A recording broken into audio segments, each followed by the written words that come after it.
that they are giving middle right now. Okay, Stare, how do you approach this?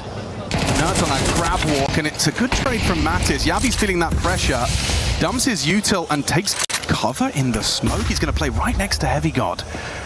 He knows it's a possibility for that walkthrough, but he's bought himself time. Flash! It was from Ryu. They were doing the dance. There's Heavy God at least out main. Now Ryu confirms his position. A nice find onto the Temple player. Hunter, Fate draws out the incendiary. It's this clash between Wrinkle and Hooksy that will determine just how in trouble G2 are. They have to back off, they have to reset. I don't think they can plant towards A. They're hanging around, but they're worried about the possibility of a flank, but you should know where both players are. Hooksy just parked the bus in Donut. Yeah, the loss of Donut really does change the dynamic, doesn't it? You got Fozy investigating CT, and the absence of a plant has them questioning, where are they off to? Yeah, they'd have to be noisy if they wanted to make this move, so Chance are aware that this will be the A finish. But giving them enough rope, letting them play this one out. 25 seconds, confirmed it has to be on the A side. You can see Hooksy is paranoid about the potential through mid. And that's a turn! They just line up for him! That's one hell of a finish! Hooksy double! And a 13-6 smashing to start us off. Simple stuff for Astralis on this one. Both pistols, some clutches from Fozy, and they make light work of G2.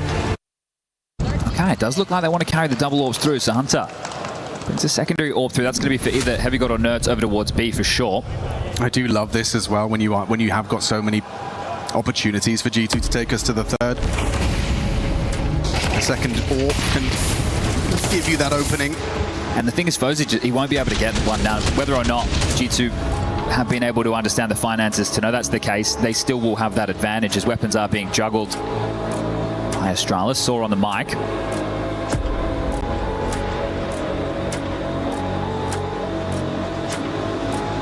It's down to just a Famus. Or is it? I'm seeing the juggle going on, the back and forth as the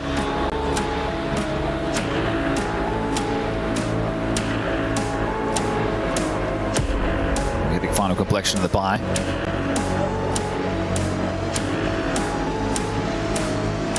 Spawns for Astralis. I can see Yabi lining up a corner smoke insta immediately. Do they want to try and be punchy on this?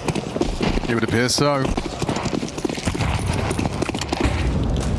Talking of punchy, look at Wrinkle straight up the guts of mid, going to try and find this sideline, and does provide fast blood onto Astralis' captain. Hooksy sidelined.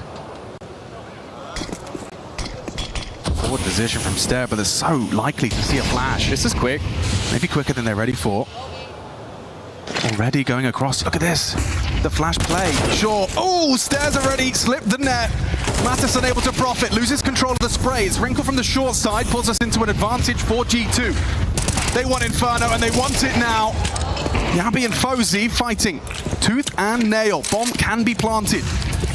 CT's a mile away. One disadvantage of those two orbs is trying to get back into a bomb site with them.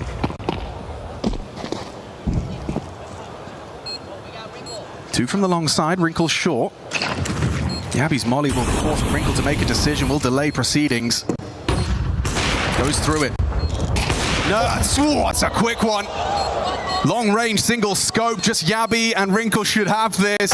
Just as easy as that, a third map secured. Yeah, nice map here from Wrinkle, 19 and 8. The defuse will come through and some similarities. Both teams showing comfort on their pick. Both pistols for G2 in this one. The same for Astralis back on Ancient, but this one will be decided on Inferno. That's one where we asked to, point out pressure points for these teams. It is about key players making moves, right? Yes. Nerds on the CT side, the same for Steno on the T side, and it's about how do they interact, how well do they read each other, as Heavy God is going to be hunted. They want to take this away, and they will. AK denied. So, this is a very difficult comeback. Hooksy trying to keep the energy there. Third and final tactical timeout called from Saw. They won't have any issues in the buy. Hunter, before investing, still has 11k, so drops are available. Wrinkle, you thought that was going to be his every day of the week. Wasn't expecting someone up close and personal, so very good time for Yabi to find his first opening kill of the map. I'll keep him in it for now. We need to win this one, and then we can talk about a G2 eco.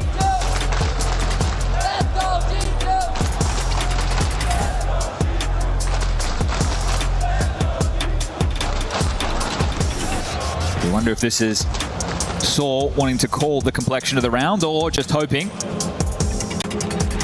to kind of keep the mental in check. It's all right, boys. We've still got a big lead right now. Let's just stay locked in. We'll find out with the opening there. I'm going to start 3 over towards B. It's not the AWP. It's going to be Hunter joining this and setting up Nerds and Mattis for some banana aggression. Big nade. Connection. Oh, what wrinkle! His aggressive AWPing has finally paid dividends on that boiler room. Bomb down T stairs. Banana pressure now. Yeah, and they're all doing the dance now in the smoke. It's panic stations for Astralis. Is this the last round? It absolutely has to be. Line them up, knock them down. Nerds is here. 21 kills deep. One more to find, and Astralis are getting their key crushed. That is a strike if ever I saw one. You don't even get to play the round. You don't even get to see the opponent. You're behind a smoke. You're running away, and the map is almost done. Astralis just skittles. And they look to Yabi, head in hands, watching as their chances of seeing those quarterfinals dwindle. No chance to breach this one. Into the AWP. New boy Wrinkle misses his shot, but it's Hunter to close it down. A convincing series from G2. 13-7 to close it out. The quarters are theirs. And a win at a Tier 1 event as well in those playoffs. Sneaking in, Aurora trying to drag back an unwinnable round, and Kixon falling on his own. Smoke kit, no chance. Molodoi hits his, and despite Woxic's best efforts, that is Furia taking that point. You just look at that Xantara's moment, right? That has to just be a miss click on the keyboard there. You're quick changing away in a fight like that. Makes me think of the shot from Roof on Nuke in the major playoffs, but in the worst way. This was great from Woxic. He knows he has to make a play.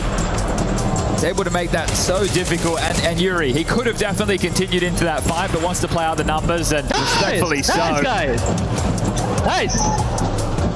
Can they close it in regulation? Sid hopes so. Takes the tactical timeout, has the conversation, knows that they should have the better of the buy with the back and forth nature of this one down the stretch. A couple of SMGs, an AWP, and 2 M4s, limited on the util. So whatever the opening move is from Aurora, if they want to go aggressive, they need to capitalize on the block. Having one flash to try and set yourself up for swings, this is not going to be easy to defend against. Do Furia take it slow? Do they let you bleed out all these nades first and then turn the screws, or do they want to try and head it with pace once more? Big nade, and Molodoi, even bigger flick, finds that first kill. Acerato's still out in the middle, but Molodoi is just throwing his life on the line. Double entry. The whole time, Jimmy's baiting in this corner. Furia don't have middle. This position right now, not giving Aurora anything. Really hoped that they would overheat off those entries and keep pushing up middle, but instead it's just left him locked in place. Woxic has had some round-saving shots on this map. Might need to come up again. Jimmy has a cross. Ikinda giving it a little peek, but Woxic still finds that trade. This round is still alive. Skin of their teeth. Kicks on an SMG. This is the bomb. Going in first. Yeah, Porte will not worry. And that feels like that's enough. A 3-on-1. Molodoi running back. Woxic shifting in. No kit. Smoke in your face. And despite an 8-4 lead for Aurora off their T side, it is Furia who come up clutch. They close it out. All the way back from the brink of defeat on this surprise ancient Furia steal. This feels like a round tailor-made for Woxic, who's been extremely reliable in this playoff match. Wide line, hits his and gets out.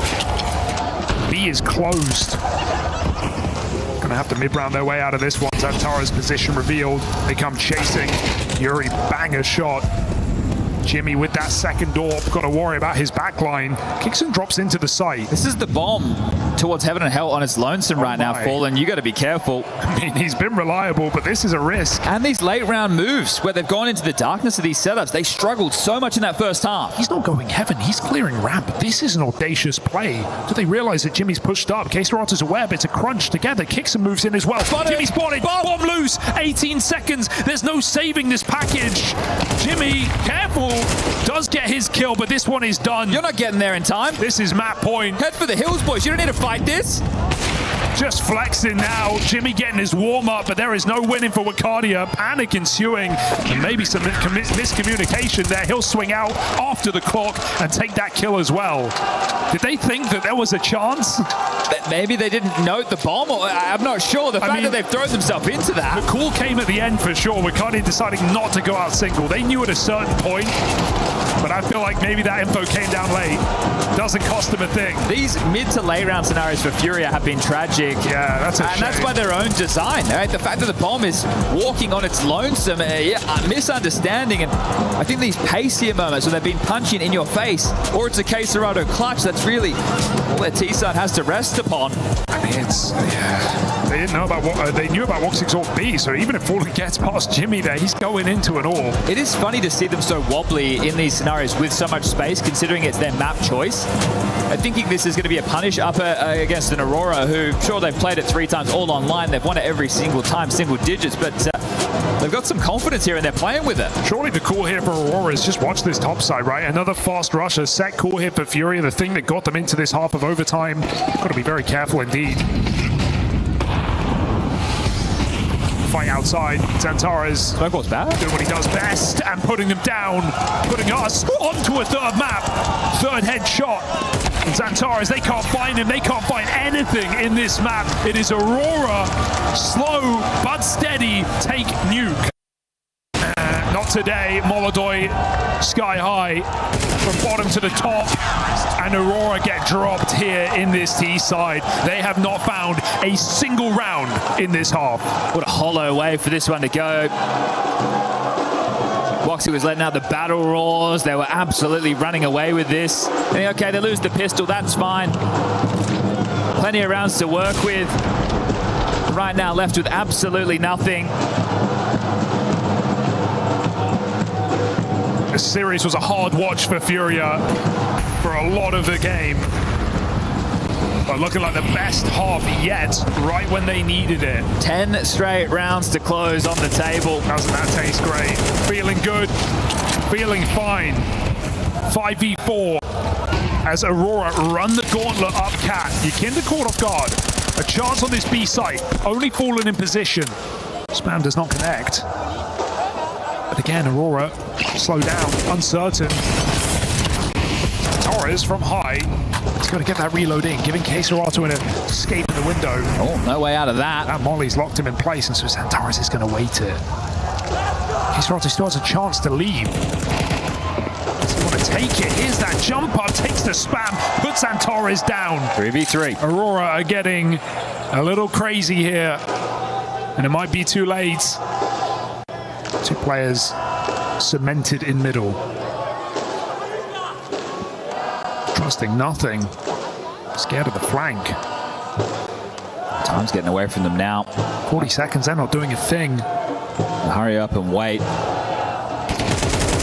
And K-Serato has just had enough with this game. Puts another one down. 30 seconds. A side is open.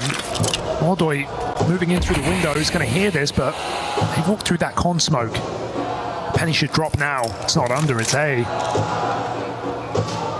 Smoke contained as Molodoy hits a blinder. And this game, this tournament run, looking to get cut down for Aurora. A chance, multiple in this third map. But Furia don't give up and don't go down without a fight. What a return to form from Molodoy here to get them across the line. That is 10 straight rounds to close, and Yuri likes the way that one feels. This was a tough game. Ancient in the mix, and they're able to take it home and set up a match against G2 in the quarterfinals. The first time G2 and Furia will face since the Budapest Major, the closeout 2025. Our players started out as underdogs. The young Mongolian squad is rewriting esports history. They're up in the series. Mongols close to throwing another knockout blow. 2 kills away. The Esports World Cup, the most elite competition in the world. Its trophy system is built to match. The Club Championship trophy, awarded to the one club that rose above the rest and reigned supreme across all EWC games. Every participant earns a key engraved with their name. That's their right to compete. Reigning champions hold a key unlike any other. The game trophy is the ultimate prize for every game's champion. Incomplete until a champion's key is inserted. The champion's keyframe is locked into the totem, a stone marker of legacy, etched with every EWC champion. The losing keys are crushed. The champion claims 3, a personal reminder of who they defeated.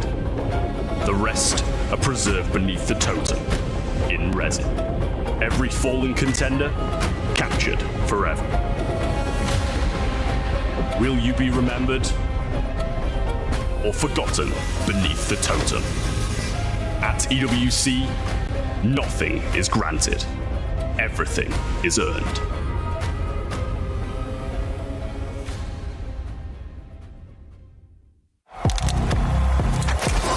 He thinks he can come in here and play my game. He knows nothing but Tyler 1, you're done. This is my ladder. You can't climb it. It's better than being hard-sucking masters. You're going too far now. Your eyes buggy. Your elbows ashy. That airline? That's an L airline. Somebody better hold me. Okay, yeah. Do something then. Raw energy. Blow the house down.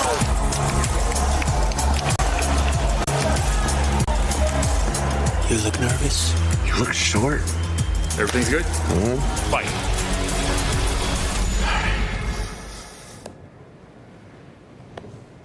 Okay.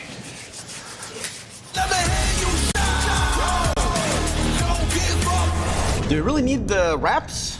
Yeah, that feels like overkill to me.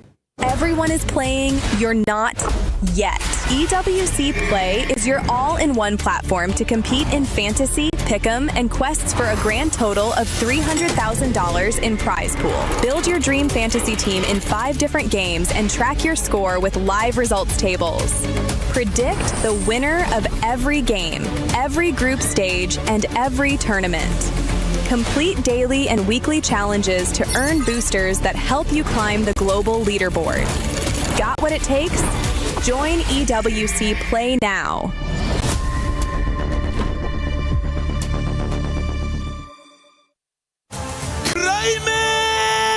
The youngest 1v1 EWC champion in history. This kid's got... Sound familiar? If you've ever entered an international esports competition as a heavy favorite with a decade of experience, only to be defeated by a scrawny 15-year-old kid, you may be entitled to compensation.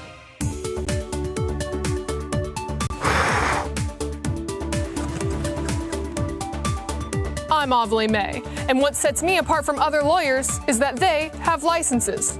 When you hire me, I will fight the great injustices that happen in every tournament.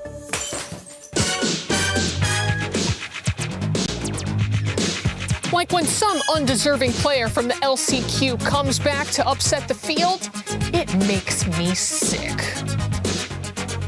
Or when some punk player from outside the top 10 with absolutely no business of winning causes you to lash out in anger through no fault of your own, disgusting.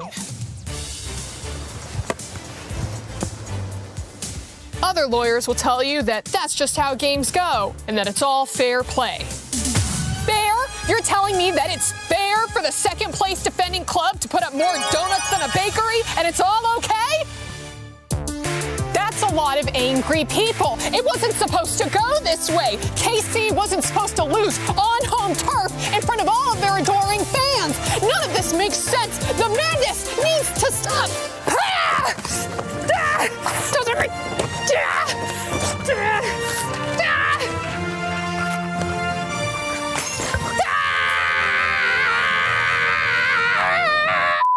So call today for your free consultation. Avali is not a real lawyer. Compensation not guaranteed or likely. Se habla español.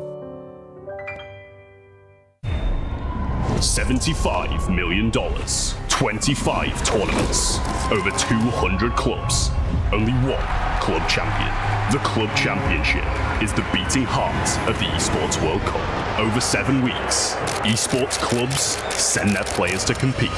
Every placement, every win, every podium earns points for their club. At the end of 7 weeks, every point counts. The club at the top walks away with $7 million and the title of best esports club in the world. It's not about being the best at one game. It's about being the best across all of them. Depth, versatility, consistency under pressure. One championship trophy, one title. Who will take it? Watch history unfold in Paris at the Esports World Cup 2026.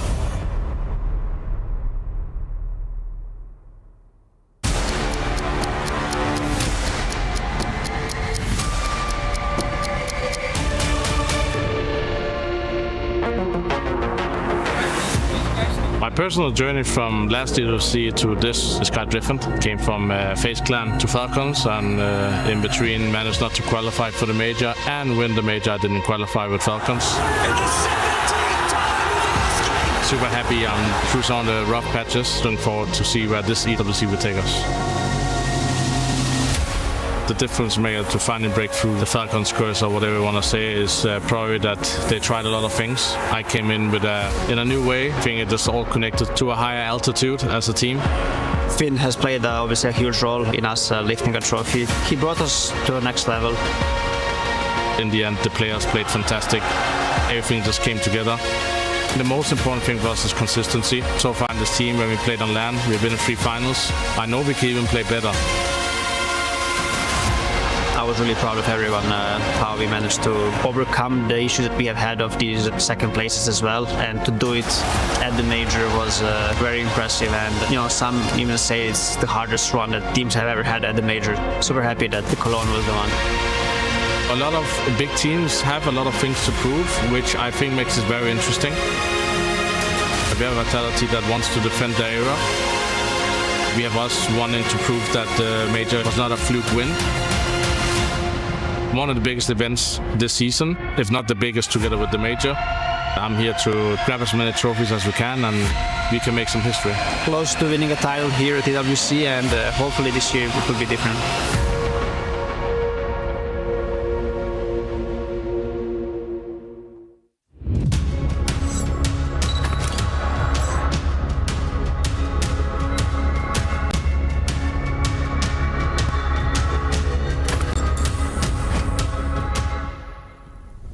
We are here at the Sony manga booth for the One Piece experience, and as you can see, it is absolutely massive.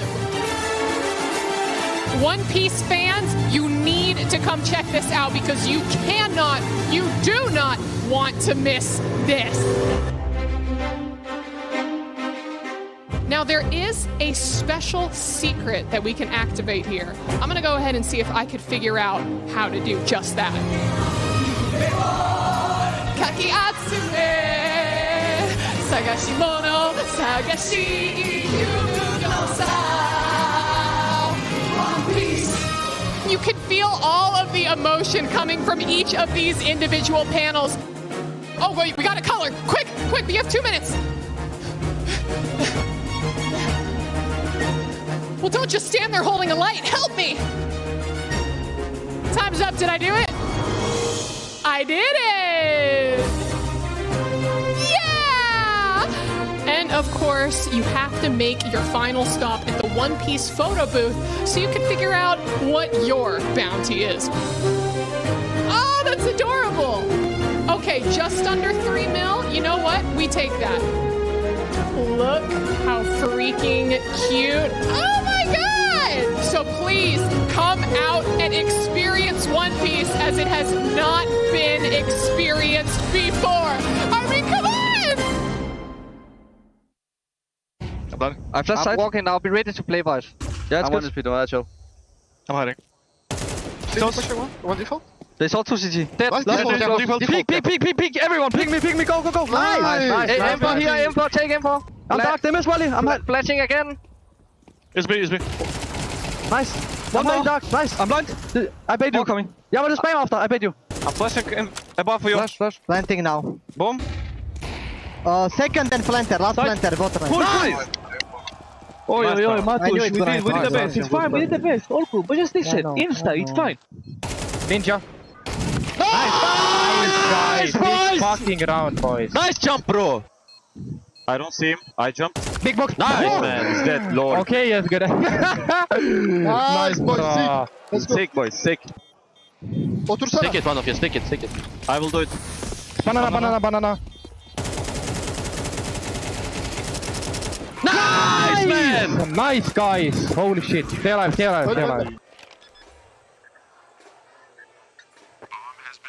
Nice, Daniel. Holy shit, bro. What? They have double. Wait, okay. I'm flanking. He saw you. Windows, two windows. One bar window. Give yours, bro. I'll do soon. Nice. Nice, you have it. Nice, guys. Nice. Nice. Bench.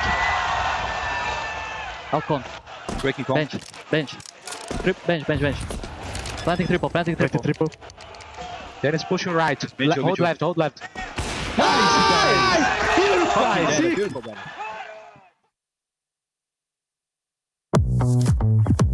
Bro, is there really anything else I need to prove? Cologne Major won, MVP, of course. All the big tournaments. So easy. Invited to Ronaldo's wedding? Check. At this point, I'm literally him.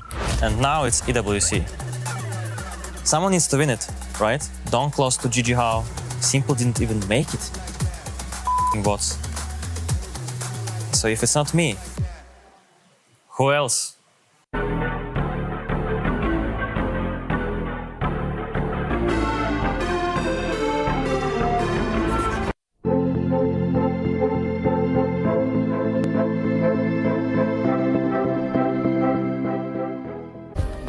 Play is in our DNA. Whenever we let it out, it becomes our superpower. Now imagine an entire city being built to supercharge it. Kadir City, powered by Play.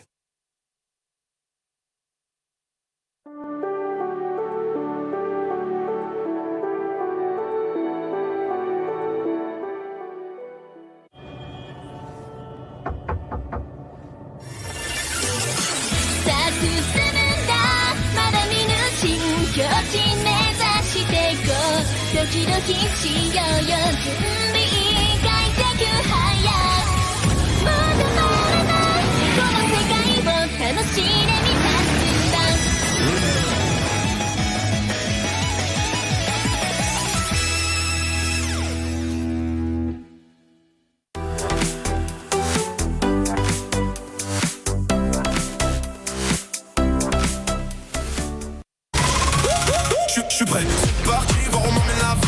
Chrome sur mon green, tu m'entends quand je respire. Top le veston, jamais film, gros pas big plan, j'ai fait changer toute la piste. Regarde ma pêche, je pense pas j'attire. Je coupe la line, laisse la qui laisse frémir. Nouvelle état, new name, toujours fluide dans le move. Main en l'air quand je rentre dans le groove. Garde ce regard, je suis déjà posé. Deux pas je tourne, glace dans mes yeux figés. Beat encore, puis je prends tout ce qui est à moi. Trop vite, trop fort.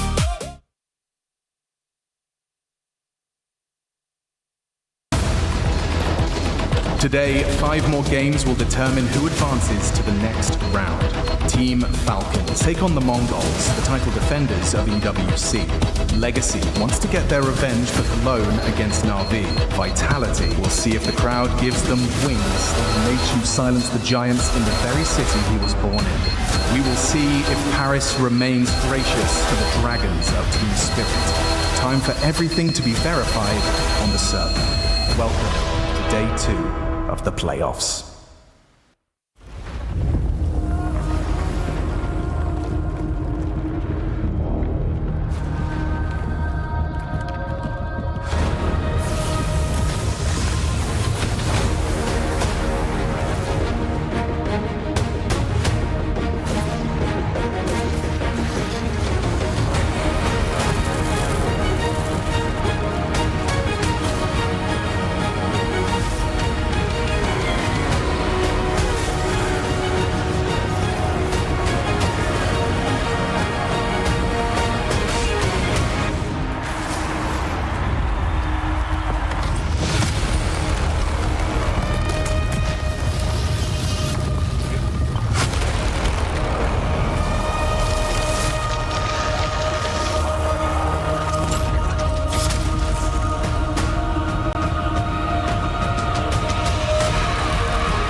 Welcome back to the Esports World Cup 2026. The Counter-Strike playoffs well underway, about to start day 2. I'm Chad Birchall, not your host, and I'm joined by Yanko and Dupree. Gentlemen, the Furia fans already taken to the street after last night's victory.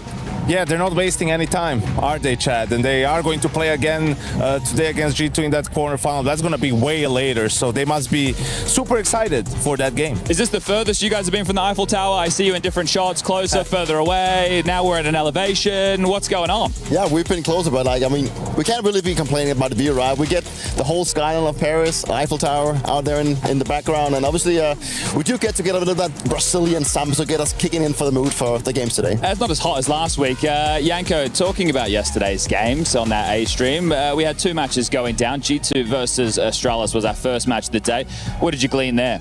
G2 off to a little bit of a slow start. Some issues on Ancient have been pestering them lately, but after that, they were in full control, right? We're able to bounce back. We're very dominant on the last 2 maps. Wrinkle had a good series, the new addition to the team. Hunter had a great one from the IGL position. I think they prepared really well for that game, had Astralis' number on Inferno and Dust2, and deserved their spot in the quarterfinal. Yeah, all 3 of those maps were landslides. We're talking 13-6, 13-6, 13-7, where the second series of the day, Peter, we had Furia take to the server against Aurora. Rematch from the major semi-final, this time with the international team in the mix.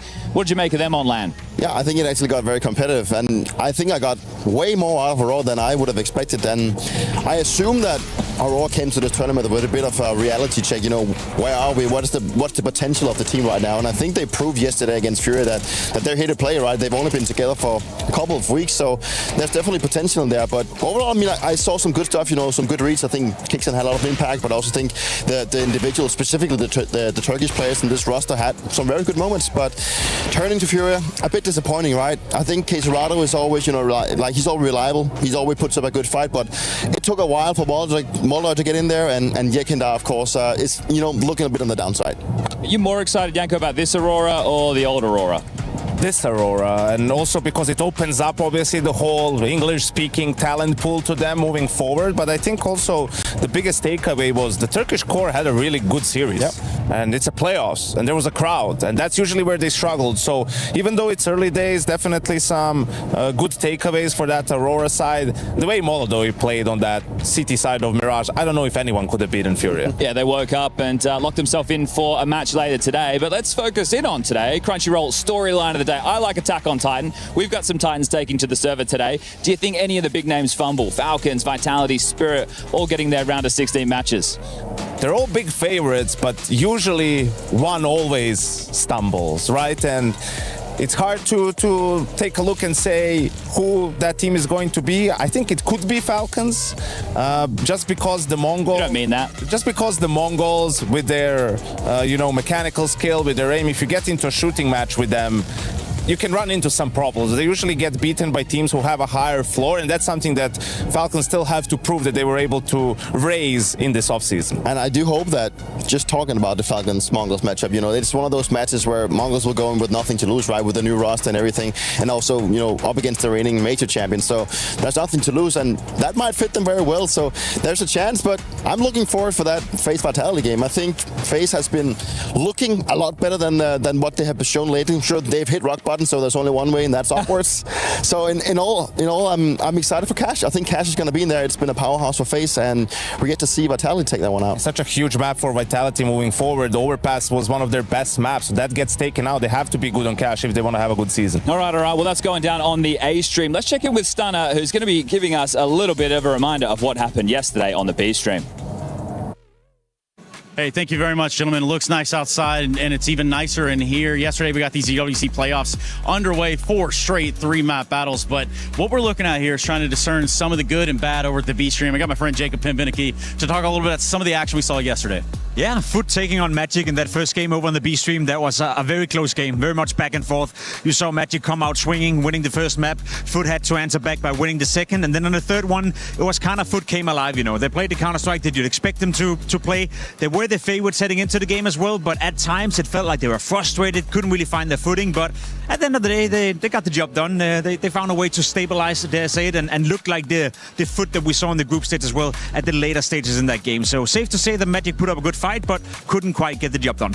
Well, yesterday is not today. I think that goes without saying, which also sets us up for another iteration of the playoff brackets here. Na'Vi versus Legacy to start things off, then B8 Spirit. Let's talk about that Na'Vi Legacy game real quick. Yeah, Na'Vi Legacy game on paper. Na'Vi are the heavy favorites in that one. We haven't seen Na'Vi play since the major, so they came in here with a fresh boot camp, eyes set on the prize, and I think they're going to do well. For Legacy, a roster change, try coming in with the AWP, looks somewhat decent in the group stage. I'm having a tough time seeing them beating Na'Vi, but I could definitely see them put up a fight. Just like we saw yesterday, all the games went 3 maps. I'd be surprised if Legacy is not able to apply a bit of pressure to Na'Vi, but on the other hand, I'd also be super surprised if Na'Vi is not able to get the win and get the job done. Then we have V8 who rattled Vitality earlier on, just a show of force.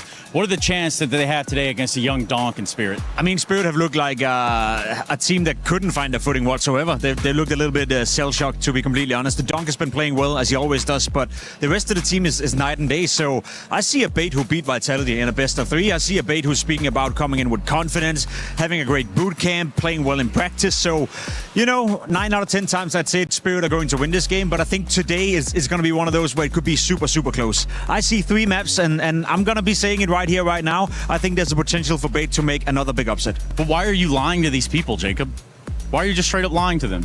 I will never lie to people, Trace. Well, we can't put it under the test right here, but we did put Nico and Apex to a lie detector test. And let's see what they had to say when we broke it down.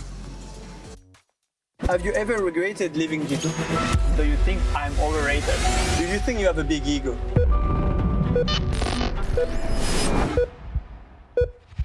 Hi, I'm Nico and I play for Falcons. I'm Apex and I play for Team Vitality. Esports World Cup want to ask some of the most asked questions about us. But to make sure we tell the truth, we've been connected to lie detector. So if we lie, everyone will know.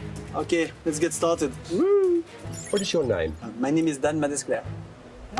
I'm right? Truth, you are right. Okay. What is your name? Nikola Kovac. He knows his name. It's a good start. Good start. Are you nervous today? I'm okay, actually. I'm fine. Ooh, you are a little bit nervous. Nico, are you nervous today? First time doing this, a little bit. Yes. We're off to a good start. I'm going to pass over to you, Apex. Has any player ever been kicked from the team because of you? Yes. Long think. Do you consider me one of your biggest rivals? Yeah. 100%. Have you ever argued with a teammate after an official match? Of course. Of course. 100%. Have you ever regretted leaving G2? Yes. Was the first lineup? Yes. I mean, I had regrets before we made the first lineup because I didn't know. You thought you would be better. Yes, but I also thought it was going to be worse at the time. Worse? Yes, because before we got the heroic trio, it was not good. Okay. Do you believe Vitality is better team than Falcons? Yes. What about right now? Not because you won one major that you are better than us. No. No, that's just what I want to say. Do you think you have a big ego? I used to have, yes. Yes, he does think he has a big ego. Of course, it's needed to play CS and to be at the highest level. Do you believe you'll continue playing CS for another 3 years? 3 years, I don't know, but maybe a bit less, but yeah, around that. Yes, he does. Is trash talk good for Counter-Strike? Yes. You don't think it is. You don't like the trash talk, do you? Because he's not a trash talker himself. That's what I was expecting. As soon as we mention trash talk, your body just Really? don't like it. Some I find cringe, but some are fun and healthy. Oh. Okay. I gave him the I'm question. a trash talk cringe? No. Okay. We would have many problems with this. Have you ever had a teammate you genuinely couldn't stand? Yes. Don't ask me who. I won't answer. Do you believe you will finish your career as the top 5 players of all time? Yes. Yes. I think so too. The next one. Have you ever choked because of pressure? I think so. Yeah. The one I remember the most is probably Shanghai Major. Shanghai Major Against was the phase? Yeah, the third map I completely choked as an IJO. What is the biggest mistake of your career? Removing Kerrigan from phase. It was not only me that kicked him, okay? Let's make the story again. Do you think I'm overrated? No. Do you see Vitality as Falcon biggest threat at EWC? No. I've seen a bit of a reaction. What the fuck, Mr. Nicolino? Which team are you most worried about facing at EWC? You guys? Anyone else? There is. Maybe, for example, Under Thieves because it's a best of one. Oh, yeah. That scares me, maybe. Do you believe you're still in your prime? No. You do believe you're still in your prime. You do believe you can still win. Okay. If you change role back with Kyusuke, do you think you will still be at your prime? I would be better than what I'm playing right now. I want a yes or no. Yes. Yes, he does. Of course. It makes sense. That makes sense. Do you believe you're a better Counter-Strike player than me? No, I don't think so. Overall, I can't think that you're... Eh? You're testing me again. No, That I was don't know, big- actually. You do believe Maybe I go you against are. my brain, probably. I wanted to be nice and it didn't work. I'm trying to think about other questions, but... Do you think we were overrated during, like, 2025, for example? No. Ooh. There was something in 2025 that you're seeing. Because, of course, they had some close something. games and they were the one beating us, so that's why I asked this question. I'm done. This was fun. I enjoyed it. It was something different. I hope that then you also liked it. I hope that you guys enjoyed it and that you're gonna see more of this as well. It was a bit tough, a bit scared of sometimes asking the question and hear the answer as well. But that was a fun moment and I hope you liked it, as I said.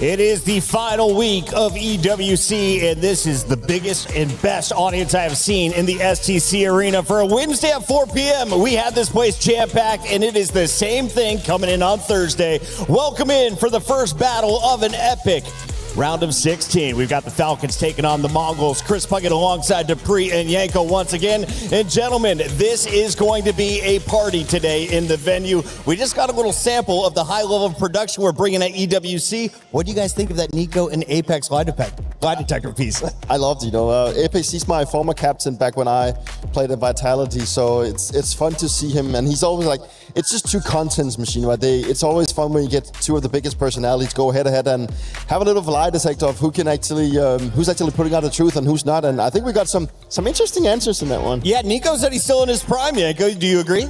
Well, he said he wasn't. but he was lying. His heart I was just think saying it. looking back on my coaching career, knowing how much Nico lies really puts things in a different perspective. But no, jokes aside, I think it was great. It was fun to see them chop it up, right?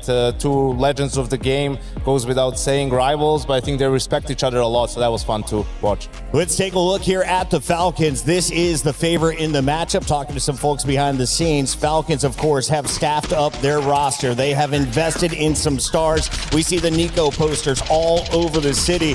But when it went to the matchup against Astralis, what did you actually see in-game, Dupree? I think the Falcons seemed in control throughout the game. They were looking like a team that in general looked to be on the same page, and that's very important for them. Also moving to the fact that they won the major. You know, they're really here to show that the major wasn't just a fluke. It's actually us just showing that we can be the best team in the world, and I think that's definitely what we're fighting for. And I think Nico specifically had one of the best games that we've seen from him in a late time, and it's good to see that he, as that third star in that roster, can just constantly bring in the firepower, but also being that second voice that is so important once they got Kerrigan to have someone lead them specifically on the CT sides. Nikola Kovac, one of the biggest stars here in the building. Did I say that right, Yanko? Nikola Kovac. Close enough. Close enough. Well, we talked to him, and we just call him Nico behind the scenes with Banks. It's an important start of the playoffs here for Falcons at EWC, but it's also been a week since you last played, Nico. So tell me, how do you and the team stay in shape, stay focused during kind of an extended break? Yeah, it's a bit unusual to have, that many days off, but we try to get as much better as we could, prepare for the game as much as we can as well. Also use some days off just to, rest a little bit and just make sure that we come well prepared, but also coming in fresh on the game. But we just miss playing officials, honestly. Like if you look at the Cologne major that happened 2 months ago, we only had like 2 games, two best of 3. So we are very hungry to play some games. It's good to hear you're hungry, and I expect that from you guys, especially after lifting that major trophy. But it's already been 4 months with Kerrigan, right? So I wanted to ask you, yes, you won the major, but how far along are you guys like in everyone being completely comfortable in the system, maybe still adapting and adjusting things? Like, how is it working right now? Because it's a weird spot to be in where you achieve greatness so early on, but I'm sure there's still a lot more you want to do.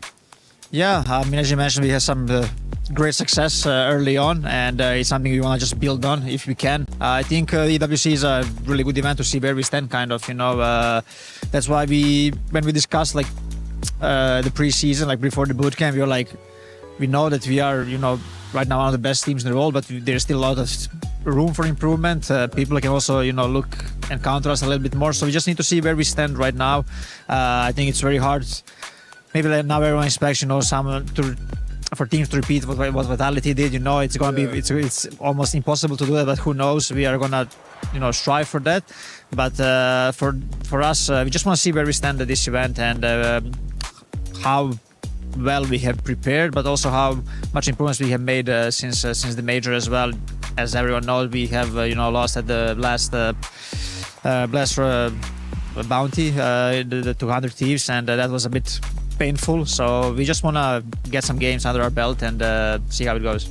Thank you very much for your time, Nico. Wish you the best of luck going into the game. Let's see what Falcons can do up against the Mongols. Thank you very much, Banks, and thank you, Nico, for joining us pre-match. Now, of course, Nico mentioned they have brought in some talent. I don't know how to pronounce this name. It was an argument last night over dinner and in the green room this morning. Tell me about this star. What do we need to expect in improvements from this man, starting with a K? Kyosuke or Kyosuke, however you want to go for Kyosuke, it. Kyosuke. That's what I heard, right? I think that's how you actually do it. But I've always gone with Kyosuke because it just flows pretty good. So he's obviously this new bright talent that's brought up. I think a lot of people kind of compared him to Dunk when he first got into the scene. I don't think he is as good as Dunk, but he's definitely up there. And he was one of those talents that was brought into Falcons to really elevate them. And he was integrated into the team, did pretty well, but he never really shined through. But that really came into fruition when Kerrigan joined this team, and it really shows what Kerrigan brings to the table. He's really tried to help Kyosuke become the player that he was meant to be, bringing in a lot of good vibes, but also just showcasing and telling with all of his experience what you can actually bring and what he should have of saying at this team. Now, Yanko, how would you describe his floor and his ceiling right now as a player after adding Kerrigan into the lineup? I think both are pretty high. I think Kerrigan to some extent has also risen both, right? Because he's given him guidance, which raises his floor. And I think being on a team with him, and then he found a way to simplify the game for Kyosuke, right? And play towards his strengths. And that's also what's increased his ceiling in the sense of the numbers that he's able to put on the server.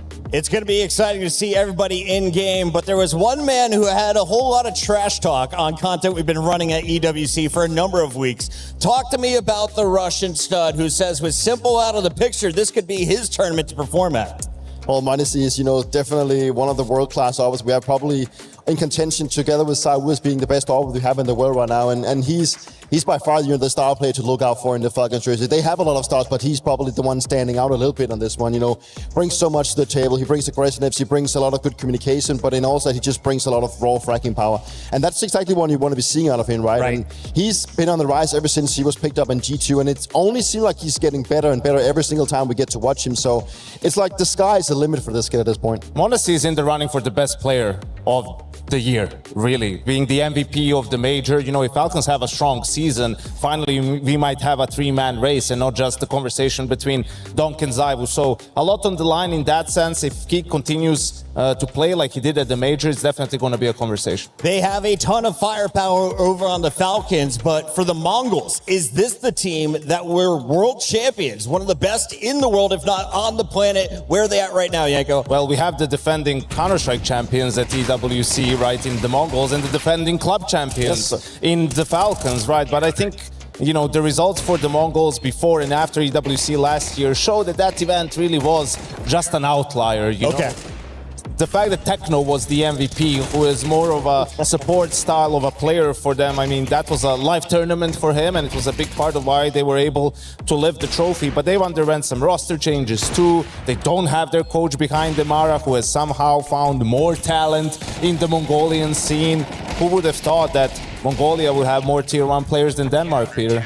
Yeah, it's shocking at this point, right? But then again, you got to give some credit. Like it is incredible to see how the Mongols have sort of came out of nowhere. They've always been around, but when they really, has shook things up and just become a team that you had to be fearing. And sure, I think this is probably one of the weaker Mongols that we have seen and will also get to experience. But I'm still left with a feeling that Mara has already scouted out so many players in the past that he's seen something in these two players. It's from their own region, obviously from their academy team as well, coming into this roster. So he spotted something, and with what he's done in the past, there's definitely something in it. And players from Mongolia, the young players, Chris, are very raw. They're skilled, right? But it's like the lack of experience playing against tier 1 opposition where they're going to struggle, and they shoot really hard, but it's against teams like the Falcons when some of their tendencies really get exploited. It's where they really get tested. Guy like Tikuak and some of those anchor positions, right? Like that's where you'll have Zonic and the rest of the Falcon staff really hone in and see, okay, does this guy only play 1 or 2 spots in late round situations,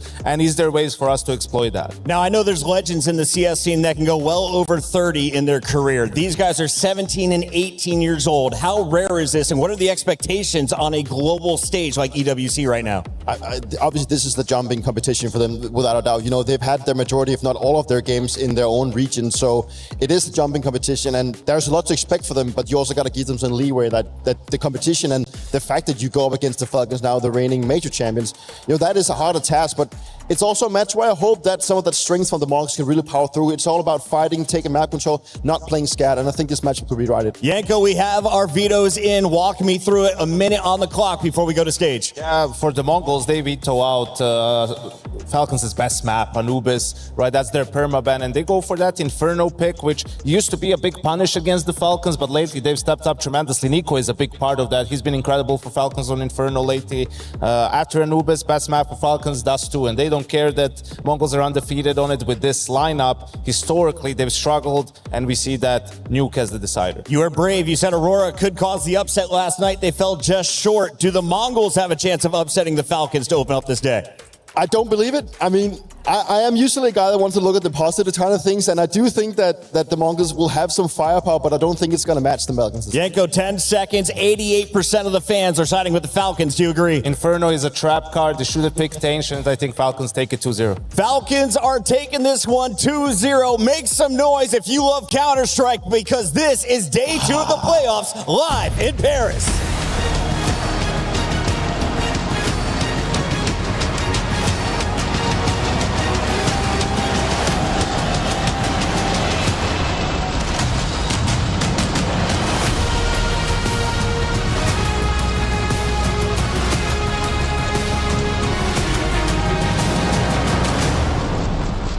Mesdames et messieurs, bonjour et bienvenue à Paris. Well, yesterday quite set the tone of what was about to happen at the STC Arena. We've had comebacks, we've had closed series, we've had plenty of drama and waving on stage. Heads up Molodoy on that.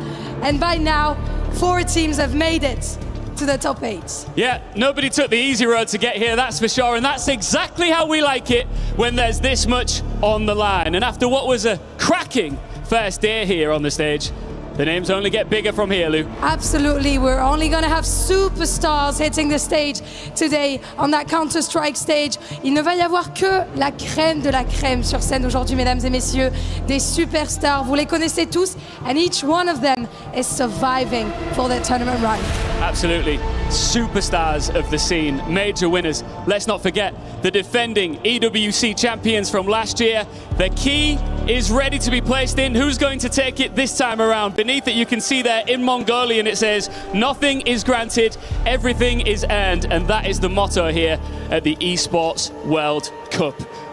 We are very lucky today. We are very lucky because we've got 2 teams that are going to book their spots into the quarterfinals, and we've got a quarterfinal plus 3 keys are going to be crushed. It's a good day to have your birthday, Lou, that's for sure. Happy birthday. Thank you very much, Ian. Happy birthday, Lou. I am indeed, thank you guys. I am indeed a very lucky woman on the STC Arena today, but so are we all in the crowd and at home watching the games, because we're about to welcome the superstars onto the stage, and it's a key day for the championship run as well. Mesdames et messieurs, ladies and gentlemen, for our superstars, major winners, Falcons!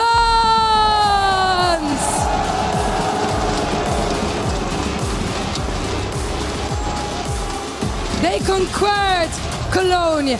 They gave Nico the major he has chased for more than a decade, and they have arrived in the EWC playoffs unbeaten. Karrigan turned this collection of superstars into major champions. Now they come for the one crown their opponents can still call their own. Let's welcome onto the stage the Mongols!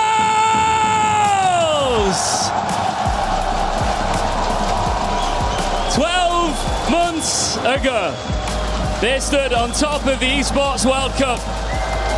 Now only 3 members of that Championship 5 remain, with 2 teenage newcomers joining the defense. They had to take the long road into these playoffs, but the champions, they're still standing.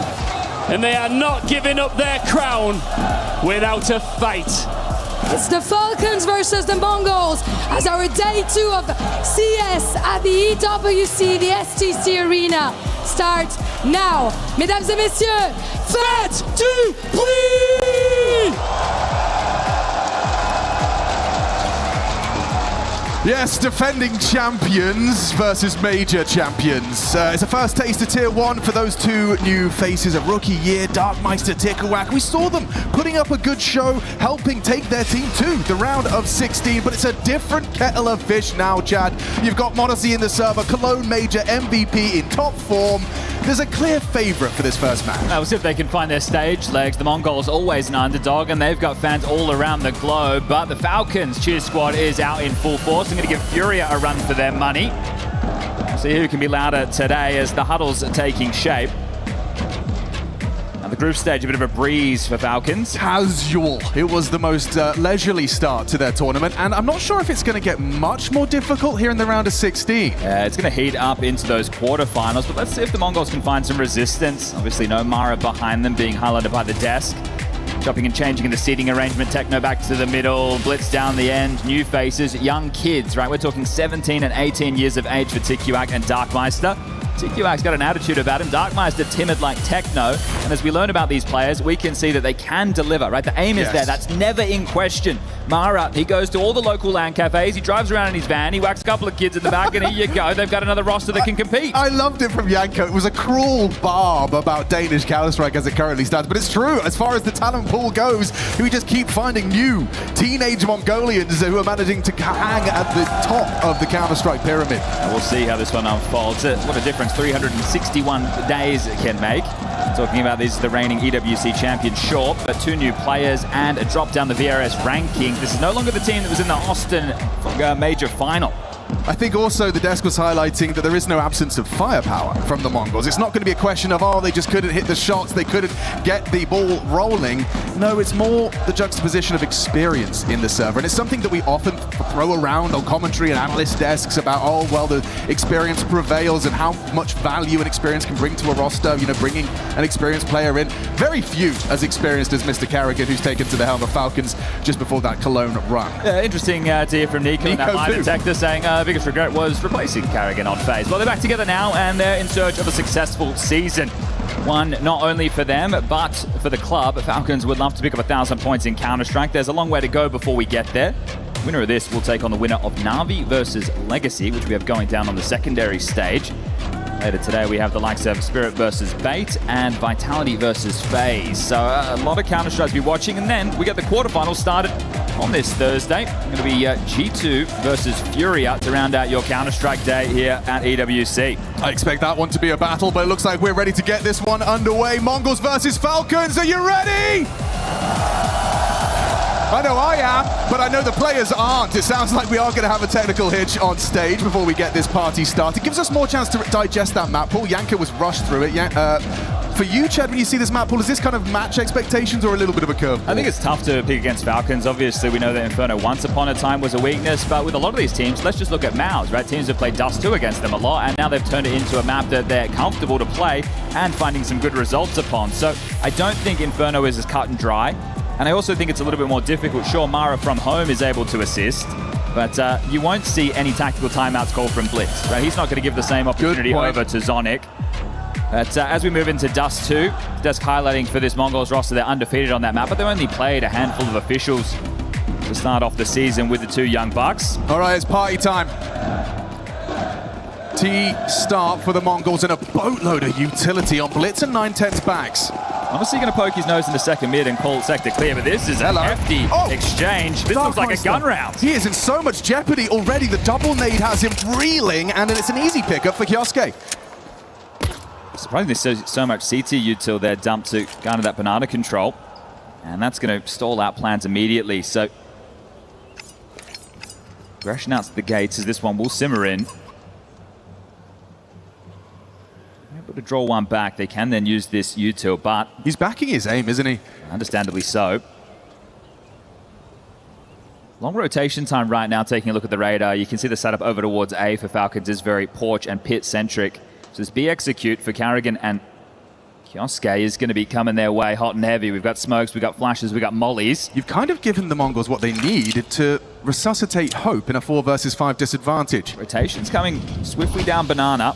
They'll be here, but not in time. Not in time. Here comes that flash. And actually, Kioske's got vision. He's got another headshot. Tikuak got. There's Techno. Quick double. Call him 2K. Facilitate to plant. We've got ourselves the post. Mongols forging a path back into this pistol, but Blitz just sideswiped. He was not ready for Nico. Wow. Naughty from Techno for the third.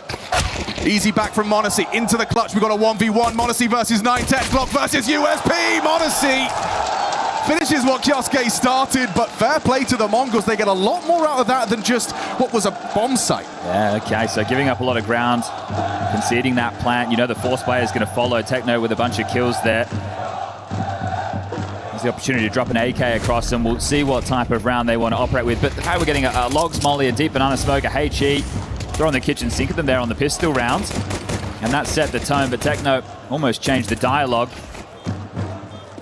It's crazy to see him getting the MVP of this event last year. That was as Mongols were ascending. There'll be plenty more of that. We've seen 9-10 in earlier stages of the tournament too, showing some clear frustrations. Darkmeister will get that AK. Couple of pistols, Techno and 9-10 with a Deagle and a Tech 9. Tikuak onto a Mac 10 and Blitz with a Galil.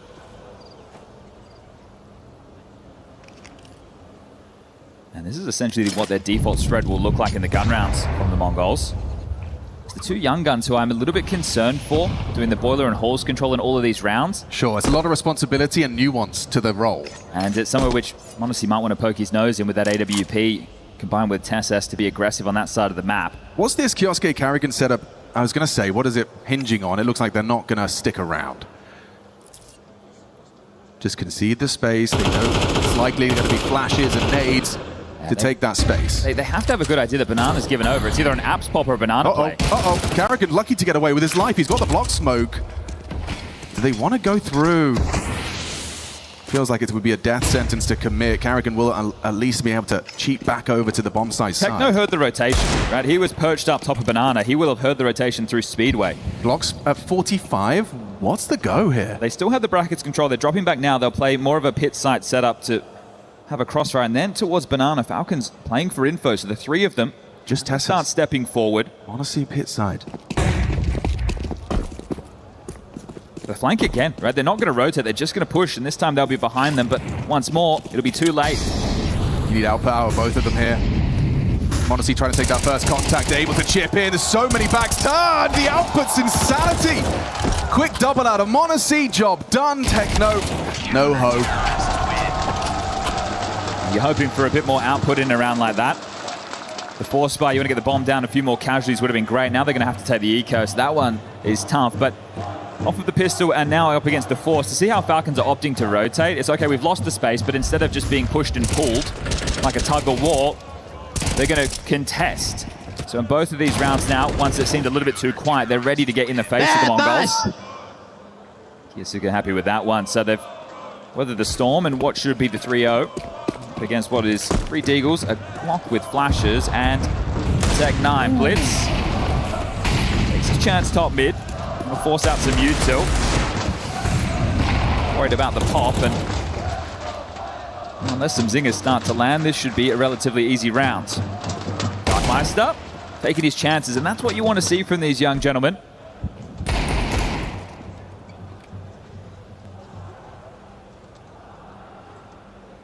So no, a whole lot of hurry up and wait in this one. So siphoning out that CT util, making sure they have to reinvest into the next as a bare minimum, and the clock of the chicken. Somewhat telling. Up top mid, the meat grinder lined up. On the long side, Monacy comes away first with the A4. It's Kioske to draw first blood. 9-10, not a bad shot. TSS deals with his duel. Now the rest just need to keep on coming. No one Tikuak. Have their T's crossed as it's 3-0. It's the start you're looking for if you're Carrigan. Now we get into the guns. AWP is available for Monacy. That will be dropped across. For me, it's real eyes on 9-10. This is a man who I think is extremely skilled. I wouldn't say underrated. I'd say rated. Okay. But he's definitely one of the best AWPers, I would say. I could make an argument he's a top 5 AWPer. Yeah, you certainly could. Ganko has. No, that's at the cost of Porshiro, but let's get into this one. Ooh, we got first blood. There he is. Yeah, speak of the devil, fills the feed, and it gets better. Carrigan collapses. Kioske in trouble. Monacy's just lost out to 9-10 again. We don't see that. There was a smoke headshot through the boards. Hang on, though. Kioske nearly got another through the smoke. Look at 9-10. He's reacting like he died. He's face palming. You've got the ace sight. Kioske's got 30 HP. This shouldn't be a conversation. However, after the first couple, he's filled us with a little confidence. Tikuak doesn't give him anything. Audible now. They can process that information, set themselves up in some potent crossfires. He's actually going to anticipate boiler occupation. Give it a little look. Ooh, good fight. And you speak of 9-10, immediately grabs himself 3, takes Monacy's AWP for free, and puts Mongols on the board. He's laughing that one off. He knows just how dire that could have been if it became a 1v1. Kioske had a very good idea of the situation, right? Knows they're going to be hightailing it. So there's the spam through. Tessa's just hoping to throw a deep nade. Caught out, and then Monacy tries the same. There it is. So what? 2 kills for 9-10, straight through the smoke. 3 kills. All right, all right, all right. I can tell you what he said, even though I don't speak Mongolian. I'll never do that again. What a gift to get you started. Okay, look at the weapon smorgasbord we've got here. Still got the Modesty Orb though. See if he can shave one off early. A little bit of everything for the CT side. Yaji Baji in that one. That was high intensity rounds. Hopefully a lot more of that. So a chance to break the money for the Mongols. Looking at those CT nades, Chad, does this mean we need to see some action? Monacy's found it on Tikuak, a bit of a forward play on the boiler room. So perhaps first blemish on his record as far as taking map control and not losing your life. Monacy's disrupted that. It's going to be tough getting skill checked by Falcons when you're taking your halls and boiler controllers, two gentlemen who are walking into Tier 1 Counter-Strike for the very first time. More strong on A as it's just Carrigan trying to ward them away from B with some util. Block smoke at about that 47-second mark, and that's going to send them spiraling back to pick up the bomb. Blitz will have to call them into a finish.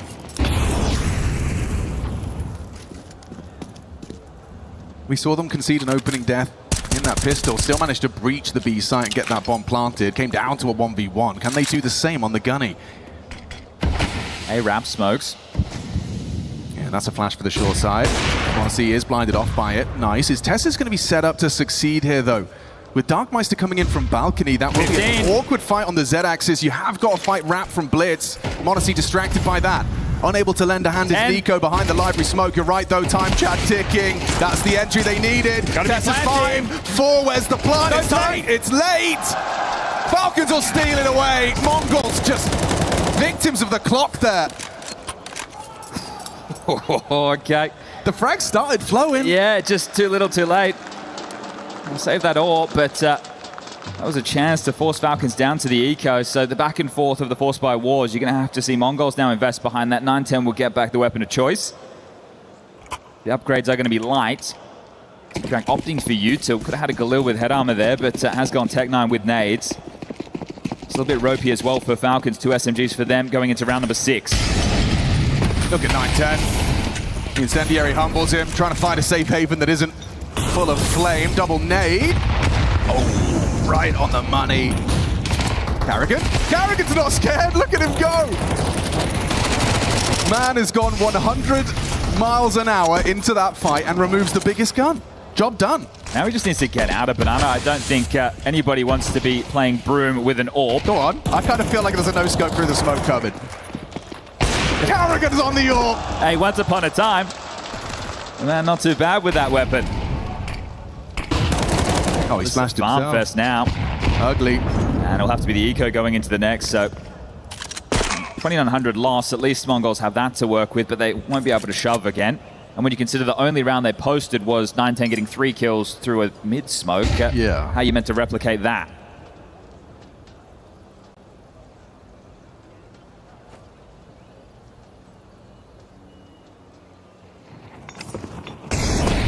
Carrigan back, sure, but Suka up close and personal. Concludes just the way we thought that would go down. 5-1, 4-round gap, and flying now are the Falcons. They have another one of these eco rounds coming out from the Mongols. There can be some level of investment knowing the 3,400 lost into the next, but still. Just beelining it. Good stuff to find that AWP isolated on his own. But 9-10 also aware he has to make a play. It's just tough. AWPing T-side Inferno, not usually the most successful. It was actually a really cool way to see just what the intention of each of those CT nades on Banana. You can see 9-10 was kind of moved by them into that corner where Carrigan was charging. What now? Pistols and a prayer. And a crouch MP7 commit from Carrigan. There's Kioske onto Techno. Looking like 6. Just to continue adding the stat lines up against the Mongols. They've only found 1 opening kill so far, returning to the 9-10 frag through the top mid smoke. So one-way traffic in that department. And if the CT side are dictating all of these duels, it's very difficult, right? The T side of Inferno, the way that it's been trending in the last couple of years, because of how good everyone's got with util sets, you should be able to win out the Banana fight, whether it's early, whether it's mid-round, whether it's late. The combination of your Molotovs towards car, sandbag, mouth of Banana, the HEs, you should be able to win that out. Right now the Mongols are having a tough time. But again, to reflect on the pattern of the game so far, you've not really seen them get stuck into multiple gun rounds, and that will start now. The loss bonus maxed out. If they can keep getting in, get that bomb down, a couple of kills, they can stay competitive within the buy department. Selling 3B, TSS smokes deep. They want to fight for this, whether it's first or second timing. They've extinguished it. It's first timing.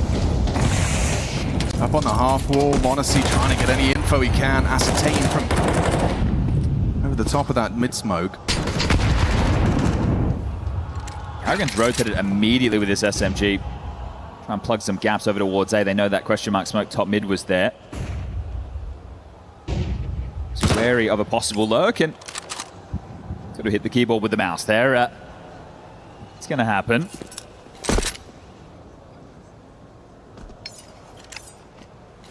Objective of this one for the Mongols, not give away an opening death in the first 30 seconds of the round, and that has been a success so far. Now it's about making a move for some space.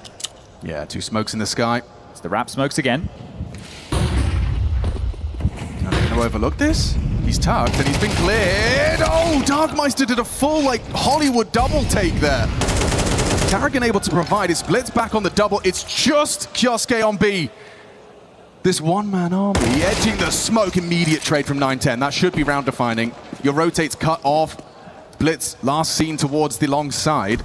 They're not worrying about going through CT spawn, so both are going to try and pipe their way at Banana.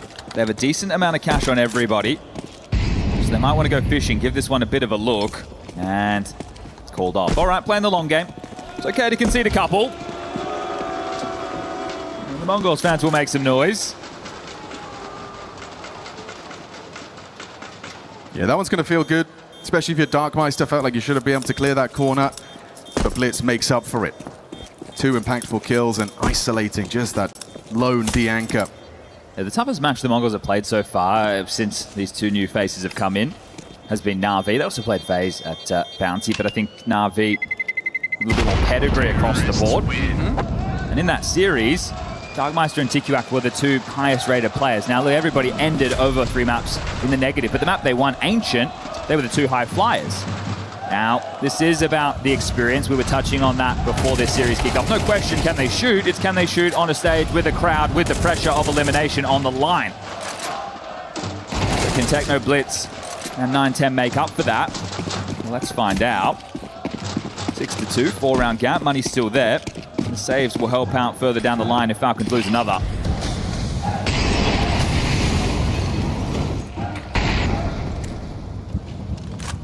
Tessa's going for something more aggressive.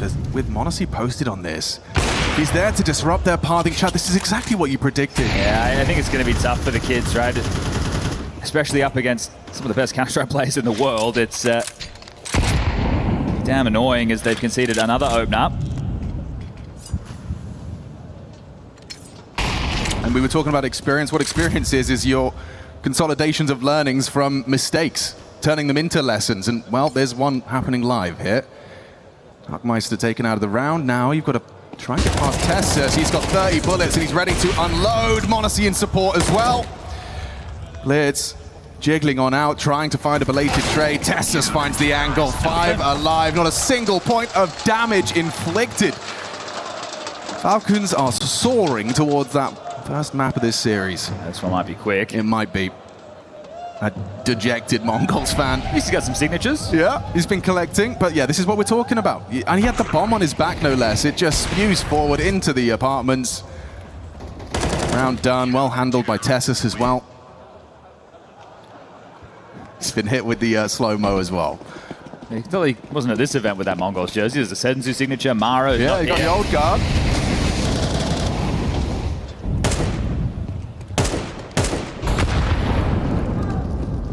Again, this time without an AWP in the face. That's a nice start. Meister will get the control. And he's got friends this time. They pressure back Banana. Now they're going to work towards A.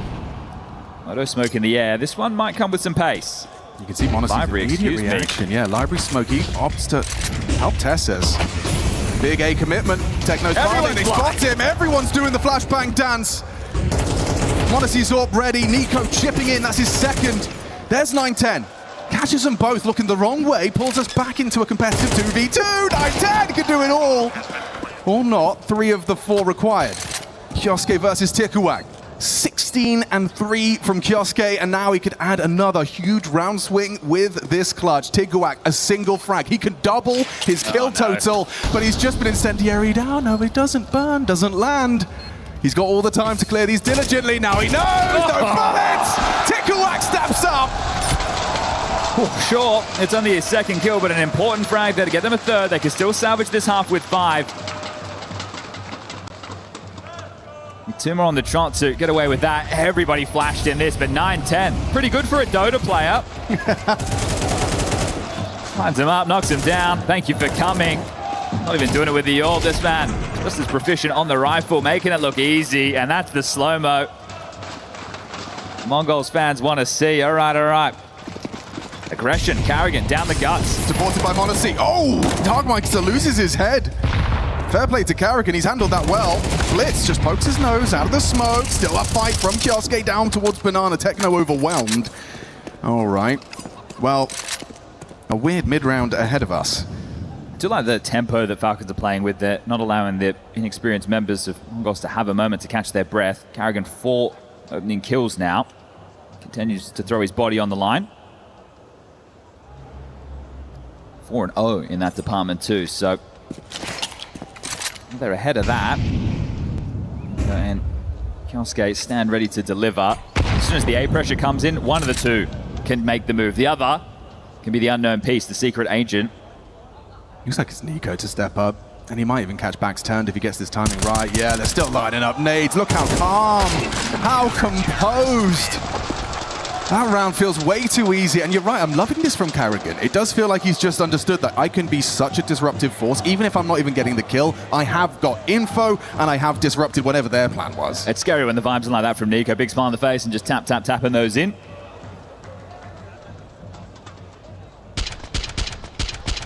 You can see every click there. Yep. Doesn't get more leisurely than that.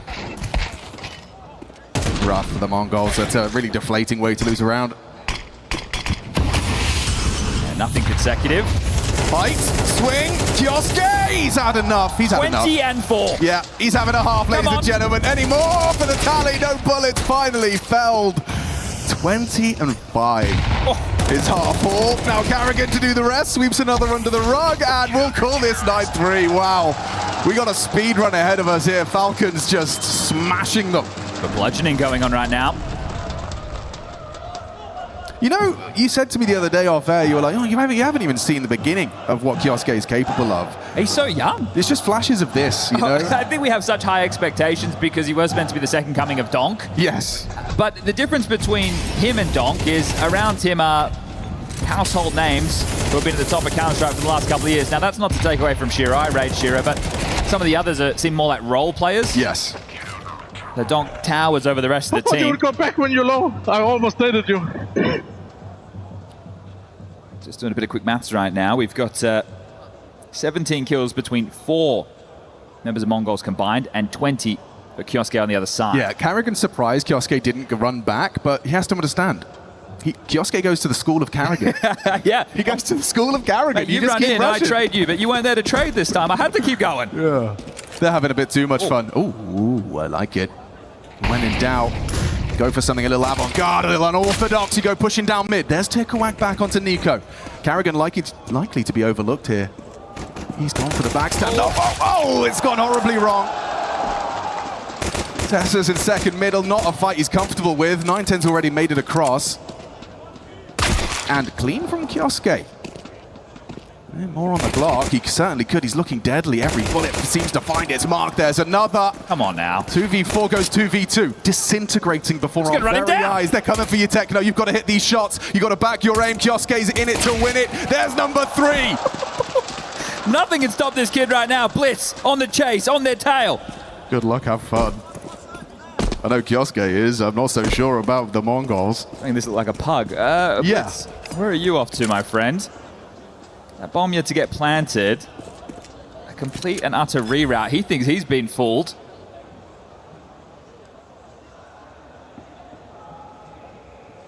Now the 40 seconds will be thrust onto the clock.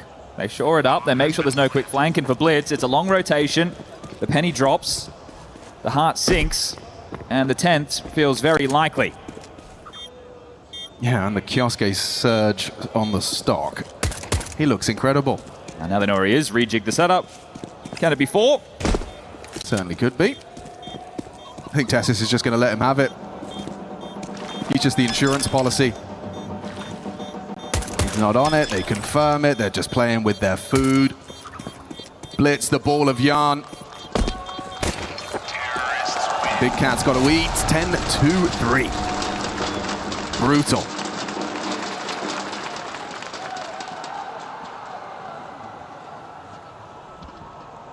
Here they are. Didn't see the second one from his POV because you were cornered. Like every single one of these fights, it's a Mongols player who's known and being hard cleared. Like not fun fights for any of them. That is a bit of a meltdown there. Continuing the poor form in this one. Dust2 up next. They played it a couple of times with this new roster, both being victories, but once against Heroic and once against Wildcard. Not the same level of opponent as 9-10. Hits a tag. The man who can't be stopped. Finds an opener. Carrigan. This is a 1-2 punch between these two.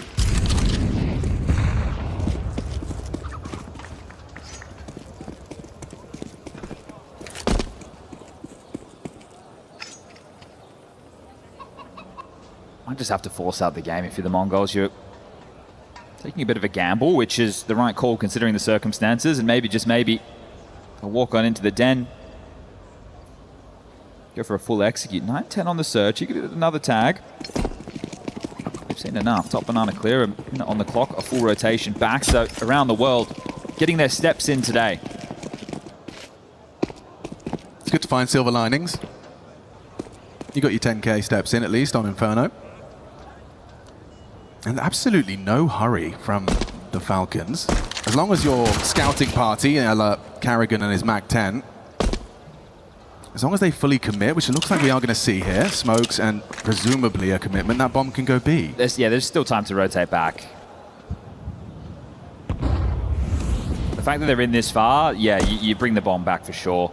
So they can just start running over now. It's not too late in the day. This one will be confirmed. Now the retake. Impossibility, a CT re-smoke just to shore things up over towards B, but all in all, the 11th confirmed, and yeah, as mentioned, it's probably just forced by out the game.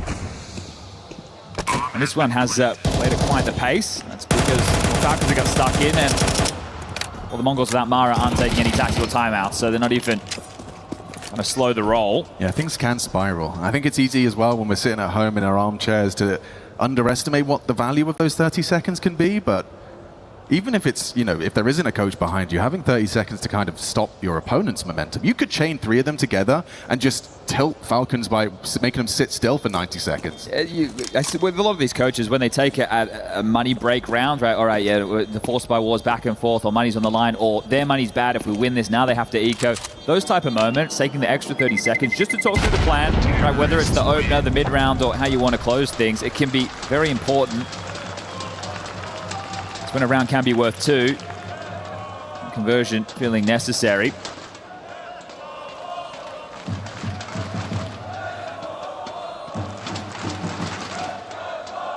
Saves come through, some upgrades around it, sure, but only man that's put up resistance in my mind has been 9-10. Tukuak winning out that clutch. He's going to be the point man down mid. Perfect. Oh, what? Okay, you got some back with the nades. Finishes off the job that 9-10 and Tikuak started. Disruptive, aggressive CT maneuver pulls us into a 3-on-3. Blank for info, still top middle. Tessis has been called back over for a B execute. Carrigan did an awful lot of talking after those 2 nade kills came in. How is Techno planning on playing this? Just a USP, walking through smokes, picking up the M4 and getting back with it. That's a nice heist, except you're round the corner before Carrigan jiggles. Okay. So lucky. Yeah. Carrigan reports that M4's gone missing. Well played by Techno. And now Blitz will be here. Techno tuck second oranges. Carrigan spotted him out. The supportive flash from Blitz enables the fight. He's only got 3 bullets. Onto that USP. m0NESY dunks on him. Buys time for Blitz and that scout to occupy the smoke. Doesn't disrupt. Push from Darkmeister. Damage onto m0NESY. Softened up for the scout. Both of them one-shot potential for Blitz, but he actually elects to pick up the MP9. And it should be 12 for Falcons here. You need the clutch to come through. Overlooks m0NESY completely. Call it 12. This is the Inferno Mongols pick as well, so this one is really spiraling out of control. Yeah, Yanko wanted to see Ancient being the pick right now, but Inferno, whether it's a punish, pesky chickens, huh? Poor guy.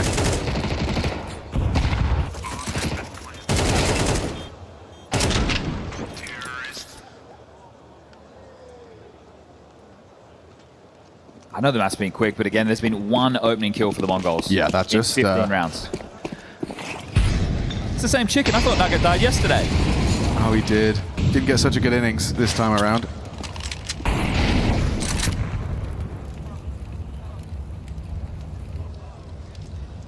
Logically sound forward position.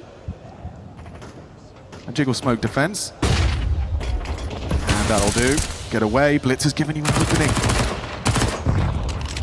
Just as we were talking about how few and far between they are. There's number 2. Needs to be a whole lot more on the way back up. And assuming you can convert this, you're still down with the firepower, down with the util. Penultimate smoke dropped.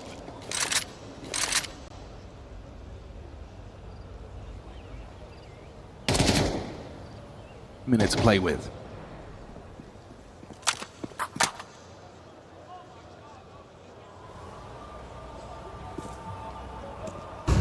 What's Carrigan going to do with this util? Could be nothing if he goes down there. Okay, Techno reveals his position. Blitz in his off angle. Techno down, but they're going to overlook him. Blitz needed 2, and Kioske so aware. Will post is 26. Frag! Oh, nearly the lineup for them. Tessus does well on the trade. Stops things from going awry. Easy pick onto Darkmeister, and we can really end this Inferno. Out with a whimper from the Mongols. 2 opening kills. 16 rounds. It's efficient. Falcons with a point to prove. Absolute domination on display in this one. It's Dust2 up next. It's the choice of Falcons. The Young Bucks of Mongols have got some wins on that, sure, but this is an uphill battle. The individuals yet to even get warmed up into this one.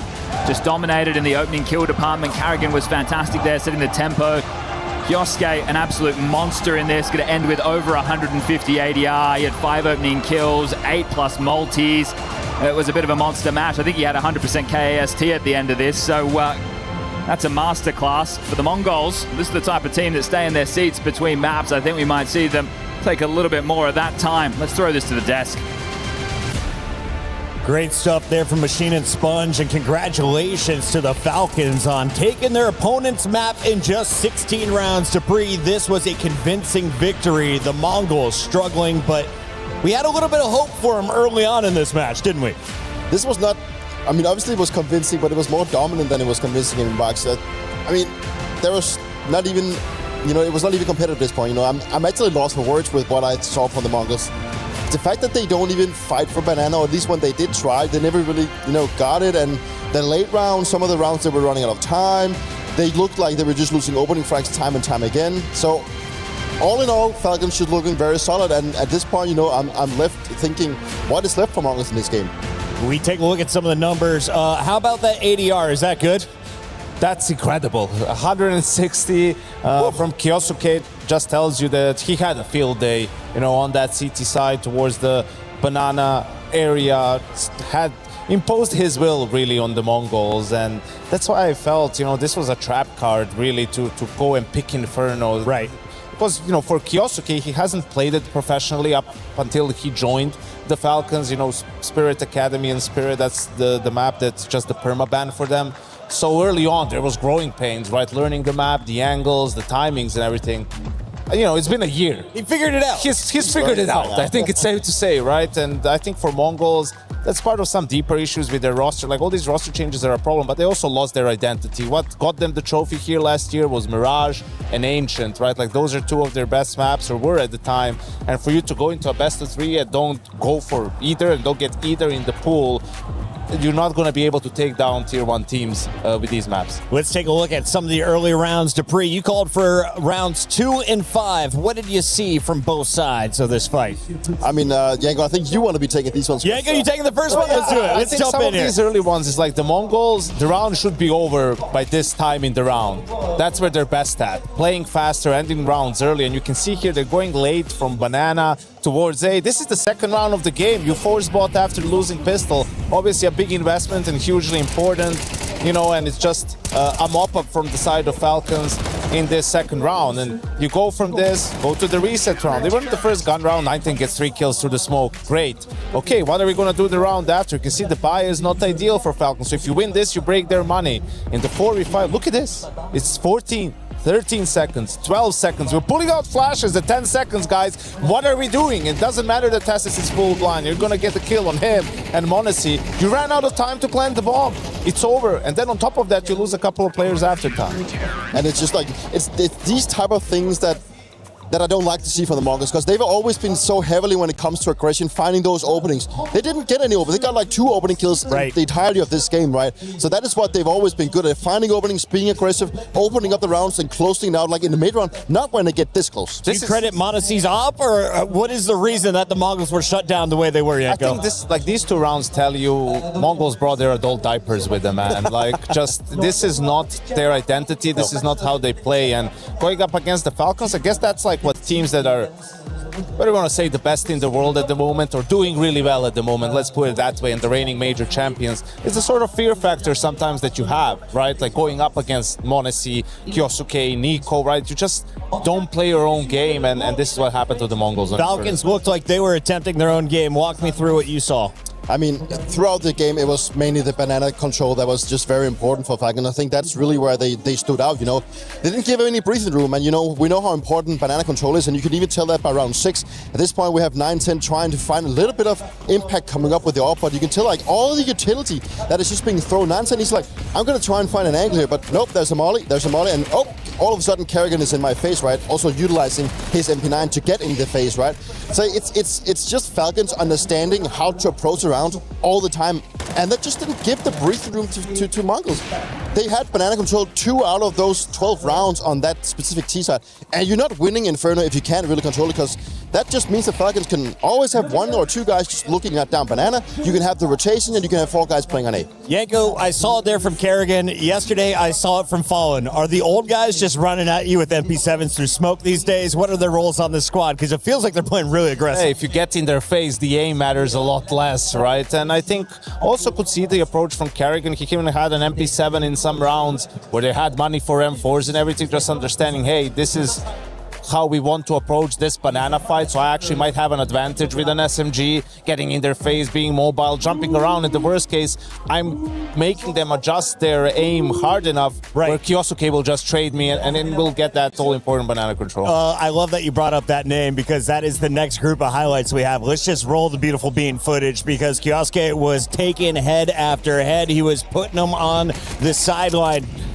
A lot of early pistol kills going down, but it's his rifle that caught my eye. Is this where we're going to see him shine throughout the tournament? Yeah, sure. Like, he's a phenomenal rifler, and as Yanko also already alluded to, you know, his time on learning how to play Inferno really shines through on this one. And at some point throughout the match, it just felt like he was just playing Face It, and he was just like running around, getting so many kills, getting multiple multi-frags all over the place, and just controlling the pace very well. He's just a force to be reckoned with, and you could just tell that he was oozing of confidence, and no matter what situations was put in, he was always going to go out and find a lot of impact. I mean, it perfectly describes him as a player. Just a highlight reel of taking aggressive fights, taking duels, crisp aim, great movement, clearing angles, right? Like, that's what he's really good at, arguably one of the best in the world at. And if you can make the game such where he gets to do that for most of the time, instead of sneaking around and trying to, I don't know, play around smokes and anything along those lines, then you're going to get a lot of Kiosuke. Only 8 multi-kills, 26 and 7, dropping about a 160 ADR. The man was ridiculous in game number 1. Can you keep this pace, or do you even need to as we go into game 2? Let's take a look here at what we have in store for us, because reminder, here in the round of 16, you are playing best of 3s. 2 wins is good enough to send the Falcons through, Dupree.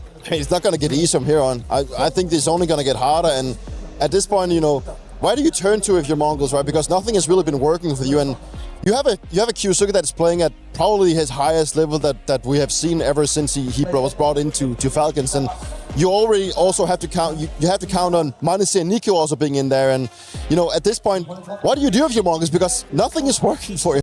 Nothing is working. Go ahead. Final thoughts on this one. Pray. Yes. Pray. Well, prayers are working on the B stream right now. If you're a fan for Brazil, Navi coming in as the favorite. I was told they are currently down 6-11. Will we see the finish coming in from the challenger? The fact that Legacy is bringing the game here to Navi. I mean, I think Legacy is, ever since they've gotten Art, they did have that swap of Lux into Art, and he's an enemy that maybe suits their playstyle a little bit more. And they had their ups in Austin back at the major at that point, where we really started catching an eye. Had some times finding a little bit of that gameplay and that group that they had together there, and ever since it's been a question of, can they actually get back to the level that we've seen so far? I think Try is a huge addition for them, Chris. Okay. Upgrading in that op role. He was talking about in an interview, finally on a tier 1 team. It's crazy that they were able to win 10 rounds on T-side in the first half. Now, Navi is a really good T-side team themselves, but this is still going to be rough for them to come back on Inferno. Just a reminder, if you're joining us here at the Esports World Cup for the playoffs, you're currently seeing 2 matches live on our mainstream and our Bravo channel. Winners of each of these matches will face off in the round of 8. So if you get through Navi, your reward is potentially playing against the Falcons if the Falcons keep it up. And Falcons definitely want Legacy, because they lost to them in a final a couple of months back over at CAC in a best of 5. So they like some revenge, but I think the only thing that can beat Falcons is the Falcons in this particular matchup, right? They just get too complacent. We saw it in the Astralis game. They dominated Astralis on their own map pick, and then when it got to Dust 2, a couple of, rounds where they're getting too ahead of themselves and still able to close it out 13-11. So a bit more discipline this time around, and I think it's a clear 2-0. Mongols were EWC champions, but right now they're on the ropes. Let's take a look at this squad real quick. And Dupree, I know 910 is my player to watch, but gas me up. If I'm a Mongols fan in the crowd, I'm going to get loud. Who am I turning my eyes to? Explain the roles of the roster. I mean, obviously, Blitz has, as you know, it's been going a little bit back and forth with Techno and Blitz being the leader of the team. So a little of both voices in that regard. 910 being obviously the star player in this roster ever since they've loved Sensu, but also Missinio. And then the 2 young boys of Tituak and also Darkmeister. 2 guys that, from what we just saw in this game, still has a lot to learn. Right? They were put in a lot of uncomfortable situations. And at this point, when you play at this level, when you do go up against so many good players this tournament, it is hard for you to try to find a balance. So it's a team that is still have a lot of growing pains, and a team that I don't have a lot of expectations to so far. I can't imagine being 17 years old and going up against Nico, who in his heart believes he's in his prime. We have game 2 loading up on the other side of this. Don't go anywhere. It's Counter-Strike at the Esports World Cup.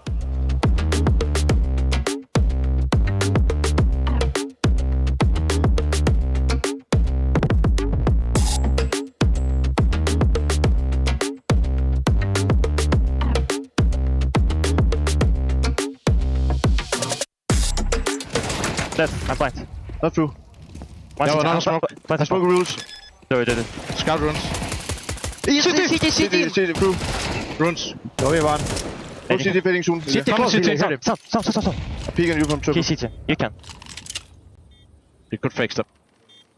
I have the runes one. Nice! Let's go. Smoke. Yeah. Let's try again. Push down. This ain't no regular thing. Came for the ring, you know what I mean. You see my name in the lights. Better get right, I'm champion.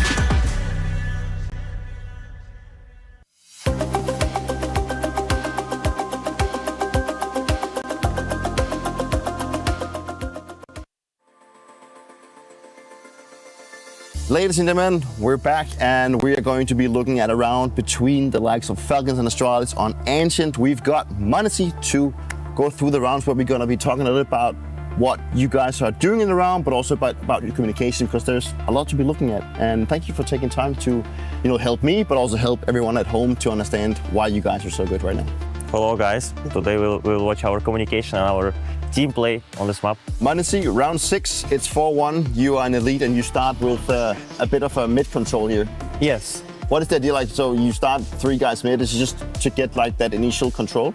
Yeah, I mean, I think in this round we were supposed to also go out cave, if I'm not mistaken. In this round I'm just holding flashes from window, and people on middle, they're asking the exact timing they want.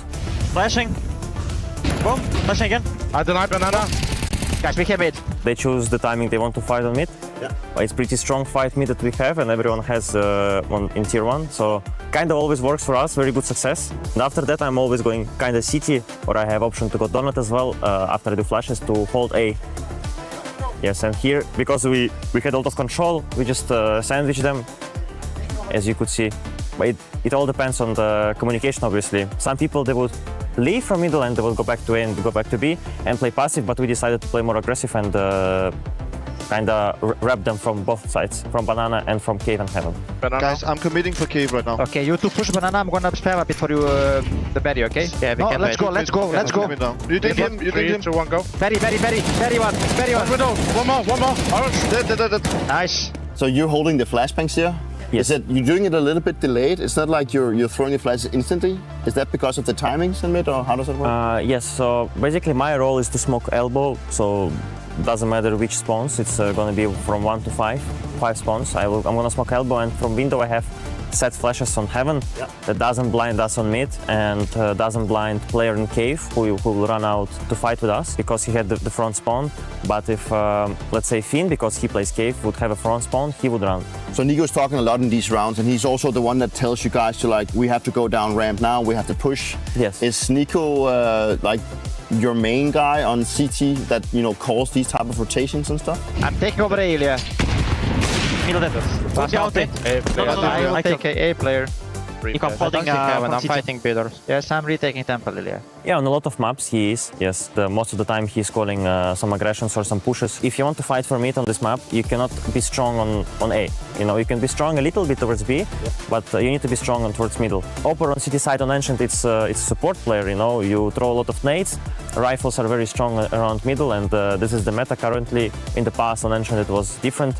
Thank you so much, Manesi, for giving us a little insight into this round. It was nice to hear what you brought up, and it's nice to hear what you guys at Falcons are doing. So thank you. Thank you so much. Thank you.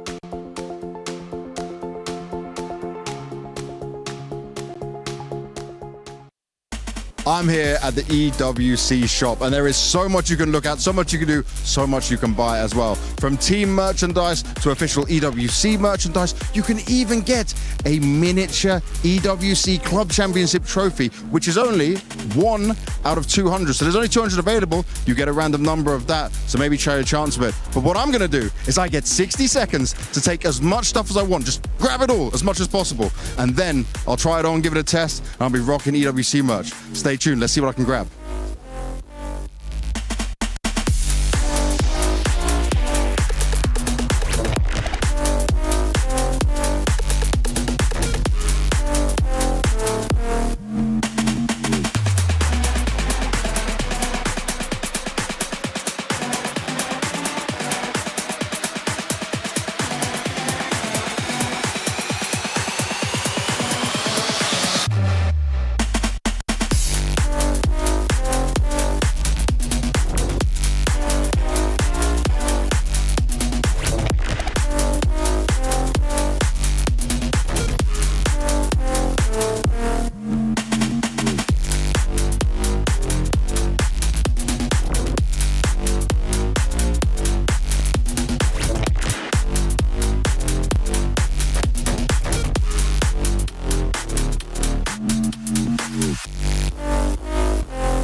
60 seconds, that was not easy. I am a little bit sweaty, but I've chosen all of my outfit. I even got the EWC socks as well. I'll be styling from head to toe. So let's go and try it on and see how it looks.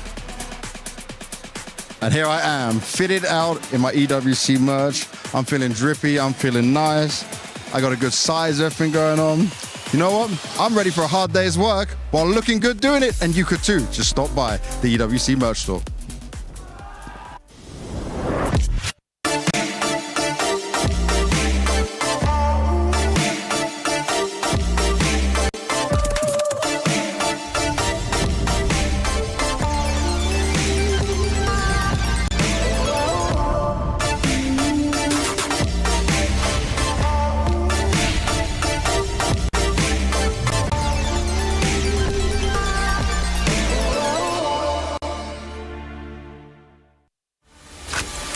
Goes back towards the deep bomb side and allows Flammers to activate with the double. Redis 4 mode down immediately. Threes want one of these in the spam comes up. He knows Azulu's feeling the pressure. Donk.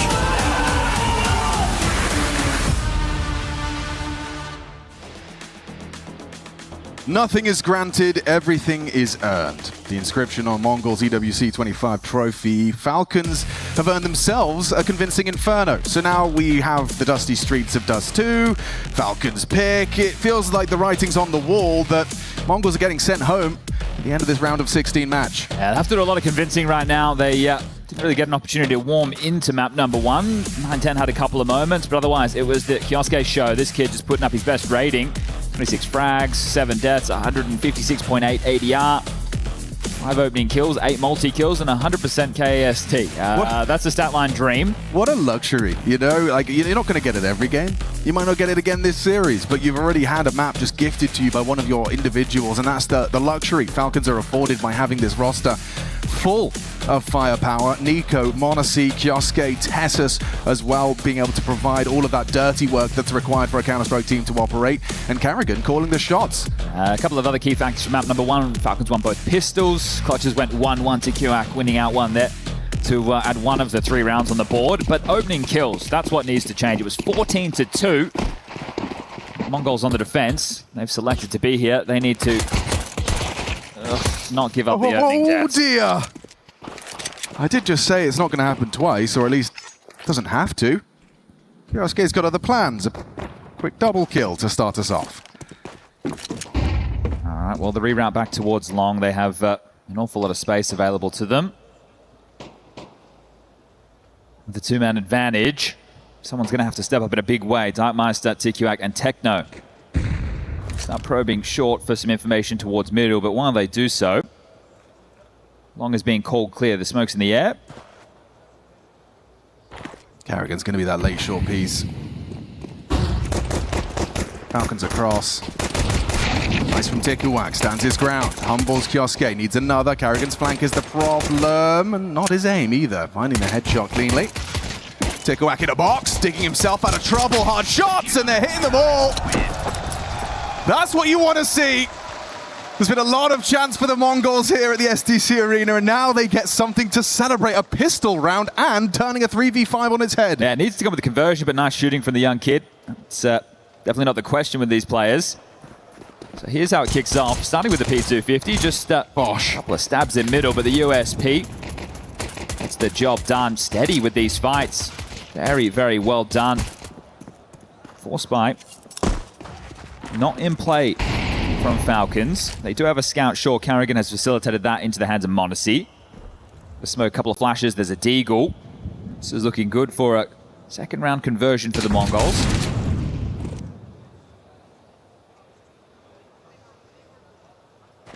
So allow the deagle and the scout to search. That would be paramount in a round like this if Falcons want to win it. Set up his Darkmeister and Techno over towards B. Darkmeister essentially taking what was Senzu's roles. Obviously, we have to talk about Cobra Zero, but I think they had mixed it a bit more with Zinho and Techno in loop. That's 2 for 2 in openings. On the Kioske's sidearm, Darkmeister claws it back, takes him down. Carrigan nearly actually found Blitz with the Glock. Everything's fine! Everything's fine! I say that, as Monacy does finish off onto Blitz, it makes it a 1 versus 2. Should be Nothing more to be said about this one, given his weaponry. He's tagged one. Tickleback tagged. Oy, okay. Well, that was way more threatening than the Mongols would have liked, but you got the conversion that you were asking about. Yeah, and they will have seen those Glocks, so the Mongols know that the buy is coming through now. They'll have to get some drops across, but everybody with a rifle. Darkmaster the low end on a FAMAS. Carrigan will have to take the emission for the Falcons buy. He's down to a Tech 9. Long spawns, the best, so don't expect them just to rip it out the gates. Probably a bit more default-centric. I like this from Darkmeister. Yeah, forward.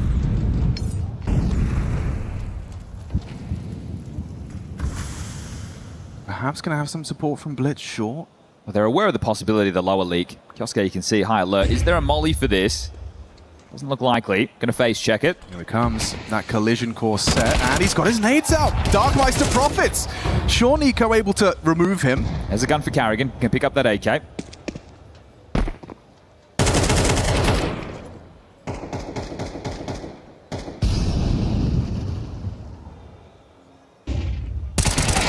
Oh, a chance for Blitz goes awry. Tassus finds the bullets necessary. Bring it into the 4v4 there. It felt like job was done because you slow their default roll, right? It takes out some key responsibilities. That's going to have to be chopped and changed between who was alive, but now they're setting up for this B finish. So action on Techno. Rotation point is 9-10 through CT. What's he got? Tassus again wins out. Fair play. Good output from the Dane. 2 round defining frags to get Falcons on the board. We won't see that AWP in the hands of 9-10 for some time. Lost bonus for them, 1,400. The man who's going to have the most is going to be Darkmeister with 2,900. TQAC will do his best to save this M4.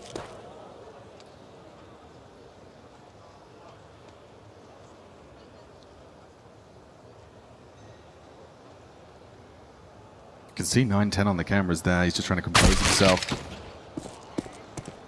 Well, that's a Carrigan death that he's not going to regret too much. That AK could be pursued, but TQAC really just wants to hold on to this bomb. Not long left now, and I think they'll allow him to just hold on to this. They need to start building a bank of their own on this T side. This bomb goes off, round confirmed, 2-1 is the score. Terrorists. And a force buy will follow. So Darkmeister can get M4, everything he'd hoped for. TQAC can drop out an SMG, maybe a scout for 9-10, and they can start to piece this buy together.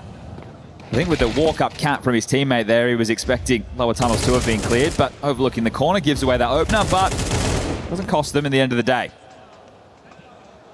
Blitz is going to be the man operating with the scout, 9-10 with a 5-7. Techno onto MP9, and there's 2 M4s for the next generation.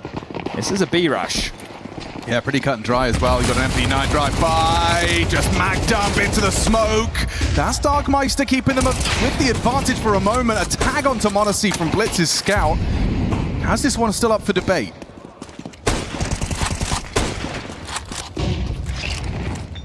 Taking their time, no need to rush the plant. Lots of util to lob in, but it looks like all 3 quickly rerouting tunnels. I like the decision.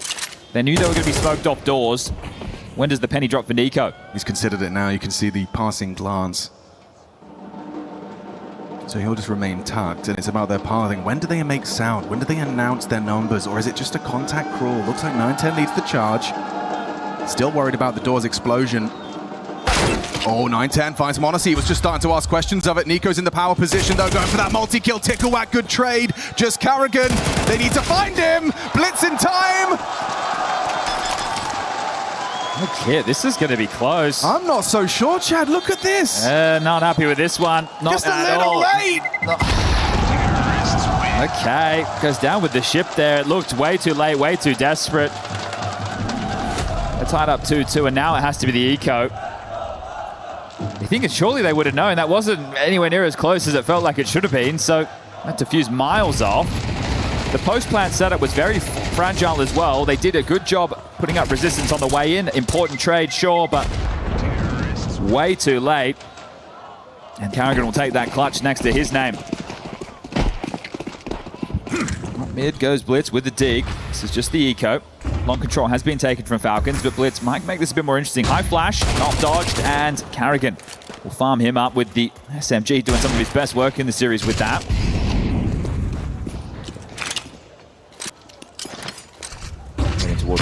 right in the pocket. Darkmeister brought down to 40.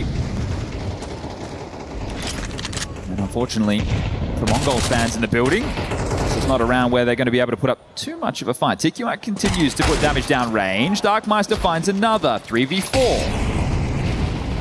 Still,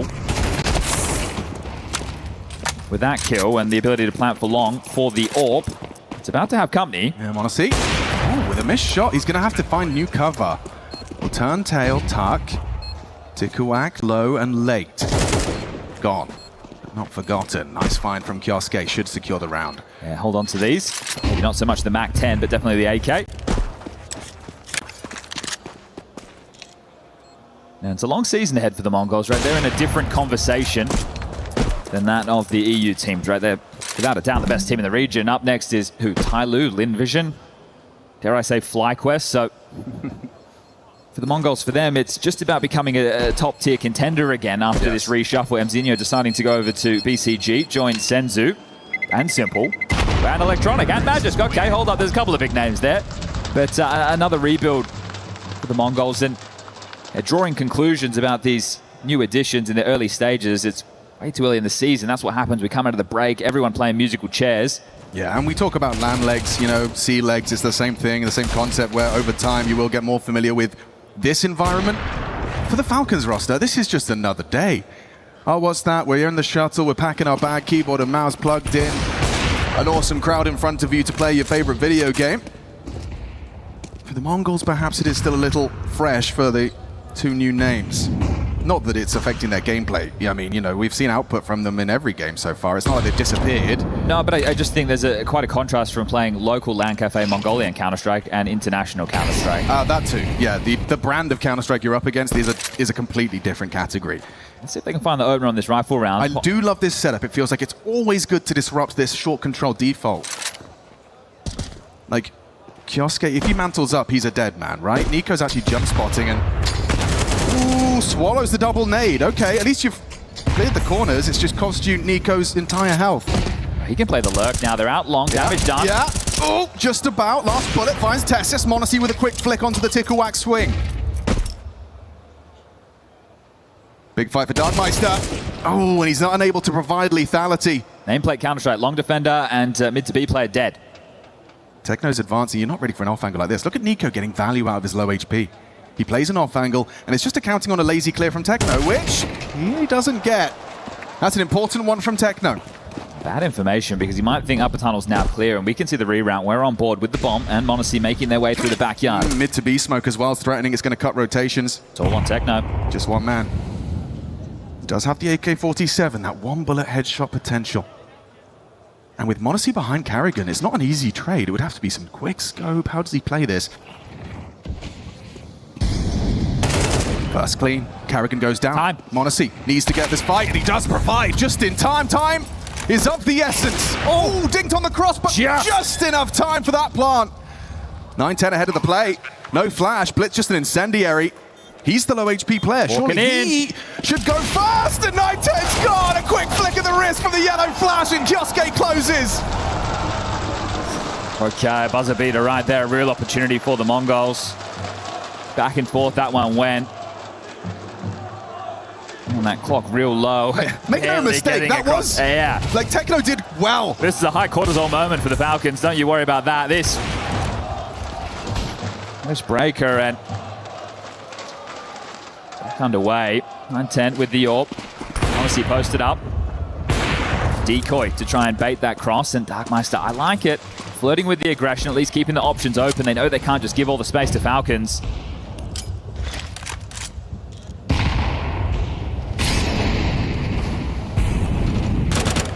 You can't stay there forever, can you? 9-10's on this boost, and we'll stick around on his roost for the first. Clean. Just what you want to see from your CT AWP. Moves Kioske from the pack. Out mid, Carrigan already burrows forward. Blitz on the clear. m0NESY's holding that line, and so limiting Blitz's movement.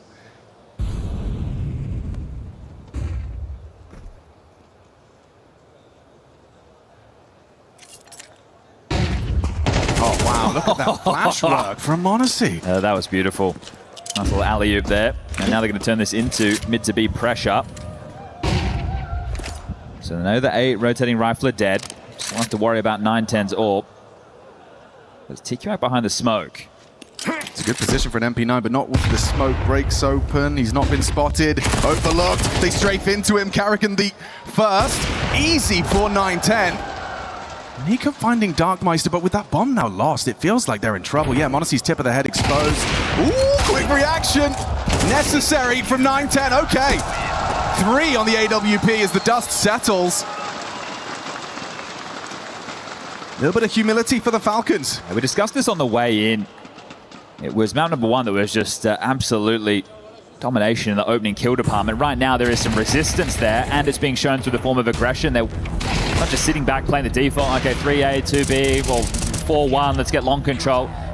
They're putting the question in the mind of the Falcons, are they aggressive? Sure. Are they playing into lower tunnels? Now the question needs to be about the monies on it. We'll take a tactical timeout to have the conversation. We've got 4K on Nico, 2.1 on m0NESY, 3K on Carrigan, 2.5 Kisuke, and Tessus with 3.3.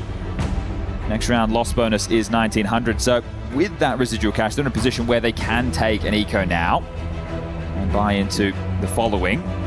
So it looks like they want to push the issue, at least with Nico onto 1, and there you go. You can see a few more investments starting to take shape. Still going to give this one a go. Only 1 man with a long spawn, that's Nico. The rest very B-centric.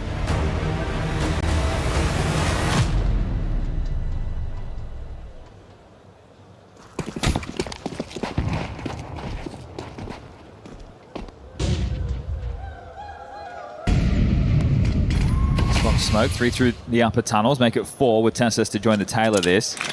Carrigan is going to throw very standard util mid block and short molly. That's going to make it feel like they are just doing default map control, but they are setting up for a B pop. Reading this situation, Blitz in 2 mines was in CT. He'll still be able to assist with util, and Techno repositioning. This is good against the pop. They're starting to understand the lay of the land. Darkmeister can be the bait. He's the worm on the end of the hook, and then Techno, he just goes fishing. Here we go. No one looking! No one looking at Techno! Oh, it's perfect! Clean as a whistle! Shut down. Competitive now. Fans on their feet for the underdogs. And it will have to be the eco from Falcons, so an opportunity for the Mongols to get back in the lead. That's awoken the arena. It's nice to see some resistance. You lose that first map, your choice, in such that fashion, you think, all right, well, they might just roll over and relent. Right now, they're pushing back, and they're even smiling. Darkmeister had a chat with him on the media day. Timid, a little bit like Techno, but definitely packs some punch. Fast up Cat, scaling quickly with these blocks as 9-10 on the AWP will grab 1. His support's on the way. They're just going to run on out and try and overwhelm. This one will not get out of control. It's just 2 frags and Pacey. Okay, make it 3 on the Glocks. This is a little bit more than they were worth. I think we can all thank Falcons for playing that eco quick. Double AWPs a change going into round number 10. So the defense will have another sniper. Darkmeister will wield that on the B side of the map. m0NESY will not have his. So being made to work for this Falcons. And also being deterred from that B bomb site. A couple of times Falcons have made that the focus of their affection. Darkmeister, he loves this Aggie push. He's taking the AWP lower tunnels for a 1v1 versus Nico as a rookie. You've got to admire his tenacity. 9-10's got his backside covered. Util will force him away. He'll do what he can, but Darkmeister's so invested into this position now. Flash onto 9-10's front door. Run down, easy for Carrigan. This guy's going to be heard. Versus Nico, he's got the right idea. m0NESY might clear him just in time. Nico removes his head, and these double AWPs collapse, as do the Mongols. Easy for Kioske. Call this one a Falcons 5th. That's smothered in that one. They're still taking their chances.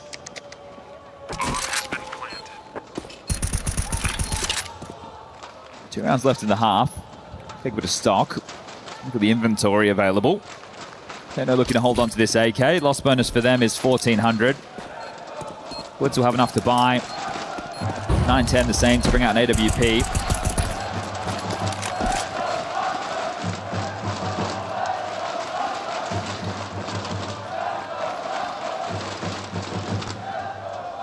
See a little bit of extra utility usage there to make sure that 9-10 couldn't find that opening pick, right? A couple of flashes, mollies, they were being very diligent there. They've identified that the Mongols want to search for these opening picks, so they can't hold on to those nades for late round. They need it just to get the territory if they want to play the push-pull of that short and mid-control game.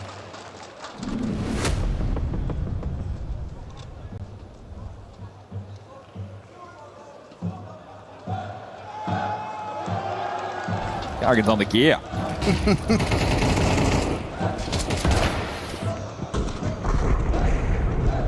Right, the worst weapon for the Mongols right now is Tikiwak on an MP9. If he gets long control, that's fine. Oh, Modesty. You lost one already. Yeah, Techno a bit too much hang time. Jumping to the back on the cross. Sticking out like a sore thumb. Lots of pressure on Darkmeister. Bianca dead.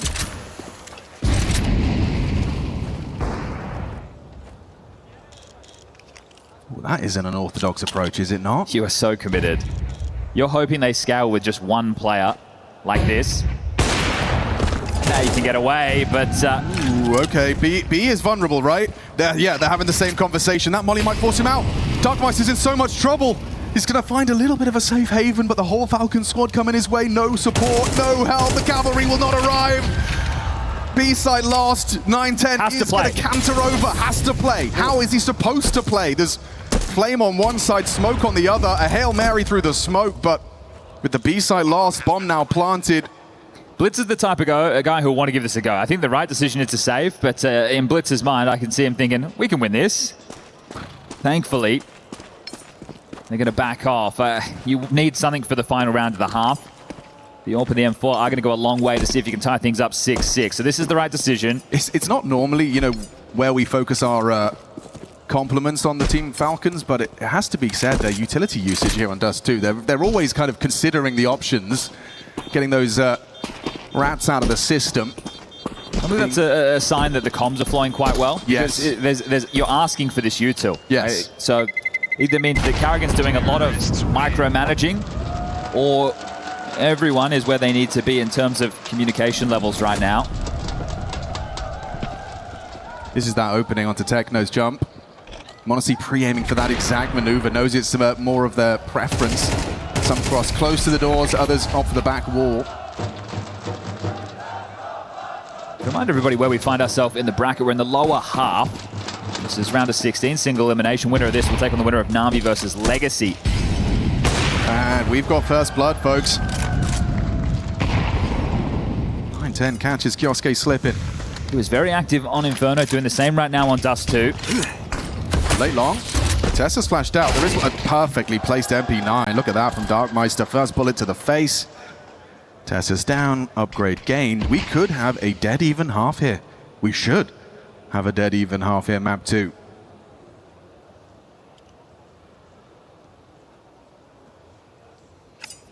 See what the Brain Trust comes up with. Nico a voice as well, combined with Karrigan and Monacy, so they've got plenty of time to put their thinking caps on.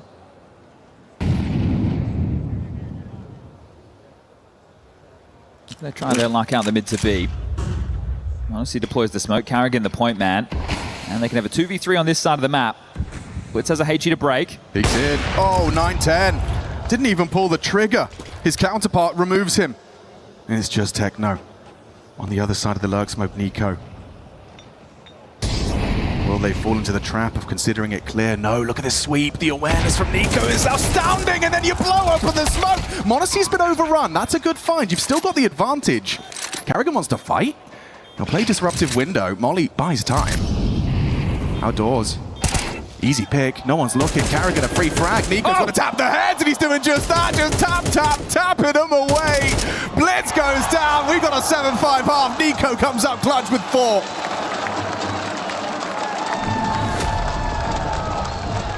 I'm just basking that. That's a 5v3, 9-10. Gets in the opener. This is great. Right? The molly towards Car, I'm thinking, all right, hold on. It's like Nico's already out. We're getting maybe a little bit too tricky with that one. Holy shit, man. Okay. Yeah, my thoughts exactly. Well, 7-5 2-round gap. Some big differences, though. Opening kills, I think we're all tied up going into the halftime break. Pistol round, Mongols were able to pick one up. So some differences, but still some punch. You would love if this was the first map of play and maybe Inferno was coming up next, because we don't doubt what these individuals can offer. We're going up against Falcons, the favorites after seeing Spirit and Vitality a little bit rough around the edges in the group stages. Both of them having to battle through the lower bracket to book their ticket here. We'll have Vitality coming up later today against FaZe and Spirit against Bait. Let's make it 2 from 2 on the pistols if Mongols can get out long for free. Good to get past Nico. His taps were looking good. Now he's got the USP. Just going to be staring at the floor. Molly forces a reaction out of him. Can't track the head of Techno. Up Cat as well. Yeah, pressure onto Carrigan. A dead man. The smoke gives him something to play around, but so susceptible to the push on short side. Yeah, 910 finds him. Kosuke arrives on the scene of the crime. Dark Meister finds him. Job done, pistol 1. All right, top that one, TSS. Good shooting, and you'd hope the conversation between maps and the Mongols is, boys, let's just run at them like this. Is everyone doing the jiggle dance? Let's all finish it off. And that's both pistols for the Mongols now. Come on, then. Falcons in the first half, they decided to take an eco. They didn't force. They had a scout drop, and there was a deagle for Kioske. The rest were with the Glocks. Right now, they are going to shove, trying to fight for economic control. Darkmeister with an instant mid-door smoke lined up. It's a HE on Carrigan.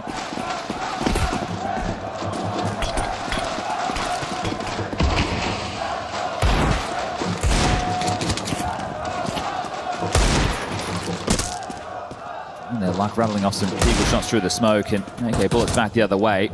Very rifle heavy, just Techno on the SMG.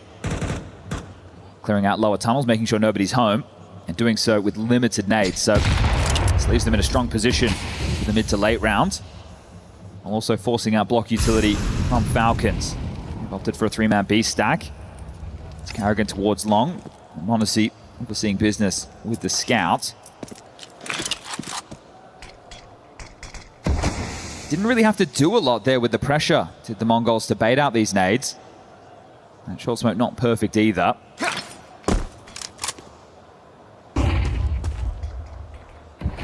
As Falcons here in that util land, make them feel that they're in the right place with the stack. You've got Kioske jump spotting for the mid info, but it's back towards long. It's all on Carrigan and Monacy. They might flash him. Carrigan's been going intermittently anti-flash. Monacy supports. Oh, he finds the headshot. Overlooked. Overlooked completely. It's perfect for Carrigan. Gets a freebie. Bomb 910's back. Got to get out. Noted on the retreat. In hot pursuit, Carrigan. Pivot all over the map. Nico unarmored. Got to be careful on this engagement. Could fall foul. Quick bullet.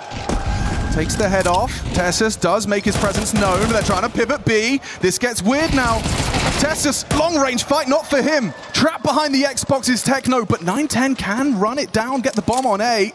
1v2 for Carrigan. Doesn't know about the low HP. Will prioritize this player on site. It's 910. The Molly could do it. It's going to make life miserable for 910. He's going to get forced wide. Carrigan lies in wait. Oh! What? A Glock headshot. He had to hit that. Okay, high intensity round there. We're all tied up 7 apiece. Just standing and delivering in the fire. Yeah, so this time the pistol with the conversion means a whole lot more. Very good opener. The second comes in. But this is so sketchy. Plays in lower, mid doors, the bomb trying to make its path, and 910 forges it in the flames, stands and delivers. There's a hero M4 onto Monacy. All right, okay. 910's out long. They got all that space. Kioske, a couple of missed eagle shots, surely should be, whittled away at by that Mag 10. Ball handled by Blitz. Info, green box, knows he's tunked there. That's what the M4's searching for, that long-range fight. Blitz did not anticipate a rifle to be in the mix. Monacy's going to keep on moving right now. He needs to be the man to stall out this long play. It's just Eagles, there's no util. I say that, Carrigan just picked up a Mag 10 and a flash, okay. Smoko vision. Yeah, how's he done that? Cheeky. Bullet lands to careful. 910 through the smoke. Tickle whack. Silenced. We've got ourselves a competitive one. Back stab. No. Carrigan just going to try and be a beacon, distract them. Tessus connect a body shot. 910 so susceptible. Squishy. 29 to work with. Tessus finding more output. How does he do it? Fair play. Monacy's hero, M4, lives up to the prefix. Yeah, Carrigan dropping that to Monacy to make that one all possible. So setting up the star for success. Get up to 13 frags, and the intensity of that one, it just flowed on from the previous round. You had the pistol, you had the force, and now you had the partial where 2 kills straight through these smokes. Sure, you know they're on the cross. Tess has good awareness. I like the move from Darkmeister. Knew they were short, long, and CT, trying to isolate the easiest of the fights, but we're back underway. Darkmeister trying his luck with the Scout. Honestly, with the AWP, going to be hard to get past. Ooh, they nearly lined up for him there. Head of the snake removed. Gotta walk this. Yeah. Oh, Kioske catches win just in time. He'll stabilize the aim, finding Techno just poking out of those doors. Happy to see them taking risks. Yeah. A lot of these engagements, you know, the player they find is often left on a scrap of health. It's just that little bit of missing mojo. Back towards B with 3. Tessa's on the jiggle. Kioske tucked in. It's a good setup. Incendiary in reaction, anti-flash. HE could be juicy. Bosh. Soft. And committing in for what feels like their impending doom. Tessus plays it well, keeps it dynamic. And he needs to reveal Kioske until he's ready to knock him down. Tessus is thinking that they're meant to be my kills. Yeah, yeah. Right? I'm here the whole time. I'm doing the hard work. You've just peeked out and not looking at you, mate. Okay. And poor Tessus. Unsung hero, can't get his. Will have to be the eco for Mongols now. Well placed nade. Setup was there. Nico was on a quick rotation from CT spawn as well. And talked about the pistol conversions. It was third time of asking that needed to be a lock. Couldn't be the case, as honestly, when he's not smoked, he is going to search. The 2 of them just ready to take fights through these mid doors, and why the hell not? Whoa, he's quick. Oh, just nails it through the doors, don't worry. 2 pulls of the trigger, both connecting. They're being allowed to play deathmatch today.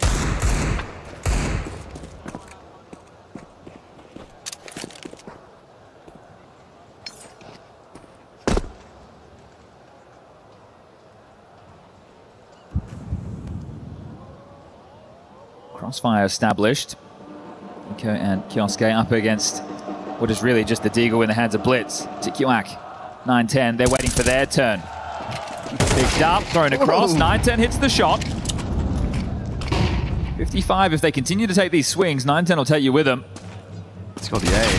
Can't quite connect onto Nico. Tikiwak, can you get close enough to pick that up? I don't think so. Tessus will finally get something through his troubles, and Nico to finish off the round, 10-7, 3-round gap. 4 staying alive.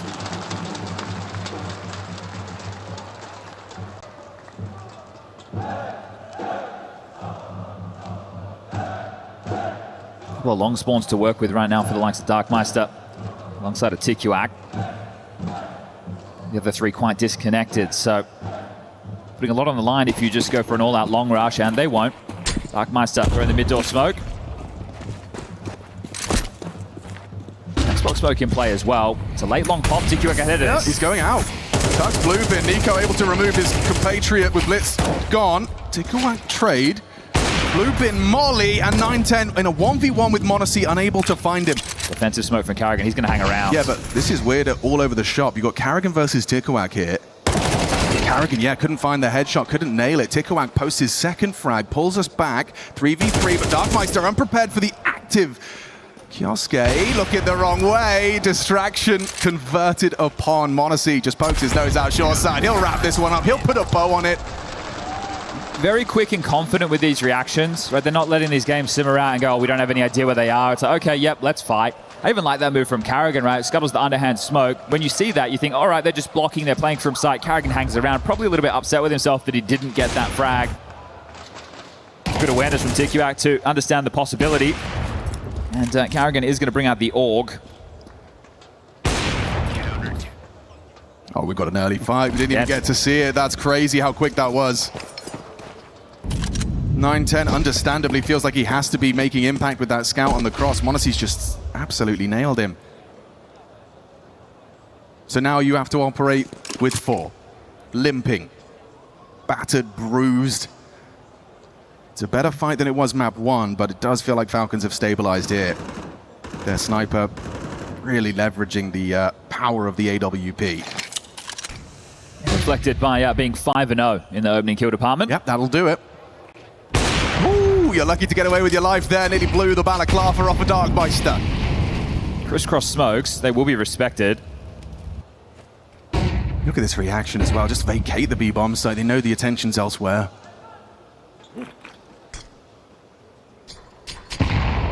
Smoke break nearly exposed Ticklewhack to the AWP. He's going to go for his crawl. He's trying to avoid all those. Well, he's going to be exposed. Well, he is on the fade, yeah. Kioske down. Goodbye. Good, incredible on the Galil. B's open for business, baby. That should be it.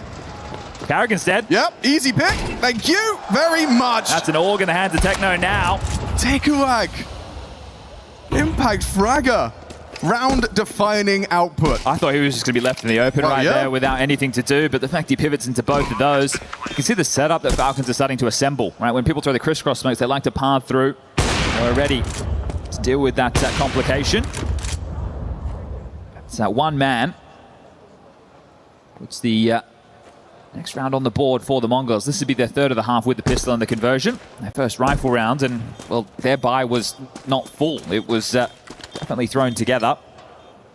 Bit of a foot fault from Falcons. I mean, credit, of course, to Ticklewhack. 17 years of age, rookie year. Finding impact frags like that. STC Arena's giving him a golf clap. I see that one again in the replay. I think last time after we had that blitz, extremely late defuse attempt that was well done. Everyone happy about that, but they're going to hold on to their applause until it's actually confirmed. It's a 3-round gap. Here's that opener. It didn't seem to matter, did it? Still get the space. Simple stuff. The Galil at range. 2 crispy headshots.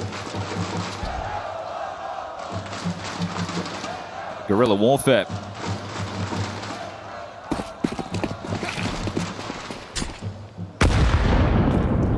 Darkmeister trying his luck at long. He'll take the space. It's there for the taking, right? Well, at least I thought he would. Respects it. Puts it up on Cat, so that means that Falcons believe they have that long control, and they'd be right. I am curious if we get to see Techno wielding this AUG. He scavenged from Carrigan. Probably not his usual investment. Might be a little unfamiliar.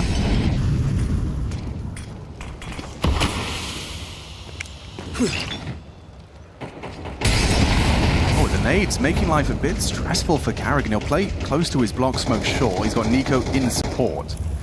Honestly, to set them up. Juggling between these nades, HEs, injuries, everything, as they're calling this one off. So juggling in the mid-round, a minute left on the clock. We'll be retooling to get long space once more. So Carrigan and Monacy paired up for this.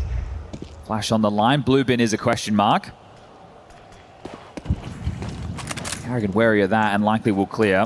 It's piped up and grouped towards shore are the Mongols. Monacy's going to be on high alert for this. Still has an incendiary. Throws out in response. 30 seconds. This is going to get really down to the finest of margins here. HE destined for damage. Here it comes. Monacy on that ramp side. Reveals the AWP. Attack connects, but now under scrutiny. Still connects on the double up. Finds him 1 HP. Safe from the spread. He's still alive. It's so hard to get rid of him. Kioske finds him. Oh, okay, a flying M4 headshot. Why not? Techno and his AUG. We didn't get to see a single bullet leave it. The round already falls to Falcons, and Kioske to thank for that, a multi. Honestly, the boy who lived there. Yeah, crazy. And all right, smile across his face. That was distraction made, domination done, and that's 12 confirmed. 4 rounds consecutive is what the Mongols need to take us into overtime. And so down to 2 bullets as well, so there's a lot of pressure. Here it is from Kyosuke's perspective. Shooting gallery, and then... Yeah. Of course. Hey, the jump. I dropped you AK. You're there. Just having a good time. Okay. 9-10 taking his AWP towards long for a pick. Ooh, doesn't overextend. Carrigan tempered on his defense. The key for Carrigan is just not giving away his life at the start of the rounds. It's a thankless job, but an important one.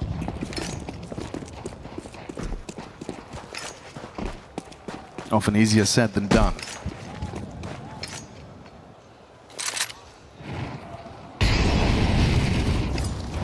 TeSeS might get some action this round. Yeah, they're just feigning map control into a B pop. It's going to be action on TeSeS and Kioske.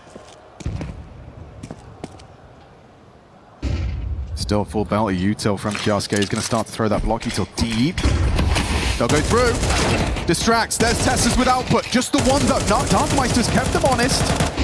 And Blitz is so committed. Still able to find Nico poking out the smoke. Set to collect a 9th. If Karrigan finds Blitz, I think they can give this a go. He's quite noisy. Oh, wasn't ready for Blitz, but still gets it and converts it. They're going for this, Chad. The door smoke available on Darkmeister, who is pressed out. He is. He's committed this, but the incendiary still doesn't find it. Quick, nice find. 1v1. Darkmeister is low. Can Karrigan end it right here and now? The odds are stacked against him. Darkmeister can just play around that smoke, and he does so to perfection. That's a clutch to his name. 3 kills. We've been talking about Tikuak, 17 years of age, and Darkmeister, 18, keeping this game going up against the world #1. Oh, they're not going to have any issues in the buy department. Falcons have plenty of cash to smash in this one. Obviously gets his AWP, rifles for everybody, there's kits, everything they desire. Whereas because that comes down to the 1v1, can't say the same about the Mongols. Techno moves up with the MAC-10. There's 2 Galils around the AKs. Well, they want to get a knockout blow here. Look at this aggression. Sometimes you can just give him the green light. Follow your instincts. Kioske forward position. Nico side by side from the short. Flash over. Lots of headshots required. 9-10's Galil, good for it. Opening kill goes Mongol's way. Done enough to scare this short presence. So they've dropped back. Karrigan cheats over to join TeSeS on B, so if they were hoping to use nameplate, they can't now. Monacy's AWP could be flashed off this. He was trying to get into a different position. Doesn't matter if his screen is white. He is so hard to kill. Still gets one, gets out. No B upper tunnels push, so not going to risk that. Falcons are heading back to deal with middle, and remember, Karrigan is meant to be the long defender. They're out long. Tikuak calling sector clear. Darkmeister still feigning some mid presence, but back to B. TeSeS just smoking upper tunnels now as well, so that's another 20 seconds off the clock, unless they want to brave the grey screen. Darkmeister applying pressure to TeSeS. It's Karrigan going for something a little unorthodox. Oh, they go. No one's clearing his corner. No one's clearing Karrigan! And Dust 2 comes to a close unless Tikuak's got it. Yeah, he was hoping for that long lurk. Now it's the long rotation around the world. 20 seconds left on the clock. The worst way for your tournament to end is just an impossible 1v4. The clock against him, and he's now on the floor. That's a 2-0, folks. Round of 16 for Falcons, a fly at defending champions here at EWC. Mongols, in air quotes on that one. A lot has changed within that year. They have been sent home in the round of 16. Falcons making light work of EWC so far. Win over K27, 2-0 against Astralis, and now a 2-0 against the Mongols. Their opponent still to be decided today. They'll be taking on Na'Vi or Legacy. But that was light work for the Mongols. A win over Magic, a loss to Na'Vi, a victory over Pain to book themselves into the playoffs. This is all a learning. We're getting to see these young faces on our screen, the rebuild of the Mongols, doing it the hard way without the coach. We don't know where to place them in World Counter-Strike right now, but as always, there's potential. There's a bit of punch, but the Falcons will move forward. A hot prospect for the run, deep run here at EWC. There's no doubt about it. The form you're seeing from these two. Monacy, Dust 2, Kioske. It was just the Kioske show on Inferno. But the individuals of Falcons shining brightly to start off the playoffs here. And they're the clear favorites here with Spirit and that of Vitality fumbling. We've got Karrigan on the stage for a post-game interview. Yeah, we do, absolutely. These fans here, the Falcons fans, are absolutely delighted to see their man Karrigan and their team into the quarterfinals. Karrigan, it's a pleasure to have you here in Paris. You said when you joined this roster that you wanted it to be a team that was respected in playoffs. You win the major, you're now in another quarter-final. Does it feel like that respect is there? I think it has to be earned more. Obviously, when I think about it, we haven't lost a map since the final of the major on LAN. So super proud of how we responded in this event so far after very bad start to the season in the previous tournament. So super happy, but it's a long road of getting respected in playoff. But I think Kaiusuke did a great job today on showing why he was the beast at the major. Do you think you've helped unlock him to reach his full potential? I think you should ask him about that, but obviously we have a really good connection. We work a lot together and just having a lot of fun. I think that is very important when you travel half of the year together. Sometimes the game is too serious, and I think I maybe unlocked some of that fun about being, and yeah, I'm super proud of him so far. How do you do that? Because you're right, I think sometimes people take this all too seriously. I mean, it's serious business. We've got a $2 million prize pool up for grabs here, but how do you keep the fun energy going here with this team? I think it's just being myself and trying to give everything I can to the team. We're working really good. Coaching staff is fantastic. It's amazing to be under Sonic as, in my opinion, the GOAT coach. So I'm also learning something about myself and the team. And yeah, we just have to keep focused. It's an important tournament, obviously for organization. And I want to give everything back to this organization who collected this team and made us win a major. Speaking of which, I think you might be alluding there to the Club Championship, of course, that is up for grabs. A strong performance from you guys here would really help secure that for the 3P when it comes to Club Championship trophies. You guys are thinking about that, right? I think we as players don't think about it. I think we just want to make our organization really proud. It's a key tournament for them in this calendar year. And to be honest, EWC is becoming a prestige event for prize pool. All the best teams are here. Single nation bracket, 16 teams. Well, whoever wins this tournament probably was the best team in this tournament. Now, you mentioned a little bit earlier about having some fun. Would you like to go and crush a key here at the Esports World Cup? Normally, my key always has been crossed the first round, so I'm just super happy I get the chance to crush someone's key. Let's go and do it. A legend stepping up here to crush a key. The Falcons fans are having a great time out here. Just join our key master there, Carrigan. And this is a big key to crush because, of course, it is the title defenders. They came to Paris carrying the EWC crown, looking to defend it. But the trophy is now guaranteed to change hands. Carrigan crushes the Mongols' key.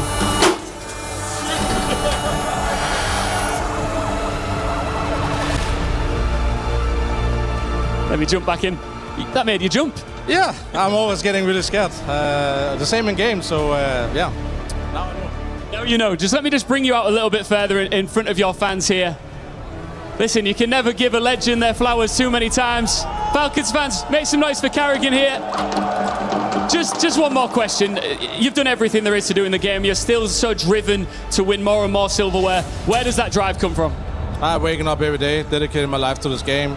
And now I have a chance to bring trophies to these amazing players behind me. And I'll do everything I can. And yeah, I've always been motivated. But after winning the major, I can taste tasting that victory gave me even more motivation to wake up and work hard every day. Do you think that victory, because I think a lot of Falcons fans were thinking, will this roster, will this star-studded super team ever do it? Now you've done it. Does that take the pressure away, or do you think it brings more expectation?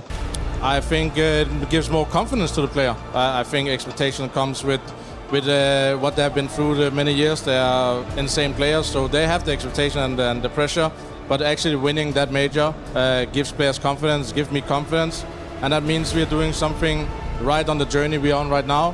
When you think about it, it's my 4th month as a player in the season. So, so far so good. Congratulations. Best of luck in the rest of the tournament.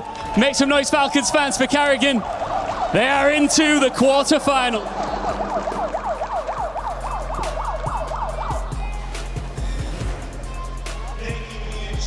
And there we have the Falcons walking away with a 2-0 victory, as my two analysts predicted. This one a little bit closer in rounds than we predicted, showing some life for the Mongols as we take a look back at some of the big plays.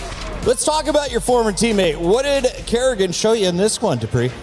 It surprises me that Carrigan seems to be doing it time and time again. That so many times I've actually sort of counted him out when he was sidelined in some of his earlier projects, but he seemingly just seems to be coming back. And if there would be one guy that I would be looking at in Danish Counter-Strike that has the passion and always willing to fight for himself and his team, that's got to be Carrigan, right? And you know, he's really elevated this Falcons project to a very new heights, and it's a thing of beauty to watch him be back with Nico.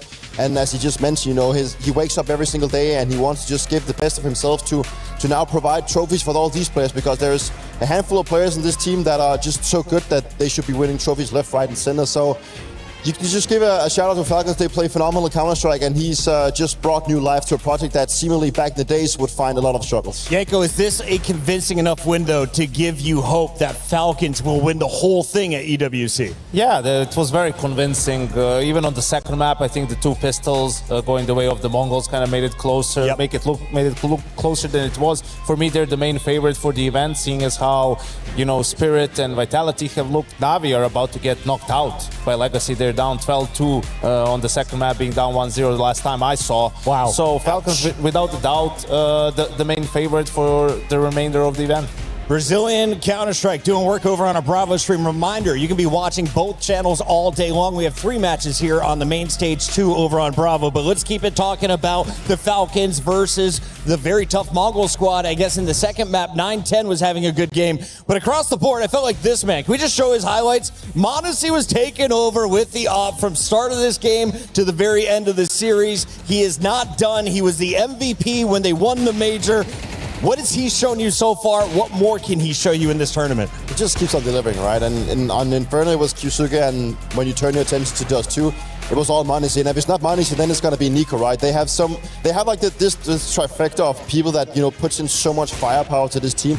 And it's just incredible to look at how he just keeps on delivering, keeps on developing himself, and he's always this. You can always rely on him, right? He very rarely has these games where he just doesn't show up, and he can do it even with the rifles and the pistol. He's just a very wreckable force for the Falcons. So all in all, you know, it's very important to see that he also keeps up delivering from the major. The YouTube chat called him a cheater for that shot through the smoke, Yanko. Yeah, but you see in this game why we call him the Flash. He's just so quick.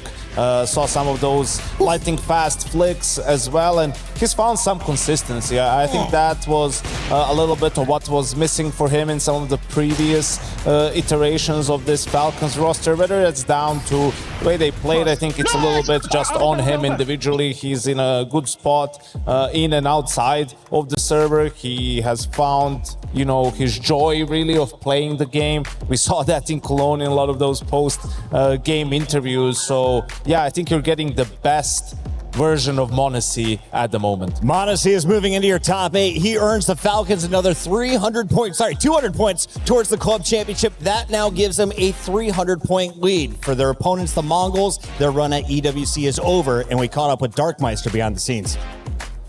Techno, I know this is never easy in this moment, so thank you so much for joining me. Obviously, Inferno, your pick didn't go the way that you wanted it to. What was the thought process about picking Inferno into Falcons? Recent months, the Inferno is the current picking map, and also it's the most comfortable map for us, especially for our players, and that's why we picked Inferno. And the map pool is went for expected. Like they're gonna pick Dust, we're gonna pick Inferno. The third will be Nucor, Mirage for sure, or maybe Ancient could be, and it was like that. Obviously, Dust 2 got a little bit closer for you guys. We saw Darkmeister get a nice 1v1 versus Karrigan, but then everything kind of fell apart in the next round. What were some of the issues that you faced on Dust 2? In generally, we were not better in this best of 3, I mean. And we had very struggling rounds. Even if we win rounds, we got so many problems and economy issue. Like we had so many hard rounds, I mean, even if we had the 7-7. And at the 7-7, we lost the crucial round, I think. That was their force buy. They both again after they force buy, and that's why we got broke when we got broke on the economy and mentally, I think. I mean, let's be honest, it's been a big change for the Mongols, bringing in 2 rookie players who don't have very much experience playing at Tier 1. So what are you learning from this event to move forward into the rest of the season? I guess it reminds us we're just not better at this time, and we have to do more. Always we have to do more, and in generally and individually everything went wrong for us. And for our young 2 players, it's the first big event. Also the maybe big team against the big team also. And that also, I think, personally, I think they had some the stage pressure, I guess. Maybe I felt that in the kind of in a team spec maybe, and yeah, it went like that. Yeah, I mean, understandably so. It's a huge stage and some huge names to be playing up against Techno. Thank you so much for your time. Commiserations once more. Thank you, Freya. And the studio just got beefier. We added the greatest IGL of all time, Kerrigan, to the studio staff. Kerrigan, welcome in. How you feeling, bud? Feeling good. Got a little close in the end, but managed to win 2-0. A little bit close, but these guys were confident in your power the whole way through. Can I ask you, though, it's been about a decade since we've hung out. I've seen you raise trophies for a number of different jerseys. What has it been like over the last decade, and how big of a change is it now playing for the Falcons in 2026? I think that's a good question. I mean, obviously a decade has passed and I'm still working really hard to achieve my goals. Obviously won some big trophies, but there's always more to win, there's more to gain, there's more to do to my legacy. And the chance I got to play with Falcons was too good to pass on. I think I did my job for FaZe Clan. I came back, we winched all the things we could have won as a team, and now I'm trying to make history with Falcons. Speaking of FaZe, he'll be playing against Vitality on this stage in the next matchup, but we just found out your next opponent. Yanko, you gave him the news. Let's roll the highlights when we can, because Legacy just 2-0'd Navi. Yanko, I know you were paying attention throughout this. What did you see, and what are you looking forward to in that next matchup? We'll see that tomorrow. I just saw they got stomped. And especially on their own map pick of Ancient, right? Losing 13-2. Legacy, I don't know about you, Finn, but I feel like they're the most dangerous team when they go up against like a top 3 team. Because they play with no pressure and, you know, they play their best Counter-Strike in those moments. Yeah, I remember trying to be smart in the grand final in CSC. Okay, let's try to strafe without flashes mid. Dumal comes out, kills 4 guys with AK and round over. So they are a very dangerous team, but you will get duels. You will get to play the game 1v1, and I think if you're playing like we do lately, then I think we want to have a wrench against Legacy, because that hurt in China. Yeah. So Finn, you took Falcons to new heights by winning the major, obviously. What is the goal for you guys now? Like, obviously winning the major was probably the biggest goal you could achieve with the team, but how does the future look for you now? What are you really aiming at? Obviously long term, we want to make history for the whole team. We are very early in stages of our journey. I think every big organization, especially a team like us, have era far down the line. It's far away, and it's something we cannot decide if we had or not. It's up to community to decide, but that means winning Grand Slam, winning another major, winning EWC. It's all the big trophies we want. In my opinion, this team is built to win this, and we finally got one of the biggest for every individual player. And now we want to do something more for the organization, because I appreciate what they have collected. This is a fantastic team on so many parameters, and I'm super happy to be here and given this chance. You've been a part of so many great teams over the years, and you do such a good job of getting teams good quickly, right? But with Falcons obviously winning the major, playing great Counter-Strike right now, is this a little bit of a honeymoon phase, or is it that you were just the missing piece and you fit in so well that you guys were able to, you know, become good really fast? I think yes and no. I think we are having a lot of talks. You know, for me, honeymoon phase, you go to tournament, you never really get experience to lose any hard games. We had a lot of talks after Astana, a lot of talks in the CSC tournament where we lost, and I think those talks made us skip stages of honeymoon. Okay, we have a lot of work to do. We have to fix these things. I think with the coaching staff, the way I mature as a leader, the way the mature players is honest and open, direct communication. Something is not feeling good, let's talk about it. And I think in the past honeymoon, I was like, it's fine. Let's forget about it. I think that's like accelerating the progress? It's also accelerating. You are skipping the honeymoon phase as a team, in my opinion. Wow. And we've had this conversation a couple of times on the desk as well, that we have seen what you've done to the team with also Kyusuke stepping up. We probably see the best iteration of Manesi that we've seen in a long time. And then you also have Nico in your team. So there's a lot of talent and a lot of skill inside of your roster. Can you just, in your own words, try to explain what you personally feel like you've brought to the team to make your players that has always been so good, make them even better? I think a global team vision and individual vision. I tried to make sure that Manesi is a very creative player. That means he needs creative space in the team. He needs to be able to dictate something, a rotation he wants to hold, something he wants to do. And on top of that, I make a mid-round call based on what he's doing. A lot of freedom is given to Nico and Maxim. But also I put my foot down when, okay, we are now playing a little bit too much individual decision-based. Let's group together and play as a team. So it's a balance I wake up to every day. And I think that's the thing I brought to the team, that we can't play both styles. We can't play a very set, heavy, structured way, but we can also unleash and really make chaotic rounds, which some of the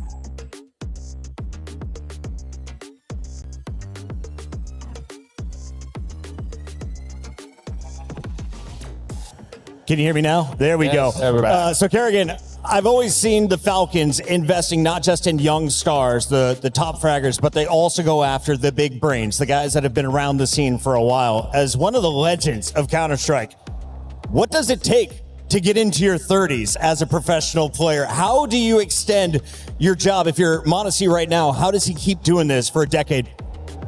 I think it's a good question. I think every player is different. Right, Dupree also had a long 10-year career, but Thank you. You make a different decision based on where you are. My wife is fully supporting me.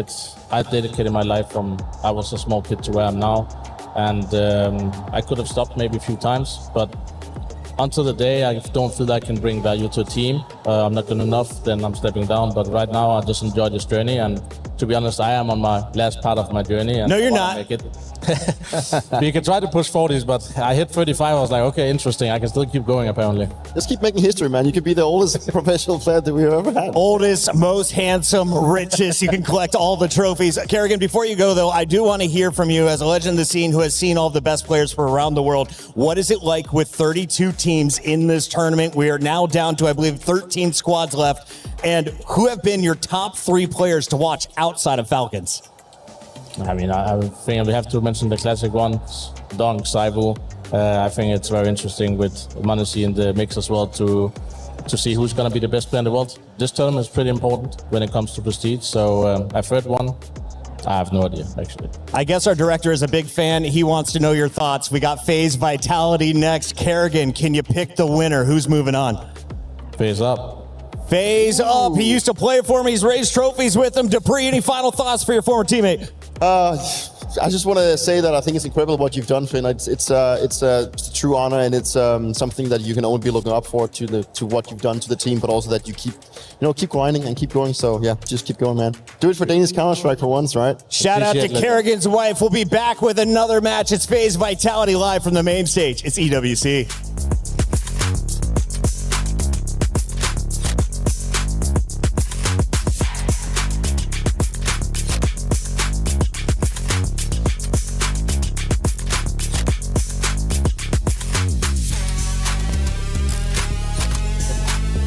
Smoke long now, up. I will lift too long. We don't see him. I'm only even. That to One be. more. Last long. One last one's long, yeah. Going top mid or no? Could be. I'm holding it. Going to lower. He long. Yeah, I think he's long. I don't Two side. No, fight him with it. Yeah, He's fighting. pushing. Never mind. Okay.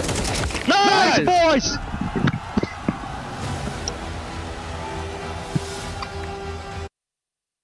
Allianz Vault with Trav to get a bit of an update on Crossfire, particularly to do with the club championship race. Now, I heard earlier on today it was Vitality who were playing. What happened in that game? Yeah, so Vitality just managed to edge through their game. It went to game 3 and overtime at that as well. So tough ask for them to get through, but managed to do so. And as I said, they've kind of got to win in all 3 games to have a chance of taking all the glory in the club championship and getting first. So it's a big ask, but so far they're on the way. They've secured 200 points here in Crossfire and can secure some more if they win the quarterfinal a little bit later on today.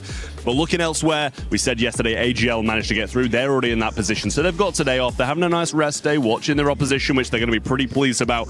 Elsewhere, it's Falcons and Na'Vi playing today. Not against each other, they're on the A and B streams respectively, but they really need to get these wins going. What's your take on that? Should both of those squads be making it through? I think Na'Vi are the favourites in their game, so they should be able to get to that top 8, get those 200 points and see if they can go any further. But Falcons, as of late, they've been a pretty decent team in Crossfire, but at the moment they're kind of on a bit of a downswing when it comes to EWC. Haven't looked too convincing, so we're kind of expecting them to go out this round. Well, it sounds like there's a hell of a lot on the line, so I'll let you get back to it, Trav. Thank you so much for the update.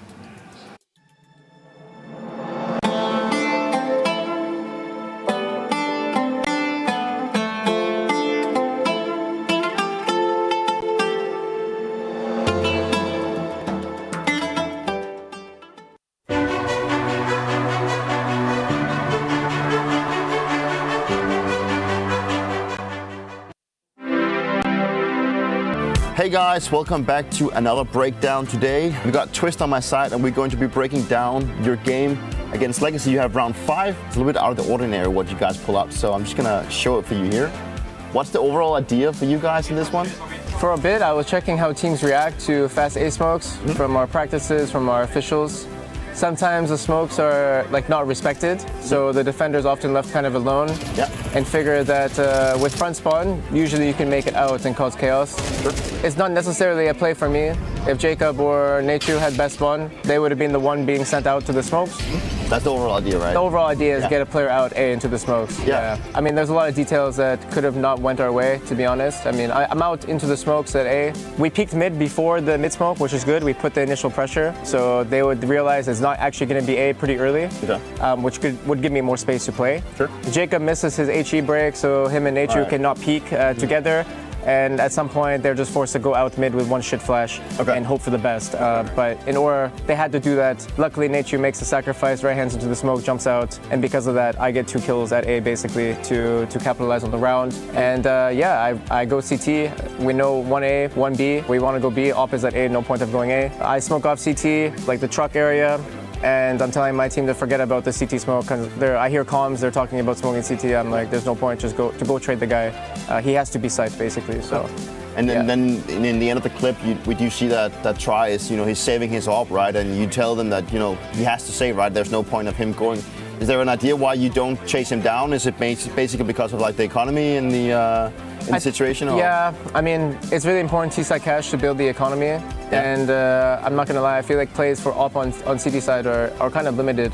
So there's other maps where I would put a bit more emphasis on getting rid of the op. Maybe Dust 2 would be one, frees up the T-side movement. Yeah. Here, them having an op doesn't change anything about our T-side game plan. Okay. So it's not an emphasis to kind of take out the gun early from his hands. Cool. Thank you, Tris, so much for taking your time to give us a bit of insight. And thank you guys, and see you on the next one.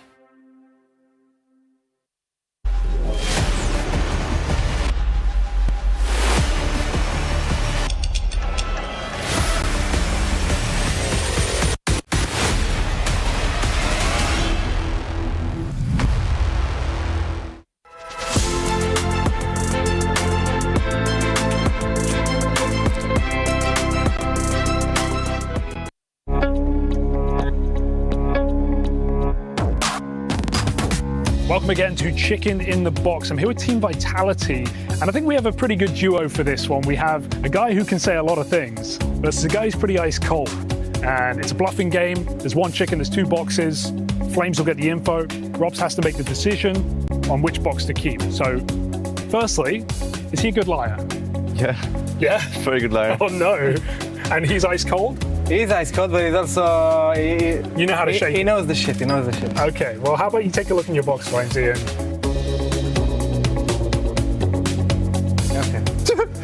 Okay. Sorry. He's breaking already. He made a chicken noise. Maybe he is a chicken. What do you think? So... You want to end with a chicken.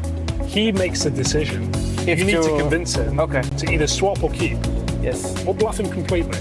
So, I don't have the chicken. Chicken doesn't exist in this box. This box is just chicken wings. That's it. No chicken, no alive chicken. It was eatable chicken or like? I think it's from Chipotle maybe. I think it's a Chipotle chicken. So you have a chicken? Yeah, I have a chicken. I thought you just said you don't have a chicken. Well, I can say whatever I want, Yeah, right? that's true, that's true. What do you believe? How do you pick one? I don't know. It's very inconsistent feedback I'm getting. So it's hard. You want consistent one? Yeah. What can it be? One of those boxes have a chicken.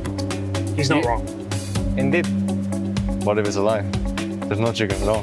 Well, either way, what I'm saying could be a lie, right? Take a guess. Am I chickening or you're chickening? Are you gonna open your box and see if there is a chicken or no chicken? Now look him. Let it breathe, man. He's messing with your head quite well. Yeah. Are you leaning either way, or are you just going to roll the dice? I think at this point, like anything I can say is gonna mess it. I didn't see any emotion. I don't know. I don't know. Maybe he played it well. Wait, so if I have a chicken, I need to show emotion? No, you do what you want. You do whatever you want. Wow! This is the trash talk that you guys do every game, right? You're getting in his head. Yeah. Are you leaning either way, Robert? Yes, the X-ray. But you want the glasses for this one? Well, I can answer this, I guess. You have to pick a box at the end of the day, so. I'll go with I have the chicken. Okay. And do I open the box or? I mean, are you locking it in? Final choice? Yeah. Final choice? You have the chicken? Yeah. Open your box. I don't. No chicken for you. Flames have Congratulations. pulled it perfectly. What was your strategy here? You just confused him? I was him up? thinking no matter what I say, it's gonna be confusing. Like he's never gonna know if I have the chicken or not for guaranteed. So I just need to say bullshit. It worked out. I have the chicken, the chipotle chicken. Yeah. Do you think you would have wanted his role? Hell no. Do you want to find out? No. Okay, well, Flames takes the win.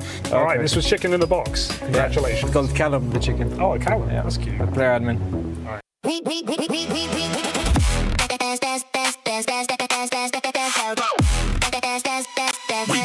Esports World Cup.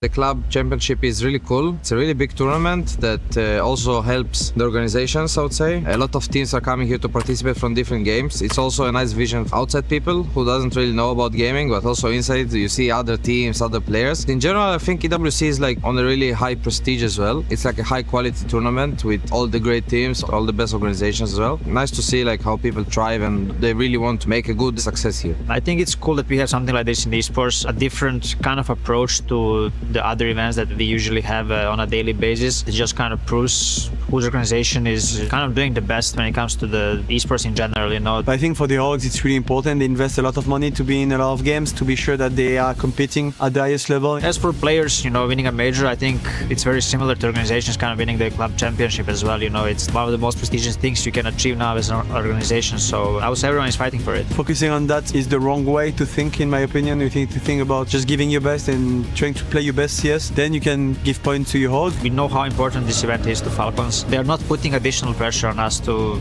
kind of perform this event. You know, what Falcons is trying to do is that they make sure that all of the teams and players come in the best condition as possible to this event, being as good as they can be and as confident as they can be. And we have done a pretty good job of doing that as well. We feel ready and we, of course, want to help Falcons achieve this goal again. You know, winning, it will mean a lot to them and we're here to help them. I think it's going to be really tough to beat Falcons this year. I mean, it's always tough to beat them. I think we just want to get as many points as we can to make sure that Vitality are making the best result possible this year. That's all we want to do for them.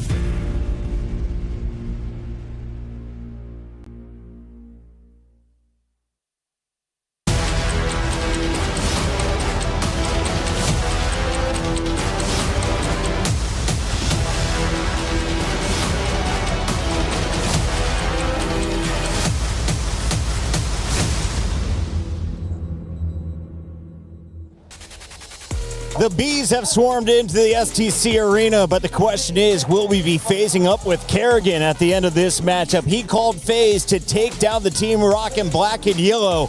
Will Vitality bounce back after a struggle in groups, or can FaZe continue their run? We've got a new IGL, a lot to talk about, and two big brains joining me in the studio. It's Chris Puckett alongside Dupree and Yanko. And Yanko, this is the match everyone's been talking about since we first saw the bracket. A big opener, and the surprise for me is that FaZe is the higher seed after group stages over Vitality. What happened? Yeah, Vitality stumbled against Bait in their group, right? Lost there in a best of three. FaZe took care of business.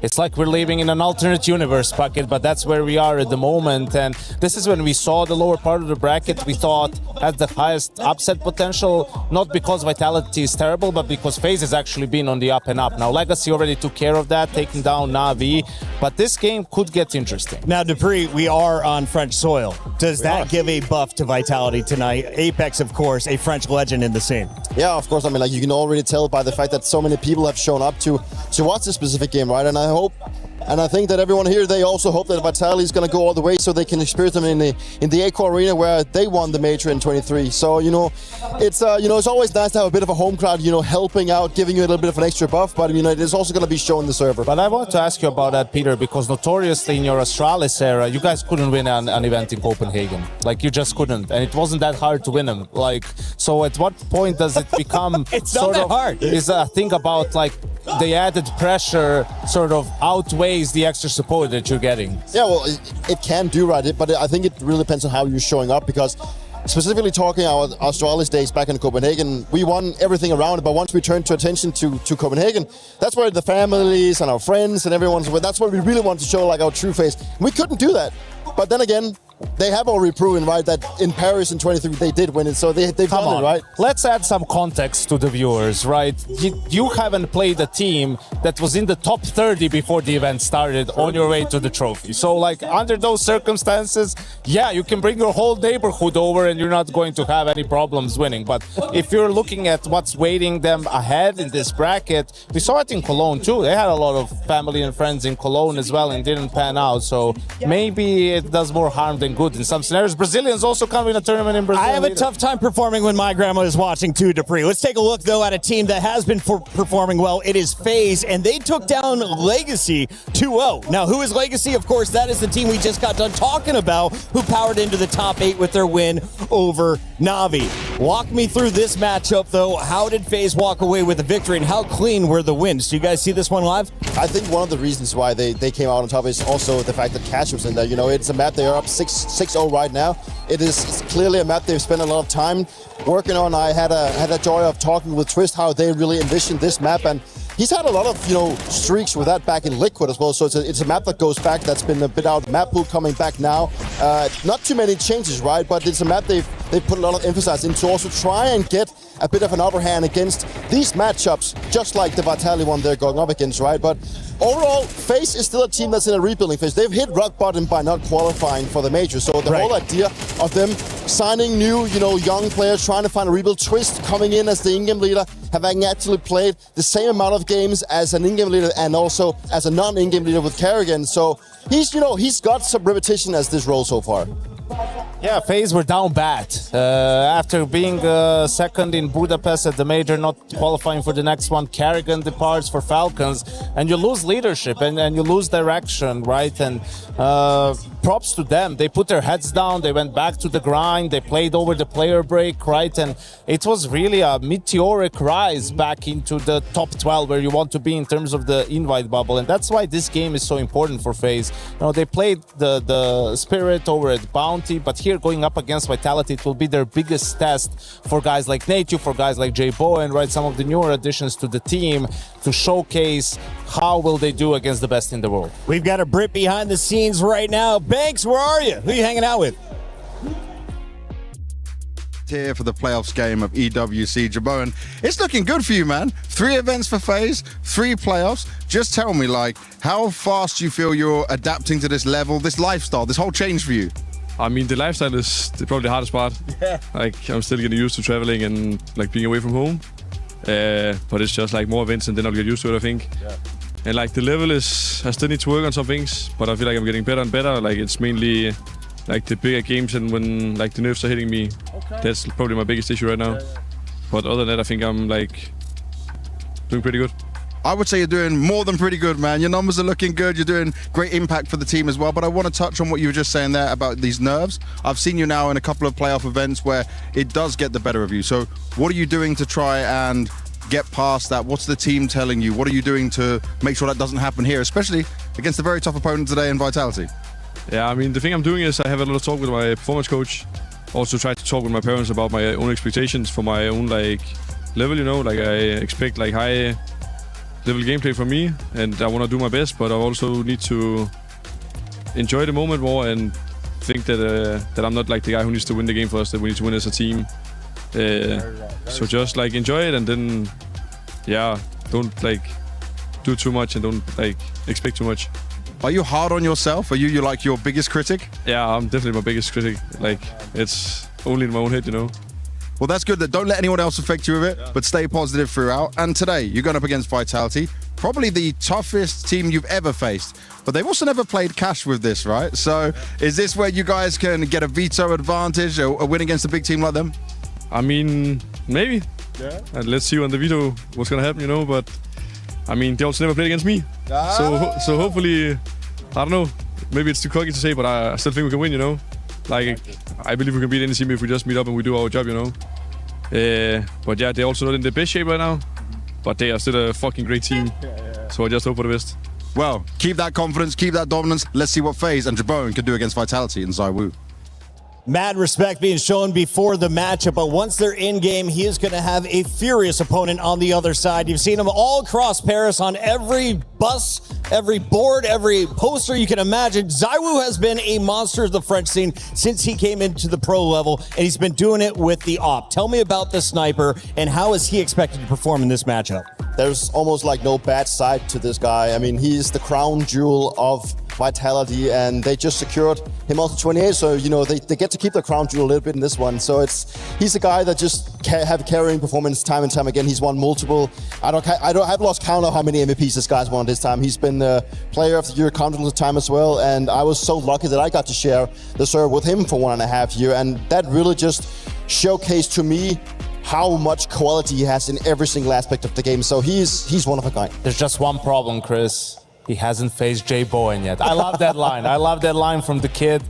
He's been great. But yeah, Vitality in the conversation for the greatest Counter-Strike team of all time. But this tournament makes or breaks that almost to an extent. You know, we could be witnessing the end of the dynasty that has been Vitality in Counter-Strike. They'll have standings at few tournaments after this. You know, you could excuse the bounty result. You can excuse even the major with how the Falcons have been playing there. But that's why you need to bounce back eventually, right? Otherwise, we're just sort of, other teams are stepping up and surpassing you. So a lot on the line for them here in Paris. A lot on the line, and you just made two big signings. You've got Apex and ZywOo through 2028. Right now, though, we have all of their fans live on the floor in 2026. What's going on, Ian? Well, I am still looking for Ian here at the STC Arena, but I am with the Hive, the Vitality fans here in Paris. You know them. They're filling the entire arena. But I have a few questions before we get started.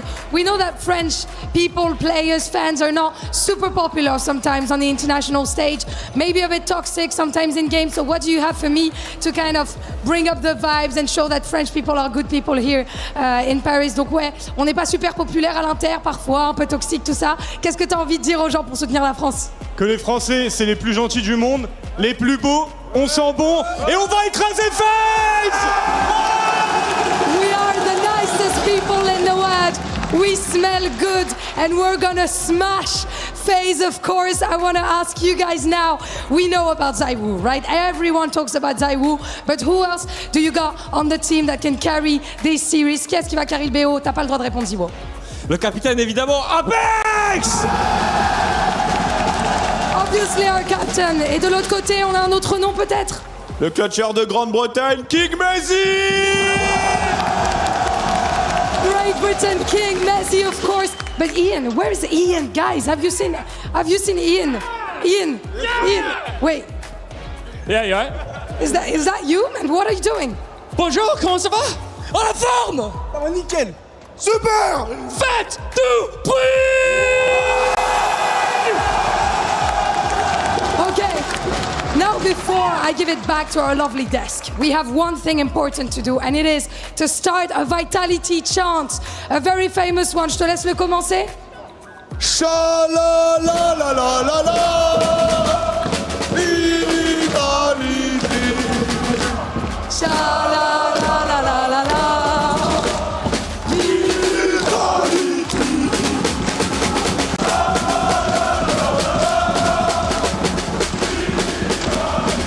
That is the birthday girl rocking out. It is a full-on celebration in the STC Arena as Vitality fans of the Hive are ready to make it loud for their team. On the other side, though, we have FaZe, and this is a squad that has powered through the groups, looking like the stronger team so far in Paris. Yanko, can they keep it up? Expectations, how do you fight against this crowd? I think they'll have to pick cash and win cash. I think that's one of the must wins for FaZe in this series. We'll get to that a little bit later, but I mean, you talk about a team that's potentially the greatest of all time and a team that's been through so many changes in FaZe and has a couple of rookies on the lineup. I think they're hoping for the best, but they're looking at gaining some experience for these players.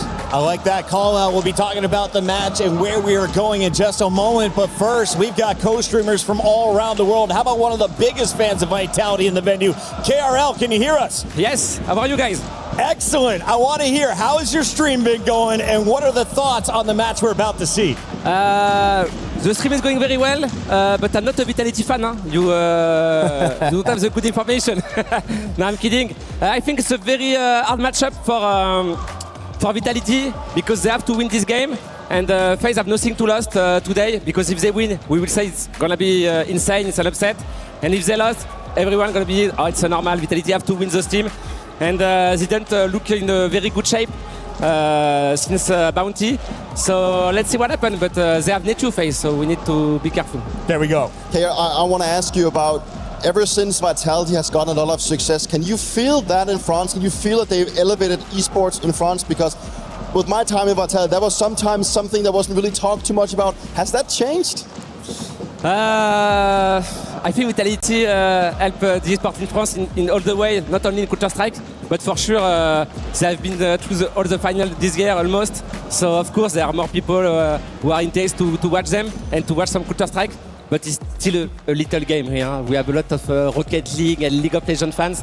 But maybe one day we'll be a big country in Counter-Strike. What do you feel about, is Vitality era still ongoing or is it over? Are their best years behind them? I mean, they lost Bait a few days ago, so very hard to say. But they still can win the event. I'm very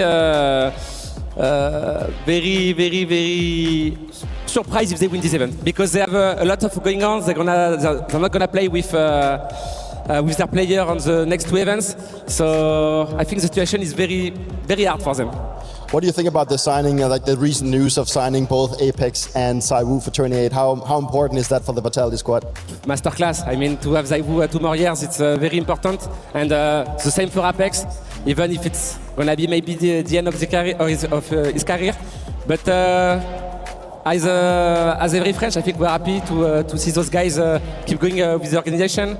They had a lot of trophy, and I think they will have some more for sure. KRL, thank you so much for joining us. Before you go, I apologize. I'm going to kick the producer in the shin for the notes. Can you tell me, though, where are you streaming, and who is your favorite player to watch in this tournament? My favorite player to watch? But I'm not going to say that was too easy, but Netu, my favorite player to watch. The young French guy. We want to see him play very well today. Incredible stuff. Thank you for joining us. Enjoy the co-stream. We got to be talking about this matchup, though. The vetoes just came in. Yanko, I know this is your favorite part of the show, so get big brain on me. Dive into the numbers and tell me who's going to win this match. I think the problem for Vitality also, outside of everything, is the map will change during the off-season. Overpass was one of their best maps. That was their go-to, started picking the map. So that gets removed. Cash gets added. And we see, that FaZe goes to that pick. They have to. They're undefeated. They're early adopters. And I was wondering what Vitality was going to do. Dust2 is the punish. We talk about they've been incredible on Dust2 with this lineup, but lately it hasn't been look good. They lost 4 or 5 straight, right? And I like that they still have the confidence to pick it despite the recent results. Yeah, with that scoreline, it would be kind of weird if they didn't believe in their own capabilities on the likes of Dust2. But Cash is the all-important piece for me when you look at this matchup. I think that is the interesting one. I'm excited to see what Vitality can bring on Cash because I've seen what FaZe can do, and it's going to be very important. And regardless of that, it's always a tricky thing with the map pool going in and out, and it is about distributing resources rightfully to also get the map pool working. And right now, Vitality has some work to do. And it will hold a lot of weight moving forward too. They ban Ancient. Their Anubis isn't great. So if you're not great on Cash, now all of a sudden your map pool has become pretty shallow and open to abuse from other teams, so that they need to be good on Cash if they're going to remain one of the best teams in the world. Now, I used to play a ton of Counter-Strike with the COD boys. We have since gotten way worse, and we haven't been able to keep up. I thought that wasn't possible. Is it going to be CT-sided, T-sided on each of these maps? Will it be map-dependent? How do you describe the current meta, Dupree? Because I just saw our numbers soaring up right before this matchup. People are tuning in. Yeah, for me, it's literally depending on what team. I think it depends a lot on the team team what you want to be seeing, and if it's more like CT side or the T side. I think it's been trending in my books towards the T sides because I think it can be hard sometimes to figure out how to counter that specific style. So yeah, that's what I'm going to go for. Money makes the world go round, Chris. It's whoever has the control of the economy, right? Like that's what you're aiming to establish, because when you don't have good economy, right, you're forced into plays, you're forced into corners, and in-game leaders like Apex know how to counter that, know how to anticipate that. So you're really trying to limit the amount of mistakes, have some clean anti-ecos if you can, so you can play with a little bit of a buffer when it comes to those gun rounds. I love that call out, and of course, when you make those decisions is going to be crucial for both squads. And I've been told that Twist, a guy that used to just frag out for me, he was in every montage imaginable wearing a Liquid jersey back in the day, has been wearing this FaZe clothing. What has he done, and what do you expect from him now in the IGL role? Is he playing better? Oh, I think he's done a tremendous job picking up this role, and he said himself in interviews that whenever he gets to put in a role, he will do everything it takes for him to get success. And I mean, like, it's been a tough task, let's just be honest, with where FaZe came from. And also, I think they've had trouble attracting the right type of players in the off-season. So he's done a good job so far with what he had to work with. And as you can tell, like with the stats here, he's played 56 maps as an in-game leader and also 56 maps as a non-in-game leader. So it's quite a good balance out there. And, he's coming into this playoffs, or I believe he was the third best player out of all in the tournament. So that's a pretty good spotlight to be in if you're the in-game leader, right? And you also want to have this experience. He's been in FaZe for a long time, but also when the Liquid was one of those dominating forces around the world, he just brings a lot of experience and a lot of high fracking power. Right before we get into this match, we're about 90 seconds away. We want to remind you we have 2 streams open. B8 is going to be playing against Spirit. This is going to be a huge matchup. I see a lot of Spirit jerseys out in the audience. Yanko, walk me through this bracket, though, because we started with 32. The playoffs began with 16, and already we sent some teams packing. Yeah, we see that bottom side of the bracket, sort of no upsets there in the round of 16, going as you would expect, but in the bottom side, right, Navi losing today to Legacy in a convincing manner, that's the biggest upset of the playoffs, sets us up for that Legacy Falcons rematch of the CAC final from a couple of months back. And what we have left is basically, the end of the lower bracket, where you're expecting to see Vitality and Spirit. Anything else would be a huge upset, and also that means we get Donk versus Iowa one more time. And of course, we will close out the night with G2 Furia. That is a top 8 matchup that will send our first team into the semifinal. For now, though, we get into another round of 16. It is FaZe versus Vitality, and the fans are going 82% Vitality, just 18% for FaZe. Reactions? Oh, that's what we expected, right? I think it is rightfully so that Vitality is the main favorite. This one, I mean, like, anything can happen. I always feel like I say anything can happen, right? But Vitality 2 games? But because it can happen. 2-1. Anything can Vitality happen. 2-1, 15 seconds, Yanko. 2-0 Vitality. 2-0 Vitality. Chat, do you agree? Paris, do you agree? Is it Vitality? It's time to find out.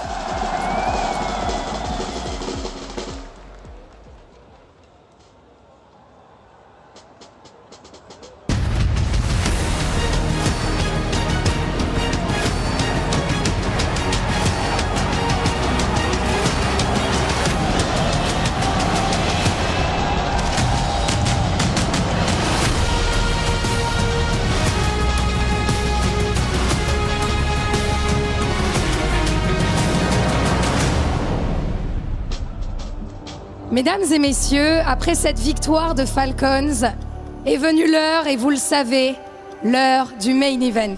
Et c'est pas mon genre de faire du chauffage de salle d'habitude, mais mesdames et messieurs, Paris, est-ce que vous êtes prêts? It seems like the French crowd is ready here in Paris for a clash of titans. But when you play 5v6 on the server, with the 6th player being the crowd, you have to be in your prime, Ian. I have been waiting for this. This crowd has been waiting for this. This is their team right now. France, how we doing? I've got a feeling, look, over the last 7 weeks, Lou, this crowd has been electric at times. This could be the loudest it's been yet. Absolutely. And are you ready for it, Ian? Because I am. And let's remember what's at stake. This trophy, the glory, $2 million, of course, and a happy crowd. Yeah, but this crowd, won't be happy when they meet their opponents because it's a tough team that they've got to face off against here, Lou. Absolutely. For a Clash of Titans, you need to have two Titans. And I'm honored to welcome to the stage, FaZe Clan!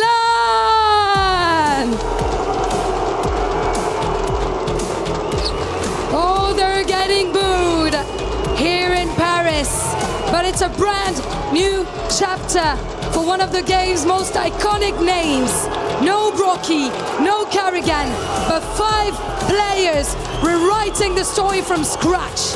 Twists now leading from the front, and Nateju, fresh French blood, stepping onto a stage in his own country. And he said that he's ready for the big teams. And tonight, the bracket gives him exactly what he asked for. Paris, it's time. Bienvenue, Team Vitality!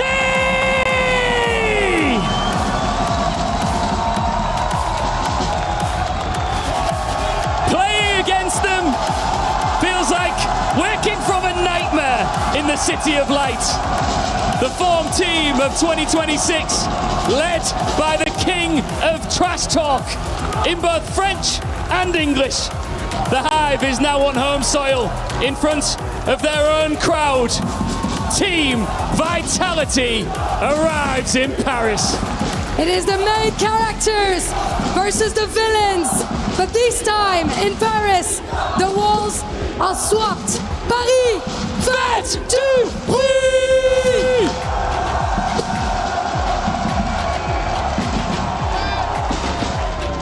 Last 2 round of 16 matches about to get underway. Bait versus Spirit on that B stream. And Bait have already demonstrated Vitality's mortality.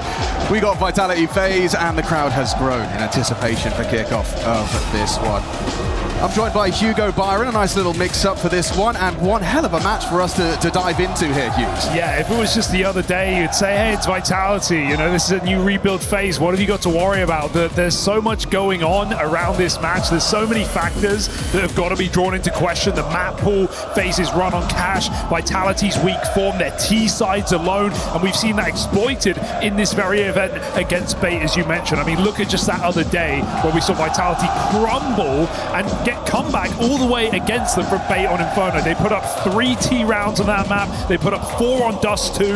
That's our first map of the series. Is this a Vitality who are ready to crumble? Will FaZe be able to overwhelm? Like, it's Yanko on the desk, and he's not typically, you know, a hyperbolic guy, but we could be witnessing the end of the dynasty. I mean, I had to write that one down. It came out of his mouth, but, you know, it is, you know, with the future calendar, the uncertainty of the roster, this run at EWC for Vitality, it's going to be very important for them and for holding on to the, you know, the battle for world #1. Falcons, of course, making a case. And you can see them on your screens. I wanted to mention, you got 3 French players on the stage here in Paris, and Nateju, born in Paris, on the other side of the stage, getting booed by his own hometown crowd. I mean, how often do you see FaZe get booed in an arena, right? That never happens. Sure, it's a different FaZe, but it's also a FaZe worth getting behind with the results we've seen. This is back-to-back top 4s for this FaZe as of late. So, yeah, of course, you're going to get booed in France against Vitality, but it's also a FaZe that I'm really excited to see today, especially on that second map. And maybe there's a case to be made on Dust 2, because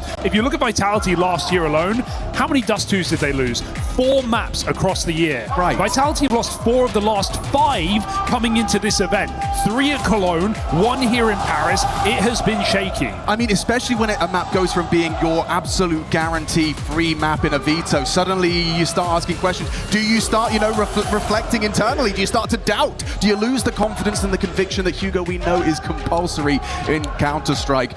For FaZe Clan, I think I liked what we heard the framing on the desk as well when it talks to, like, they haven't got much to lose. For FaZe, you either take down Vitality on home soil with a crowd against you, or it was a near miss. NT Vitality was your opposition in the round of 16. You can dismiss that. It's a place FaZe have been many a time, right? Just kind of getting written off, you know, especially the recent form, like coming in as a low seed, playing a top team. But, you know, I don't think Vitality just want it to go that way. This is a team who want to level up. They have a lot on the line. Club Championship, lots of money, and Paris to play for. So let's see if Vitality can make it back to the A-Core.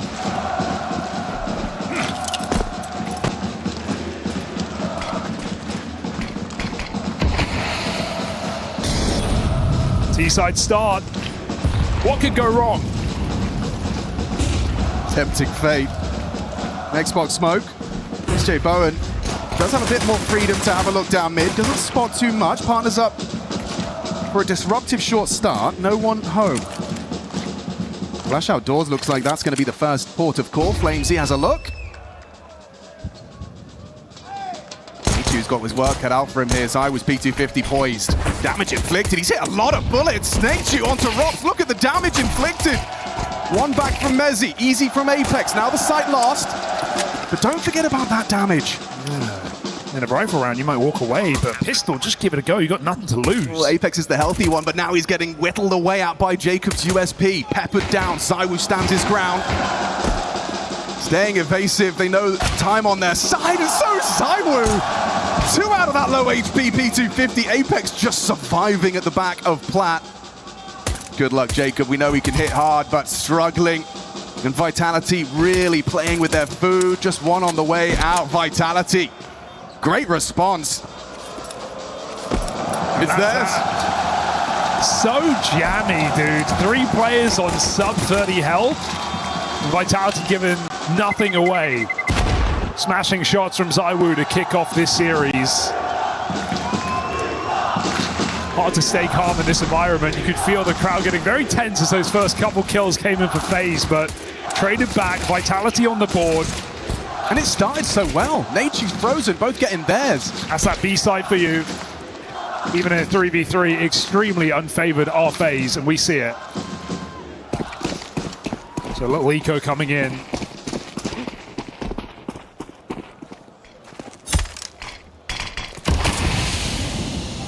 Fake pressure top mid, but no moves made for FaZe. They just B-stack. At least it forces diligence out of Vitality's default. Might burn through some of the util they would have gotten away with without using.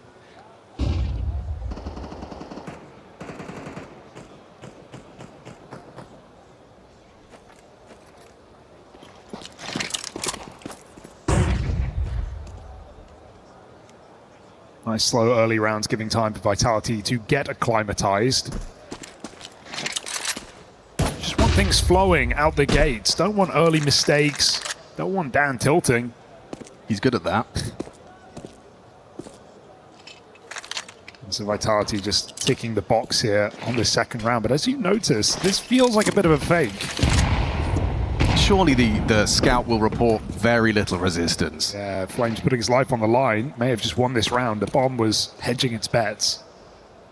And if you want to go back to A, you do have to go past Zywoo.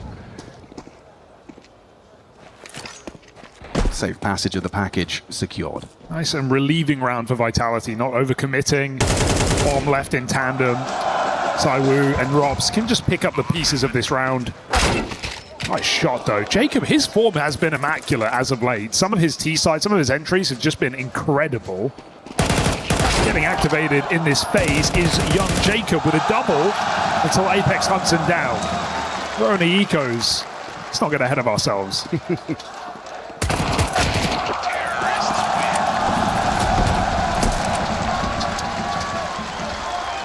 But it's got to feel good. Gun round now for FaZe.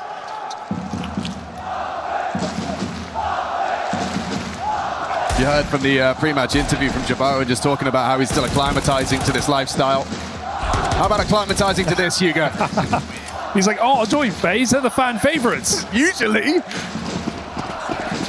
Not today, or pas aujourd'hui. Let's see what we've got first, Gunny.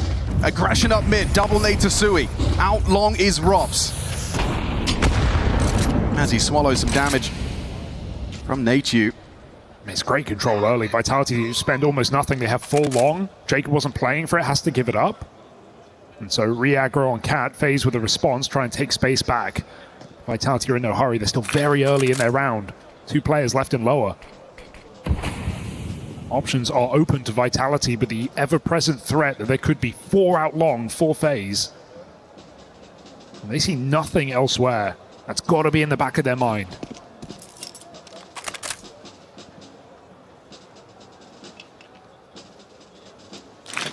It is tantalizing to see Rops just parked pit. You know he's one of those players that can get so much out of this kind of lurk position. You've burrowed him in deep and hoping over time he'll grow overlooked. Bomb to B though. A2 with one smoke could be a real gut punch here. But not playing in a position for information. Waiting for the commit. Smoke does go down. And as that happens, Frozen rotates in. So this is annoying for Vitality. They kind of wanted to jump on that. Now 40-second block. It gives them time. But FaZe are re-clearing parts of the map. Rob spotted in pit. This B site is still susceptible. We'll come down to this last 30 seconds. Oh, Frozen's going would. He's going to hear it coming. He's going to be able to see the vision. Gets nothing for his troubles. Nachu, double trouble. Dead. He's still alive. Back of the site. ZywOo does win out. They've got the numbers here, Hugo. The bomb goes down. It's the Frenchman. Pushing in. Apex and ZywOo on home soil, trying to turn this 2v3 around, and they're doing it. Jacob shuts down the woo. One tap shy. Jay Bowen rectifies. We've got a FaZe round. Okay, that's a hard round to win for FaZe. Man up or not, right? They still are stuck outside of the bomb site with no utility. Nice try for Apex and ZywOo, but FaZe on the board early, and that's again despite Frozen, who had all the information in the world, is still strafing in front of that tunnel smoke. The nerves are settling in here for FaZe. Gets nothing done. Nachu, huge double. Nice! Well, how is he not FaZe dying? don't wait too long. And early enough, offered the Jacob Deeks in round 2. I mean, we've got ZywOo on a scout. We got a pistol or 2 here in play.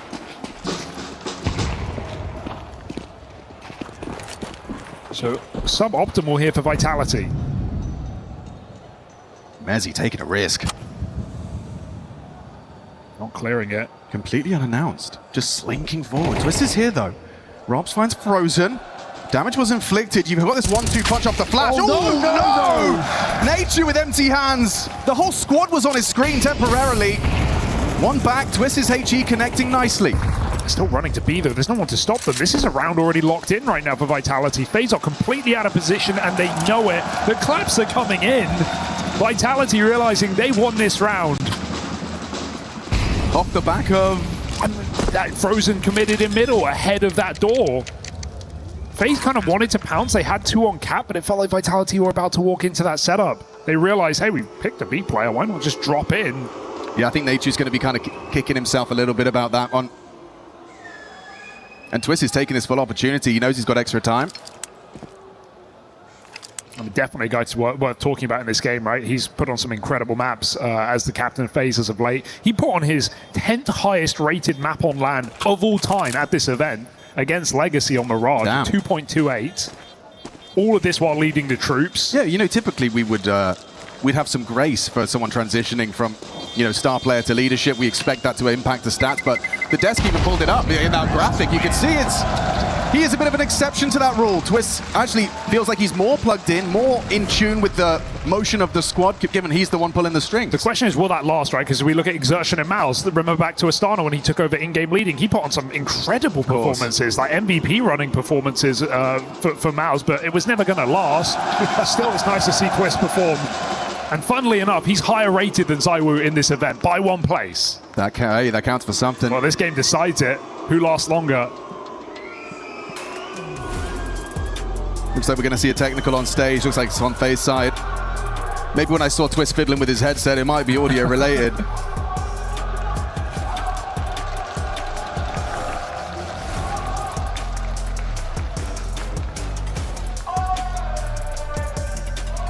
Well, it's looking good for Vitality, making the right moves, hitting this B-bomb site, abusing it, in fact, in this game. Not overcooking. Seeing a lot of that here at EWC. Some teams really kind of overplaying situations. Furia yesterday come to mind. They do win, but a hollow victory. Yeah. Oh, that's a great shot to just be able to put yourself in the Vitality player's shoes. That's your peripheral vision at all times. And you have to sit in silence as well during this tech pause. An alternative approach from Nachu.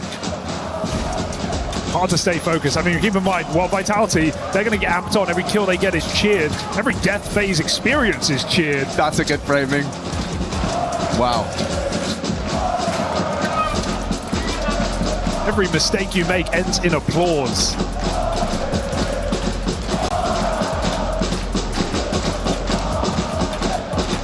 So Paris is here to keep the energy up. throughout this tech. I mean, I've never seen a contract extension announcement be celebrated when they ran that video. Phew, he's ours. Yeah, he's still ours. They're ours. Apex has, expressed publicly some of the growing lethargy of this, the travels, the work, that you do have to stay hungry in order to stay on top in Counter-Strike, and I'm sure over the years that can grow monotonous, that can grow difficult, but he made it clear, 2 more years.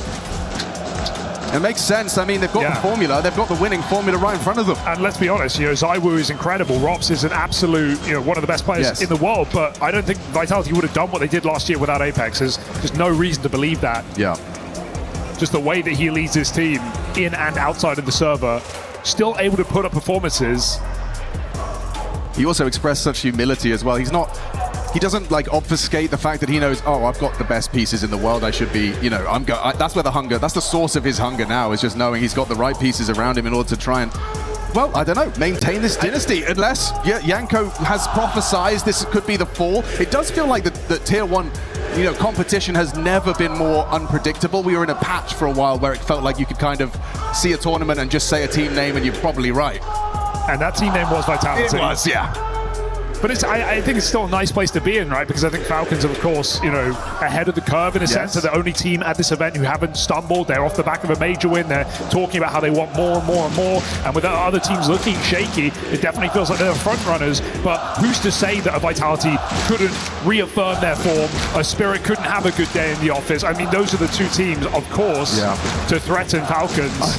And then there would have been that kind of slight tier below where you look at the other side of the bracket as well, your Furias, your Maus, and then you kind of can't help but question how big of a gap is there between that kind of those top 3 and the rest. And for FaZe, you talk about, these early adopters. Hash up next, sign me up. I know, I'm so sad we have to wait a whole map to get it going.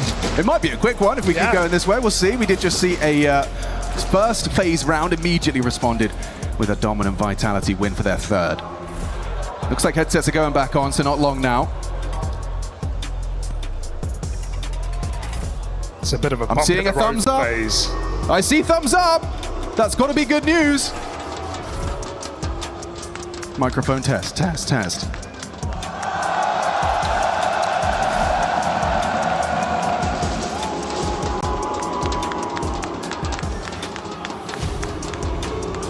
Are we ready to get back underway?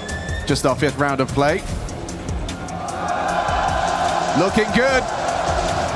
Paris, vous êtes prêts?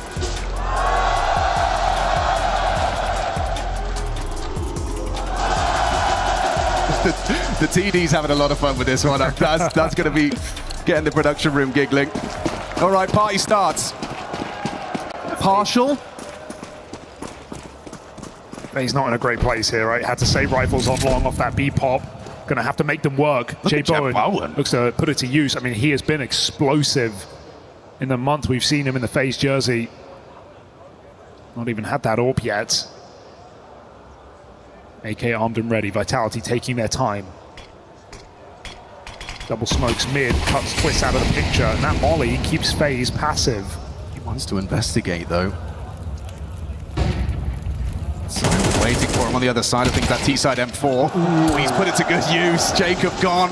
It's crazy. He still gets that kill. Put down to 20. Jacob can't land the shot. Jay Bowen lucky to be alive. But piece by piece getting pushed back into his position. 1 minute on the clock. FaZe have at least stalled out. And of course B is tempting in these rounds, but that's exactly why FaZe have put 3 players in position. Yeah, just counting on Bowen to puff up his chest, act bigger than he is. Still feels like a hard round to win here for FaZe. 2 players on pistols. Vitality, an unorthodox call at 40 seconds to retake the long doors, but it looks like the perfect remedy here for this round. Yeah, Apex going to be flashing them out. That will be a bit of an announcement for Jay Bowen to consider at ease. I think they called it off. They've just got it. They know they've got a contact entirely. They could walk all the way in. Yeah, I mean, it feels like this one is a certainty for that 4th. Bit of a fake for Robs, and nothing FaZe can do, even if the penny's dropping now. It's 18 seconds, that bomb's making its way in. He even found cover on that flashbang, so they get nothing. No info. Jay Bowen's barrel sticking out, easy pickings, nice second. Quick on the follow-up is Apex. Even leads with a third. The transfer to 4 would have been lovely. Twist will deny. One of my favorite Apex games of all time is against Saw at Cologne a couple years ago. It was a map where he just ran down middle on Dust 2 and 3K'd every round. In the playoffs. He's got the capacity. He's definitely no slouch. I'm going to see if we can get some more of that here today.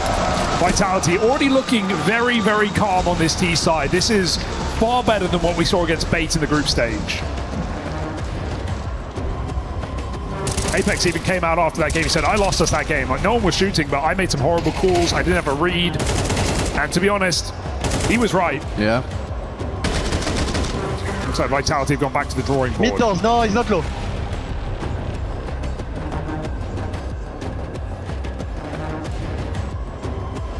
Full guns for FaZe, but man, you got to feel it. Like, no AWP for Jay Bowen yet in this game. It's hard. 6 rounds deep. It's not going to come out to at least 8. And at that point, it could be a little too far gone.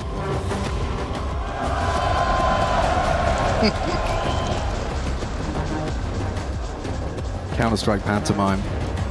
Vitality played very slow rounds, so even if FaZe feel like, hey, I want to make a play, I want to take matters into my own hands, Vitality are letting them push, playing extremely passive at the start of these rounds. Yeah, I mean, we always talk about, ZywOo's mini game on Dust 2, hitting shots on the cross, and so far so good as far as starting off unscathed. Can't say the same for Flames, down to 43, good HG. Are they just going in? Yeah, off the timing, they've been conditioning this, and now they could actually go off with the flash, and there is someone there. Whoa, twists! Flying out the short side, off of the high rope. Don't know if he'll be satisfied with the result.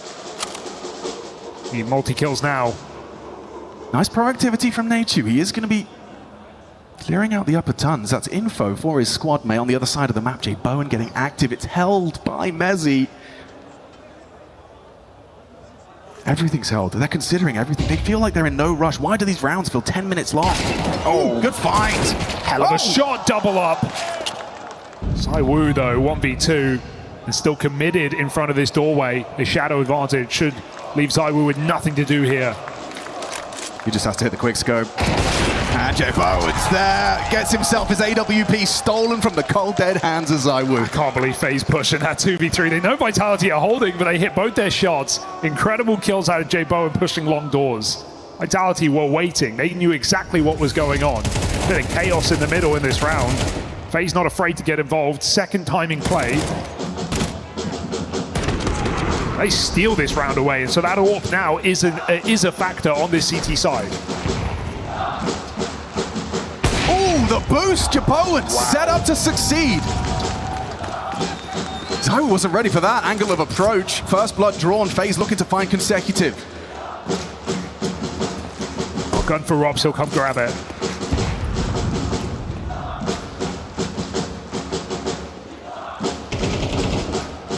You just said that ZywOo, the minigame on mid-doors, denied in this round by Jay Bowen.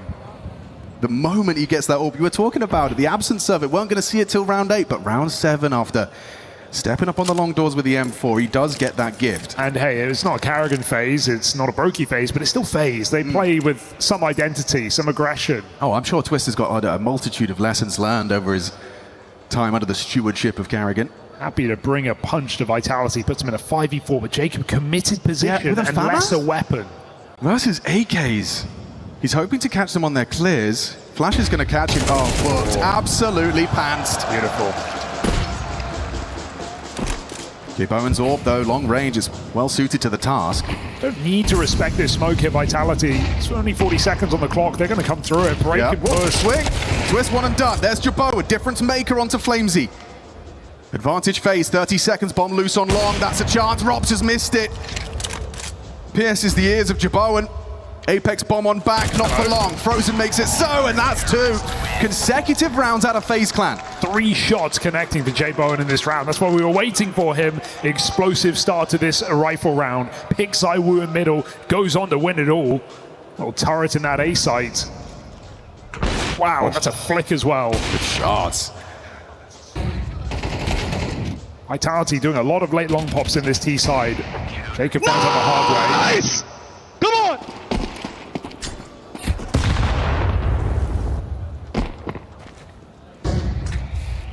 Now Vitality broke.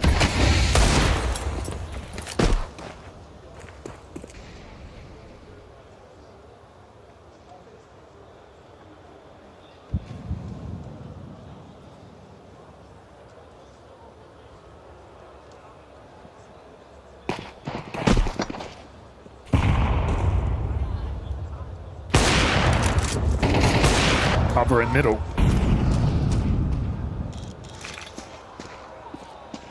Cat gets one, but we don't have any util to progress Vitality further in this round. Jacob again on the long position, but Saiwoo's Deagle peeking before the smoke plume.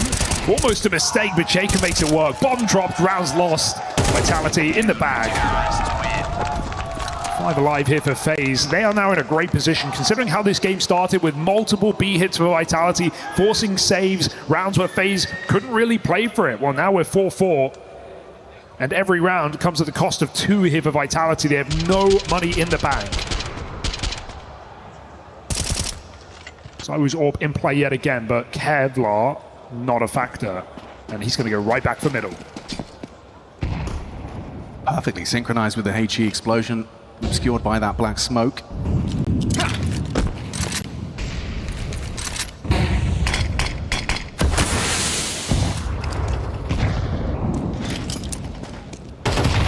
So little taken at the start of this round, only lower control. They're barely out middle.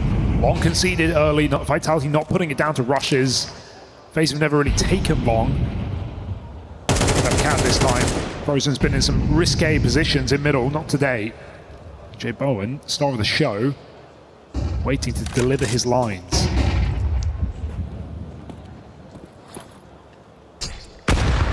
That one hurts. Flamesy chunked down by the well-placed grenade. Yet to fully commit to anything of Vitality. Looks like a pivot at that minute mark. Blocked on doors.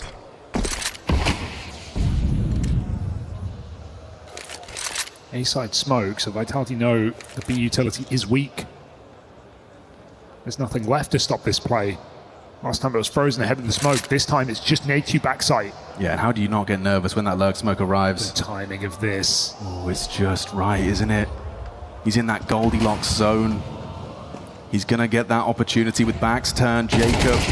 Oh, support from Natu saves Frozen's hide. Then Jacob catches Apex into the B side though. If they get across Natu's line, there is a conversation, but it's not happening.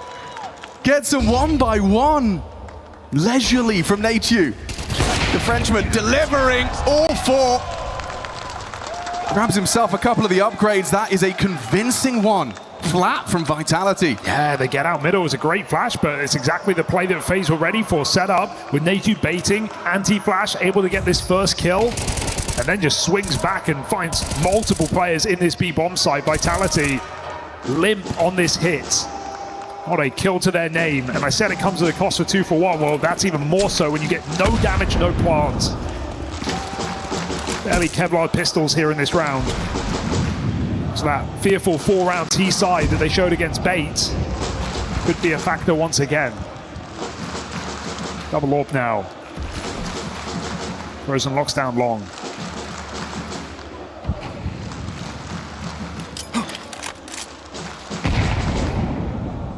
Nothing to celebrate in these last 2 5 alive rounds for FaZe.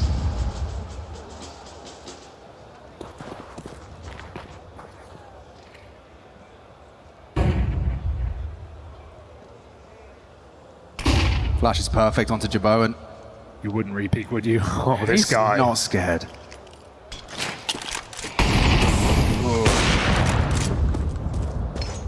Minute on the clock. Got smokes for the mid to B. It might be tempting again just to get rambunctious, run wild here in middle. Twists against 4 players, and they go out before the flash. Yeah, Flamesy didn't stand a chance.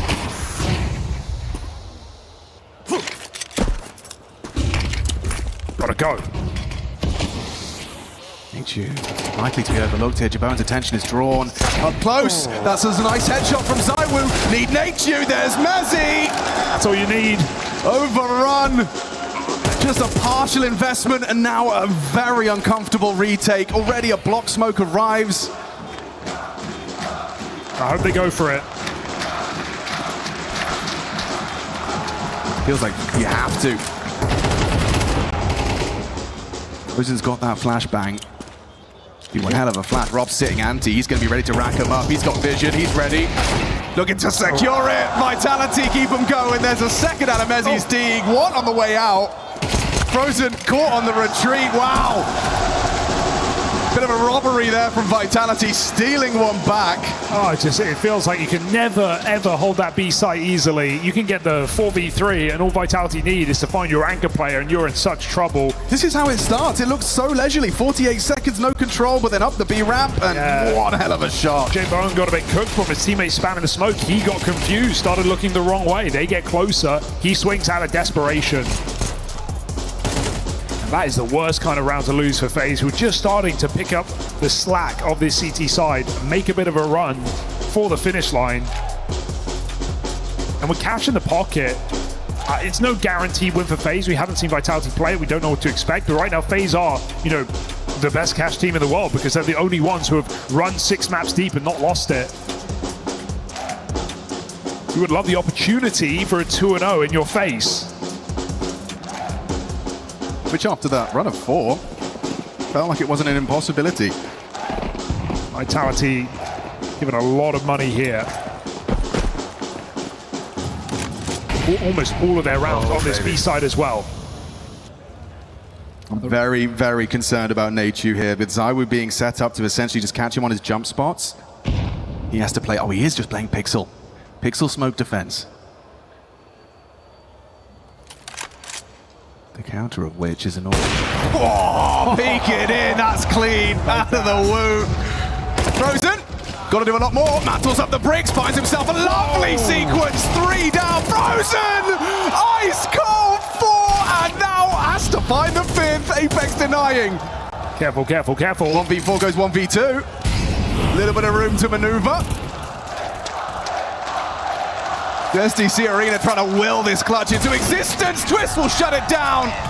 But it's Frozen that deserves his flowers. One hell of a multi-kill. I just don't think you were expecting him committed in car that early in the round, right? Think about where Frozen's been in CT side. He's been close to doors. He's been peeking middle. He's been stopping the mid to be. Just locked into the car position. You get the entry like that, you think you've won the round. There's not a following flash on this hit from Vitality.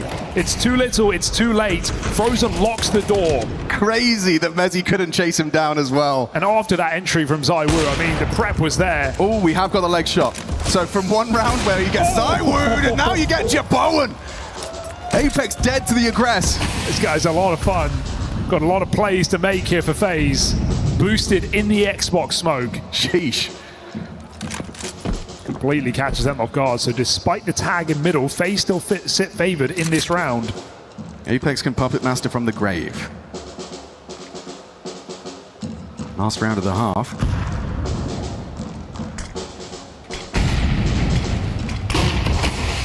Vitality would really like this. They know their T-sides have been the woe.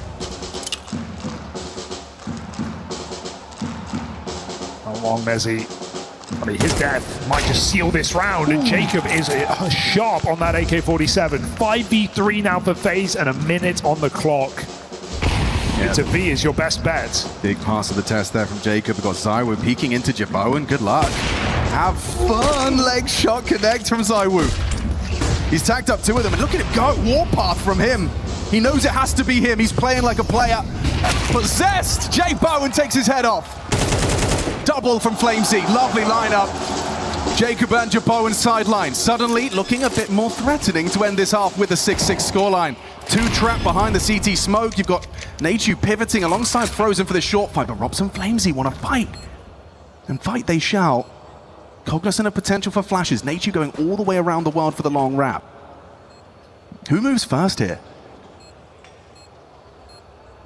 Waiting for a fight that's not coming. Robs is meant to be the master of these kind of positions, but as this gets cleared out, Vitality now know where everyone's coming from. The long side, up CT spawn with FaZe with space, but they have to get on that bottom quick. That's the smoke, that was the kit. Nachu's gone and lost it. Scooped up perhaps, time ticking, looking good. Frozen one back, Robs has just got the clock on his side. Mission accomplished, nothing Twist can do about that. We've got a tight ball game, folks.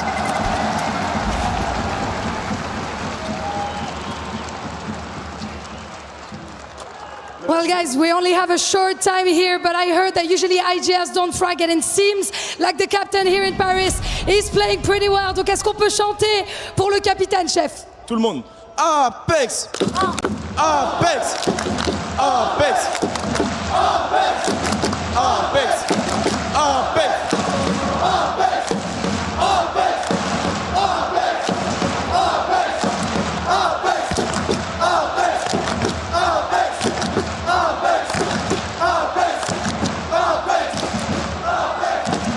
Well, Team Vitality don't look like world beaters right now, but safe to say they've done enough on their T side at the halftime. 6-6, split down the middle.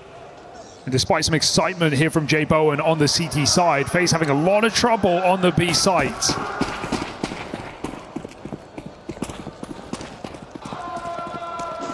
This is Vitality's go-to, Dust 2, lately struggling. 4 out of 5 losses since that Cologne major. Time to pick up the slack.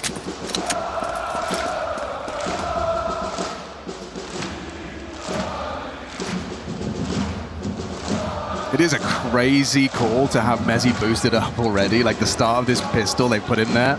In anticipation for a mid to B. Well, we see a smoke being lined up. Bit of an ante here. Let's see what mezzi can get out of this. If he gets nothing, it's very awkward for the dual Berettas of Robs. And one clean tap to the back of the head. Robs is gone though. Ooh. Oh, and mezzi's got empty hands. And Apex onto Twist. Bell rung, Zywoo gone. They want to fight. Deathmatch on the menu in a 1v2. They're going to back away. Apex strikes. Finds the headshot necessary. It's Nachu versus Apex. It's an all-French one-on-one. And he's going to walk it through. Nachu looking the wrong way. Doesn't find the precision he needs. A dance now between battle of wits. Nachu versus Apex. 3 bullets make it 1. Can he find the headshot? No, he can't. Full reload. Oh, and Nachu's pulled it off. He denies it from Apex. He whittled him down so much, down to 4 health. That was the bomb loose in middle. Apex pushing the smoke, dropped the bomb. That's why FaZe go back for the fight. They didn't want the smoke. They wanted the B site. But they pick it up, they put it in place, and Nachu locks in a pistol round here for FaZe. A very scary pistol indeed. But FaZe are that one step closer. Vitality forced by up. Apex actually dropped a rifle over to Zywoo, trying to get his star activated. Been a relatively tame game from Zywoo, all things considered. I'm impressed Nachu held his nerve in that. Speaks volumes to his character and capacity in this FaZe Clan jersey.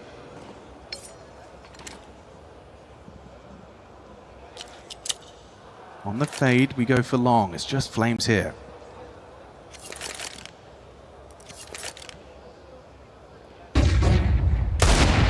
Find the headshot he would have liked. Twist tagged. Space conceded. That's why you jump out long doors, completely offsets Flames. Full control for FaZe, Vitality no. And now's the mind game, will they, won't they? Back around the world, or just a full commit? FaZe blocked at long. Nachu holding the flank. And Vitality with full short control, full information, full expectation that FaZe will commit in this position. 45 seconds. It does look like someone's going back just to replenish mid-util. Oh, easy spot, Jay Bowen. Spots his counterpart on the back of the site. It's mezzi that leaves scathed. Scout tag puts him 20. 29 for the finish. Cross smoke, perfect. Zywoo with that 1 M4. Going to be hard pressed to find the necessary out. Breaking the smoke. Doesn't quite nail it. 15, guys. We do need to see that bomb planted. Mezzi's tucked Gandalf. He's tagged another. Jacob low. Still need that plant. 10 seconds. Frozen's going to be tasked with it. Yeah, overwhelmed is mezzi. Nice shooting, that's that Zywoo M4, that guarantee for 2. Bomb extends play. Running out of bullets. Unable to connect. And FaZe will survive the test. Very scary round. Following mezzi could have really won it though. Yeah, I think 3 more shots on default. If 2 of them connect, FaZe are in a world of hurt. That bomb is getting scattered to the ground. There's a chance there for Vitality indeed. Would have just loved a flash or a little bit more util in the late round to pop Zywoo through long to keep the pressure on, but FaZe were able to get over it, put Vitality back down to pistols. This is a very, very good chance now for FaZe on Vitality's map pick in this series with the Hero Mag 7 for Apex. It's made it work on Inferno, but just too lower. Yeah, let's see what you can get done with this. There's no kills available. Natu is ratting it. Already all that space. Jacobs just waltzed out long, says no one home. It's actually kind of awkward now for Apex, because if he ends up saving this gun, that's his weapon for the rifle round. Gonna have to make a similar play. Just upgrade to an MP9, if you can call that an upgrade. FaZe full control and only 2 flashes here for Flames. No real win condition for Vitality on this eco, puts FaZe right there for the plant.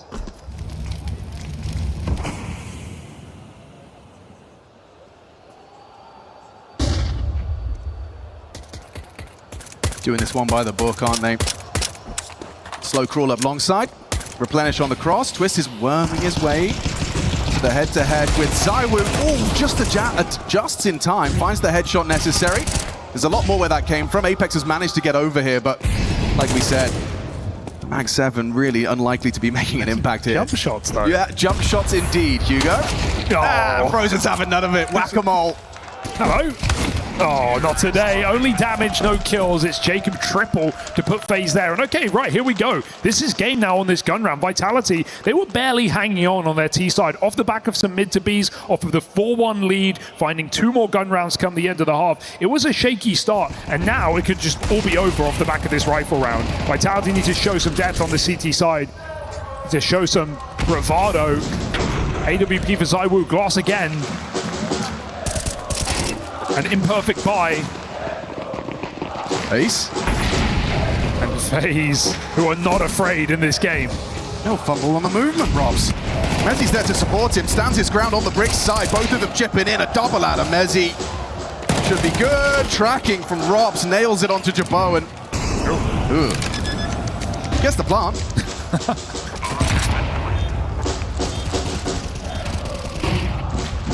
Eats the flash. Counting nothing out. It's not out of the realms of possibility. Frozen shown good form already. But up against 3. Flash from Apex. And an easy headshot first found. Looking for that second, tapping away. Isolating Jules! Oh, no. He's making it happen! Oh, and he needed that! Flamesy steals it away from Frozen, and near miss in a hell of a clutch. You talked about the necessity for Vitality to get on the board here. Round 4, guns out. Clutch out from Flamesy. Yeah, must win here for Vitality. I mean, it shows the differences in mental in this game, right? FaZe knowing they're underdogs, but they've got Vitality right where they want them. Going for a full beat charge in this gut punch of a gun round. That would have full broken Vitality. They're not out of the woods yet, though. One player surviving, keeping that orb, but barely living here on the economy. FaZe can still punish.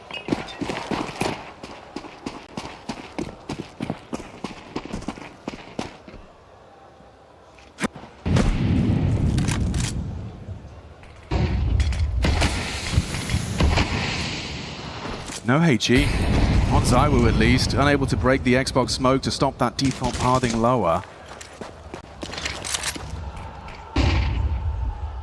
Whatever they're doing early, it's all a ruse to make the same play. Rob's quiet map.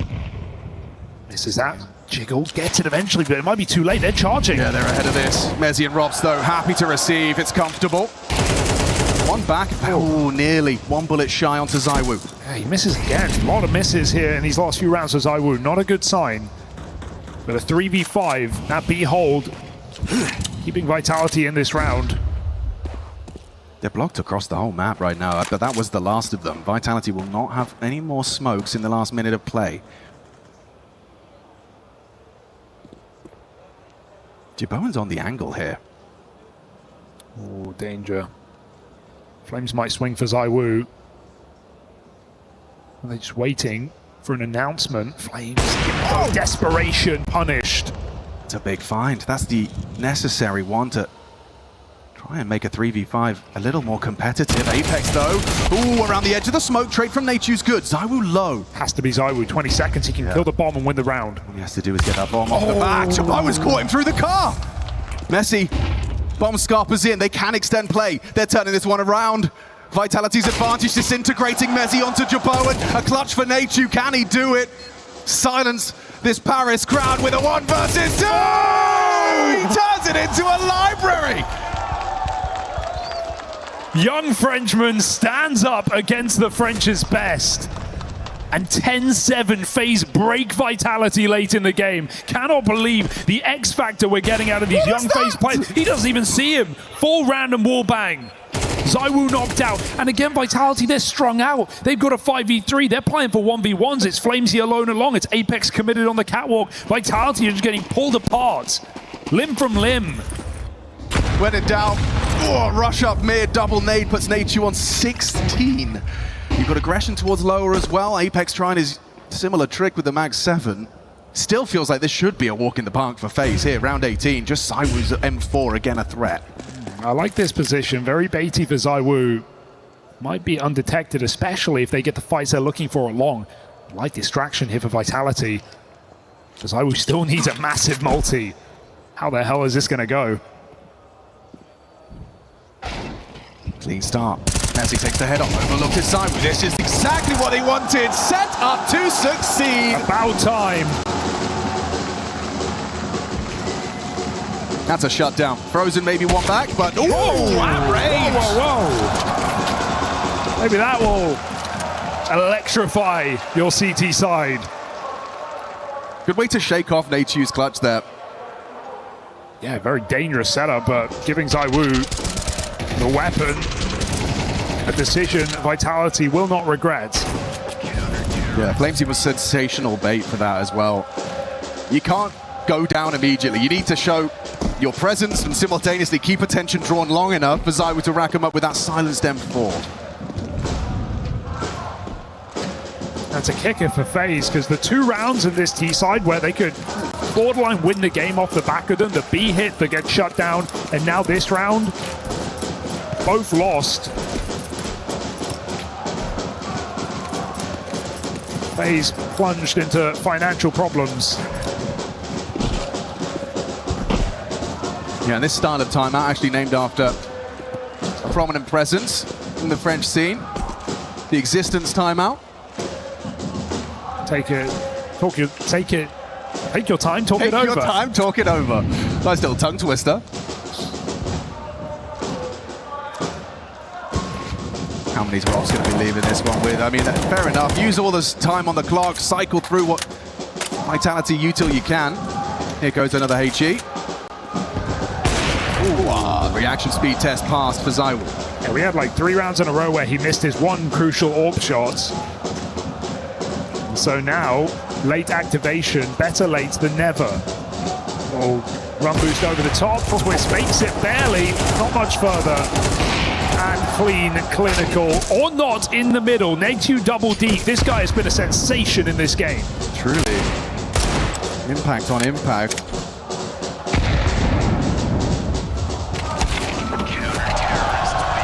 Closed out at least. Vitality nipping at the heels of FaZe around behind. No surprise to see a FaZe timeout. It's not just in the server, it's outside where FaZe have made the changes. NKJ standing on side. I think if you're Vitality, at least the thing is now, you could dig deep and you can go, guys, we've been here a million times. Think about that run of 18 months where Vitality could win from any scoreline. They could be down, they'd never be out. I think that's what Apex can remind the troops at this point. We know these games can come back very, very quickly. We've been a part of it ourselves. So FaZe are in the pressure position, but the job is far from over.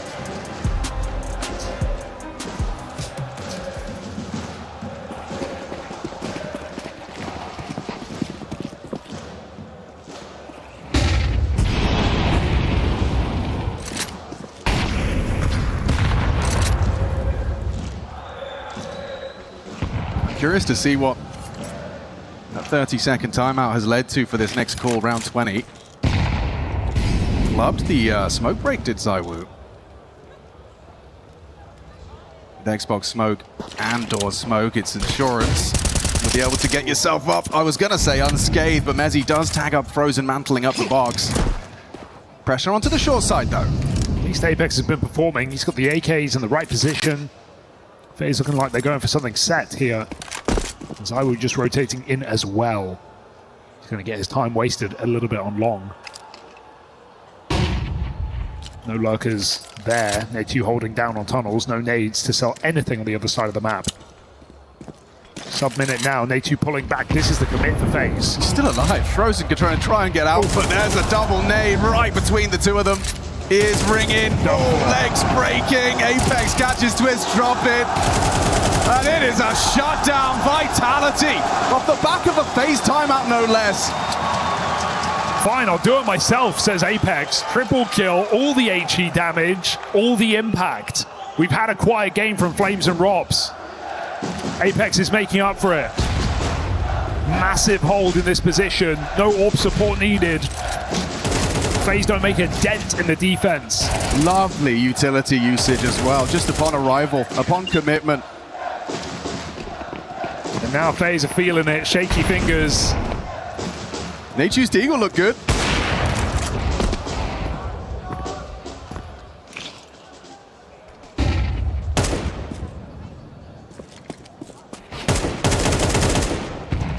Time for some aim duels. No smoke on the doors, just intermittent fights.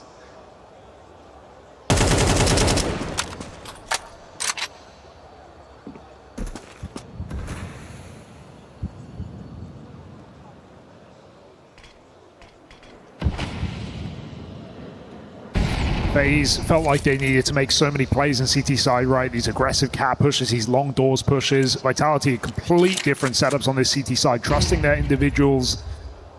Seeing it let them down, but for the most part, Vitality are clawing this game back. And they're using every trick in the book. It feels like these HGs are destined for serious damage. That's an incendiary to block, 50 seconds. And you've got a HG on the commitment. They just give nothing away for free. Two HGs for the commitment, come on. FaZe can't grab free kills. Need to play these rounds late. It's a great Deagle headshot though, and mentioned Flames and Rob struggling. Going to need them to do something in this one. ZywOo scared of long. Flames with a lot of responsibility. Yeah, they're going to connect all in unison. Twist still out mid, last seen. Robs will find him. Japoa through the doors, inflicting some damage, getting threatening, but that's Vitality up to 11 and a run of 4 convincing rounds as well, Hugo. It's not necessarily been threatening. Yeah, 2 kills the most FaZe have put up in this little run from Vitality, so you're not going to get them susceptible to breaking. FaZe now have to win 3 gun rounds in a row if they want to win this map. Okay, bar set high.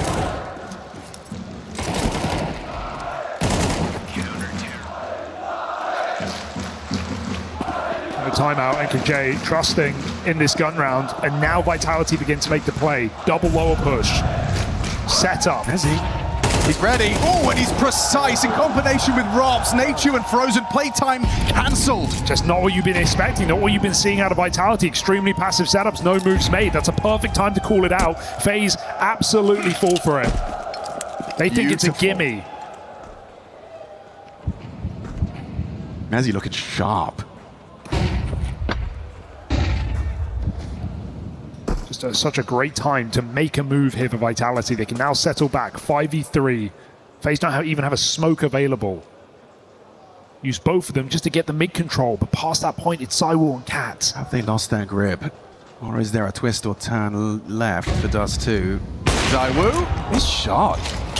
Said that more than I'm used to. Another one. This time Jacob actually gets away with a frag on 2 Apex! Oh, it's a catastrophe! The walls of the A site come crumbling down. I think Zai was hearing the saxophones a little bit. Are they thinking about it? Look at Mezzi, he's up close, but low health. Jacob, what on earth? He's just thrown caution to the wind there. He's just crab walked through the flame and tapped off the head of Apex. Twist will close it down onto Robs. I mean, you said it yourself. Not often you say missed shots from ZywOo. Multiple missed shots as they come out catwalk, and frankly, all he needs to do is hit one. That connects. It's a very different story. It's a 5v3, unscathed of Vitality, back into their setup, and FaZe still win it off the back of the young pole. Triple headshot entry. Yeah. But said he's been impressive as of late, right? These back-to-back top 4 placements for FaZe. These recent runs, well, this was their biggest task yet, and right now they're stepping up to it. Felder's Spirit back at Bounty, but Vitality, they've got them neck and neck. FaZe did lose 2 guns on the bomb explosion there. I don't know if it's going to have ramifications, but... Yeah, it's just a Galil, a couple of missed nades, sure, but either way, 11-11 thanks to Jacob. Outrageous. I mean, yeah, you hate to lose the weapons, 2 Galils, but I think it's all worth it to win that 3v5. Yes. I mean, like you said, off the way that started, who was it? It was Nachu and Frozen just sidelined. They got to watch that unfold, a 3 versus 5 versus Vitality on Dust 2. This is now a really tricky position, but, you know, I feel like I wouldn't be surprised if I just see FaZe go for some kind of B punch. It has let them down, right, with some good holds, but a mid to B is always just the way late in the day. When you're out of ideas, when you want something punishing, FaZe will run their default early.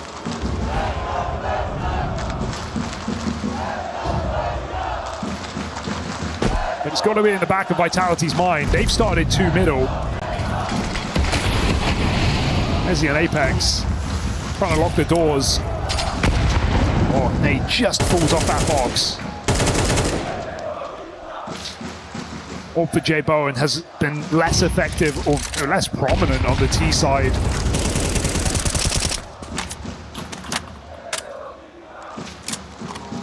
Rob's in a very committed position on B.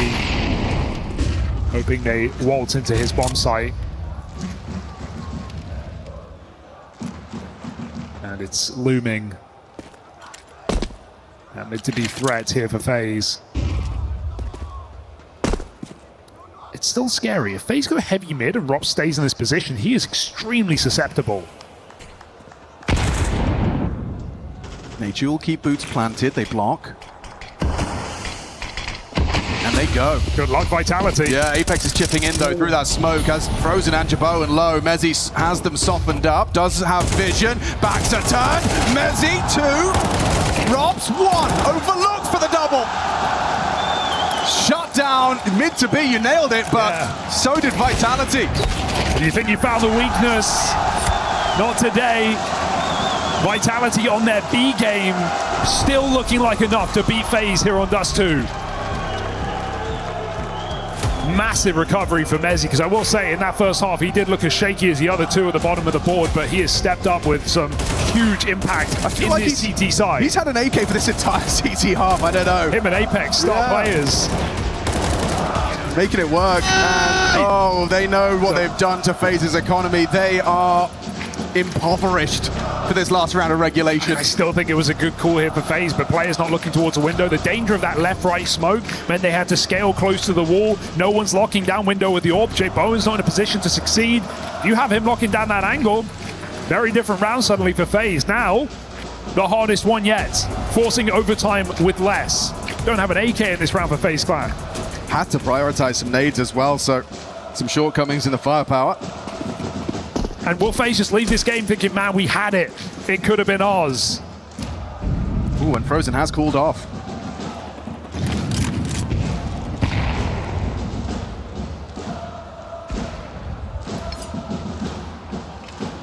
Okay.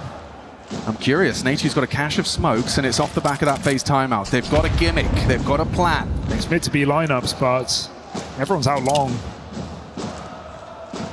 Trying to bait Vitality back. Okay, we've said missed shots, Alex. But ZywOo on long. In the position in this final round of regulation. Replenishes the block. They do start 3B strong. Will Nature's utility lead to them digging their heels in on the wrong side of the map for the finish? Is the call changing? FaZe are pulling out of long. Bomb is in tow, but back they go. Meant to be smokes in play, and Ooh, good ZywOo timing. with everything to do.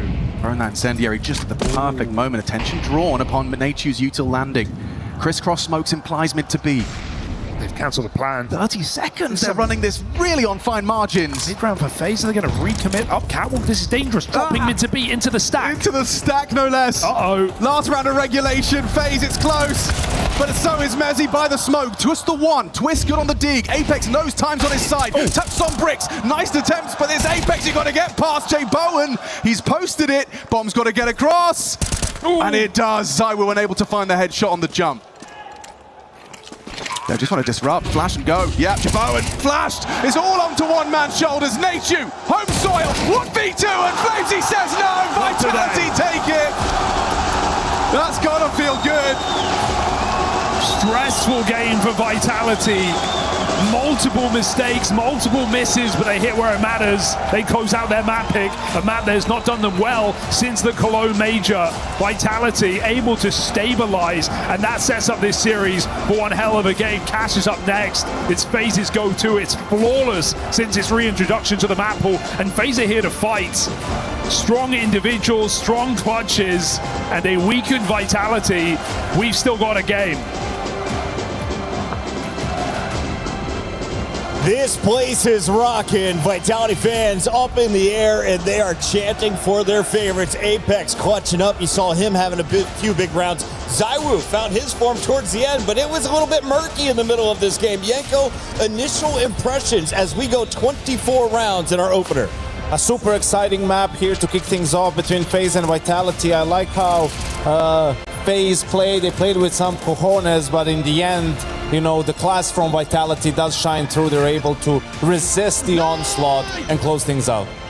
Dupree, this is your map pick. It's a must-win if you're Vitality. It got a little bit sketched. Were there any doubts in your eyes, though?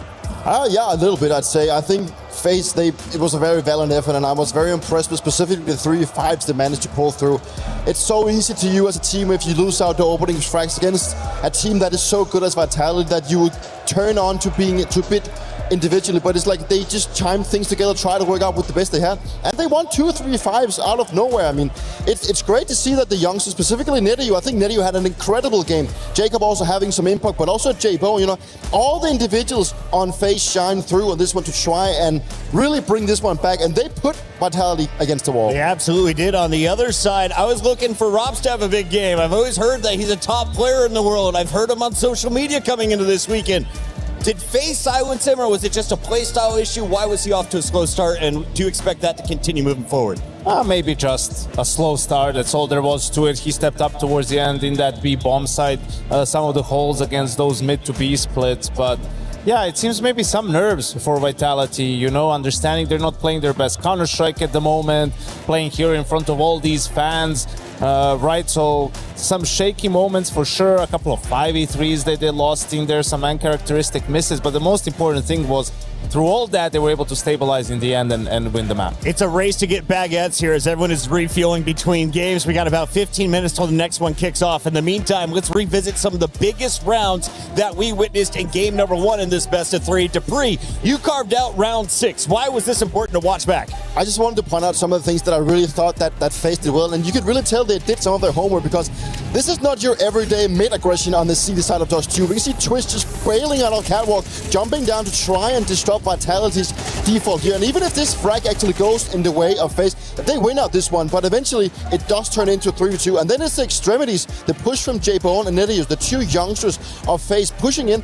And in any given day, Vitality back in the days would always win that, but it's just a lack of concentration finds them unaware, and the two youngsters bring them right back. And you'd think that this is exactly what FaZe needs to bring them back. And you see Jay Bowen, we talked about in the aggression early on, right? Finding the sentry, then in a 4v5, Vitality is able to bring it back, right? Find this kill on Jacob. And this puts FaZe in a really tough spot, because now they've lost long and short. Look how awkward it makes it for Twists and Jay Bowen, but they don't hesitate for too much, right? They take the fight over to the side of Vitality, are able to have a great 2-for-1, and they just keep coming, right? You could tell that at the start of this game, they were definitely didn't want to play not to lose. They were trying to play to win, and it put them in a good spot in this game. I wanted to ask, if you had to pick between the two young stars, as we just saw ZywOo and Apex get contract extensions. Who do you offer the contract to first? Well, they just offered the contract to Nate, so they signed him already. I think.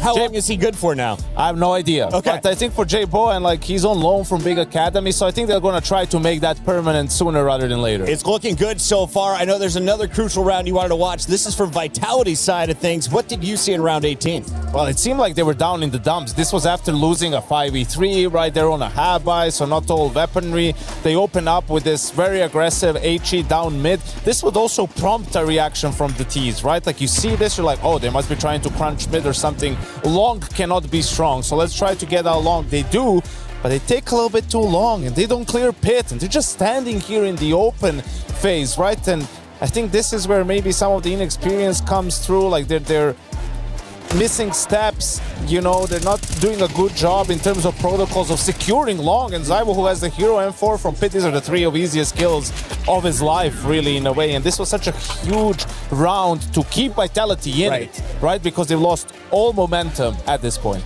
That's just a bit of this Zyvo bullshit that we always, call out for.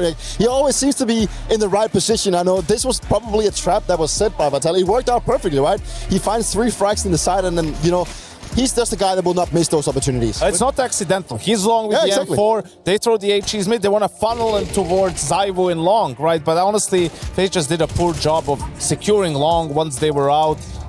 That's where, the communication, maybe someone doesn't hear what Twist is saying. Maybe someone is keeping step because they think, there was no noise here. They're playing somewhere else, right? And those are the assumptions that can cost you dearly in these close games. Dupree, can I ask you a podcast question? It's not one. Where do you put Zyvo amongst the greatest French players? The best of all time. All time. Oh, of course. I mean, is there any question? There's not even a question about that. You have, obviously, going back to 1.6, you had some stars, but in global offensive shocks, you had up there. I mean, that's Kenny probably S, Kenny S, sure, but it's nothing compared to Zyvo. Nothing. Where do you put Zyvo on the planet? Best of all time. I don't know how you lose with the best of all time, but that was way too close for comfort. If FaZe is going to take down the GOAT right now, we got to take a look forward at the maps coming up. This is, of course, going to be FaZe's map choice next, and then we're going to go the distance. So, Yanko, expectations for the rest of the series. Do we get to that map 3? Oof, that's a great question, because looking at how Vitality has played on their own map pick, you'd say, well, surely this will go to a third, right? But I think Vitality will play even better on Cash than they did on Dust 2. For FaZe, they have to keep playing on a high level if this is going to remain competitive. The problem is they didn't have there's no information on Vitality on Cash, right? You don't know, you can guess who's going to play which position, but you know how they want to approach rounds, some of their protocols, what they're looking like. So you're just going to have to stick to your own game if you're FaZe Clan. And you can tell just by the victories that FaZe has had on the side of Cash, it's some really good teams they've beaten, specifically looking at the likes of Spirit, but also Legacy in Vision. So it's just a team that's put in the effort to go on this one, and I think they showed on Dust 2 that they're here to play. Like, it's not like their individuals are missing. So now that they turned their attention to a map, where they have been feeling very comfortable, things are looking pretty great. No one's gotten double digits on FaZe so far. On the other side, you expect Vitality to play even better on this map. Is it just because it's a classic home soil for Apex, or why do you feel that the Bees are going to be happy at the end of this war? I think you saw some nerves from them on the first map. It's really uncharacteristic for Vitality to be losing 5v3s, and to lose 2 of them in one map. A slightly quiet performance for one of their main guys. I don't think that happens, 2 maps in a row, right? I think this is where they've gotten those first map sort of nerves out of the way, and now they show their true face. Dupree, we are 1 map in. It is Vitality on the board first. Do you still believe in your map 3, or are you with Yanko? This is done in 2. No, I think we're going to a third. We're going to a third. Player to watch for me from FaZe Clan to make all these FaZe fans happy. Jay Bowen, let's go. Danish. Jay Bowen is your player to watch. And of course, if you're looking at Cash for the first time, what is the most important role? Because we've got a ton of people rolling in from the other stages here at EWC. This place is a packed house. Yeah, it's great to hear all the support that Vitality gets, but pay attention to the mid area. That's always going to be a bit of a brawl, but also the reaction coming from the teams if they end up losing mid. We've got a big map 2 loading up before it's on your stage. We got Freya with Zayu. Zayu, my bad. It's coming. 21 event streak. Zaiwu, thank you so much for joining me. Let's get straight to it. Before IEM Atlanta, you had a 21 event streak of making it to top 4. Since then, hasn't been the case. What do you think the biggest reason for that is? I mean, the biggest reason is we are humans. At some point, we knew we were gonna have some job done, like in terms of individually communication and in terms of team play as well. And we know we are not playing the best, and we makes sense as well. We knew this time will happen also for us because we cannot be the best at any game and at any time. And that's what is going on for us. Like we didn't play the best at Blast Bounty. Right now we are not still like we don't play the best at any game and at any map. So we still figure out how we can manage to play the best every map and to progress in this way. So we are figuring out how to gain this way, yeah. Yeah, it's a very realistic approach. Now, you won't see it off camera, but your opponent's FaZe are indeed exiting this lovely cafe area. I'm very excited for this one because potentially, maybe, we might see you guys playing Cash. How much have you been practicing Cash? I mean, if it's up to FaZe, they'll pick it, right? Yeah, I mean, we know they play already 6 or 7 times this map, and for us, like, we obviously only practice this map, but we are like a new map. I think we all have new things, new strategy on this map, and I think we pretty much ready on this. It's tough to say ready because we didn't play an official and we don't know really what is the meta is. So obviously we're just gonna figure out on the moment against FaZe like what's gonna be good for us and what is not really good. So no, it's gonna be fun to play good. You're one of the players that has indeed played Cash when it was in the pool between 2017 and 2019 as well. Is it playing any differently in your opinion? Like, I know you haven't had an official, but in terms of your practice, how's it been going? It is. I mean, there's no like skybox on the sky, so you can get all the flash, all the smoke you want, and you can really do like a lot of stuff on the map. So obviously, like the meta or the strategy on this map really changed, like from 2018 or 19. So obviously, there's way more things to think, way more things to do on the map. So obviously, there's too many things now. Thank you so much, Zaiwu, for your time. Give you a little fist bump, and yeah, let you get on your way.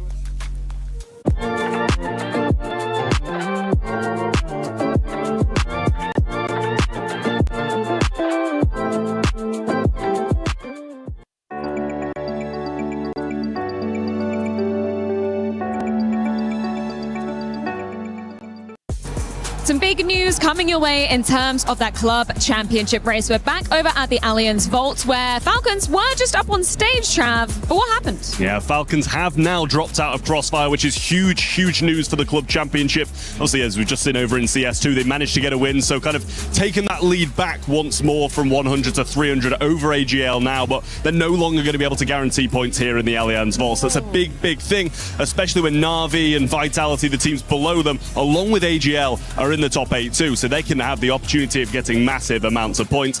It pretty much puts them back on a level playing field now with AGL because they're both in 3 games this week each now. Okay, well, pressure's certainly on, but that's exactly how we like it, don't we? We're coming back at you with some more club championship updates very shortly.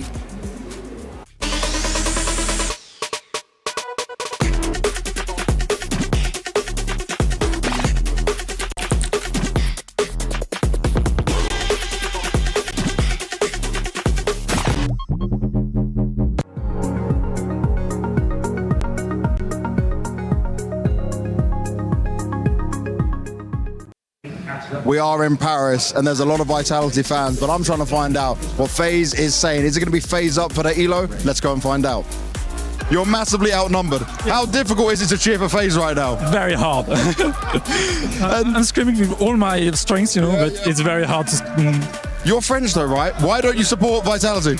I've always supported other teams than Vitality.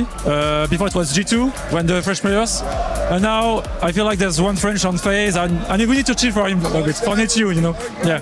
Netu needs some love as well, but how long have you been a FaZe fan? Since like 2018. Nice. Since they lose in Boston, actually. I was very sad.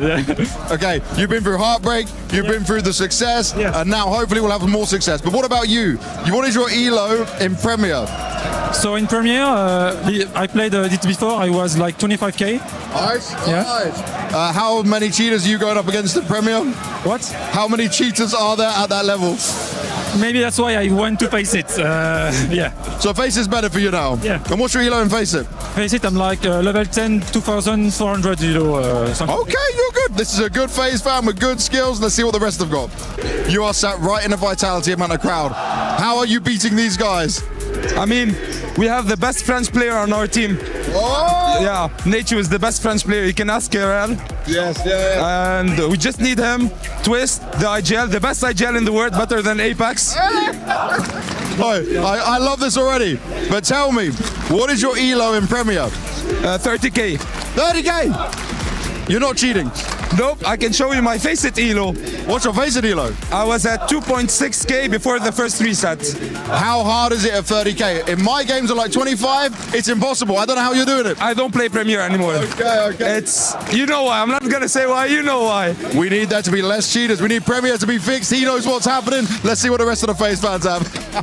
All right, it is a bit of an outnumbered moment for FaZe in general. So I'm even asking the team manager, Theo. We've known each other for a very long time. Theo, I don't need to ask you how long you've been a FaZe fan. You're rocking the jersey. You're with the team from start to finish. But how good are you at Counter-Strike? How much are the boys helping you? I mean, I'm not as good as them. Every time I'm telling them to play, they're like, you know, but I'm 23k on Premier. 23k? Okay, 23k is pretty good. 23k enough to beat Vitality? I hope so. Let's see. The manager buff is real. Let's see if it works out for him. Guys, first of all, why are you supporting FaZe today? Because FaZe is the best. Yeah. And what about you? FaZe up. FaZe up, that's it. That's all we need to know. All right. Premier rating. What are we cooking with? 22k. 22k is good. You? I have 23k. Okay. Now tell me, bit different than Elo, but how many cheaters do you see in your game? Yeah, many. You play some Faceit as well? Yeah, Faceit. Much safer, much safer. What about you? Many cheaters at your level? Yes. Still? Yeah. Okay, it's tough. It's not good out here, but FaZe getting the win today? Yeah, definitely. Do you think they can win 2-0, 2-1? I hope so. Which one, 2-0 or 2-1? Well, I hope FaZe wins, so. All right, either way, he hopes FaZe wins. Let's see what happens.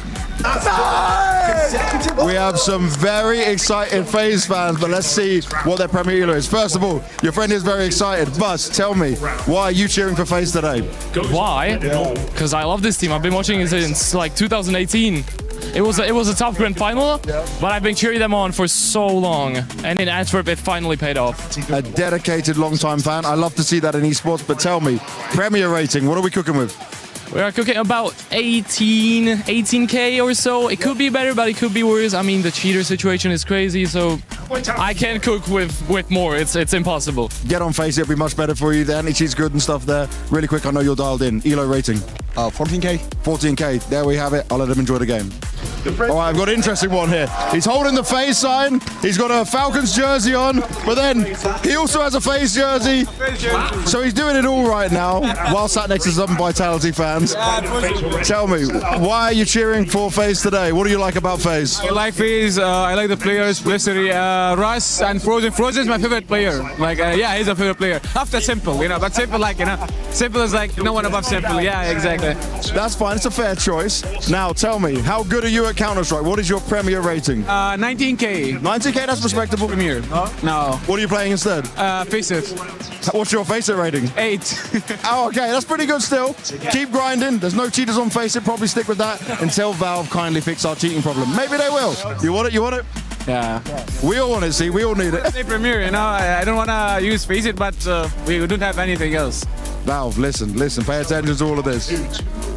The atmosphere in here is electric, and though the FaZe fans were massively outnumbered, they seem to be holding their own in Premier. The average of all the people I asked for was 21,000 Premier rating. That's pretty damn good, but a lot of them keep saying we need to deal with this cheater problem. So most people are sticking to Faceit for now, but if you are dealing with Premier, one day it will get better. At least I hope. We were there for every click, every clutch, every respawn. We were there for the years of grind, and we're here.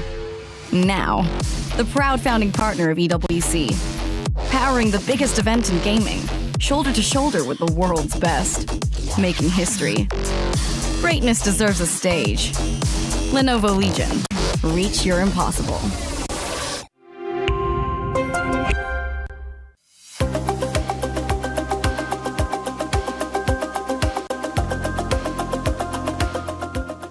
Cover. Oh, tu On molly votre doors. Touche le break, no one shot. Viens. Breaking mid. Nice boy. No windows. Window. Let's go. He was after. I got you. Shot. Winning shot. Up. Nice! Nice win. Let's go. I fucked them as well, but... Goes back towards the deep bomb side and allows Flammers to activate with the double. Redis 4 mowed down immediately. Threes want one of these in the... Spam comes up. He knows Azulu's feeling the pressure. Donk!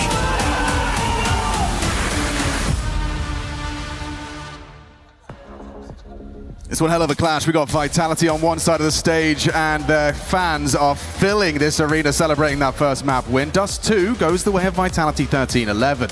However, the Counter-Strike World's first look at Vitality's cash up next. They've been in the lab, the scrims, the prac, but the first official cash, and it's versus the map's current headline act. How are we framing this? Yeah, I think it's de facto best team on cash, but obviously we haven't seen many teams pick it up to the level that FaZe have. They're 6-0 on the map, have yet to lose it, even beat Team Spirit on it, and I think that's the most notable win as well. Okay. As well as a couple of legit wins against BB, against Legacy, you know, teams that are on that similar level to FaZe, at least in recent form. I think this is the best way to see Vitality tested up against a team that wants to make it the mainstay of their map pool. We got Vitality picking CT side on this map, lots of questions on positions, but I think bigger questions on FaZe's pistol round. T-side pistols have been the letdown for FaZe on this map, only winning 2 out of the 6, only finding success on A splits. We're going to have to see what FaZe bring to this pistol if they want to start strong.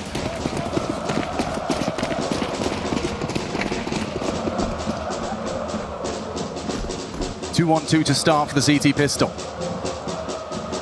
Flamesy presses his ear to the A main wall. You can see Mezzy with a flash cocked. Doesn't actually need to throw it. He's got A main for free. Easy peasy. But Vitality not falling hard for this fate because of this control. They've seen space taken out on A with that util, but it's right up highway instead.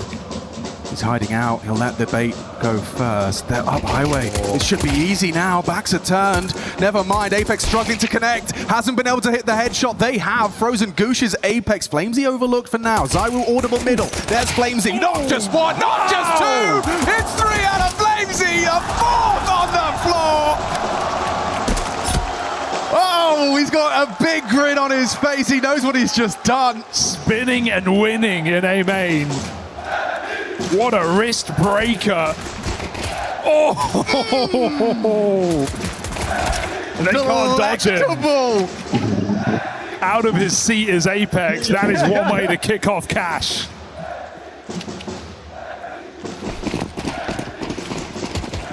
Ouch. Let's take a look at positions here. Expecting Rops at this B bomb site, expecting Flamesy on A.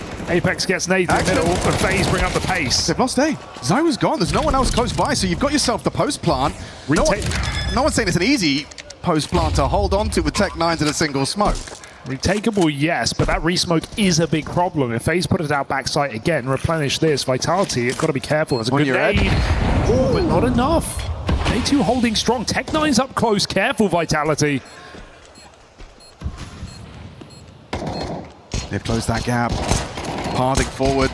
Apex trying to track Twist in the smoke as Mag dumped into it. Twist distracting. 2 good kills. Jeb Owen alone. He's got a lawful lot of work to do. Surely he can't get this one off the boom!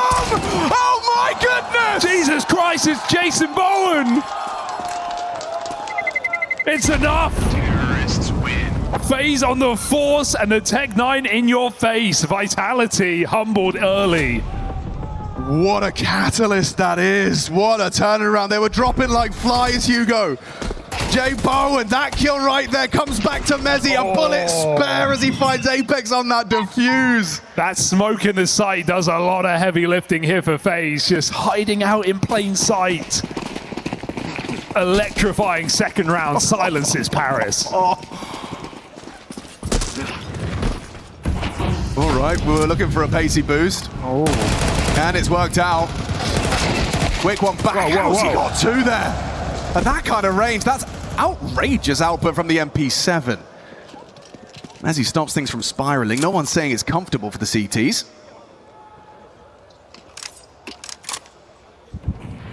That's a bit scary here. Double entry for FaZe, immediately lost, and Vitality want more from it. The counter boost is such a tantalizing prospect, but they've mollied it. You're joking. Reading the reaction, and that's experience right there. That's 6 wins on the trot right there. Yeah, they know what to expect. The perfect play for Vitality rumbled. Now highway smoke? It's very vogue right now. Yeah, not every team is using it, right? Like just throwing it down, going for vent splits. Some teams walk behind. Spirit just walked behind this highway smoke every time they threw it. But look at the angle that Mezzi's adopted. Oh, that is scary, isn't it? Could he block one more? The timing, though. He's exposed. Oh, nearly had frozen. That baits him back into A. It looked like they wanted Z for a second, but Flamesy's still in position to cause some chaos. Yeah, but look at his health. He'd have to find a perfect first kill. Like this! Just like that. Nachu gone. Swaps out to the Deeg. Needs the hand cannon for that lethality. Needs that one-shot headshot. Good clear from Frozen. Crab Walk leads to a 1 versus 2. 3 kills deep from Frozen in this one. Just Robs on that Desert Eagle. That smoke's so frustrating. It's the same block smoke that got Jabot and set up to succeed. And for Robs, he's calculating it. He's looking at his abacus and may deem this one unwinnable. Slide on out of there. Exits are his hope here as FaZe have converted on their force. Ugh, not pretty. And not to be. FaZe onto a second. An immaculate call to remolly that boost because Vitality just get completely rumbled in the mid-round despite Mezzi's best efforts. Oh, if he stayed on that angle, what that could have been. I keep being surprised by how functional the MP7 is at range. Mezzi demonstrates here. Sure, they were softened up a bit. But look at that output. That was awkward as well. Mezzi puts one more man on his last legs. Counter-Strike, the game that gives us the roller coaster of emotions. And for this one, expect to see the third for FaZe. What is it, a P250? Flashbang, Desert Eagle for Mezzi. And Rob's brought his through.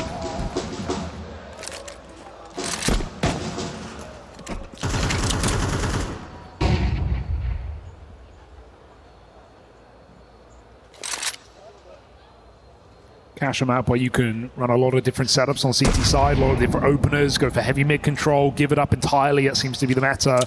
Seen some 3B pushes, seen a lot of A main takes, so still waiting to see what Vitality's default gun round will look like. For now, this is just pistols, but should I say just as they overwhelm in middle?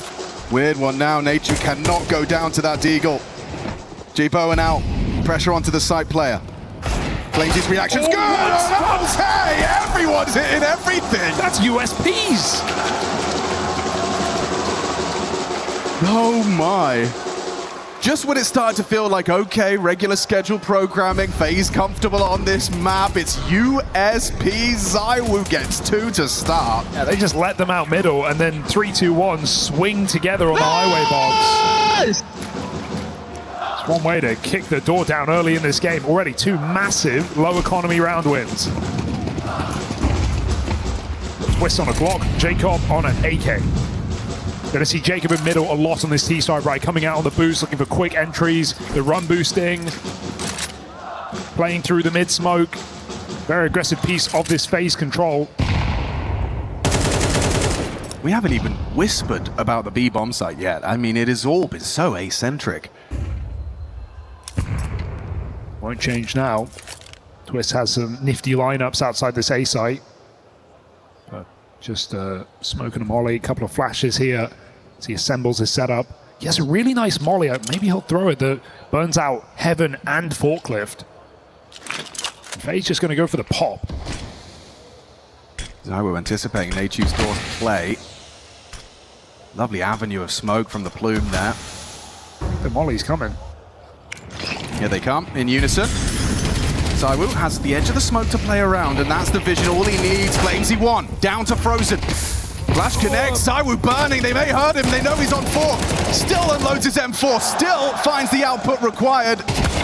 One back from Frozen. Provides the covering fire. It's a 2 versus 3, but don't forget, Twist is nothing more than a stepping stool at this point. A Glock, no armor. Getting overrun. Draws crosshairs. Enables Frozen for 1, but 3 is all he'll have.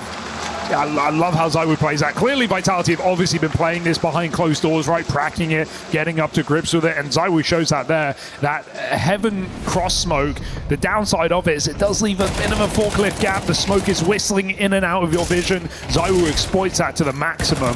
Triple kill up close. Holds down A valiantly here for Vitality, and a lead now as FaZe are put back to pistols. Nothing behind it. Some light upgrades available. God, I just pressed tab for the first time. Nature and Jacob still on the goose egg. Can put it down to not having rifle rounds, I guess. That's fair. But it's still not a great sign here for FaZe, who did the hard work by winning that force buy, but then lost to USPs. ZywOo's AWP locking down B, and he will connect his. ZywOo's going to be an ever-present threat on this map. Can start where he wants.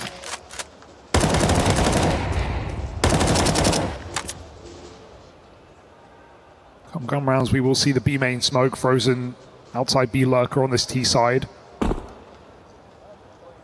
to make life difficult. As FaZe have shown a lot of really nice B pops on this map.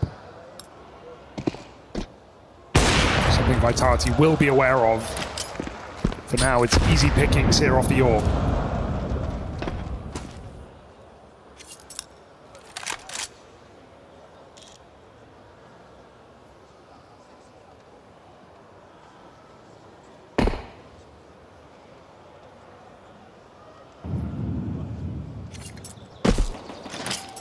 Perfect.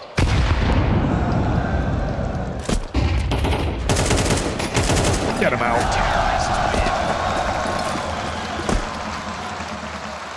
Let's go guns. First one in round 7.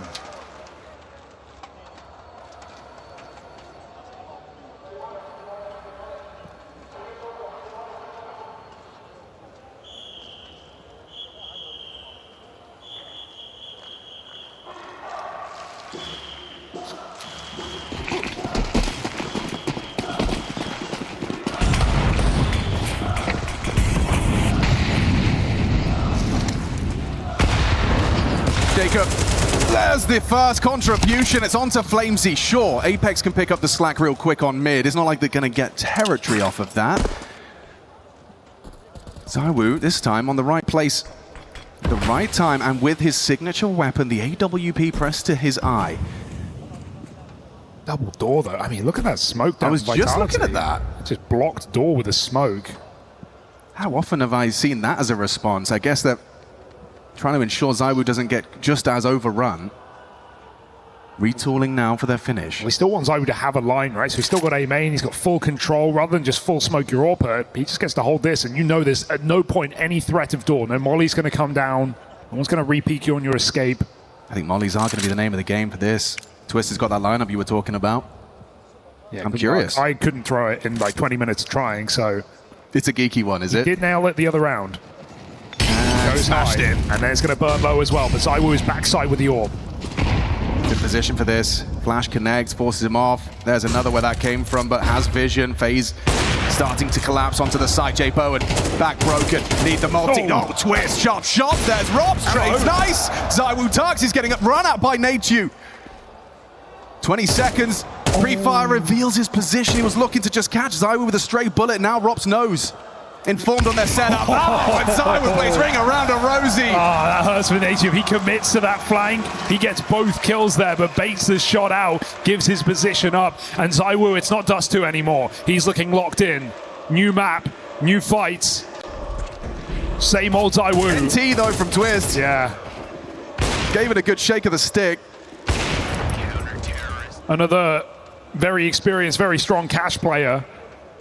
You know, we looked at history and we say, hey, Vitality, they got a couple of players who don't really have any games logged on this map. I mean, Apex has more maps on cash than his 4 teammates combined, and it's not close. Just 4 for Flames, 2 for Mezzy. Back almost a decade ago. Very familiar turf. Probably feels like a different life for Apex. Speaking of, he's taken heavy licks in middle, supported by Flames. Rather unusual position, not pre-ending this, are ya? Twist certainly wasn't, Jacob was. ZywOo again. Yeah, he's going to have to do something. Up against pistols, he can get overrun. Desert Eagle could work, and it does. Puts it to good use. Nature recovering ZywOo's AWP and goes looking. just on the other edge of truck. He might get an opportunity, but time ticking, wants to plant, and they're giving him room. Yeah, it feels like he's getting flanked because they're not doing anything right now, but Vitality are just giving him nothing. They know it's an AWP. They want to make him plant the bomb. Good tag, but he's still going to keep this AWP in play. So it shouldn't mean much. Until it does. 3 bullets in the mag, burned out. Natu 1v3. HP, 3 targets for Natu. Here's that flank. Ever present. And that should be it. Curtains. Slow and steady here for Vitality. In no hurry to make that play happen. They concede the plant. And ZywOo just looks so comfortable already, going for aggressive repeats into A main with the AWP. Gonna need J-Bone on that line, I think, on this T side for those A hits. Look how free he is to peek extremely wide. He's done that both times they've gone for this A pop. Vitality looking very comfortable. And it would be one hell of an announcement of their ability to rock and roll with Cash. We knew it was inevitable. It was going to show up at some point. Still not fans of Ancient. I mean, as Yanko mentioned coming into this game, I mean, this is Overpass was great for Vitality. It's one of their best maps. They were head and shoulders above the rest on it. So to see it removed, kind of annoying. Rise buffs to some teams like Falcons, for example, and nerf to others. So Vitality knew they needed to make this a mainstay. They don't want another abusable map like Anubis, which has been picked and punished against them. And keep in mind, in phases run, yes, against mostly lesser opposition, their T side has fared better than their CT. So we're going to need to start up here and save this half.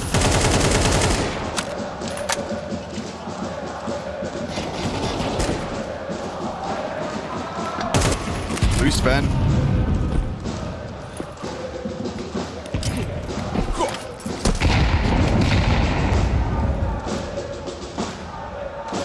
This is a really slow round for FaZe, not doing anything out the gates, not even going for boost.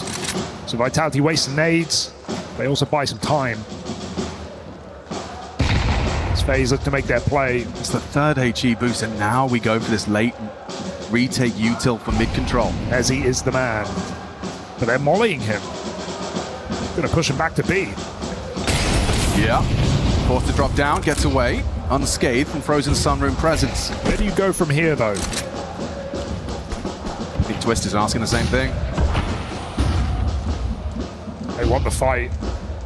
Claims he's on the angle. What? Okay, inaccurate headshot finds Apex. Trade immediate. ZywOo again on this A side. Will J-Bone with the AWP enable them? Natu and Jacob into the side. Oh, will once again ZywOo shut him down. Cheeky. You just can't get in. Every trick you try. I mean, safe to say that was the opportunity for FaZe. J-Bone strafing out of that angle. First time ZywOo plays that exact position, it bears fruit. Double kill, locks the AWP out. J-Bone's whole round is just to get rid of ZywOo in that position. Vitality feasting, and even trying to force Famine to Frozen. He's trying to save. It's out with an AK, but that is a small victory here and a sea of Team Vitality up to 6 rounds in a row.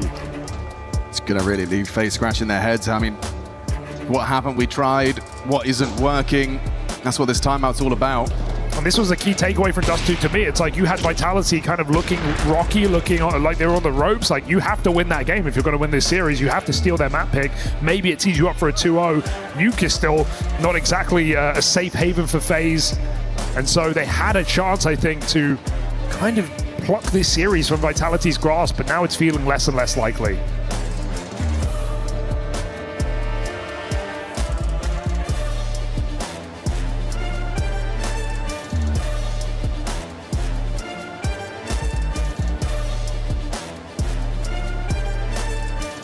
So what is the solution? Is it an upping of pace here for FaZe?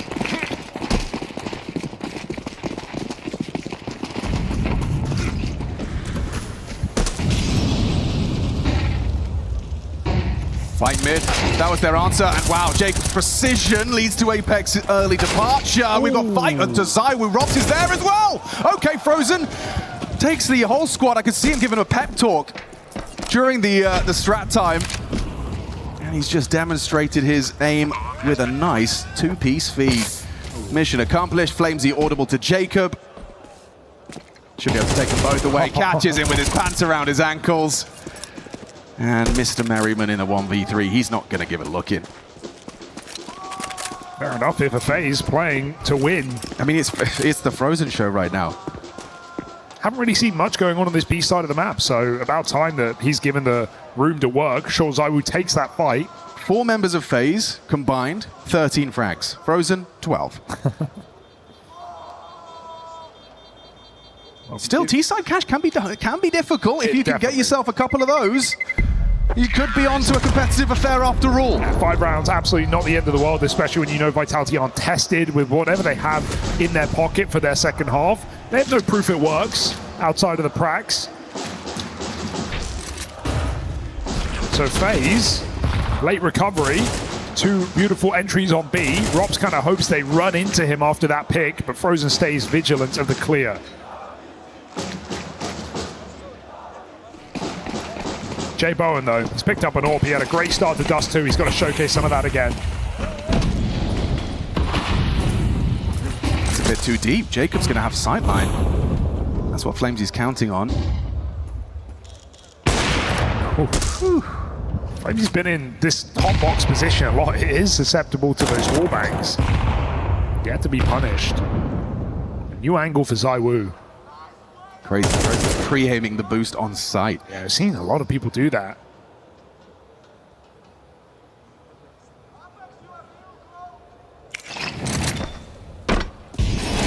Molly to clear close. But resmoke, so they don't lose the line. And ZywOo actually swaps out, leaving Rops in position. Bomb is outside of A.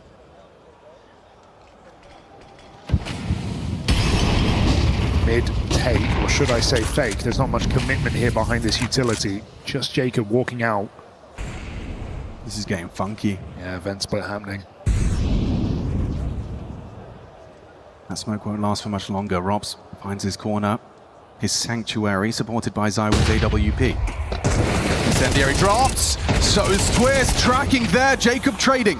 30-second commit. Apex in the off angle. Jaboan doesn't hit his shots, and Apex facilitates as another.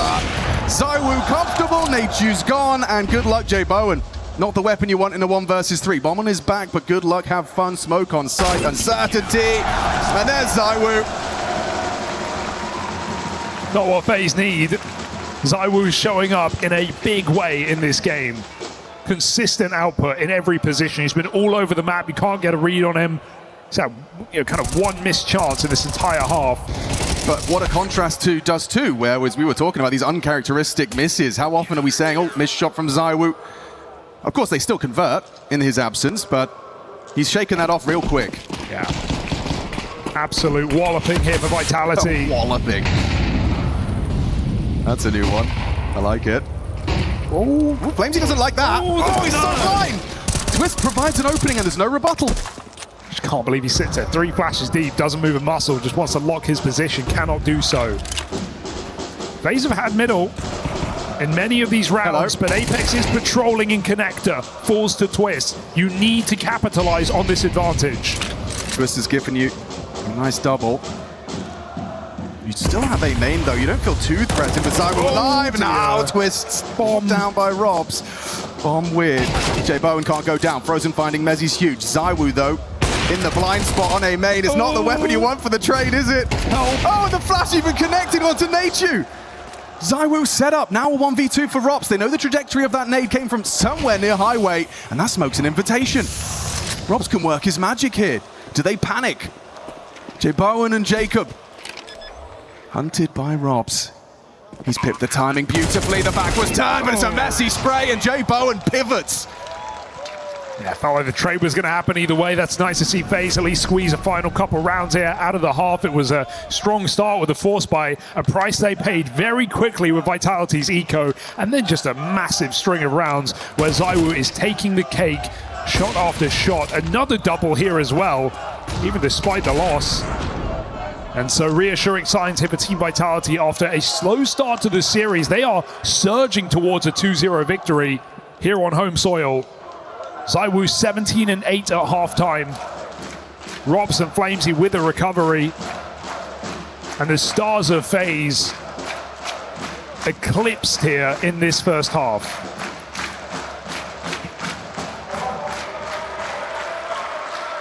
Yeah, when I saw FaZe win that second round after losing Pistol, I really thought we were going to be on a bit of a run. Not just 4 rounds as we do swap sides. Sure, let's see what the Vitality lookbook is for this season's cash. What's Apex up to, I wonder, in all this? 4 players shifting outside. Apex a long way from home. And FaZe. Of course, they've got a gimmick up their sleeve, a AAA main push. These CT pistols for them in their run have been great. But Messi could not be better positioned to deal with this. Confirms, they've pushed A main, swing open the squeaky door, boys. It's just Nate Yu here. No longer. Rob's good find. There's Jaboan, though.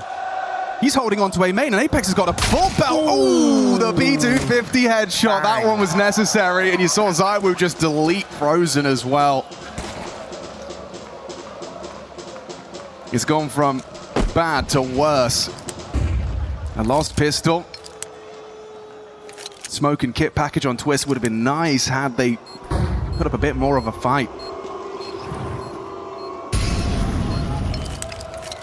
Nowhere to go here for Twist, so Vitality, despite an early aggressive play from FaZe, punish it easily. And of course, Apex late, holding that B push. I mean, that just shows they knew that FaZe were going to do something, right? They were going to make a play. They weren't just going to sit back 2-1-2 and kind of react. They wanted to get involved. Apex was holding the B push from T-Spawn, not throwing his nades, comes back to group with his team. Vitality reactive pistol, knowing FaZe, I don't want to say are overcooking, because I like that FaZe are bringing ideas to this game, but they know that FaZe is going to make moves. Easy punish here for Team Vitality. Yeah, and I imagine it wasn't too much of a surprise that Cash showed up in this veto. They've had time to think about it, time to scrub through those demos. It'd be silly for FaZe to not pick this. Of course.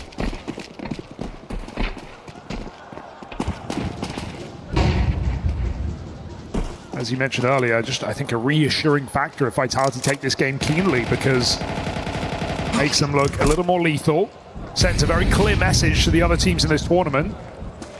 Do not pick this map. Yeah, you mean FaZe Clan, the team that won 6 on the trot? The early adopters of this map? Yeah, that was the first win we posted, actually. Yeah. We broke their streak. Stay away. Did it at EWC in the round of 16, sent FaZe packing.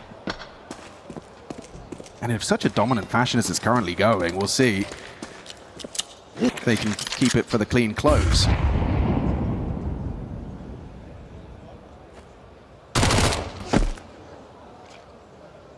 FaZe, for the most part, full eco. Looks like they just want to use Twist flashes to get back into a bomb site. He's going to hand them off. Vitality throw and execute with no intention of full committing here. This is going to keep FaZe in the wrong place. In fact, it's come so easy, the bomb may as well join. Flank coming in, but this isn't news to FaZe. They know where they're going. Wonder if ZywOo has a premonition about the flank. He didn't have a consideration of it. CT smoked, bombs across. And he's missed his little window onto the Jaboan flank. They're really taking their time. They're not even planting. Finally coming down backside. FaZe going to just throw themselves back through CT. Yeah, that smoke kit would be nice. You've got a lot of ground to cover if you want it to be useful. Is this just going to be a really last-second attempt? Make it look like a save, then run in and cause some chaos? I mean, don't count this out. Flamesy Mac 10, though, feeling like the biggest threat in the round. Oh, time waster. And the info that Jaboan was going for it. Yeah. Flames is hanging in. Here we go. Last second push.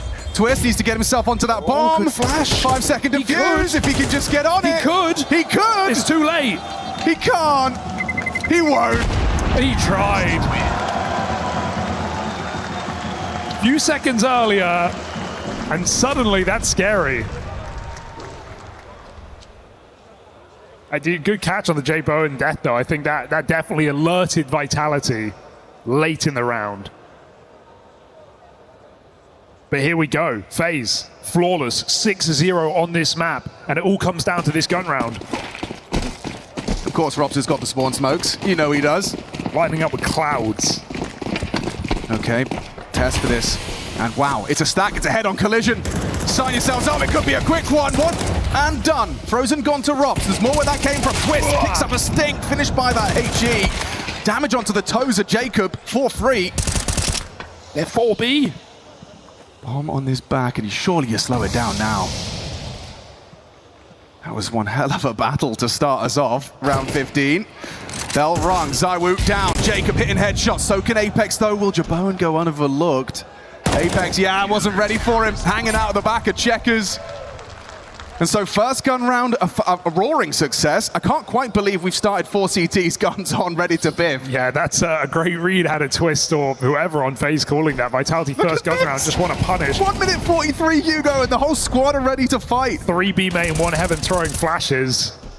It's one way to get early moves, and we know FaZe have a few of those up their sleeves, so let's give them the respect on the CT side, see if they can break Vitality's money here and open up something in the second half. Vitality saying, well, you wouldn't do that twice. And they wouldn't. Jacob gonna start peppering the smoke. However, ammo becoming in short supply on that reload. The gap is closed and they pop. Frozen, dead. Good find from Robs, and it's Mezzy in combination that has seized that B site, now flying the Vitality flag. The nade could be big. Oh, you're Mezzy right. is 1 health with the bomb. He can deny the plant. It's the perfect lineup. He's faked it. Oh, and he's flubbed it. Oh no, these are not nice. Bombs planted now open for Mezzy as well. We have a lot of util for FaZe, and so time for them to show off their execute. Look at this. Is this a lineup for Nate2? It is. Wow. Gives him that waterfall. Makes the angle awkward. Nate2 finding Mezzy that 1 HP, not enough to overcome the incendiary. Advantage FaZe. On the way back into this B bomb site. Apex and ZywOo, you've got to get past this French duo. Doing it here in the SDC Arena. There's 2 out of the woo. Jake Bowen, good luck, have fun. Time-sensitive mission, and there's ZywOo for number 3. He's just flexing now. ZywOo is so comfortable on this map. 22-9, was rocking the AWP on the CT side, now just piecing rounds together in the post plant. Love that re-exec for FaZe, but the smoke is big. It blocks heaven, it blocks CT, but you can see that ZywOo has that cross angle on headshot. That seems very susceptible. And so a nice idea for FaZe, and again, you could keep saying that all day. They're not winning the rounds. It doesn't matter. 11-5, Vitality, rock solid, both sides. The bait from Apex, the fact he actually survives, rounds the corner, and then presents the back for an easy pick for ZywOo. All right, well, that's timeout time. CT side need to catch their breath because this one's fallen out of their grip. FaZe forcing desperation here in a dominant scoreline. In all the games that FaZe won, they didn't even let an opponent get to double digits. 6 wins, Team Spirit included. But here is Vitality making it very well known that they are not afraid of this new map. It is quite a statement scoreline, isn't it?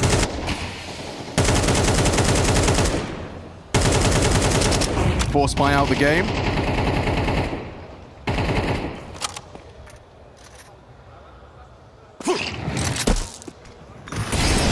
Frozen forced out.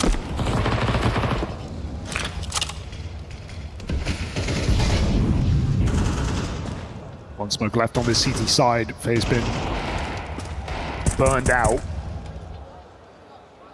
Vitality get that mid-control unscathed. Bowen just holding for an overcommitment in connector. As far as FaZe are aware, Vitality can be out middle. So need to be very careful. Twist wanting information. Frozen laying in wait, but no clue where Vitality are on the map. They could be close highway box. As they group back for an A hit. FaZe at least have their stronger defense on this side of the map. Here comes that pressure point. The flash comes over as well. Twist has lost his vision. Both of them have. It's easy for Flamesy. Still with Jabone on site. This one-man army versus Vitality. Good luck, have fun. MP9 and a dream. 20 seconds, Mezzy stampedes into the crosshair first. No immediate trade, Jabone active, and yeah, brought down by ZywOo. Flying his trade on that M4. Set to collect now. This one's so comfortable for Vitality. It is a statement, Hugo. That's what this is. This is a message to everyone else at the tournament. Oh, we play cash. Not just playing, dominating. I think, you know, it was definitely up for debate after just a shaky first map. A win's a win, yes, but it was the way they got there didn't feel as reassuring as this. Yeah, I made assumptions after seeing that Dust 2, like, oh, FaZe are going to smash him on cash, and then they're going to be kind of mad at themselves. They didn't find a 2-0 because of the close opportunities on Dust 2. I was wrong. Clearly, Vitality been in the lab. They've definitely scrubbed through those FaZe demos, taken some learnings, also taken some expectations as to what FaZe were going to be throwing their way. Yeah, it didn't seem like FaZe ever caught them off guard in any of these rounds. Both pistols, goes nicely. And a nerdy little one for the highway box. Yeah, I love the Flames jumped right before he cleared that as well, so they hit a Q, they have to look, and then boom, the flash completely wrecks That's him. naughty. Vitality, just a clinical showing here. Gonna have a FaZe mid-take. Boost up post-Molly, getting close his twists. ZywOo is ready to wreak havoc. Hits that burn, so Frozen's aware. And why not reboost at this point in the game? But Vitality just mollied it out, and they are trapped in this smoke. Vitality gonna keep the pressure on in middle. Oh, no bullets. Awkward fights, easy picks for FaZe Clan. Still just the one from Flames. He sat down by the FAMAS of Jibawan. And you've got Mezzi just going to delay the inevitable, give a little bit of a fair go. Back turn, easy for Twist. The FAMASes convert, some nice AK upgrades, hoovered up. Just do that 6 more times and you're in overtime.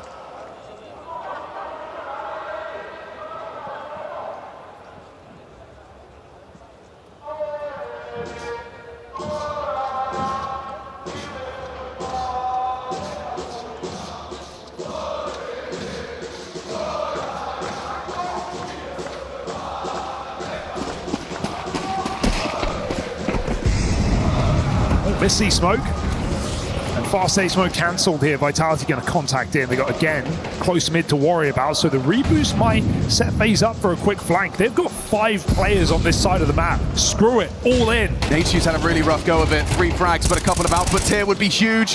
He's got empty hands, and they've got an empty sight. It's got to be it.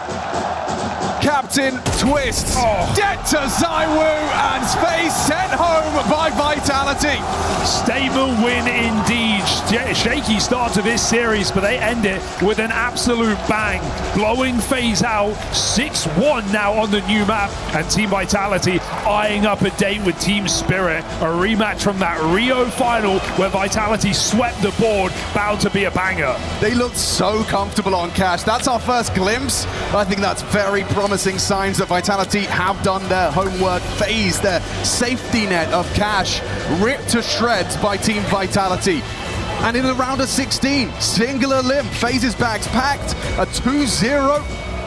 Convincing signs from Vitality. Yeah, and still some good signs from FaZe here, right? We had Jacob showing up, we had some clutches back on that first map, some good ideas from FaZe, and Jay Bowen started this series better than he ended it, so there's definitely still reasons to be enamored by this FaZe project, and maybe we'll see more of them. It was back-to-back top 4s for FaZe with this new roster, finally felled earlier in the playoffs this time, but more in the future for FaZe, I think, and more we want to see from this young team. Absolutely, it's a step in the right direction for FaZe. Overcome by Vitality, luck of the draw a little bit. But either way, we get to hear from, I'm sure, a very happy Frenchman.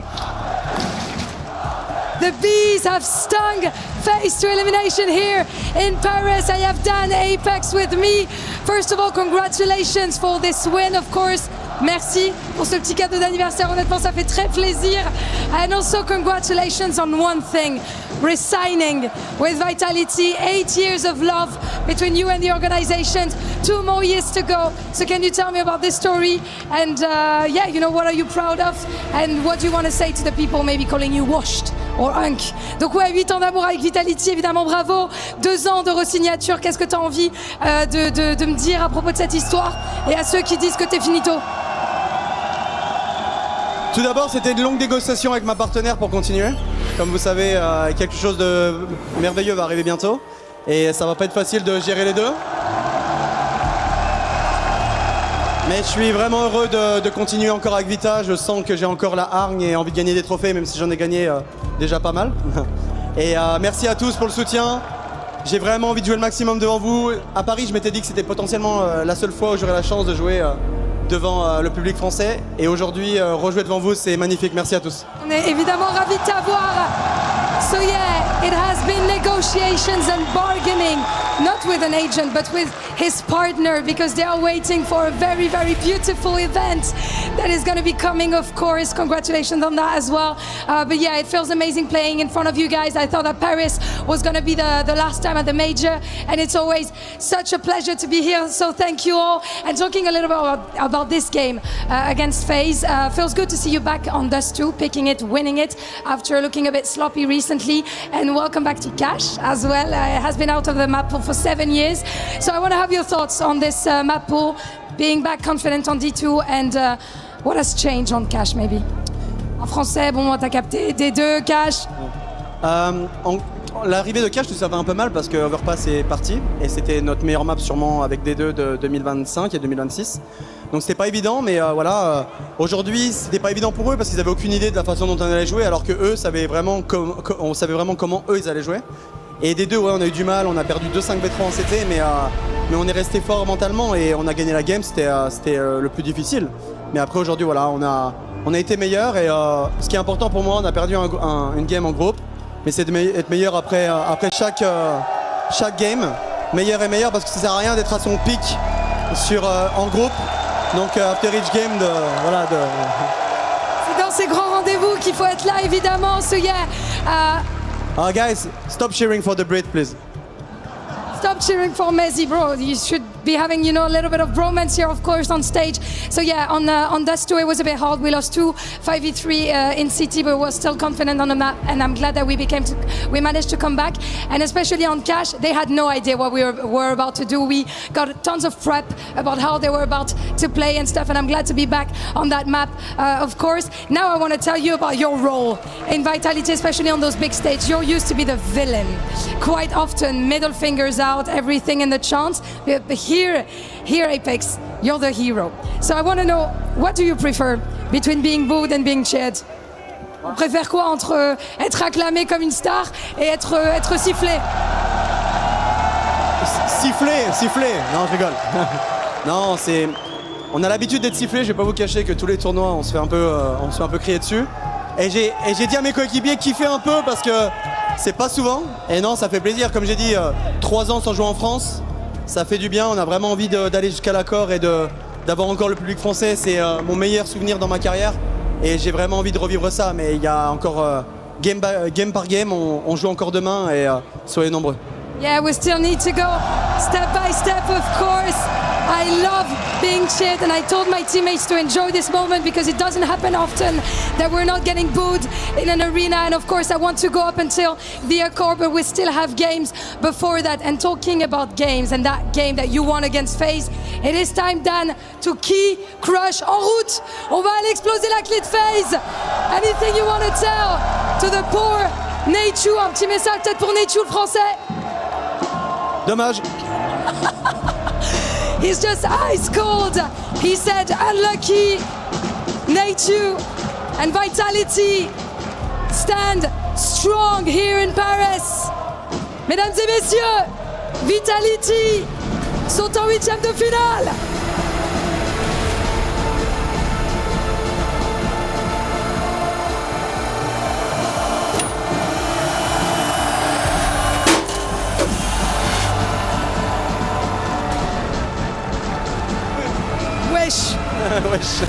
Pas mal du tout, not bad Apex. I'm gonna welcome you back, of course, in front of your fans. On va aller devant les fans pour 2 dernières questions qui sont importantes à mon sens. Alors, juste ici, So next up, you're probably going to be facing Spirit. I know that the game wasn't over when you guys won this one. You haven't lost to them since 2024, I believe. So can you tell me why this time is going to be the same? And aren't you a bit scared of the Donk Show? On a un peu peur de Donk. Ça fait 2 ans que vous avez jamais perdu contre eux. Pourquoi ça va être la même chose ici? Je sais pas, ça va être la même chose. Moi, je joue pas avec le karma, moi. La seule chose, c'est que on va tout donner. Encore une fois, on va se préparer au mieux et essayer de jouer notre meilleur CS. Et comme je l'ai dit, de grandir après chaque game pour pouvoir rejouer après demain ici. Mais voilà, ils sont forts. Ils ont, comme nous, failli battre Falcon en demi du Major. C'est une bonne équipe avec un Donk très bouillant. Donc, à nous de mieux jouer. Du respect, of course. So yeah, no, I don't want to provoke karma. I think they're very strong. Donk is insane. They almost managed to beat Falcons in the major as well. So no, looking forward to this game, of course. Et mesdames et messieurs, c'est à vous que je vais demander finalement de faire un chant pour votre capitaine, mesdames, messieurs. Apex!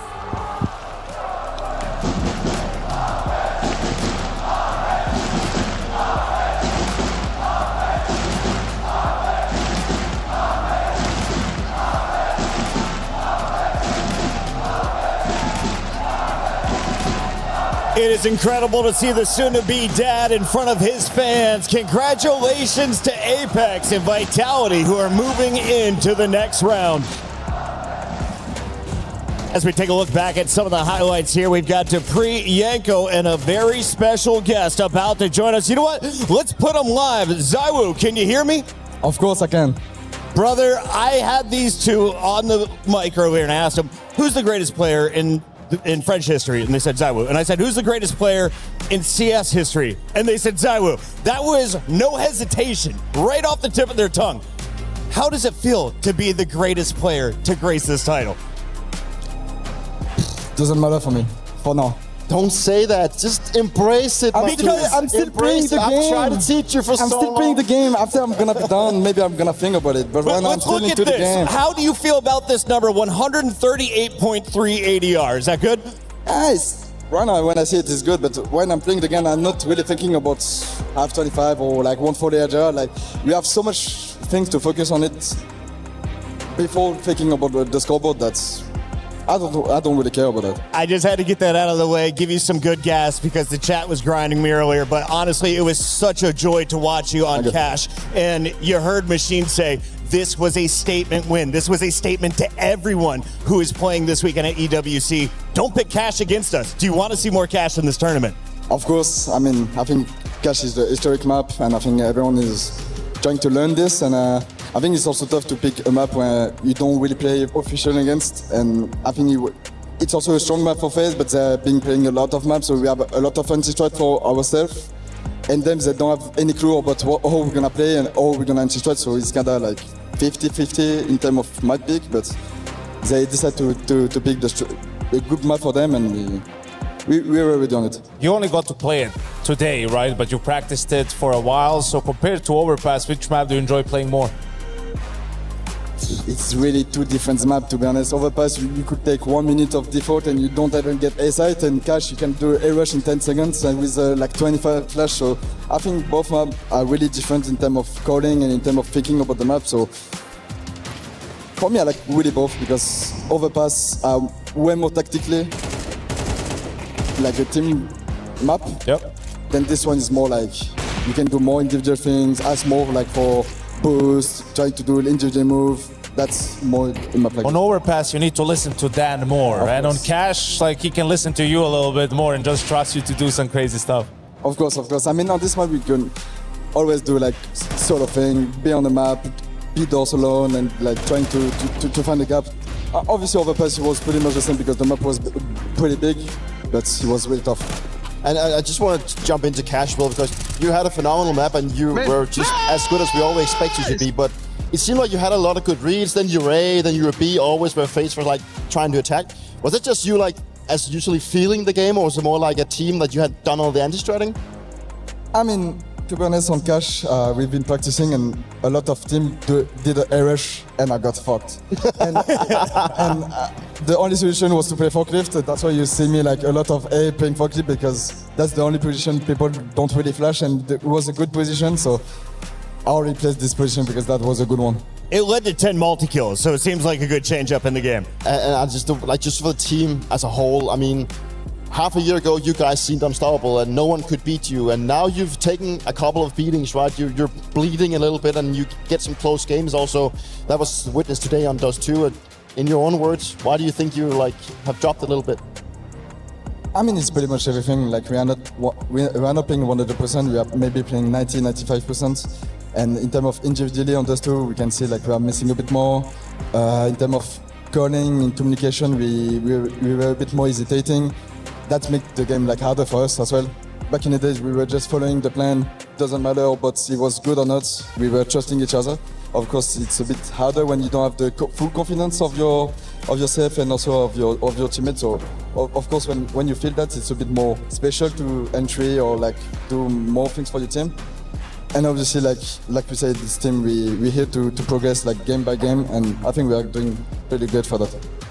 So we're going to keep you around in the studio for a moment, if that's cool. Security's making sure you don't get mobbed. I love these guys. They're keeping you protected. This guy has aura, and they know it here in France. In the meantime, aura, well, it may be crushed right now behind the scenes. Twist, he's moved over to IGL. Unfortunately, he had to go up against one of the biggest juggernauts in the round of 16. Here he is with James Banks.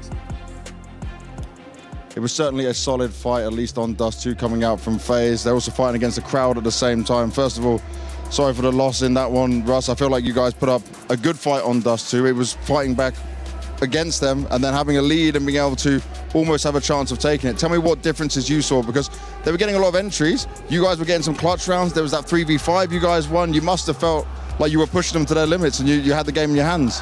Yeah, I think so. I mean, it's Vitality. They can win a lot of these rounds that don't look favorable for them. So I'm happy that we won some of them ourselves.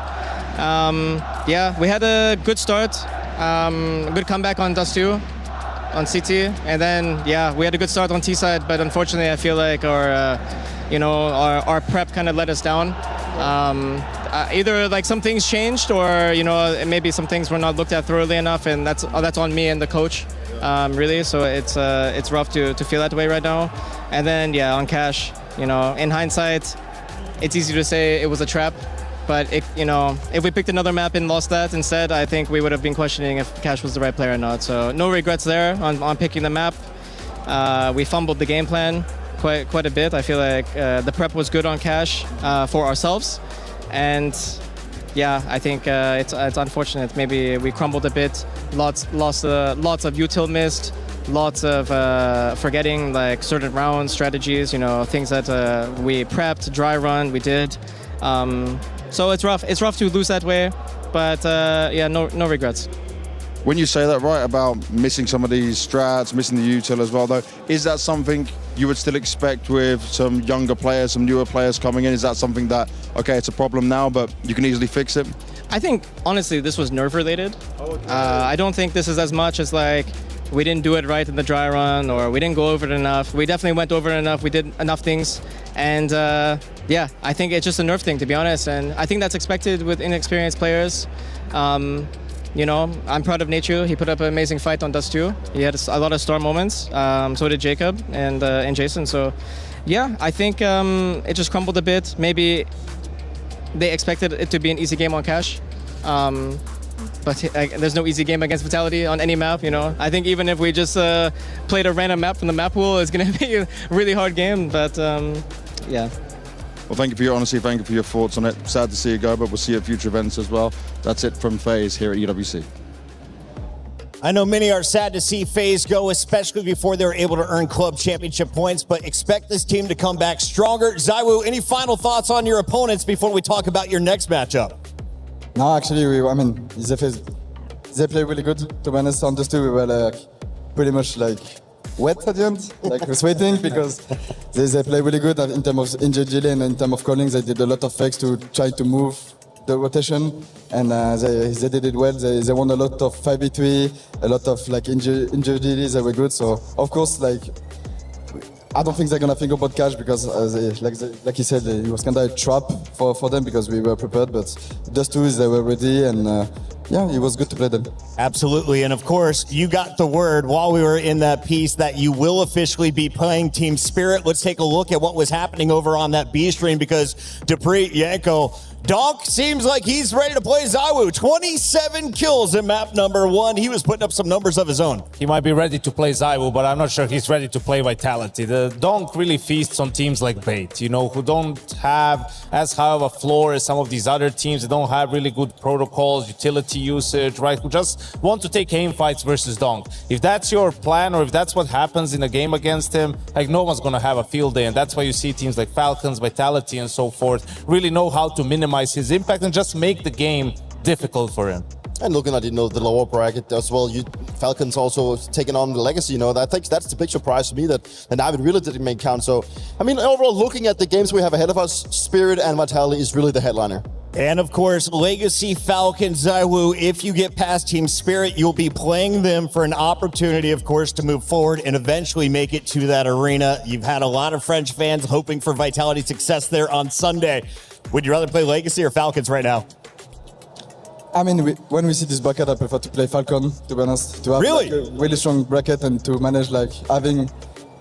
When we're gonna win this tournament, having, like, the joy of we win because we faced a strong team. So obviously we're gonna pick Falcon. I'm gonna pick Falcon. Dude, I love this answer. The confidence from your team is incredible. Apex, a legend of the scene. You, the greatest of all time to touch the game. And of course, your teammates along for the ride the whole way, putting up their own numbers. Final thoughts here on what is it taken to get to this far to be a dominant team? Because Yanko said if you guys weren't able to win this match, it might be the end of the dynasty. It looks like the dynasty's continuing, at least in the winner's bracket. I mean, for us, it's gonna be the same. We need to progress game by game, and I think today after those two, we progress in terms of communication, in terms of team. So obviously, we just need to keep going. And against Spirit, we're just gonna play our game. We're not gonna overthink about Tongs did I don't know how much rating or whatever. We're not gonna play only against him. We're gonna play against Spirit. So we're gonna do like every time we play against them, try to do our best. Try to do like as Vitality does against them. That's gonna be the plan. Dupree, final match of the day, G2 Furia. Who do you think ZywOo is picking? Oh, that's a good question, right? I think since he's already talked about the fact that he wants to face Falcons, then why not get the hardest opponent out of those two? Then I'm looking that I think he's going to pick Furia. ZywOo, is Dupree right? It was right. I mean, I feel G2 and Furia can be really similar in a way of individually and team play, obviously.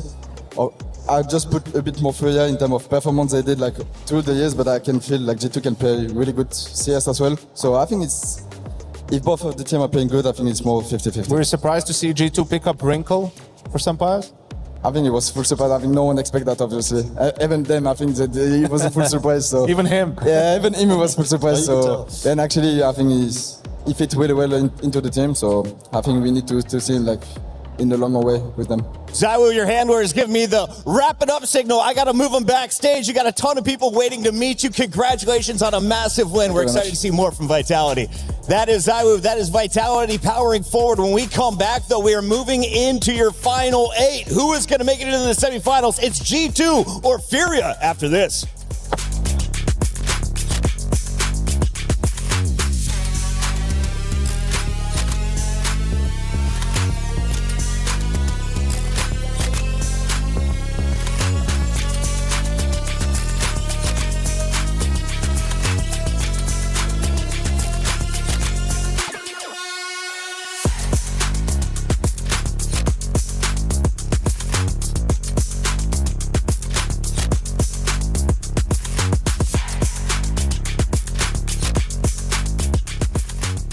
Take a roll to Pera. I'm ready. Are you ready? Yeah, ready, go. 3, 2, 1, flashing. Flashing. 1 mid. Flashing. Forklift. Highway. Dead highway. Quad. Nice! Highway. 4v1. I'm only highway. 3v1, lock the round. 3v1. Nice!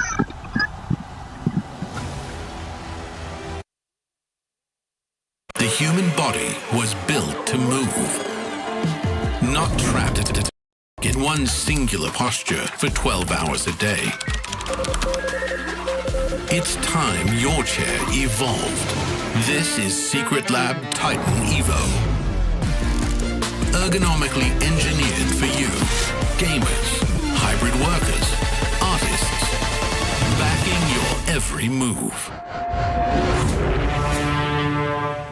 I think it was in 2011, called the Maxland. The best team of that time was Vergames in Seoul, so it was really like the unbeaten team. It was really tough to play against, and yeah, I won my first time with Shocks and Scream 15 years ago.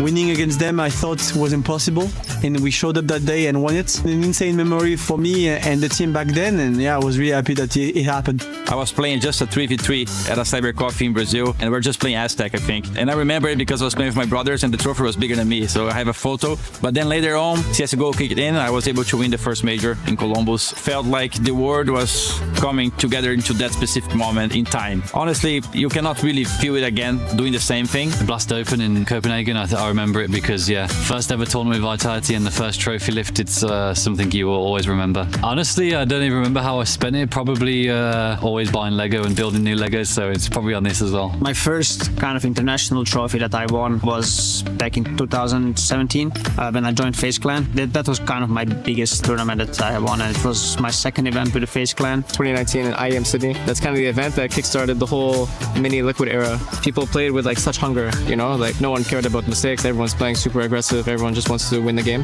2018, second place all the time, the entire year. Was happy to break the curse in 2019.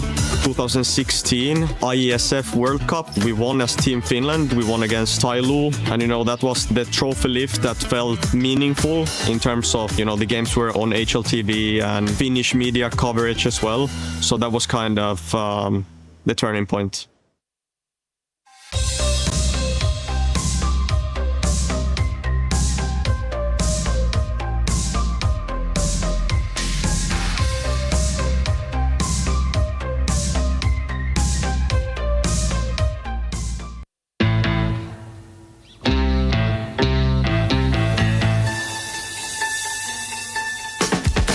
Would you rather win every tournament except the major, or you can win the major but you can't win any other tournament? I think I would rather win every other tournament than the major. Do you reckon you would have said that a couple months ago?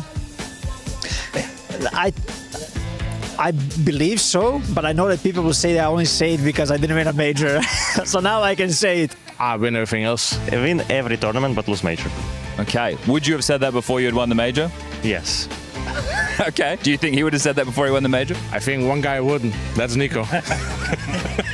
I think win the major, and all the tournaments, no. I take the other tournaments. Every other tournament? Yeah. I don't care about the major. 2 majors per year. I think I'm taking the majors. Yeah. Yeah. The prestige, yeah. The glory. Yeah, exactly. The history books. Every player is playing this game because they want to win the major. But if you think about money... I was thinking there is a money factor here. There is a money factor, and I think I'll choose to win every tournament but not major.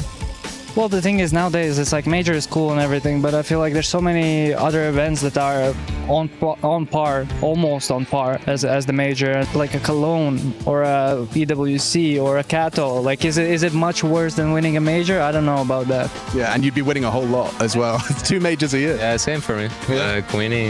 Winning more events is good. Win every tournament except major. Okay. No hesitation over there. What do you think? I think it's better for me to win every major Just the majors? Yes. How long is this going on for? 2 years. For 2 years, so you win 4 majors but nothing else, or you could win like what? 14, 12 events every year. It's a lot of cash. You know, not that you guys are struggling for cash right now, but... Grand Slams included, Will? Ooh. Yeah, think about this one, because you're winning back-to-back Grand Slams. We're doing some quick maths right here, yeah. And we've won majors, Will. I mean, like, the sticker's going down, you saw the article on HLTV. If we're thinking from a business perspective, we go with the... He's a businessman! Yes. I'll go majors. Yeah. The majors. They're still special, even though you've got one in the trophy cabinet, you know? So I think majors for sure. All right. No, I went to majors. You won the majors? Yeah. I wanted to say major like you, but then if you think about consistency, obviously, because you play 7, 8 tournaments. Imagine 8 tournaments every season, you win. Katowice, Cologne. I'm sorry, but fuck the major for 8 tournaments. Win every tournament. I mean, the major is the biggest, but like if you win every tournament, it's much more dominant than just a major. I think I will choose the same as Vigo, but you need one major at one point if you win all the other tournaments. So yeah, it would be sad not to win a major, but it is what it is, and need to take everything else then. I would choose probably the major wins, yeah, and then just lose the other ones. I mean, if you win, let's say four majors in 2 years, I mean, like, bro, that's a legacy. You know? That is a legacy. Okay, good answer. I see you're working. What do you think? I would go for the opposite. 2 years, winning every event, only not major. Think of all those Grand Slams, bro. Gold bar. So I didn't think about that, but actually, yeah. Yeah, okay. This ain't no regular thing. I came for the ring, you know what I mean. You see my name in the lights, better get right, I'm champion.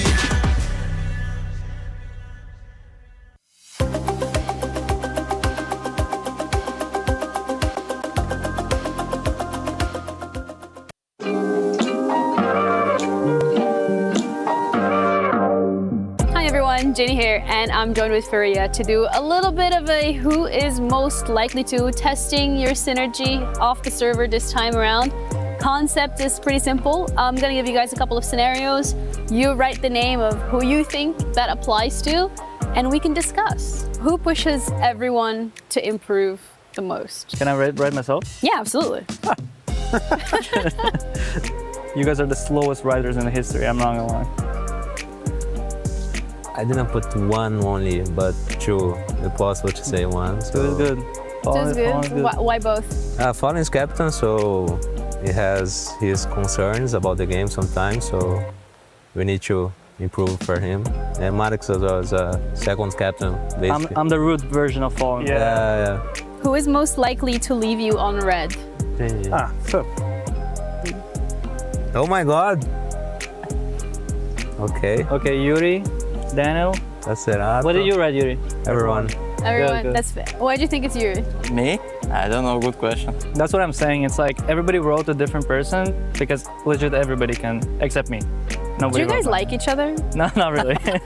We're like colleagues more than friends, I think. Yikes. No, we're trolling. We're trolling. We're like a family. Like a toxic family, like where you're getting abused and everything, kind of that type of family. Okay. Do you want to talk about it? No, I'm joking. We got the couches. We can turn this into a therapy session. Yeah, no, it's okay. Yeah. Who is most likely to arrive to the airport way too late? Of course, bro. Of course, bro. You guys ready? Yeah, I'm ready. Brazilians. What do you mean, bro? It's him, bro. No way, bro. You guys are trolling. You guys are trolling. Why?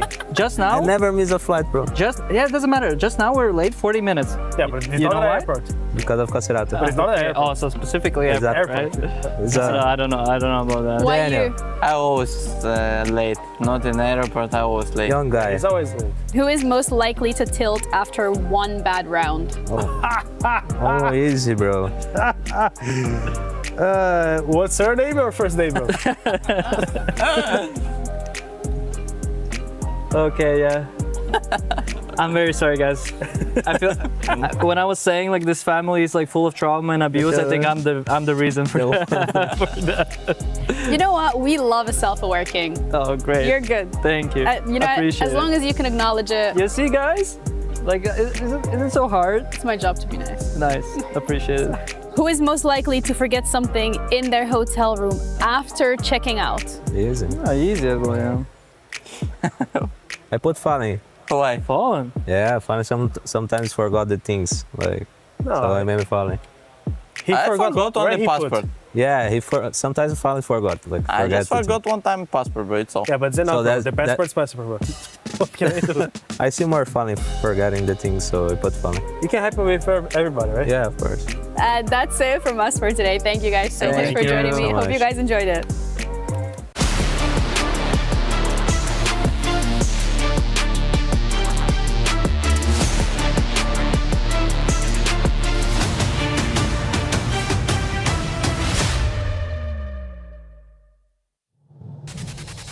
We are already into the quarterfinals, and there is a look at what could be the last year for Fallen.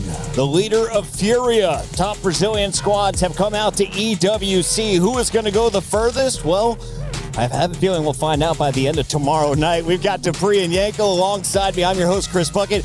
Gentlemen, we just finished an epic FaZe versus Vitality matchup. That was the round of 16, but now we are jumping forward. We're into the quarterfinals. You win here, you're into the semis. You're top four. You're making serious cash at EWC. Yeah, and I think that really stands out for the likes of G2, right? They haven't made a top four since they won in London back last year. So for them, it's also about showing that the change of some players for Wrinkle was is the right move for them for moving forward, like raising that ceiling. So another mistake, not only like advancing in this tournament, also in the big picture of why they decided to make this roster move. And this time around it's against Furia, obviously, and they haven't played it since the Budapest major. So it's been a while since the team has made. So a matchup that we haven't seen in a long time that also creates a little bit more interesting. Yanko, for anyone who missed last night, sorry, real quick, was Hunter your star? Who gave G2 the win in your eyes?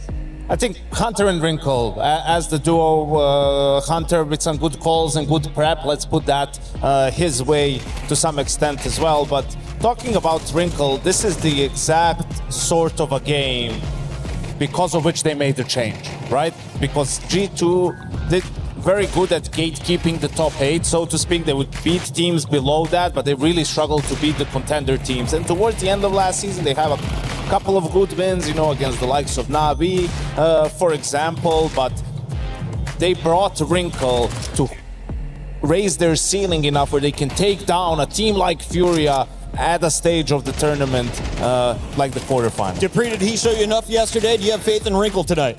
Yeah, I think he fits the squad a lot better than Senpai does, and I had a fair share with my time in sometimes when I was playing in Falcons, and it was one of those issues that also haunted us when we were playing with him, that he wasn't aggressive enough. He didn't really create that space that you can get out of an AWP, and I think it's rightfully so to give Wrinkle a bit of an extra chance playing at Tier 1, and you can tell that he really enjoys the time and being picked up, getting this extra chance of showing what he can bring, and I think it's really one of those players that needs the right kind of team around him to also be able to succeed. So I'm all in for this one. I think it's an interesting pickup, and I'm excited to see what he will bring in the future. And also, Wrinkle himself was surprised by the call-up, right? Yeah. Because his performances on NIP didn't necessarily warrant it, right? And that's playing against lower-tier opposition. But, G2 saw his skill. They saw that maybe, thought we could fix him. And so far, he's made far less mistakes than he did in his NIP days. And on the other side, let's talk a little bit about the Furious Sniper, because the Brazilian fans were on their feet at the end of Game 3, Dupree. Yeah, he's the one to look out for, right? And you can even tell by the head-to-head that it's a little bit uneven ground. Moldoy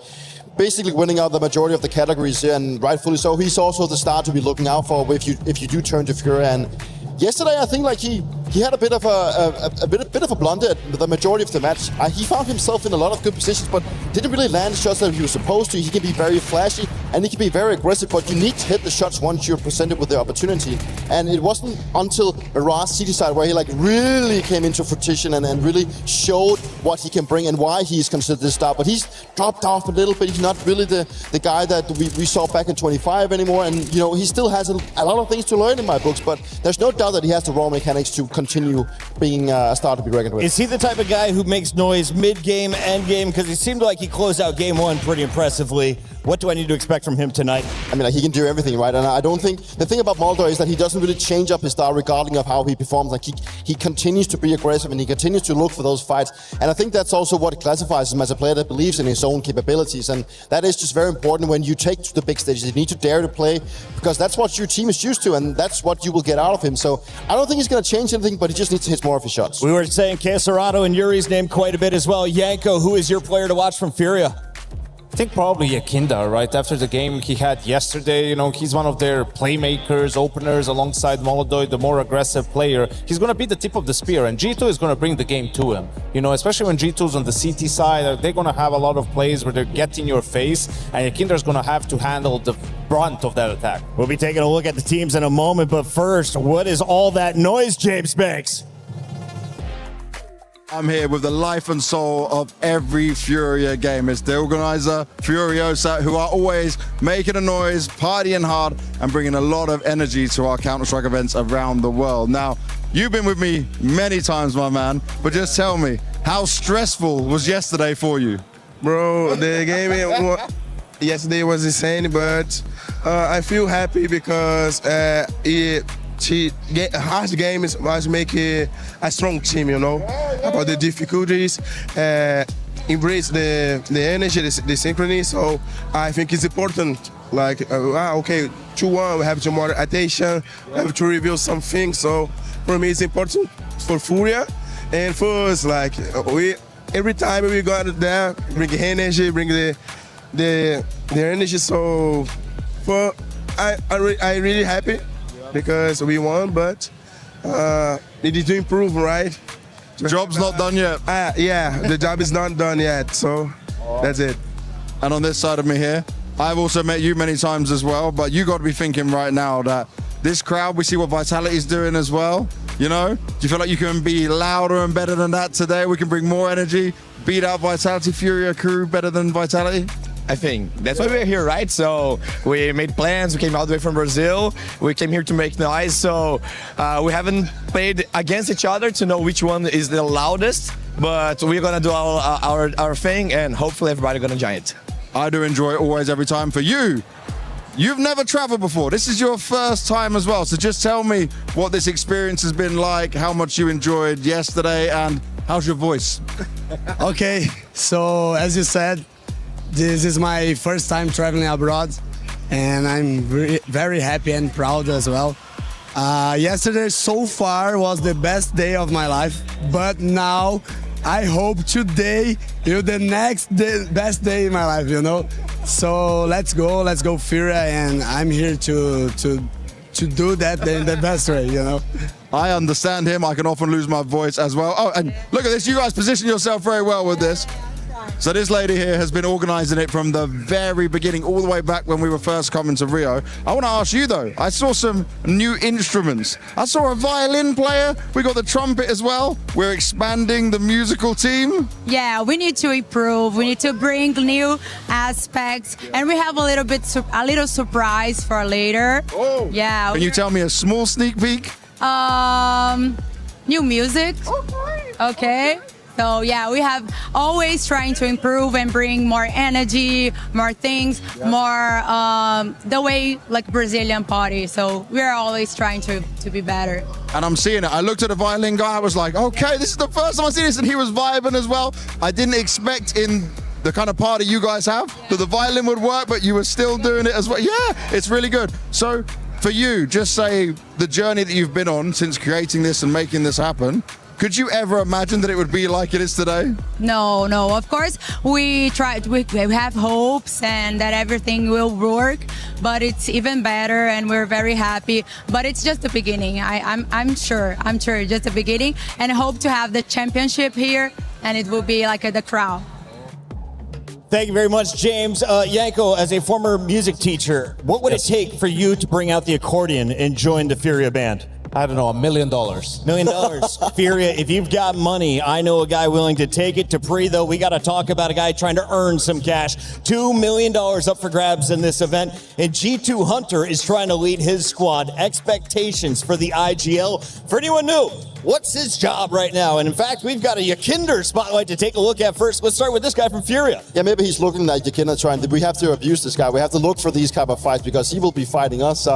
No, but I mean, like Hunter, he's by far the most experienced player in that squad, and he's also being the Ingle leader, takes up a lot of responsibility and also creates a lot of room, right? But in the big picture, it's about breaking through to the top 4. You know, that's been the issue. So I think this game is a lot about the mentality of G2, you know, breaking through that barrier that they've had such difficulties overcoming. And, you know, it can be very hard to sometimes break that barrier when it's been that one keeping you back all the time. And rightfully so, it looks like it's you know, put on some bias a little bit that the roof, like the ceiling of the team hasn't been good enough. But I mean, like, so far I think this is probably the best example that we can give G2 of making a top 4. There's some of Hunter's big stats. He was 38-16 in the 3 games yesterday. Let's talk a little bit about, though, the expectations, because they peaked in London, right? Where have they been recently for G2, and are they happy with the top 8 finish? I mean, they've been fighting. I don't think they'd be happy with a top 8, maybe content because they made the roster change recently, but I think they have a decent chance against Furia here today. And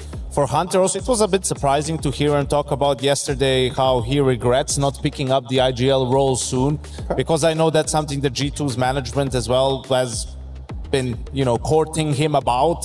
Felt like he had a good personality for it. And it also solves a real problem that we talked about briefly yesterday, where IGLs usually aren't good fraggers, right? It's because they take the brunt of micromanaging other players, focusing on the team, on the preparation, on the opponent, right? And not always have the luxury of focusing solely on your crosshair. So having a guy who can do both and frag on a high level, that just helps your firepower across the board. If having no weak link, it would be huge for a squad like G2. They've added a new piece to the puzzle for Hunter. We'll see how well he's able to use the big man. Wrinkle is behind the scenes with James Bank.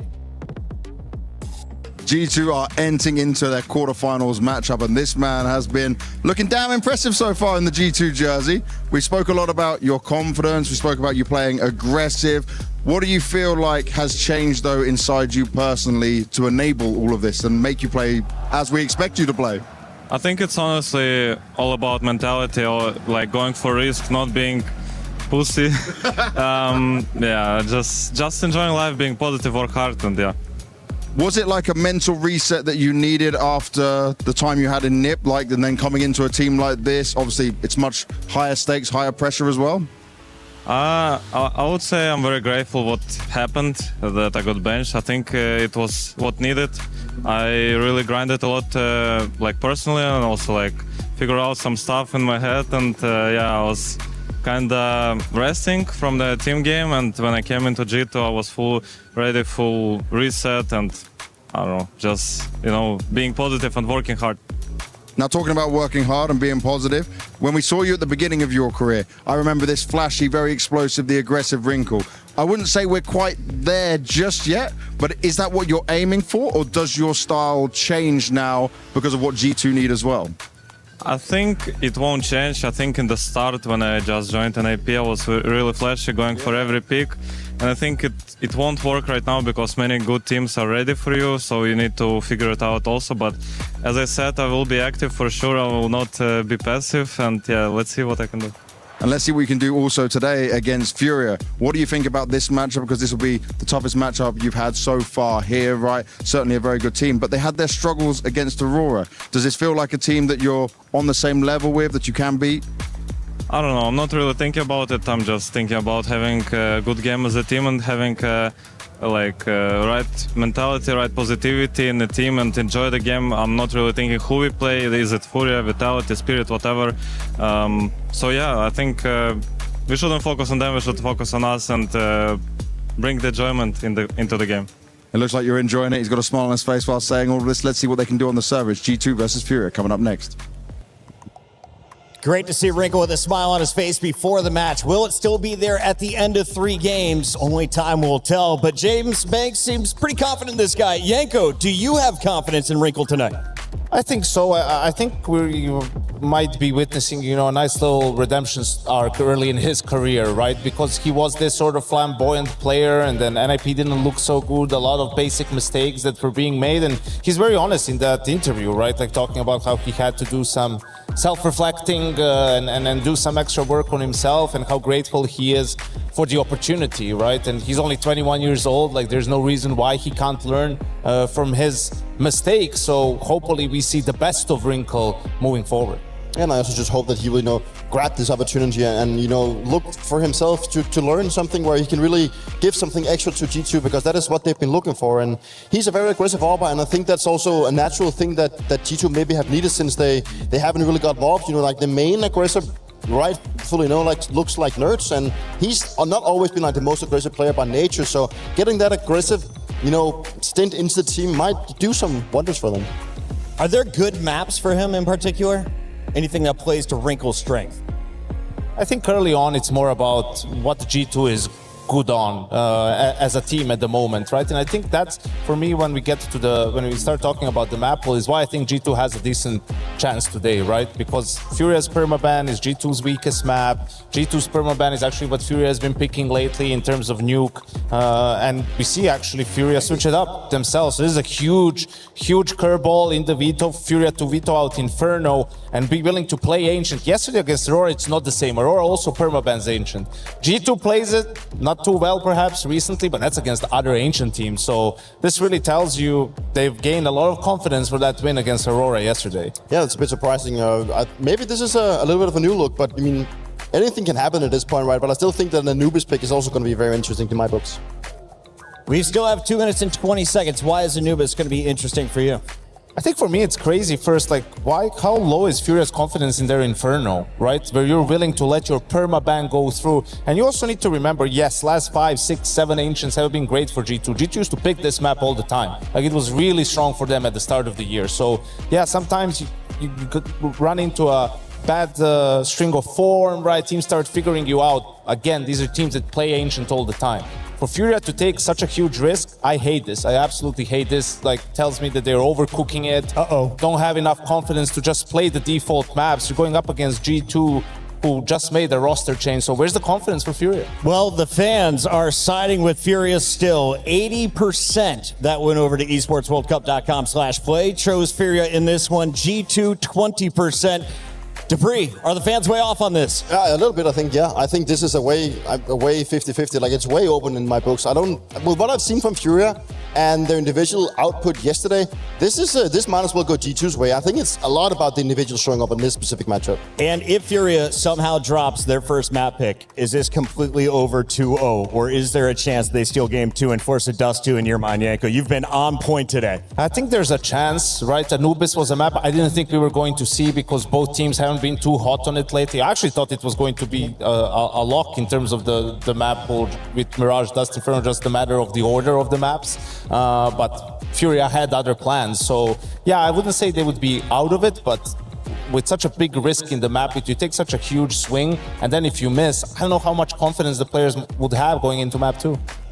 It's time to take a look at the bracket one more time and remind you what is up for grabs. There's over $2 million in the prize pool. More importantly, the title of EWC 2026 Counter-Strike 2 champion. And of course, we are into the quarterfinals. Our 8 teams remaining. We have G2, Furia, Foot Esports, Mouse, Legacy, Falcons, Vitality, and Spirit. The other 3 quarterfinals are going down tomorrow, but we're giving you a little special spice to end the night between G2 and Furia. With 2 minutes still to go before the players are ready here, Dupree, can you tell me about play styles? And clearly, it was the bottom half of the bracket that had the bigger names at the start. Do you feel bottom half is still the tougher side? Yeah, for sure. I mean, sure, Navi, they lost out to Legacy, but you still have the 3 favorites in the tournament in Falcons, Vitality, and Spirit. So it is just going to continue being a brawl down there. And we already heard from Saiwu that he's ready to take on Spirit. He even wants to face Furia as well. So he wants to take the hardest possible route all the way to the ACO Arena. And that's also just a statement thing for them saying that, guys, we're ready to play. And it's, it requires confidence to do, though. And the exact same thing Falcons have done. Like, they just want to replicate what they showed at the major. Yeah, and I just think to touch back on this Ancient a little bit, yesterday we actually saw Furia being able to win 9 rounds on T side, and they had some really strong mid rounds, and saw online somewhere that, someone was giving an interview after that game, was talking about how actually Yekindar was doing a lot of calling on that Ancient T side, right? And we know sometimes he can take over some games, maybe where Fallen isn't feeling it, maybe this is just Fallen's 4D chess move to sort of get Yekindar to be the IGL once he retires. But I think that was again against an Aurora team who also doesn't play Ancient and switched to international roster. G2 is a team that's very proactive on the CT side, right? Like, they're not going to sit back, they're going to be making moves, they're going to make the game extremely uncomfortable for you. So I'm not sure that Furia will be able to execute the same sort of mid rounds that we saw win them the game yesterday. But it's just like exactly what I want to bring up. Like, it's going to be a different kind of approach to the game because now you actually face a team that knows how to play it instead of a team that usually bans it out. So it's a bit of a different storyline. So it's a little bit ballsy in this one. 25 seconds. Let's make it official. Who is going to win game number 1? How many rounds are we going, Yanko? I think G2 is going to win 2-0. I think Furia got lost in the sauce. They overcooked. Well, we still have to come back after game 1. So who's going to win game 1 and G2. How many rounds? G2. In 22 rounds. 22 rounds? No 24-round games. Guys, 5 seconds to go. Stage is ready. So are we. Giving it for Yanko, Dupree, and of course, G2 and Furia.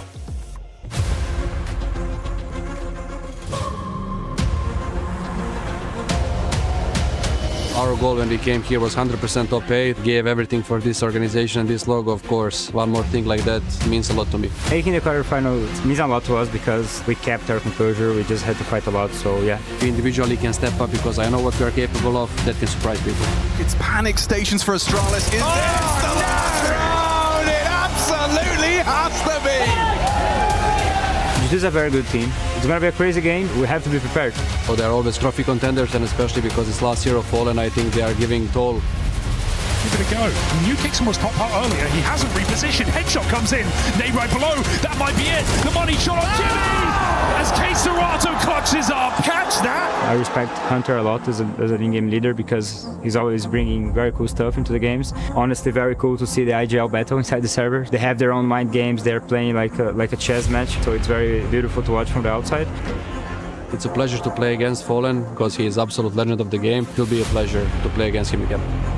Whenever we come back from difficult games where we are supposed to lose and all of a sudden we are winning, this is one of the biggest boosts we can get as a team.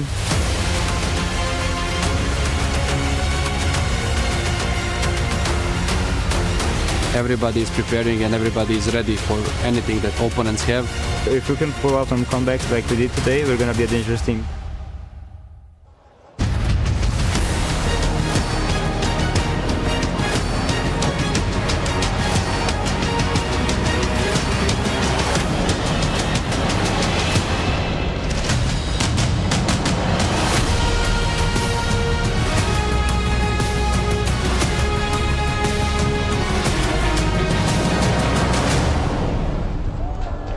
After witnessing this STC arena here in Paris truly come to life, the floor rumbling as you look out into the audience and see nothing but a sea of black and yellow jerseys as this crowd chants and screams for their home favourites in Team Vitality who've just secured their spot in the quarterfinal. You might be thinking, how do you follow that?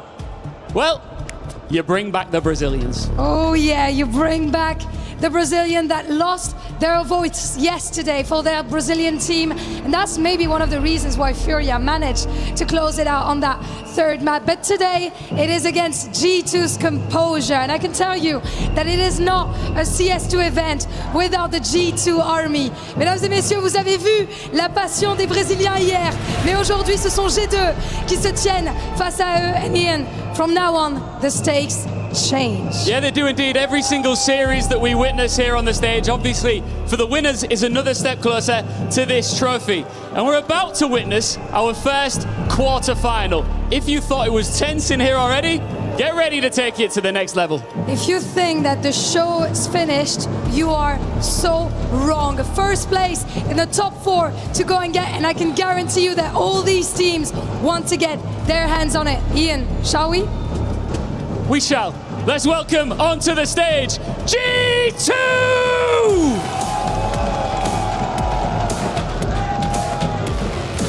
This version of G2 is still being built.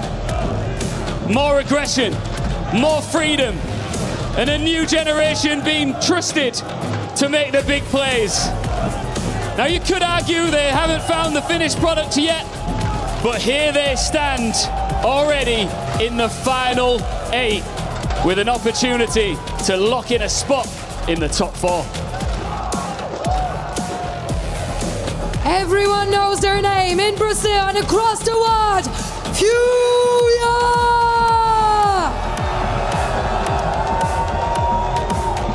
They've already gone further at the major than any Furia team before them.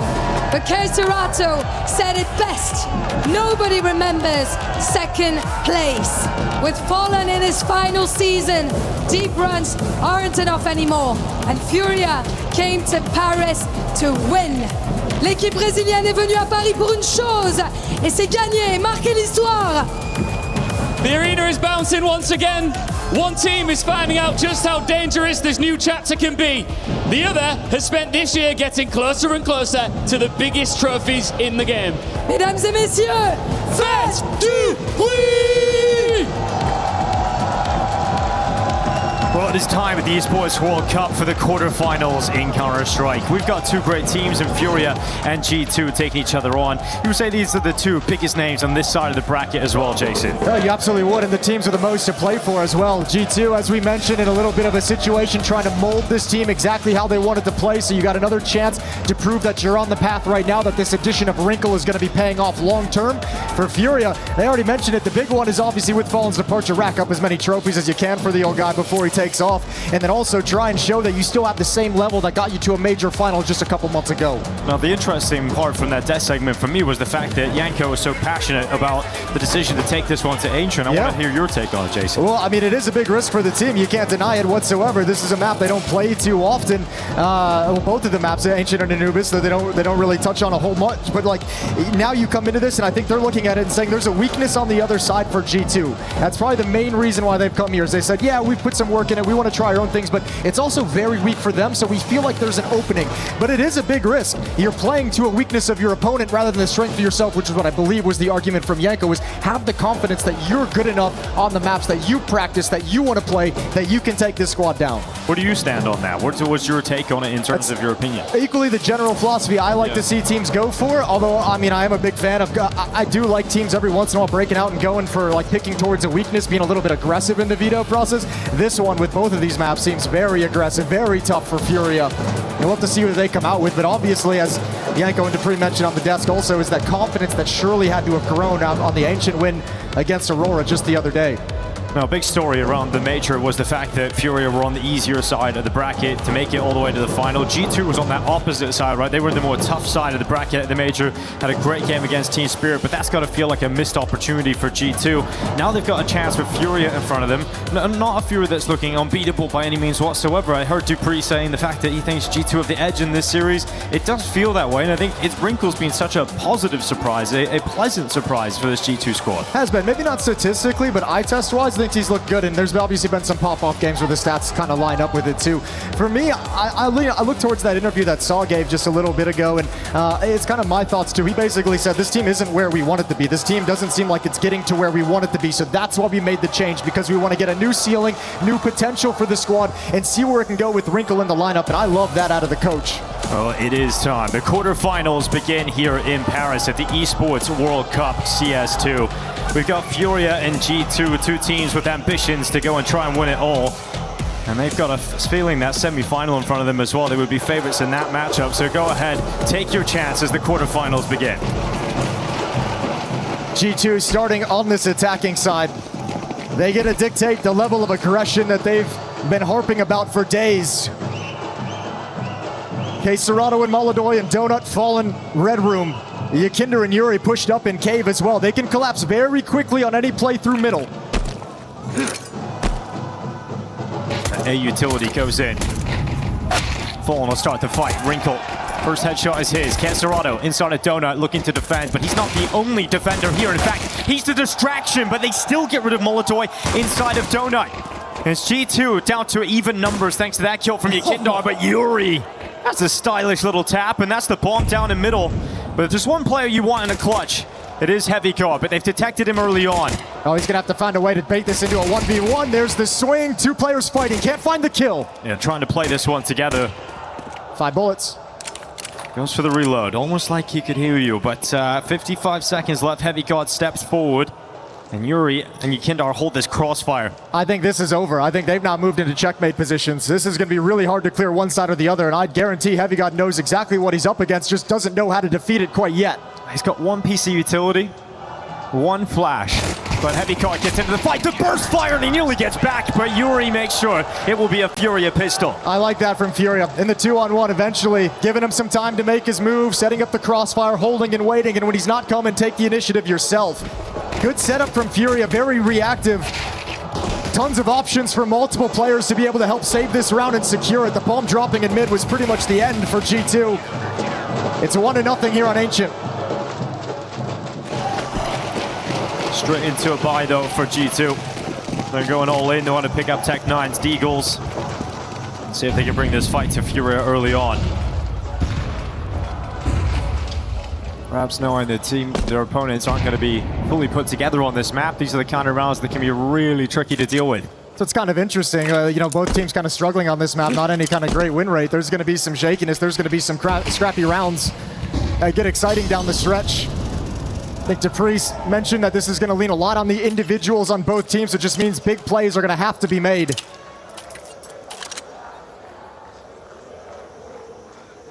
Defense falls back, a little passive behind the smokes, and now steps forward in towards Cave. More T-side utility starts to make its way into that B site. Not a whole lot of chances here for G2, so got to make the most of this initial wave in. It's going to be Yakinto and Nort's Heavy Gods. Deagle chimes in. Kesserado lets them run on by. The patience, the discipline, but the audible drop, but they line up 3 players right in front of them. And they bite down with Kesserado's fangs, but that's Wrinkle to be cleared out. Kesserado on the cleanup with 4. Great discipline inside of Cave to make sure that round doesn't go the way of G2. Yeah, it shows you how much of an outplay that is by the fact the sound cue doesn't give it up whatsoever. Dropping down, Hunter can't react in time. Easy first kill, but good trigger discipline from Kesserado. Line them all up. And good decision stepping in towards Cave. A point of safety at the bomb site that allows you to reassess for the retake. It's 2-0. Good plant from G2. Good number of kills for G2. And because of that kind of damage in round 2, G2 is going to invest here and fight back against Furia. They like the economic damage they've done, so a risk early on in this T-side half and a timeout called to talk it over. Yeah, risk worthy of a timeout. If you're gonna go and make this decision, you might as well make sure you're all on the same page. Khalil's on every player here for G2. It's risky, but it shouldn't surprise anyone. The desk talked about it, the stage hosts even were talking about it, the interviews talking about it. Every single thing coming out of the G2 camp is about finding ways to get more aggression within this team. And this is a very aggressive decision, a very aggressive buy at this point of the game. So it's in line with the philosophy they've been trying to spread throughout this roster, that everyone just needs to crank that aggressiveness up just a little bit. They got a chance if they can have a strong punch here to break the economy of Furia early on. But Molodoy has brought his op out already. Every time we talk about Furia in big games, that's the player that springs to mind. Let's see if Molodoy's AWP can be the difference against the 5 weaker rifles. Molodoy spots the head, first target not taken, but a warning sign, a warning shot, as they now know Molodoy's AWP's at B. Yeah, didn't want to take the space off the shot either, just stayed tucked back. Not a whole lot of utility already for G2, just 3 smokes to utilize. They'll have to play the trade game around this corner, but no need. Mattis has got the kill. They're moving in. It's going to be 2 from Mattis. 3v4 to try and recover. Yukindo steps forward. This aggressive plays the decision that pulls one of those kills back, and he's actually ready for Nertz. He's ready for the next play, but as soon as I say ready, he pulls out utility. And so Nertz gets that headshot to pull G2 into the lead of the round. But Fallen and Molodoy still alive, still around, and still with a shot at pulling this back, and Fallen spins! 360 just for style as he gets back to that kill on Mattis and puts Nertz into the clutch alone. A very winnable clutch though, a very winnable 1v2 for Nertz. He gets to play the whole map. He's got 40 seconds. Eventually they'll lose track of him, and it's going to be G2 who has to make a decision, or I mean, excuse me, Fury who wants to make the decision, but how do you do it? Here's the problem. Fallen's low HP. Do you really want to send him off on his own to CT spawn to watch the A bomb site? If he goes down and Molodoy's not in position, that's basically the round there. So Nertz has got a lot of freedom. He's going to go ahead and take it. No delay. Just jumping out, going for that bomb plant. Committing to it. The rotation has arrived. Fallen very close. In just a second, Molodoy will be joining from middle. Nertz has selected Donut as the position he would like to play this post plant from. Eventually he's going to have to actually clear it. Now that nobody's coming, he has no sound cues, doesn't know where anything is happening on the map. He's got to step in to get the safety. Out into the open, missed shot from Molodoy, and now it's low HP Fallen having to try and clutch this up against Nertz. They've asked so many times for Nertz to step up and deliver for G2. We talked about how important this round was, and it's Nertz to deliver the goods. You're exactly right. Critical round for Nertz to win for his team. Impressive 1v2 clutch, finding Molodoy out in mid. He's even picked up the AWP at the end of the round, so that's a big weapon taken away from the Furia side. Scrappy extended battle all throughout the round. Fallen coming out on top, felt like it gave him the strength, but Nertz with this 1v2 secures it early on. early on puts Fury in a tough place with their money. And they managed to rip away Molodoy's AWP and put that in the hands of G2. Wrinkle getting to play with it right now, and 2 MAC-10s, 1 Khalil still. A couple of weaknesses, but nowhere near as weak as that Furia purchase. 5 7s on 3, a Deagle and an MP9. Well, they had to take some risk on the map with the weaker weapons. Unfortunately, it's taken them away from the B bomb site entirely. So 3 plants at the very least for Furia, or for G2. And we'll see if this retake, if they can do enough damage, grab a kill early on, and maybe make this retake possible.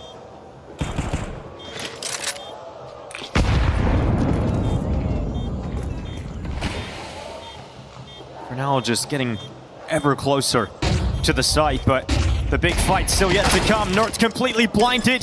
Where is everyone? Tap on the defuse, no one here. G2 not trying to challenge this. Finally, the smokes will fade away. No one's on the defuse. The time is going to be on G2's side, but they lose every single player. They get to the defuse, but not in time to win the round. Expensive for G2, but the result at least is still there. Tell you what, when that happens, you probably feel like you lost in the moment, so a sigh of relief, they at least get the round victory out of it, but you're right, expensive. They lose everything.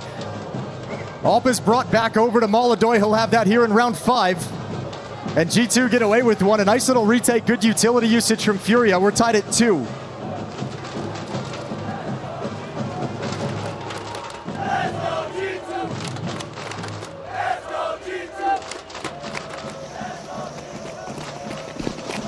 The AWP again, being passed around. Molodoy playing with it now.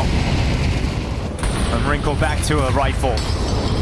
Seems like it's going to be more of a direct call for G2 out of this one. Yeah, and an extremity hit here for G2 after just attacking into the B bomb site as well. So really looking at the edges of the map for early success. Maybe that can set things up for later. They're coming right at the AWP of Molodoy. Fallen slides into position as well, although with an MP9, a weaker weapon, these AKs might have a field day against it. Yeah, flashes come out, Fallen. Long range against the rifle. Does the damage, but Kesserado is the man to finish off too. Heavy Guard and Nerds both gone, and they're stuck in A main as Fallen moves into the site to claim more control back for Furia. They wrestle into the lead of the game again. Oh man, G2 look real disorganized in this round. Completely shut down and annihilated, picked apart. And Furia creep out to a 3-2 lead. Yeah, this is a stronghold initially from Fallen.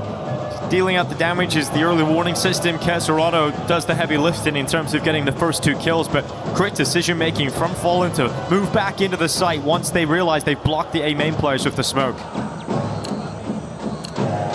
Well, round 6 now, and G2 is going to be back onto pistols, armored on most players. Well, they have been really aggressive with the decisions, and they're buying into this one, throwing all the Deagles and Tech 9s into it. But this could be the end of this constant buying as Furia look to force them into the eco. Yeah, it feels kind of desperate at this point, doesn't it, with a buy like this one. Money in a terrible place for G2. Losing bonus being reset.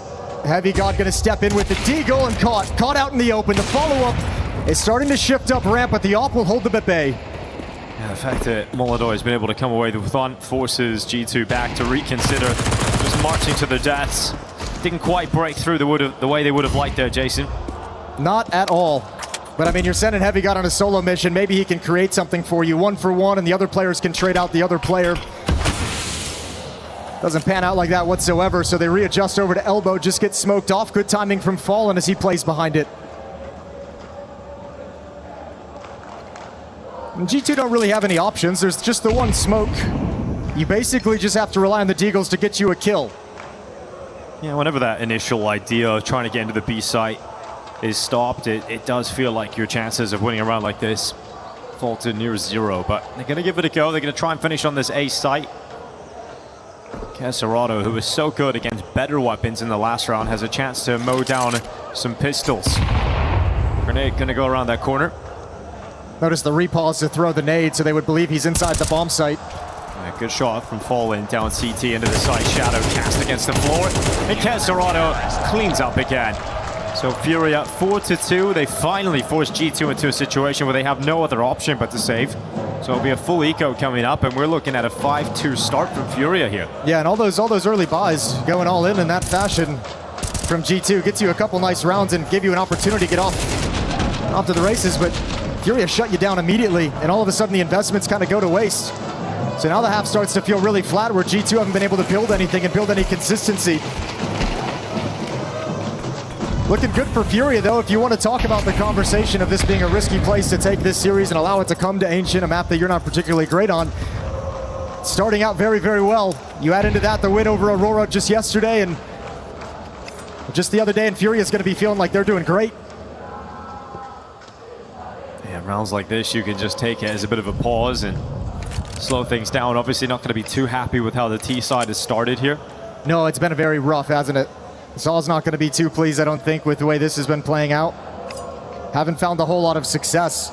And with the emphasis towards, you know, the bomb sites themselves, the extremities, without that success, you still haven't really been able to batter into middle either. So Furia across the map, feeling very strong. It has a certain sense to the game so far, Jason. It hasn't really even settled in yet. You know, we haven't had the clean buy-on-buy round just yet. So hopefully that's coming up. Well, will be in the next round here for G2, as they're just kind of walking around at the moment. No hope really for a bomb plant. Yeah, just gonna get cleaned up.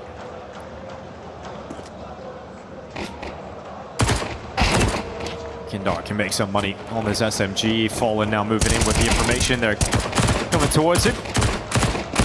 Taking a while there. Kindar, a lot of bullets. No one, in fact, taking Heavy God down. A little bit awkward, isn't it? No. Oh, no. This is way too much damage. It's fine. It's fine. Like this. There's still no chance. We're all good. It's getting cleaned up. No chance, but it's not a great look. But they've got plenty of money. A knife kill also. Some extra cash there. Hunter now has a 1v2. Do we say he's got a shot at this?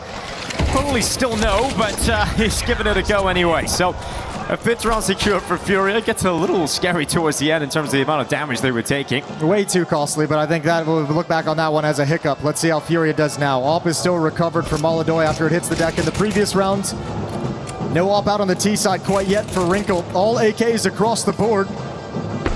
Saul mentioned one of the reasons why he liked Wrinkle was he saw some ability and some talent with the rifles as well. Sees Wrinkle as someone who could be a very, very well-rounded player down the stretch in the future. Well, it's a good thing he is with the economic decisions G2 have been making at the start of this half. You're not getting that AWP in your hands. Well, here we go. Quicker play from G2 directly towards this B site. Got Hunter, the leader, being the playmaker as well. He's up in the site already. Not finding anybody. No defenders home. Yeah, it's fine. The question is, does he want to stay here as the smoke fades? Is he going to try and hold on to this position and just be a nuisance and be a pressure point? Look at how many resources he's pulling over from the defense. Utility in place. Hunter now out in the open, gets some cover as the smoke breaks open. Yeah, meanwhile, there's a fight about to go down towards Elbow as well. We got the flank coming in from Yukindar. Nurse's back is turned. Yukindar's got that kill, so first blood drawn for Furia. Wrinkle will move in, go for the plant. As Fallen goes to the reload, it's Mattis on the move. He's got Hunter right beside him. A 4v4.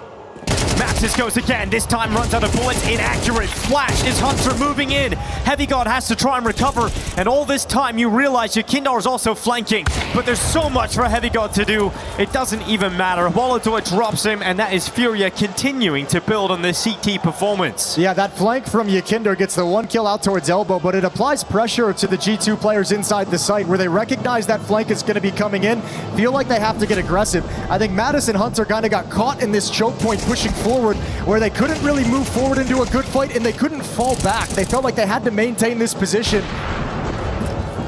And Furia handled that with ease, 6-2. A nice, clever little alert play from G2 and Hunter, but no win off the back of it in a second timeout. Oh, it has been a dire first half from G2.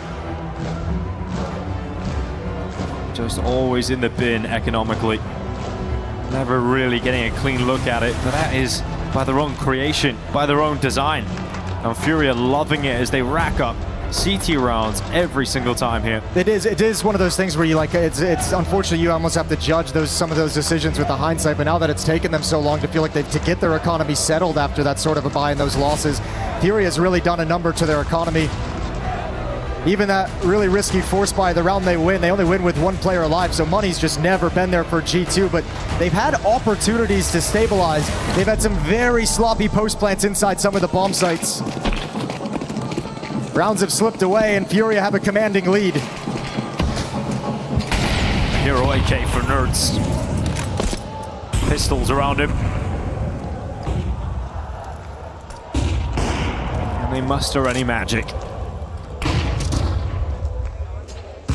Molodoy, side of the smoke, flash to his face. drops back to safety. His teammates will support him. That'll be the full black plan here for Molotov. And that's the AK gone. Oh, look at it again. Yakindar's got the timing on the flank. Yeah, a little bit of mental warfare going on from Yakinder. That's 2 rounds now. G2 is going to be screaming and calling out the flank from A main. That'll put him on notice moving forward into the future. And Furia can play this so chill. They don't even really have to worry about stopping the bomb plant. They've got a 5-on-3. Bai's coming in next round no matter what. Oh, that's going to help. That is certainly going to help G2's chances in terms of winning this round. Serrano trying to react, he'll do so, goes again, gets a second just before perishing. And we've got Molotov to make sure the round is concluded in favor of Furia. They do come in for the retake, only losing 2 players in the round. And one of them you couldn't really do too much about. It's finally here, the buy for G2. Again, they're going to stay on the AK for Wrinkle.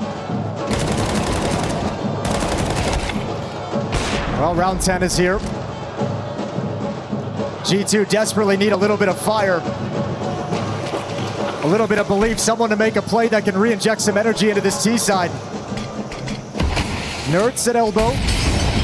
Gonna remain passive for the moment. A lean from G2's attack towards the A-bomb site. 4 players over here. Bomb is dropped in T-spawn. Mattis alone.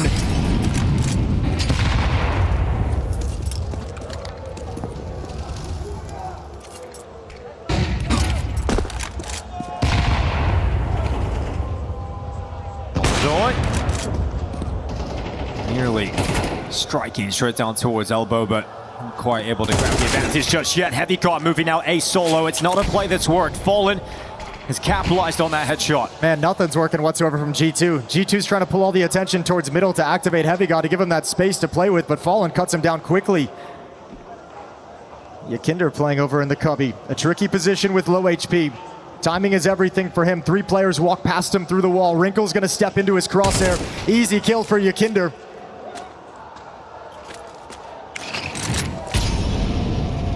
And the B bomb site's available to you. But in this position, Yakinder's holding on for the flank retake, the wraparound. I don't know how you hold on to the bomb site. Furia's so confident they haven't even budged yet. Hunter waiting for the rotation. Yuri's barrel shows. Hunter will punish for it, so now moves in to plant the bomb. Yakindar is going to get caught looking the wrong way, and so those 2-man advantage that you held, well, it's gone the other way. So we've got a 3v3 post-plant.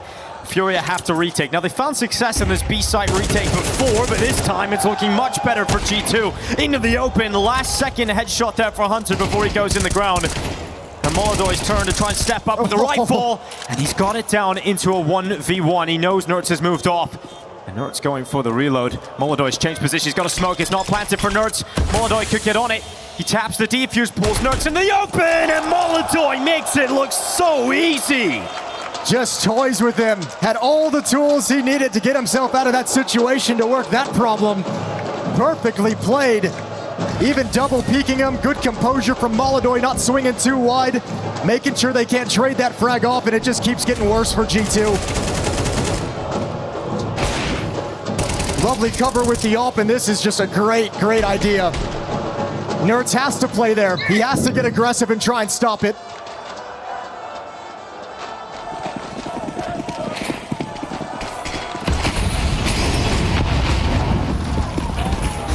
Quick call here from the defense of Furia. You've got Caserado already walking his way down B lane per Mattis. Crosshair up and ready. Yakinder, next player in Mattis' path, and he marches right through him too. And this is more like it from G2, showing a little bit of attitude. Trying to bounce back from that devastating round lost in the previous. Hold the phone, Molodov is in main. He's gonna have to take a risk and step in at some point, but nobody's home that we can see, so he can have an impact here. Well, he was the player that delivered the devastation. He's looking to do it once again. Nades up into the site, throwing his entire belt onto the bomb site to prevent him from feeling comfortable, forcing them back into middle. And Yuri's got both. They've got to catch a break sometime. And Heavy God is going out there to try and get it. Takes down Yuri. And now he's up against Molodov. He believes Molodov stepped into A main. But Molodov, in fact, has taken the decision to go to the red room. Heavy God is aware of that possibility also. He'll cover off the angle with Util. 3 bullets for Heavy God at the moment. It's a guessing game at this point for both players. It's flip a coin. Which bomb site do you want to go to? Molodoy is not going to be able to read this. Blocked off by smoke. Quiet on the map. So much time for Heavy God to play with. Two great clutchers.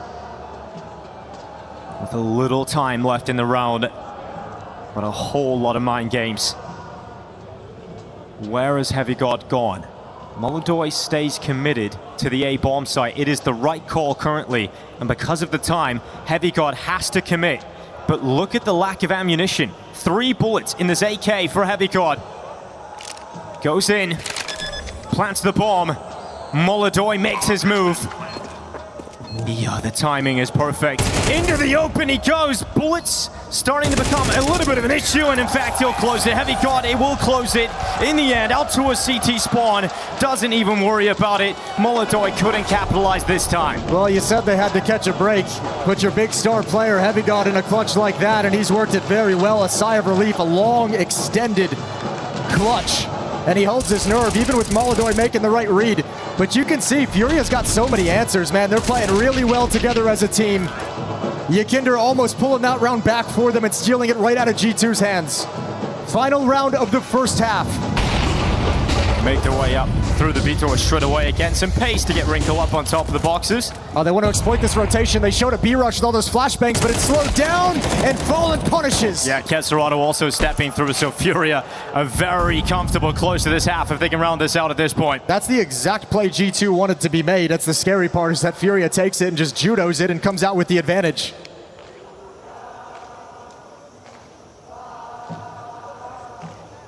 Now you're again being wrapped by Yakinder, who has just had free reign across the map to make these flanks around the backside.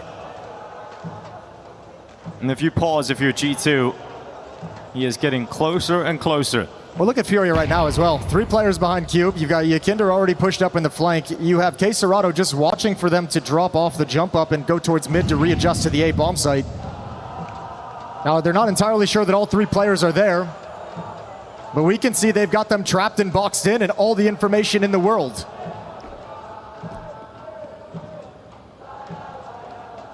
And now maybe second guessing it due to the quiet nature of the map.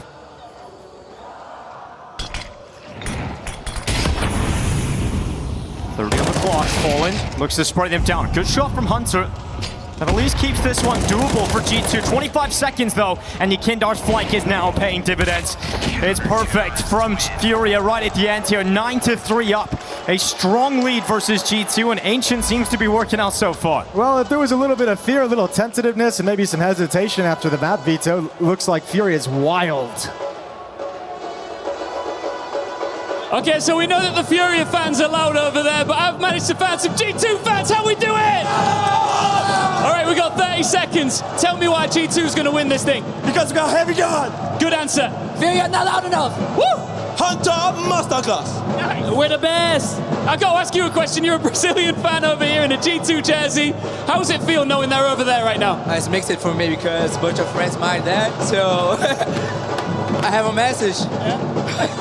Let's go G2! All right, G2. Let's get back into it.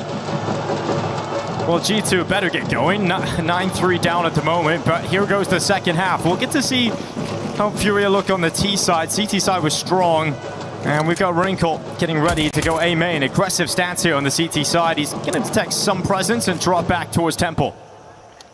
Well, all the Furia forces following up.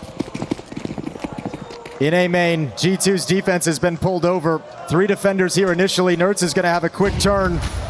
And here's the attack. Onto the side, we've got Wrinkle. His USP is going to be cast aside, no problem. Mattis not able to make anything happen. And the pistol round loss feels like a devastating blow to the chances here of G2 of coming back into this. Furia continue to be strong in the opening map of this quarterfinal. Nert's doing what he can, but there's too many targets and they peek him somewhat at the same time, but haven't actually been able to remove him just yet. Yeah, but now they know where both players are. It should be pretty simple for Furia from here. I say that, but it's getting a little bit sketchy. 2-on-2 now. They got a smoke as well. Heavy God tosses that into the site. It's going to be a 10-second stick on the defusal, but Heavy God looking to be the bodyguard.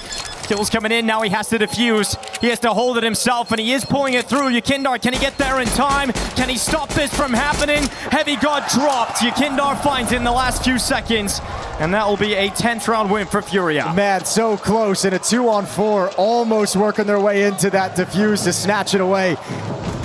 Very impressive, but Fury with these openings is just way too strong. Resistance cannot be mounted whatsoever, and yeah, they get a little bit sloppy in the post plant, but they're already at such an advantage.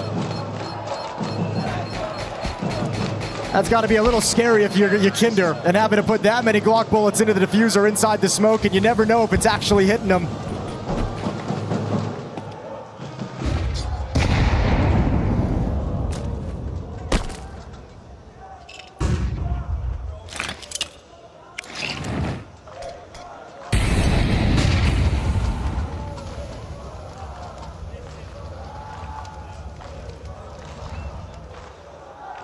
G2 is starting to run out of gas. Fully invested here in round 14.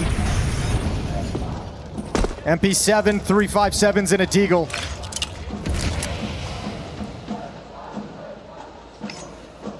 So much conversation around the map and the veto and the win rates and everything, but today it just feels like inside the server in this map right now, Furia just the better players by a wide margin.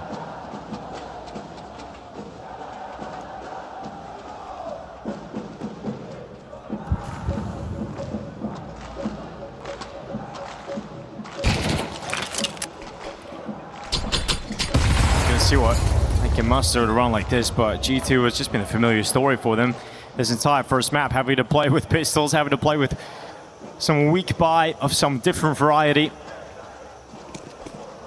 Furia coming at them, it's going to be a split through Donut and A main. Yeah, but ooh, here we go, smoke broken open, need that kill, good trade. But meanwhile, A main has been obliterated. Wrinkle's got the safety, 20 seconds. Yeah, Wrinkle's done very well.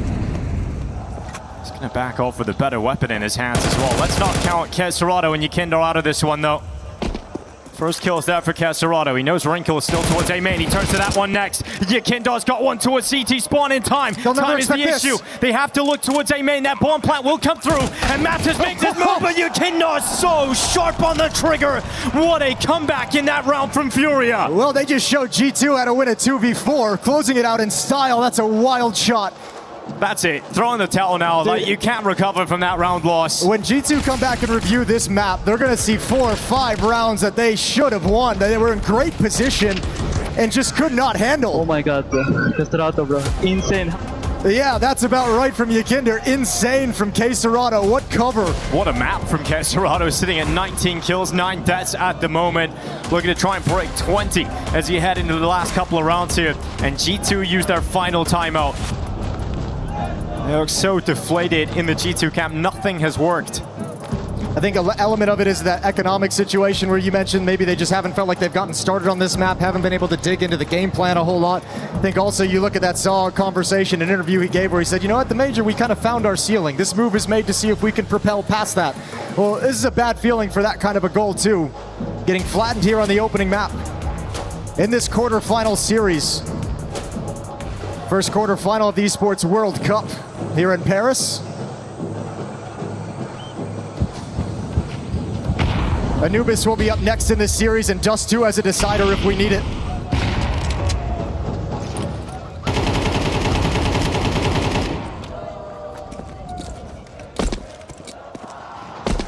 Utah flies in. Beautiful execution here from Furia. Looking to cut the head off the G2 defense. Molodoy killing his own teammate in the midst of all the chaos. Yukindar gone, so at least helping G2 out a little bit here. But Fallen still wins the engagement against Nerds with the Mac-10. Yeah, he's doing everything. He's throwing supportive flashbangs, still taking kills. Another one coming in. It's a little bit late. Yeah. Fallen was turned, but the bomb is planted. 5-7 giving it a go here for Mattis. Wrinkle still nipping kills away. Keserato turns. Well, he's alive. There's really a whole lot of confidence you can have in this Furia squad. It's about to be 12. Yuri to close out this kill. And Wrinkle goes to the ground at a 12-3 scoreline. It is pure domination from Furia. Yeah, G2 have yet to start the quarterfinals. This has been so clean and really so few obstacles thrown in their path.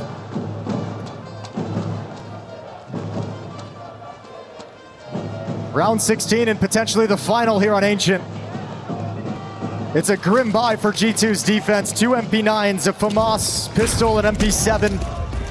Fighting with scraps here at the tail end.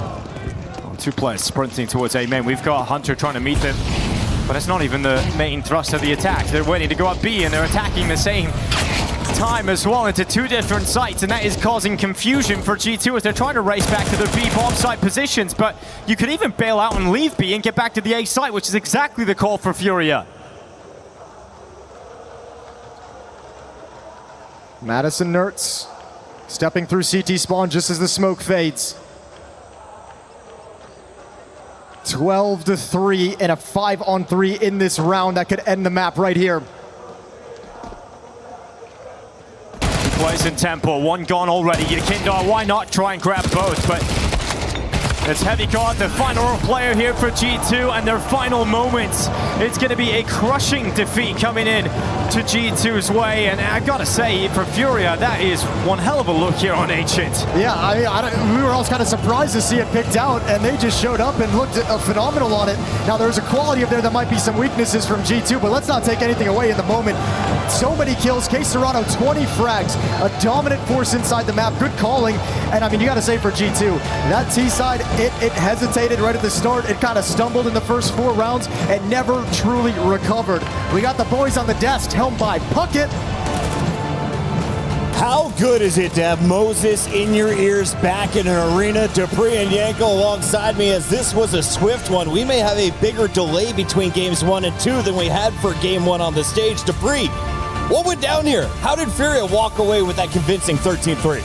That was a very dominant showing for Furia. Very disappointed in what G2 showed in this one, and if it would have been for those 2 clutches from Nurse and Heavy God, they barely would have gotten any rounds. And in majority of their T side, they just looked like a team that didn't know where to go. Like they lacked the overview, they simply lacked the positioning for themselves and finishing out rounds. They even lost a couple of clutches that were not supposed to be looked. So whenever they return to the practice room and they're going to be looking at this game, they're going to be kicking themselves because this game could have been very different. Take a look at this scoreboard right here. Take a look at the amount of kills that Furia has in a 13-3 win. You almost never see this. Why is that? Because in the 3 rounds that G2 was able to win in the first half, they had 2 players alive combined. They had a Nerds 1v2 and a Heavy God 1v2 that they won and stayed alive, and then in the 3rd round that they won, everyone died. Right. So that was it. So round after round, Furia was able to rack up kills, right? That's how dominant that first half was, and honestly, it was embarrassing for G2 what they showed. I understand that you were caught off by the pick and you didn't have time to prep, but they were so lost in all these clutches, all the rounds on the B bomb site. It seemed like every player was just making decisions for himself, not trying to play with his teammates, not trying to play together, and Furia absolutely decimated them for it. Yank, I want to throw it back at you though, because when you saw this map first picked, you thought this might be a mistake for Furia bringing it out. Do you think, just like we saw with our previous team succeeding on Cash, maybe Furia should be bringing this out moving forward? Well, I don't know. Not sold on it yet. I don't know about the long term. I don't think they won because it's Ancient. I think they won because G2 just played poorly. No matter the map, if G2 played like this, they would have lost, right? But still, there's an element to it where you're catching them off guard. Perhaps they didn't account for it. And also, obviously, you knowing this is an option are going to prep heavily on the map. So maybe that's what gave some added confidence to the Furia players on that CT side. Sunday is going to be extra spicy. I have a feeling already. But Dupree, let's revisit the final match. Map 1 here. What did you see in the early rounds? So round 3, as you can tell, the fact that we have 5 players from Furia on this side already. Like we have 4 towards the B bombs and 1 in middle. And you can tell, like, coming to this round, So actually took a timeout. So he know how important this one was. They go with 5 killers and they get exactly the fights they want. They stack up. They want to be fighting these fights. But they can just Heavy God caught completely off guard. Yakindar finds a free frag here. Gets caught himself back in this round. But then again, it's the sleepiness from the side of G2. Fallen jumps up from mid. Finds a fight onto Wrinkle. Kills him in the back. And Mattis can't convert this frag. But thank God for the likes of Nerds. This is one of the rounds that we pointed out. This brought back G2 because would they have lost this one? There could have been a chance they wouldn't have gotten a single round in this given situation. So it was good to see that Nerds, at least in the beginning, with also how important this round was with the economy, that he bailed them out. But apparently, this was just like the start of the disaster for G2. Yeah, we called that in early, hoping that G2 was going to show more life. Unfortunately, we kept getting clips from Furia. Here is round number 10. I have a feeling this is more success For Furia, yes, absolutely. And this is like third, fourth round in a row that goes terribly wrong for G2 towards the B bomb site. Heavy God, bless him, was like, hey, I'm gonna try and make a play, right? I applaud that, didn't work out. Here, Yakinder sneaking through the smoke, right, sort of, again, is gonna catch G2 a little bit off guard. You can see the weird situation where the rest of the G2 players are sort of sneaking cave. So they're gonna find a gap here towards B, even though they're 3v5, right?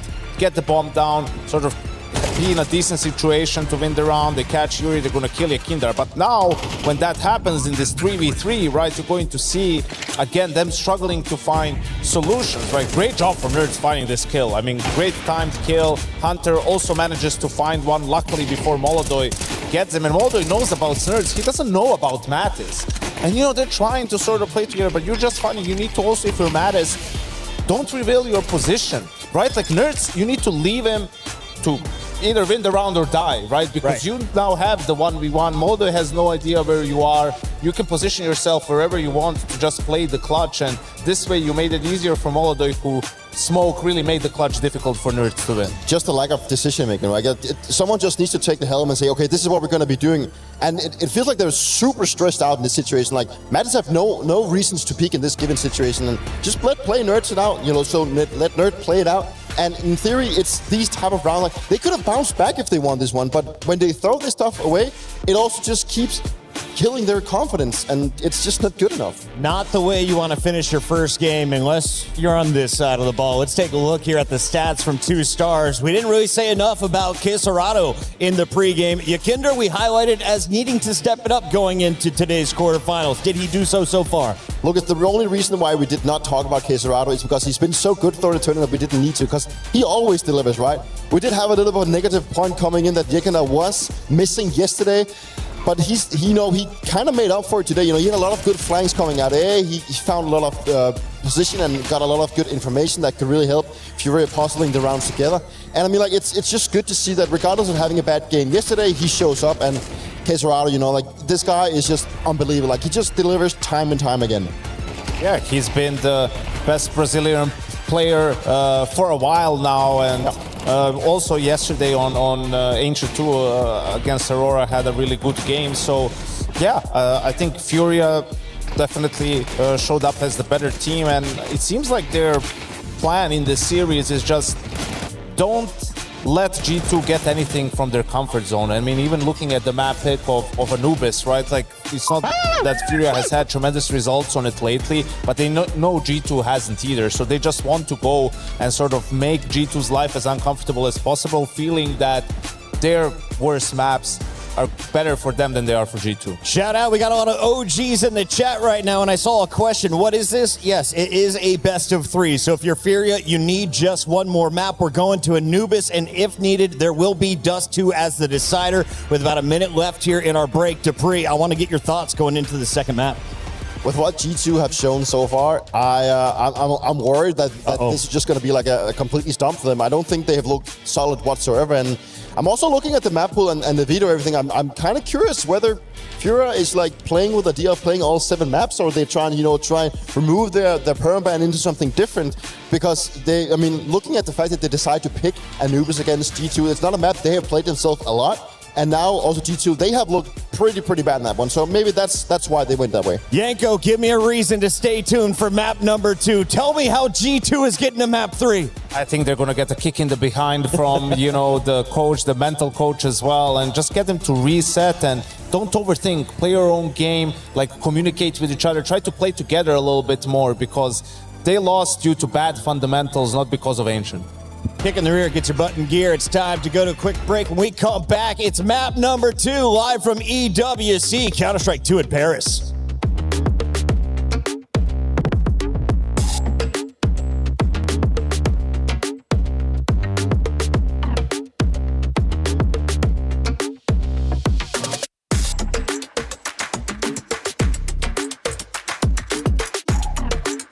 Yuri, drop your smoke.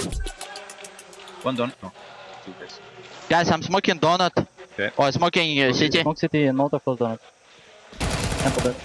Pushing city. One more temple, one more. Molly temple. And donut. Temple. Out. Nice!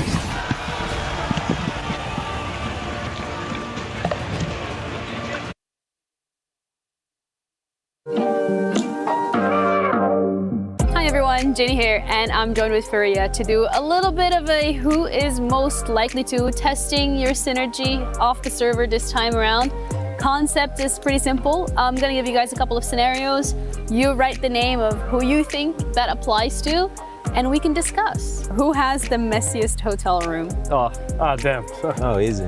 I already saw the room, bro. It's crazy.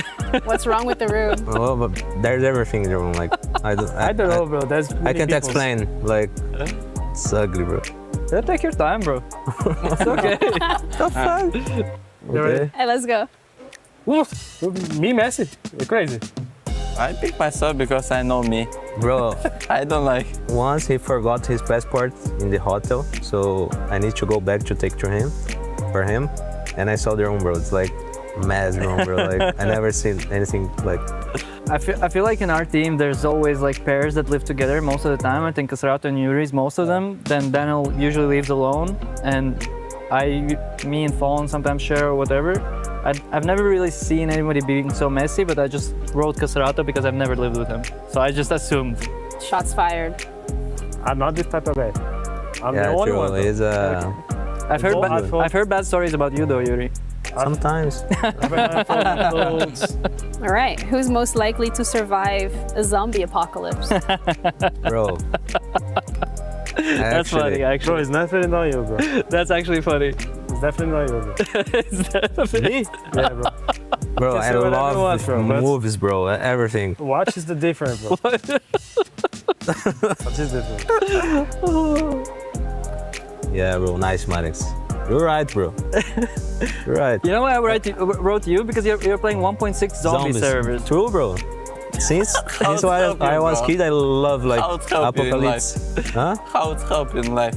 Bro, because there's things that you saw that in the real world that's gonna work. You know that I had to shoot the head. Yeah, that's... No, there's more things, but I love this kind of... Maybe me, yeah. Who did you put? Well, no one, bro. None of us. None of us, of course. Maybe. Yeah, depends how is the zombies. The Walking Dead zombies, easy to survive. But if it's a fucking World War Z, impossible, bro. Impossible, bro. Yeah, I guess it depends. Yeah, it does depend on many I'll put things. none of us. If it's 1.6 zombies, Yuri is the king. Yuri is the winner, by the way. Yeah. Yeah, but I don't have power, so maybe. Who is most likely to sleep through their alarm? Yeah, all of them is him. Always late, you know. TikTok all the night. How many hours do you have on TikTok per day? It's not many hours. Not many. Yeah, Every time I see you in the phone on TikTok, bro. I think 4 hours per day. 4 hours on... 4 hours, but the speed he scrolls is insane. He's just like not even looking at them, just scrolling. Scrolling for what? Yeah, Do you watch in like 1.5 speed? No. No. If he's not on TikTok, he's on Twitch. Watch some streamer. Twitch, yeah. True.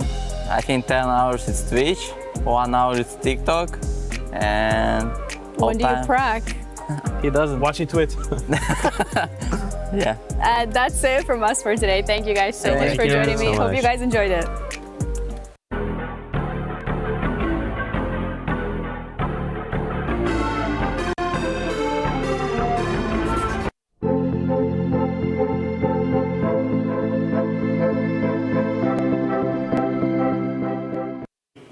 Now, over in the Alliance Vault, we've had some pretty big news going down. Over in Counter-Strike, it's been Falcons and Vitality to secure themselves top 8 at very least. But bigger news over here, Trav. What's happened? Yeah, I mean, it's heartbreak for AJL. They've come into this one expecting to win it all. This was supposed to be their tied on 1,000 points this week that gives them a chance to win the club championship.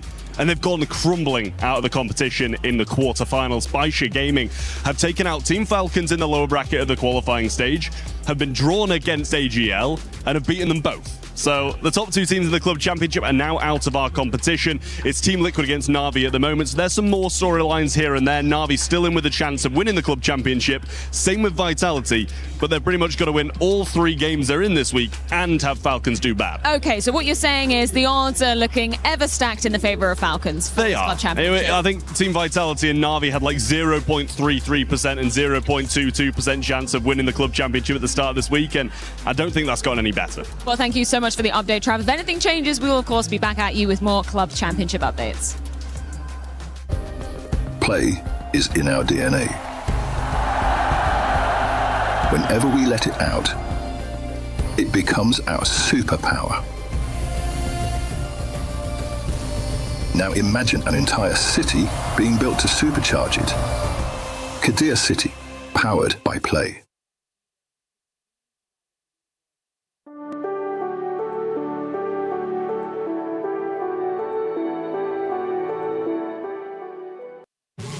All right, look who I found wandering around EWC. It's none other than Tweede, the biggest man in Counter-Strike. I think that's a good way to put it. How are we doing? You've also got the no refund shirt on. Refunds, yes, no refunds, got it. Shout out. Now, tell me, you've been around EWC, been around many events. What have you been up to? What have you been doing during your time here, mate? Oh, I got invited to just check out the entire event, enjoy myself, of course. Oh, the player area. Oh, I got access to that one, yes. You can do a lot of things like play, pool, enjoy every type of games, catering twice a day, you know what I mean? Like, oh my god. Yeah, just enjoy the entirety of Paris, see that sick event that is around here. EWC right now, definitely impressive as usual Counter-Strike event, and enjoy myself. You mentioned the catering. Yeah. Easy for you to hit your macros and your calories and get enough food in? No. Did you have you have 7-8 different choices of everything and then desserts and stuff, but I am prevailing at the very minimum with the dessert. Oh, in the dessert. Can I take a look at what's in this bag? Can we show what's in this bag? Because you surprised me earlier with this, right? I said you're the biggest thing. Well, maybe this is. This is 4,000 calories. Just hold up. Okay. My God, this is the most French thing you can find. 4,000 calories. Yep. You can eat it all in one sitting? I actually, in fact, ate one of those early on a live stream. The whole thing? Yeah. Oh my God, God. I got paid $25 for it, so. I would take that, yeah. That's a good. I don't know if it's worth it or not, but you can do some cardio to burn it off as well. But I now need to ask you a bit more about the Counter-Strike. You can hold it. Is it heavy? No, it's not good. Okay, it should be heavy for you. It's going to be part of the interview. This is now part of the interview. So, who are you looking forward to seeing here at EWC? Who do you think is going to be doing well in the Counter-Strike? A lot of Vitality fans, but they've been shaky. People are saying Falcon's on a good run. Fury is playing right now. I mean, big fan of Fury, of Fallen, Yakinda, the whole shebang. I am personally going to go with either Falcons or Vitality, and for the love of the game, get Vitality in the arena. Hey, Vitality in the arena in Paris is going to be magnificent, so we need them there. So you want a Vitality Fury final, and then who wins? Something like that, and who wins? I don't really mind either. I mean, having the Fallen there winning with Yakinda over there, but let's just go with the flow, get a Vitality fan favorite in Paris, see Apex explode, that's it. There we go. That's it. Yeah. That's it from him. Good luck eating this.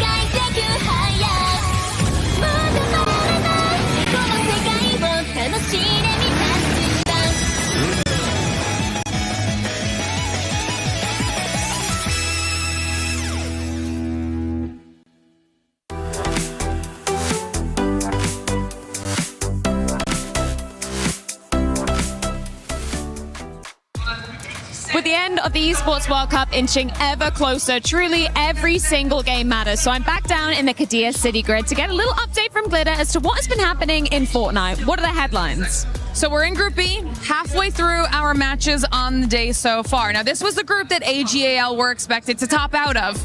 They didn't do it so far. They were actually down at the very bottom for quite some time. They're starting to have a little bit of a comeback. They've now moved their way all the way up into 12th. However, that's not enough to make it into finals. It's enough to stay alive in the competition, absolute worst case scenario, but they still have 5 more matches to kind of pick up that performance and continue chipping away at the leaderboard. But if we're talking about some of the other teams that are even just in the CC storyline and looking to improve their placement, even just from a money perspective, Twisted Minds are at the top right now, which is working out well for them, and we've seen some solid performances out of Furia as well. So we'll have to see how the rest of these matches go. Things could still be shaken up, but definitely not what we expected so far. Okay, very interesting. So much unfolding over here at Fortnite. Thank you so much, Glitter, for the update. Goes back towards the B-bomb side and allows Flammers to activate with the double. Redis 4 mode down immediately. Threes want one of these in the spam comes up. And he knows Azulu's feeling the pressure. Donk.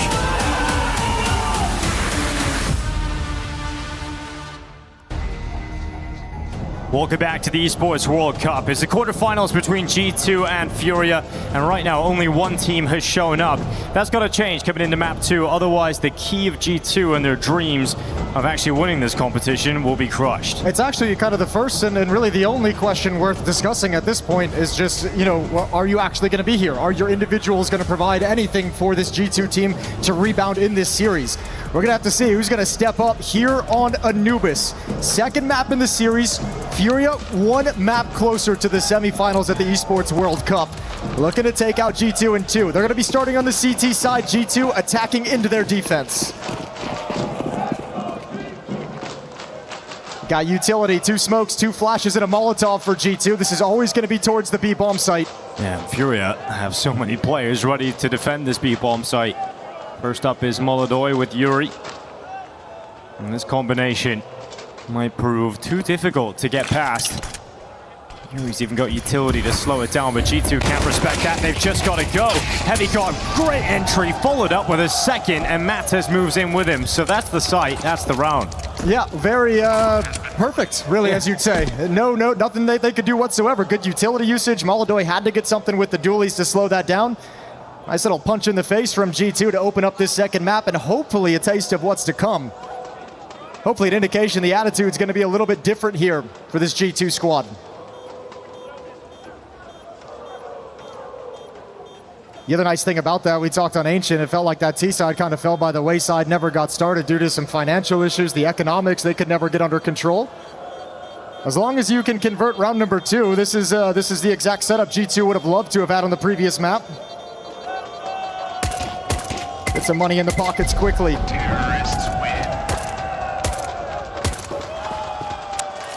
I mean, that was a big problem over on Ancient, right? The fact that G2 just never really got going economically at all. We didn't get to see Wrinkle. We were talking about Wrinkle a lot coming into this game, saying we've been impressed with his off play. We've really enjoyed watching him so far. He's been a great surprise. Then we just didn't see him all. So hey, he never had the cash on the T side, did he? No, so it's got to change. Yeah, well, I'm sure we'll see it on this map. It got to be a priority. One of my peppers dropped from this. AK-47's rifles coming in for G2. Looking to build upon that pistol round victory. We do have a small tech issue up on the stage, so we're going to chill for a little bit before we get back into the action. Queserado coming into this big map after a monster performance on the first one of Ancient. Just a complete beast inside the server. 20 kills for Queserado, leading the way for Furia. Yeah, the Kindar-Queserado combo is a real deadly one. Pulling back some rounds that looked like that could have been the gateway back into the game, or at least that conversation for G2, shutting their face by Queserado and Yukindar. Although we come into the second round here of Anubis, and we have got an actual purchase for Fury. It's not great, but it'll be a scout, a couple of MP9s, and a couple of 5.7s.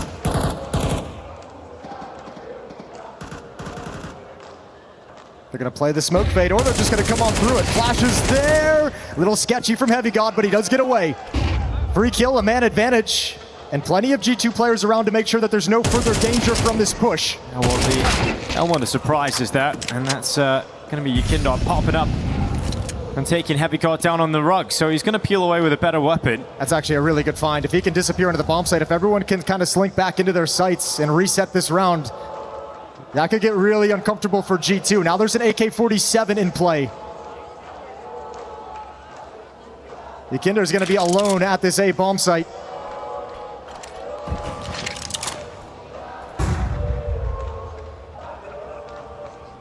Hard if you're Fury to put these resources in the right place with so many weak weapons.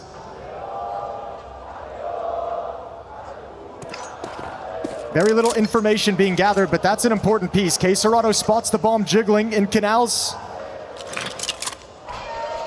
And now comes the play from G2, stepping into their final move into the A-bomb site. Oh, it's Yukindar, or this round is lost. Yukindar is blinded in the open, so Nerds comes in, takes that headshot, and G2 into the site.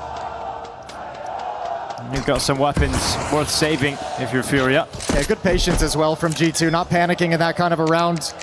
Staying calm, taking it slow, seeing if there's any more follow-up. You know that despite the fact that you have a man down and they've taken a weapon away from you, you've got control of the map, you've got the better weaponry overall and more utility down the stretch. So the longer the round plays out, the more difficult it is for Furia.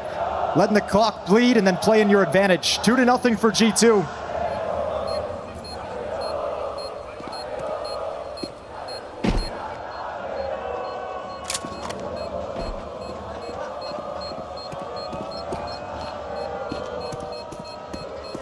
Fury on this map hasn't played too much of it in the past 3 months. That's kind of the conversation the desk was having with the Matt Vito pre-match. Going to Ancient and then going here. 0-2 on this map in the last 3 months. They've lost to Dendele and Falcons. Dendele. Yeah, Dendele. Sharks players. It's a fun name. Yeah, fun to say. Not so fun to lose to, apparently. But you know what? They surprised us on Ancient, so coming into here, I expect, to not have that same vibe of a winless Furia on this map. Defense has yet to get around on the board, yet to plant their feet. All the advantages to G2. Heavy God's got a MAC-10 looking to farm up some cash.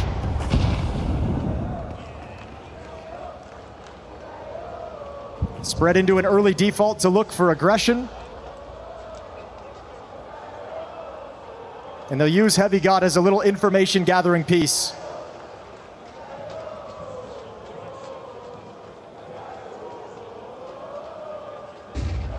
And speaking of information gathering, it might just be one of those plays from Furia out towards A main. Contact made and could pressure forward, but it's Heavy God coming to meet them instead. Gonna move up with the MAC-10. Desperado next up, and they line up.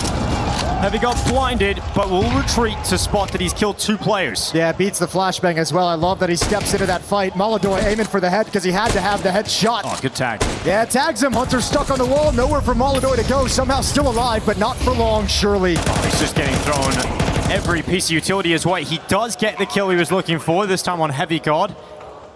With the bomb planted in B. Obviously, Fallen Kindar just seeing if they can grab anything extra on the way out here, but not to be the case. So a 3-0 comfortable lead for G2. A very different story than what we got to see on Ancient, where it was such a crazy, scrappy start to the game, never really getting to get their feet beneath them. So let's see if that's enough to change the look of G2. Yeah, we'll check when the guns come out, how that's going to play. It's been very slow rounds at the opening for G2. Haven't tried to apply too much pressure early on. They've been going up against pistols. Those pace changes will come at some point during this half, but now we get to see Furia's defense with all the weapons they could require. Off in the hands of Molodoi. M4 is picked up around it. They got plenty of utility. Only thing they're missing at the moment is kits on the Furia side, so any retake is going to have to be quick. It's going to have to be fast. 3-0.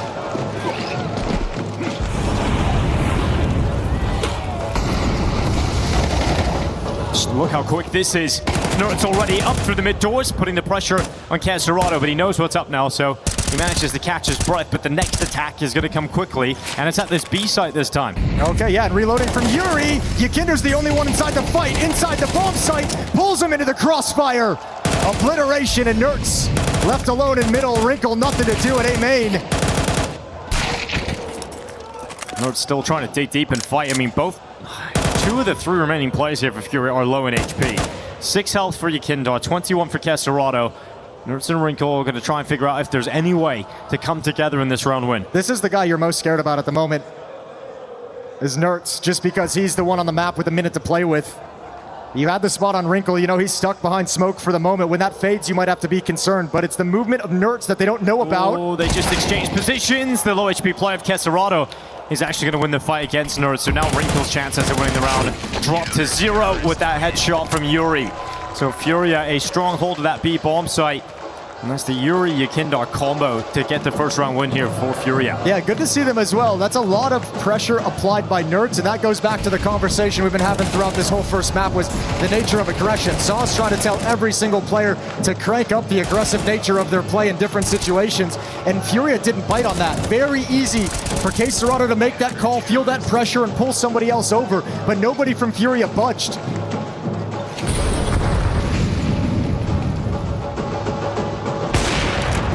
Wrinkle attempting the kill down towards Connector, not going to get that chance though. You mentioned his AWP and the fact that we didn't see it a whole lot across Ancient. We've got it early here on Anubis in round 5. It It'll be a supportive piece early on to allow the AK-47s to scale up and get some map control.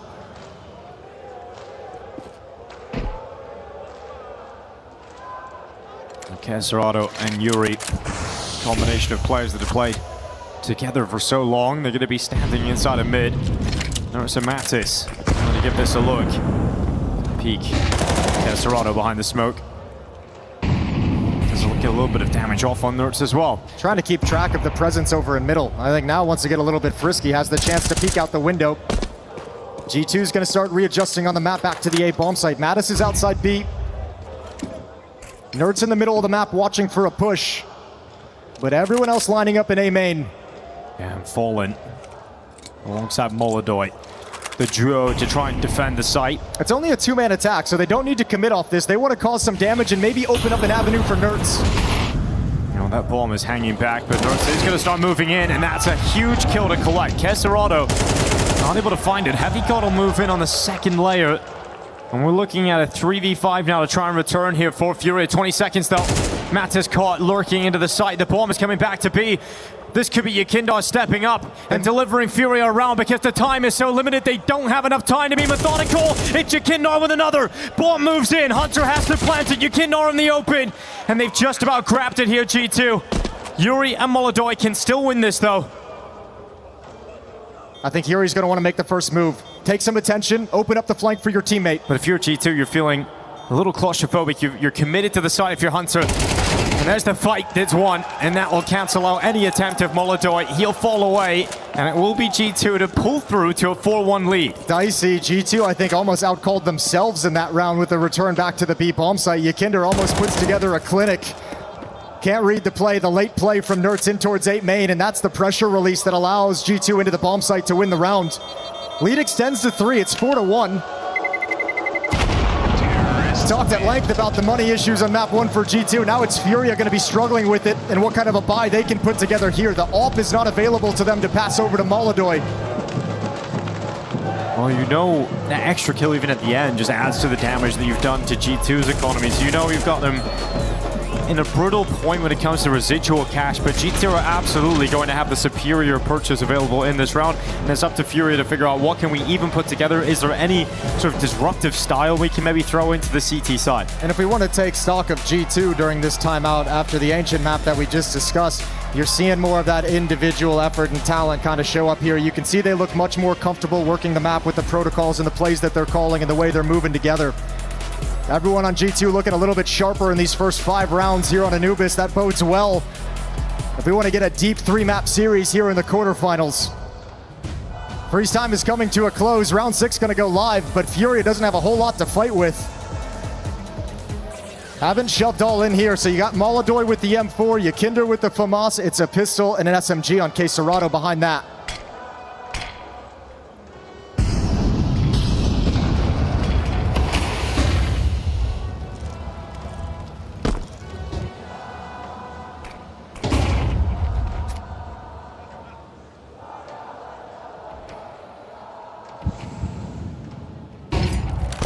No need to panic yet if you're Furia. Yeah, he has to come off that boost. I mean, no timing to favor him. And obviously, if you commit to that for a little bit too long, end up conceding space elsewhere. Good for Furia not to concede an early player to the waiting AWP, but when you're sitting back and you've got weaker weapons, it can feel like you already lost the round. So they're trying to take the fight to G2, and they start to send Yuri out towards B. He's got nothing to lose, just a USP here. Spots Mattis as well. At least knows the one player, the kind of lurker to watch for those kind of pushes is still hanging around. Mattis saw them attempt that push a little bit earlier, so very aware of the possibility they come back into it. Here's the fight, good win. Can you get more? Oh yeah, you can. Yakinder, triple kill. That is a massive moment to get out of Yakinder, doing some great work towards this site. And FAMAS to a triple kill, Mattis and Nerds. It feels like G2 didn't get to do anything in that round. They were just about to set up the move and the positioning to actually go for the call that they had in mind, but then Yakinder just rips that away from them, picks up at AWP, and that's a huge round to win for Furia that puts a real dent in the economy here of G2 and the run that they've been building on this T side. It really breaks up the momentum that they've been working with. An extended save here at the end of round 6. Plenty of weapons for Fury to upgrade into for free. They're going to have 2 AK-47s in that AWP that they bring forward. All picked up off the bodies of G2 players. Really nice round from Yakinder. And, you know, he's been the one, 8-4 for his team. He's the one who almost was able to hold on to the B-bomb site in the previous round. He's showing some real resilience at this B-bomb site. And he's the player most often at the moment stepping up for Furia.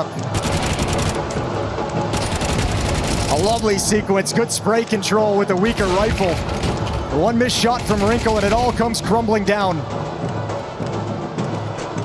4-2 in the favor of G2. And their last buy before they're forced back onto pistols.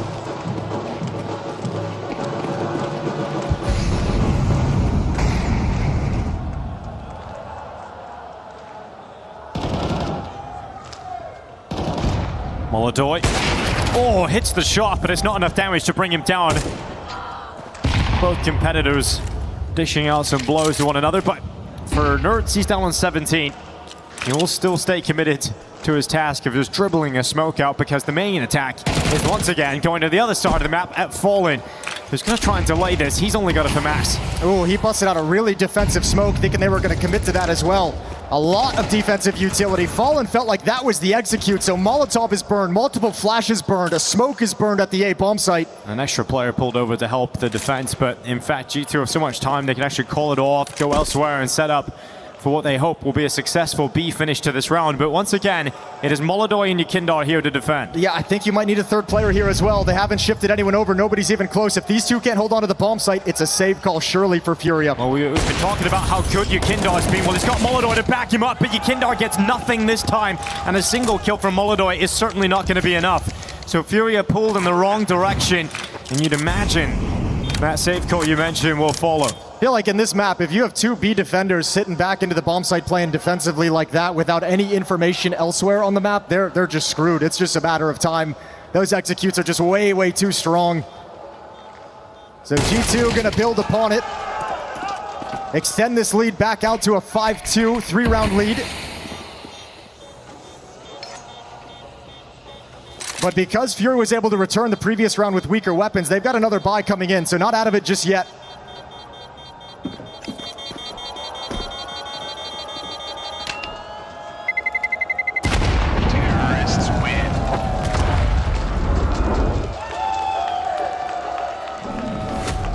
These Furia have money to fall back on. It's great to see G2 actually showing up in the series though. Very worrying performance on map 1. Getting some really good calls out of Hunter, some really good movement around the map, doing a really good job of making it tough for Furia to read.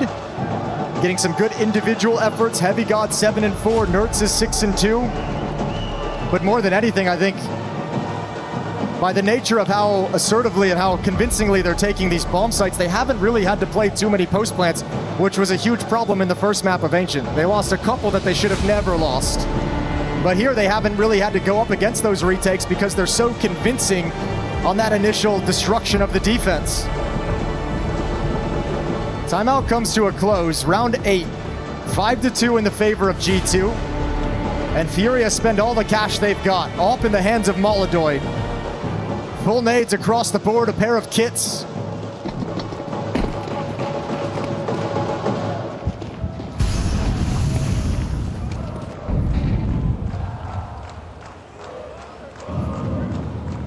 G2, a simple and what they hope to be effective call directly into this B site all together now towards Molodoi. Yakindar this time again, it's nothing. Molodoi has to multi, and he'll get a second, but not the third. As Nerds just stops him in his tracks. That bomb plant will be coming in soon from G2, but this time Fury have a quicker rotation, and they can go for the round win. Yeah, and they're actually delaying the bomb plant as well. They can challenge for this round. You have to challenge for this round. 3-on-3. Smokes are still up, so Heavy God is going to move in while that flashbang is live.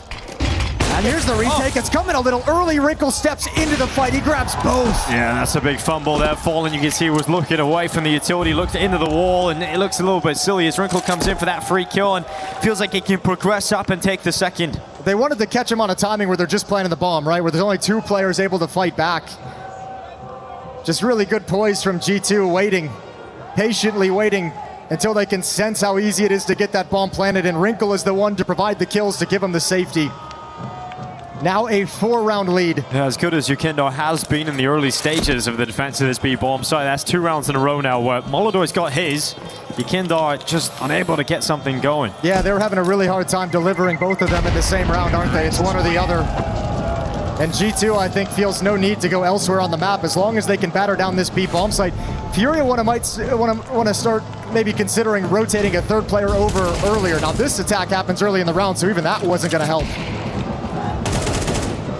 But late round, having a 3rd player here, or at least figuring out some way elsewhere to be aggressive to gain an advantage. Well, the buy is battered and bruised here from Furia. You're going to have a 5-7 for Fallen, Kesserado on an MP9.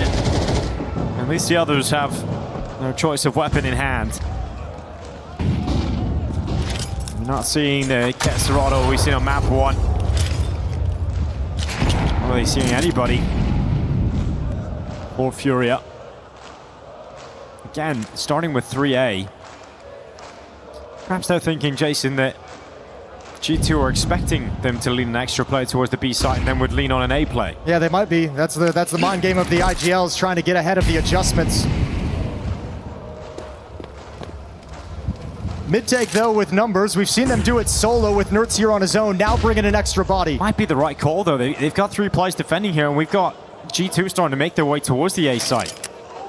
All right, smoke broken open. Nertz just gets into some safety, but information for Yuri. Sees them setting up, poised, outside camera. It's Heavy God and Wrinkle that would be tasked with taking A main control. G2's ability to stay in limbo, though, and decide to go elsewhere has been so impressive throughout this first half. But you're just running out of time for that, right? 40 seconds left on the clock. You have the easy drop down into canals, but they're committed now. So they're coming at the 3 players that Furia have put on this A site. The decision to stack the bomb site, is it going to pay off? Yuri with 1, but Mattis molds away 2, but that's the bomb going down. Fallen finally getting a kill on this map. And it's a big 1-2. Will it net them around victory? Waiting desperately for his teammates to arrive in the rotation. They're a long way off, and Fallen still going. Another one out of the 5-7, but Yukindo's dead. The flank. Fallen's trying to stay alive for the flank. And that's all he's been doing. But finally, Fallen is gone. But he set up Molodoy with a chance. A small chance, and Heavy God wasn't looking the right way, but Molodoy announces his presence. And Heavy God has enough time to turn and react for the kill. Yeah, Molodoy's going for the win right there, right? He wants to jump in and hope he can grab the planter out in the open, maybe delay it, maybe play a one-on-one. Admirable effort out of Fallen, but just way better from Mattis with the entry kills, the openings. And now Hunter's in his element. He's got control of this map, he's got Furia on a string, and now he's playing with timings. They never have any idea what's coming. Completely different G2 squad here on map 2. Yeah, no money for Furia to bounce back in this round either. Taking a timeout. Trying to figure out, is there anything we could purchase up? And I mean, Fallen, this is a great in-game leader move. Realize he's not having the best game individually. He spent his money on getting a rifle for Kesserado to give them somewhat of a chance in a round like this. It's a classic Fallen thing, IGL thing, but having coached Fallen in the past, has always been his main priorities. He's always has his 1-star player on the team that he just wants to constantly feed rifles to. Constantly give them chances to build themselves into the game. Well, Nerds handling Molodoy very easily indeed with the AK. He's going to try to do so again here on Yukindo. Does a lot of damage, not able to get rid of him. Yeah, Nertz, I think now at this point, ooh, good kill with the grenade, bounces off the wall, but now he's going to want to back off and preserve the AK-47. Let his teammates do the hard work of mopping up these final 3 Furia defenders.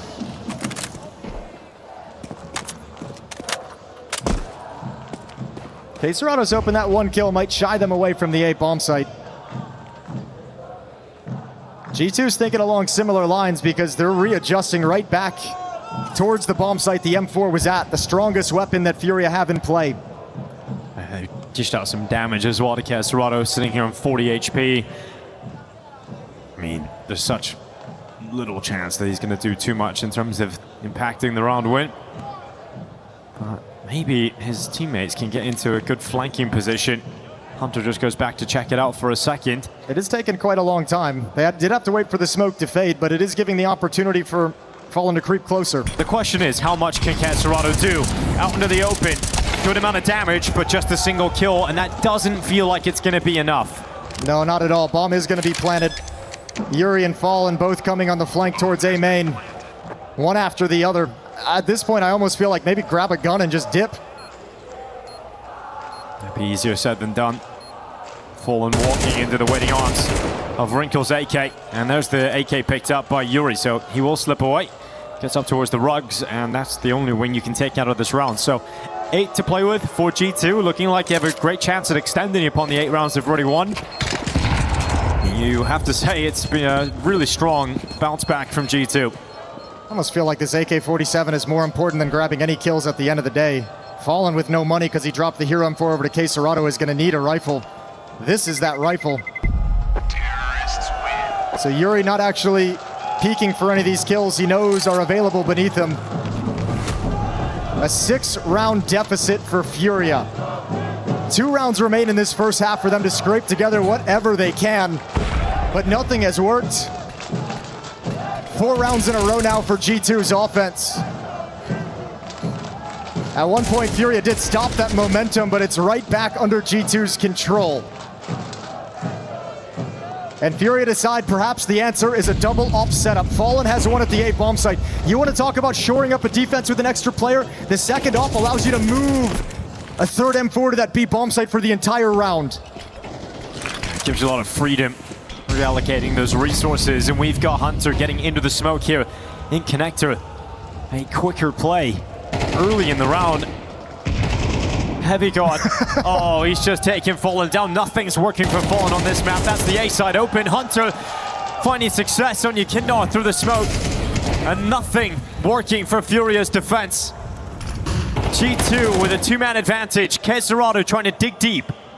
Finds one, but yeah, who else is going to add into it? Is anyone going to make a play off that? Here's the peak. Yeah, you needed that. Good equalizer from Yuri. All of a sudden, G2's been thinned out. 2 good opening kills, but brought into a 3-on-3. Now, the whole time, Fury have been worried about the fact that that A site is completely open, so they're now reallocating the rotation back to A. But is that going to be the right call? I don't know. I think there were 2 different calls. I think G2 had 2 different minds. Someone said, let's go to B through Canal. Someone said, let's go A. And they're going for the A play. They've committed to the call, and that's exactly where Furia currently have their players. This is what Furia need from a 5v3 to possibly losing this round. Let's see if G2 can get through this. Molodoi waits, AWP strikes, and G2 now realize that they're walking into a setup. They're walking into the sniper. They're trying to get rid of him. They're forcing him away. Wrinkle staying in the fight, trying to move forward, but 10 seconds. You've got to get that bomb down soon. And that flank is now arriving. Kesserado trying to win it. Round the back in Wrinkle. He turns, he nails it. Yuri comes in with a headshot of his own. And so it's the new Samurai. Let's see how sharp his sword is. 1v2. Can't cut them down. It's Yuri that'll move through with an essential round victory for Furia. Without that, there is no half. But now they've got a chance. Good triple kill from Yuri. Extended fight over at this A bomb site, right at the tail end of things. Now it's always G2 desperately trying to recover, and they almost do it, but Molodoi adds one on top, makes it real difficult. Great shots out of Wrinkle, just couldn't combine for the win, and that's a 3v5 that Fury have managed to pull off, and it's the Yuri Kesserado combo. Where they've struggled so much to have effective defense, winning that 3v5 is kind of crazy. Let's see if they can grab this last one and carve out just as much chances as they need in the second half. Up for Wrinkle, AK-47s. G2's never had any issue with their investments with their buys this half, this map. And that double up setup again for the CT side, but it's Yukindar through the smoke. Yeah, opening kill for Furia. They hold it, no trade potential.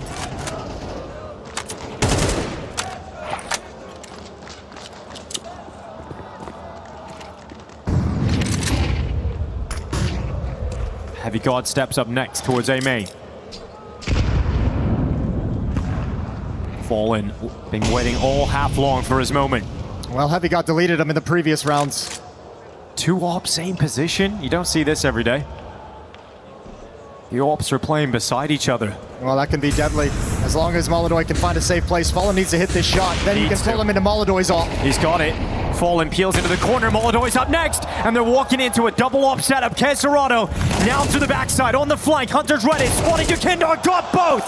That's the release valve. Do they run it all the way back to the B site? And with that kill from Matic, you are sure that they have options. They're going to drop into the water. They're going to come, and Yuri's going to hear it. He'll try and block them. Smoke goes down. They're just going to run through, but they know the rifle's waiting. Yuri pauses, tries to stay composed. He's out of bullets. To the Deagle, he shall go. But this round has all been Hunter, and it has to be Hunter. Up to the back, Yuri flashed himself. He's now under pressure. Hunter's got that too. Hunter to do it all. Oh my God, he's bailing out. Oh my God, 15 seconds left. This is the call to run it back to A. I think this works. I think he might just make it in time. Oh, it's so close. molodoy's not entirely sure, and he is. He's gonna get it. Oh, just perfect. What a read from Hunter. Slipped the net, and now molodoy, a very tough clutch to step into. You've lost information and positioning of your opposition. G2 look out of this round. Wants the prey. Now Hunter sits with a chance to close it, but the time is ticking and the tension builds as Hunter backs his way into storage.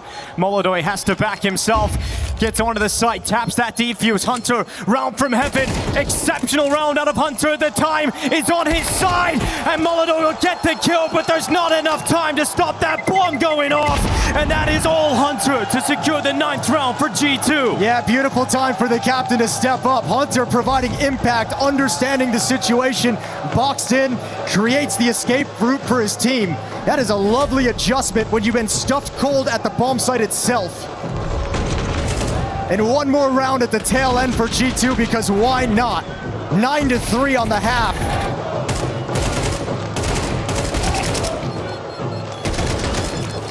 G2 playing for that third map. Dust 2 waiting in the wings if they can take us there.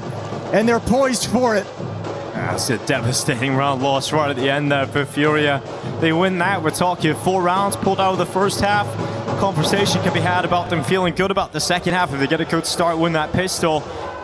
Now the second half becomes very difficult indeed for Furia. See what they can do with it. We saw them flustered and a little bit disorganized in the first half at various moments. G2 put a lot of hurt on them. Fallen and Yuri towards the B bomb site. It's coming quick, but it's just 2 players being committed. Heavy God stays composed, waits down in connector, backtracks into the water, being pushed by 2. Eventually that trade is confirmed. Yeah, but I mean, this is interesting. G2's all rotated over, but they have no idea what's actually going on. That whole time, that felt like a B hit, like a B rush, like a B attack. It's got him out of position. But Fury don't want to press the envelope in middle. Gonna try and start working their way in through A main, but Nerds is grabbing yet another kill. Hunting down Kesserado as well. Got a little bit of cover, resets, has teammates, and it's all molodoy. He's got Yuri right beside him, but I don't know how they're gonna pull this off. Bomb gets planted, at least confirming extra cash. They're gonna force buy in the next, but to win this round would be such a relief for Furia. molodoy. That's a good start. Look at the way the chase. Mattis is taken out of the fight and brought down, and nobody's even in the bomb site in return. Comes down to clean shooting from Yuri. Can he muster anything?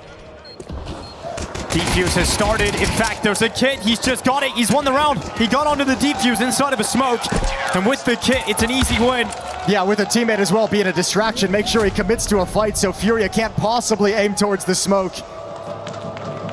G2 a step ahead in every single scenario. This map has been theirs since the start, and they are not going to relinquish it. Lovely shooting from Nerds, and there's that aggressive word again as he continues pushing to clear out the middle of the map. The pieces were there for Furia. The idea was there in that pistol round, but just so disjointed in the finishing move.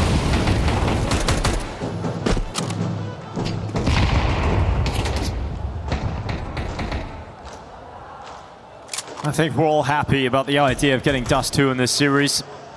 It'll be the third and final map. Looks like G2 are going to take us that. If Fury have anything to say about that, it begins now in this round. 3 defenders here for G2.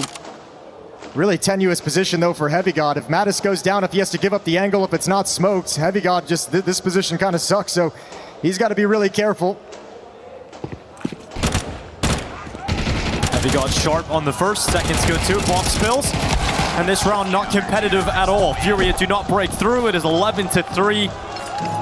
And it's about to be map point for G2. Who am I to doubt Heavy God? He plays that just goes just perfectly.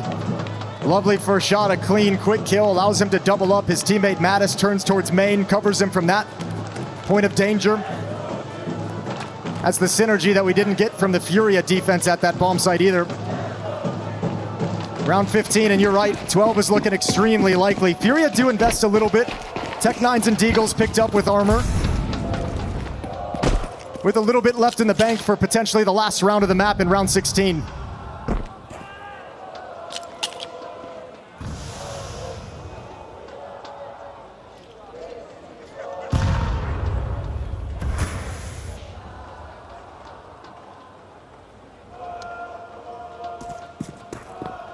Heavy God waiting for any indication of what hit is coming. One player spotted over at the B bomb site.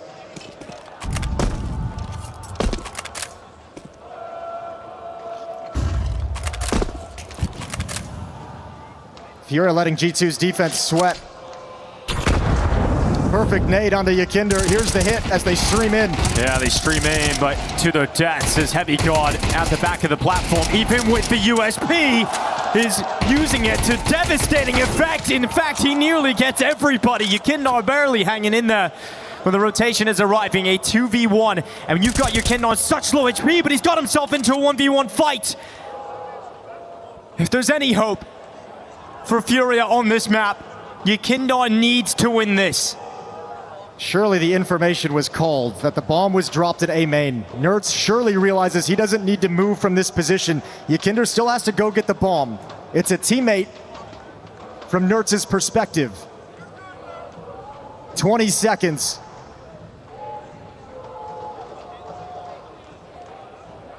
Go into 1v1 and Nerds is going to come out on top. So there you go. G2 find themselves map point here on the second map of Anubis.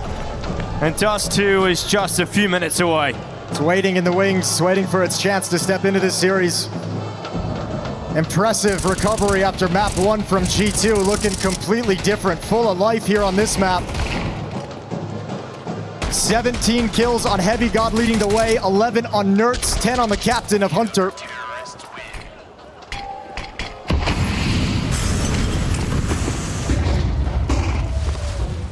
Hunter aggressive. He's backed up by Wrinkle, and it's Hunter that's going to go forward.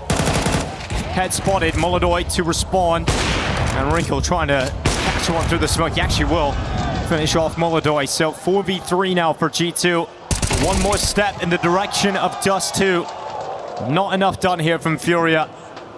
They did not match up to the first map performance. We haven't got the individuals showing up, and we heard Dupree talking about it. This game is so heavily decided by the individual performances, and on this one, it's all G2. It's no serious indictment of Furia on a grand scale. Both of these first two maps weak in their pool. That's why the conversation was about the risk that they took to take it to this point. Now they won Ancient, but you can see why it makes it so scary to go for this kind of a veto strategy, because they just get deleted off Anubis. Thank God they got that first map, or else this would have been a quick series. Dust2 is up next between these two teams. Yeah, the quarterfinals rage on, and so far a good game. Two one-sided maps, so hopefully Dust2 delivers on all fronts. Jason, it's hard to say who even has an edge at this point. It really is. I mean, just with the nature of both of these maps and someone coming in and just blowing the other team out of the water, Dust2 a little bit more in both teams' wheelhouse might give the edge over to Fury. I'm sure the desk is going to be outlining all this for you guys. And speaking of which, they're ready. So Puckett, my man, take it away. Thank you very much. As we take a look at this one, Yanko, was it economy the difference again, or was it the individual shots like Dupree kind of hinted at coming into this map? I think the difference was G2 getting their stuff together. Let's put it that way, you know, and showing their usual face in a way, right? They were a lot more patient on that T side. They were in control. We know Anubis is a T-sided map, and they showed us why, right? Like making the map really feel small for Furia. All the decisions they were making in the mid-round didn't work out for them, and it was a 13-3 the other way on Anubis.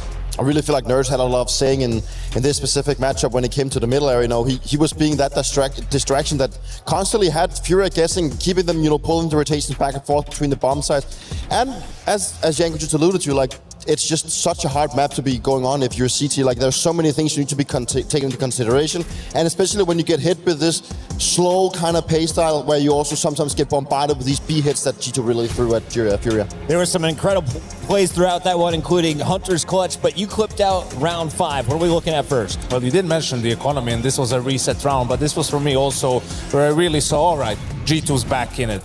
So 3-0 up, Furia wins the round.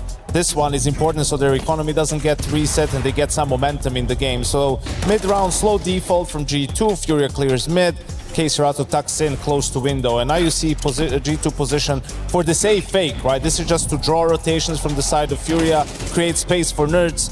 K-Serato doesn't move, but Nerds wins the duel outright. Wrinkle with the support utility, right? And here Fallen gets caught out. So now in a 5v3, G2 actually makes the kind of wrong decision when you look at the minimap. Take over 2 defenders are going to be, but despite that, still managed to do a good job of covering each other. Nerds arrives at just the right time, so Ikinder cannot deny the plant, and that they don't lose their cool in the 3v2. Hunter is able to take down Yuri, which forces Molodoi to save. We talked about the IGLs clutching up and able to lead with some frags. Hunter had some big ones in there. Dupree, what did you clip out that from round 8? Well, round 8 is just like a bit of the contrast to what Janko just talked about, that as you saw before, like it was all about the defaulting, playing slow, and then this time it's a B-pop, you know, it's a change of pace from G2 where they just throw it at him, and Molodoi even gets the opening frag here, and then you can just tell that Gikinda is flashed out and he has to fight multiple angles. Molodoi even gets a second here, but at this point he can't really pull the trigger fast enough, so he gets taken out with a very fast trade frag by Nerds. And then this is some of the things that I really want to be pointing out with why Wrinkle was put in this squad.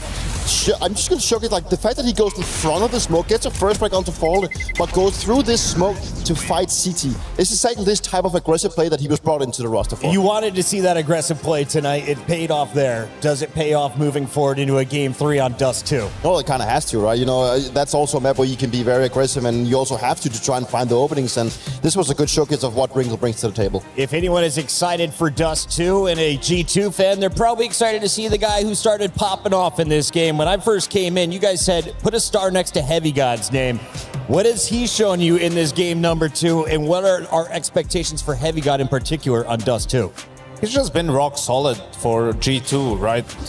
Lately, or I mean pretty much ever since he joined. And, you know, those are the positions that are not maybe the star rifler, but the guy who's playing lurk on T side, anchor on CT side, right? Like, they need to be very competent to make moves on their own, to take initiative, to punish aggressive plays, right? And Heavy God did all of that on Anubis. And it's all about the responsibility that is also thrown at him. It is roles where you need to be making the right decision and be very good with your communication. And Heavy God has been one of those reasons to why G2 has been looked out for a while, right? He's definitely the player that has been standing out ever since he was picked up. Some clean trades, and when he needs to, he can get it out himself. Pistol here cleans up 3, and Heavy God celebrates a 13 score as they take map number 2.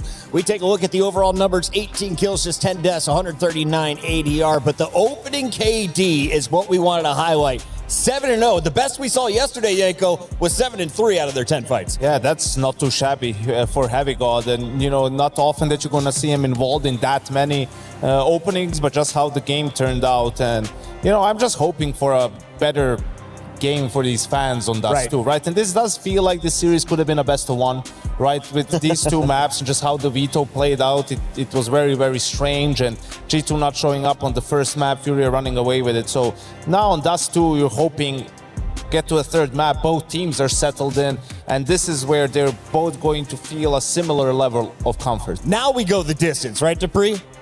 Yeah, well, we have to. I mean, like, we're going to a 3rd, and I'm curious too the fact that Dust 2. I know that Fury, they picked up a 13-6 win against Nancy when I watched them over the group stage, but I didn't really feel like it was that confident. Like, their CT side was just not really anything that particularly put together. I think it really looked like a team that still, even though they've said they worked it out, still had a lot of issues. And I hope that if you look on the side of G2 that they can work it out. Look back at that game, because there were so many openings, especially when they came to the A-split. So, I mean, like, if G2 have done their homework, I think there's a lot of opening to be found. Just to remind everybody where we are at in the tournament, we finished our round of 16 previous match. We are now into the quarterfinals. So what does that mean for both of these teams? You win, you're into the semis. You're earning even more club championship points for your teams. And of course, you're getting a step closer to the arena on Sunday. As we take a look at what we have in store for us tomorrow, though, boys, 3 more quarterfinals all here on the main stage. Dupree, which one has you most fired up? Obviously it has to be. I think actually Mouse vs. Foot is really good, but Vitality Spirit is also one of those games that you got to be looking out for. The whole Saiwu Dunk conversation that we had early on was something that needs to be brought to the table. But regardless of that, the lower side of the bracket is just so top heavy. So it's just incredible to see that all these teams are stacked down there. We've had a party here in the STC Arena. Thank you for staying late with us. We've got one more map to go. Stay tuned for an interview with a dog. Map 3 after this. Woof woof.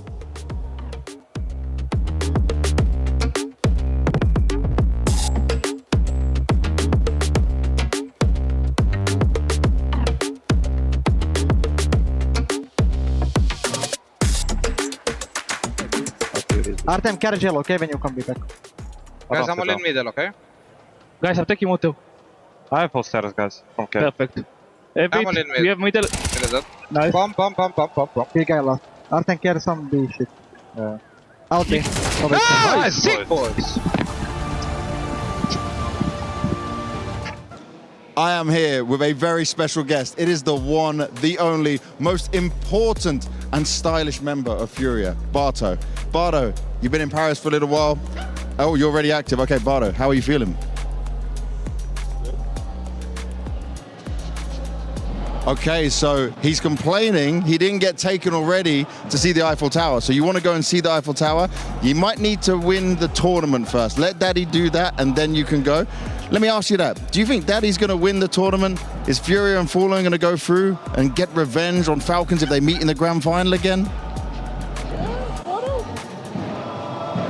Oh, he's looking away because he said there's no way they're not losing. That's the confidence he has in his dad and his dad's team. I completely respect that. All right, Bardo, if they do win, he's going to make a lot of money.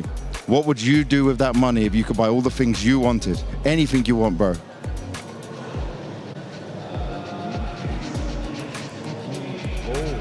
He wants a bigger bed and a bigger bedroom than mum and dad have to himself with lots of treats. Okay, that's a good way of doing it. I really like that a lot. Well, Bardo, I know you're a very important person. You got plenty to do. I'll let you go. Any last words for the fans? No words to the fans, just a beautiful face. Oh, Bardo. I love you. I love you. I love you. Oh, yeah. Thank you, Bardo. Thank you very much. We were there. For every click, every clutch, every respawn. We were there for the years of grind. And we're here. Now. The proud founding partner of EWC. Powering the biggest event in gaming. Shoulder to shoulder with the world's best. Making history. Greatness deserves a stage. Lenovo Legion. Reach your impossible.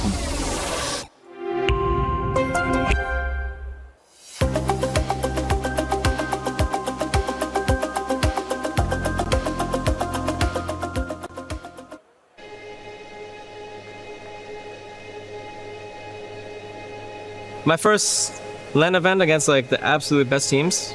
DreamHack Vegas, 2017. I was on Misfits. Played against Fnatic and VP at the time, the Swedish lineup and the full Polish lineup. I remember it was my first time seeing Fnatic like on LAN, and I was like big Olaf Meister fanboy, and NIP was also there. I saw Forrest, I was playing with his mousepad at the time. I remember I was nervous to ask him to maybe sign my mousepad.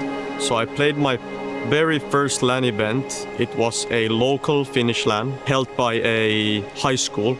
Best thing was that I got to see how it was to compete. You know, I was there with my friends and we joined some local tournaments there. We played, I believe, Counter-Strike 1.6. But, you know, just to see there was some teams coming there who were way better than us. Obviously, I was just kind of starting to get this experience on what it was to compete.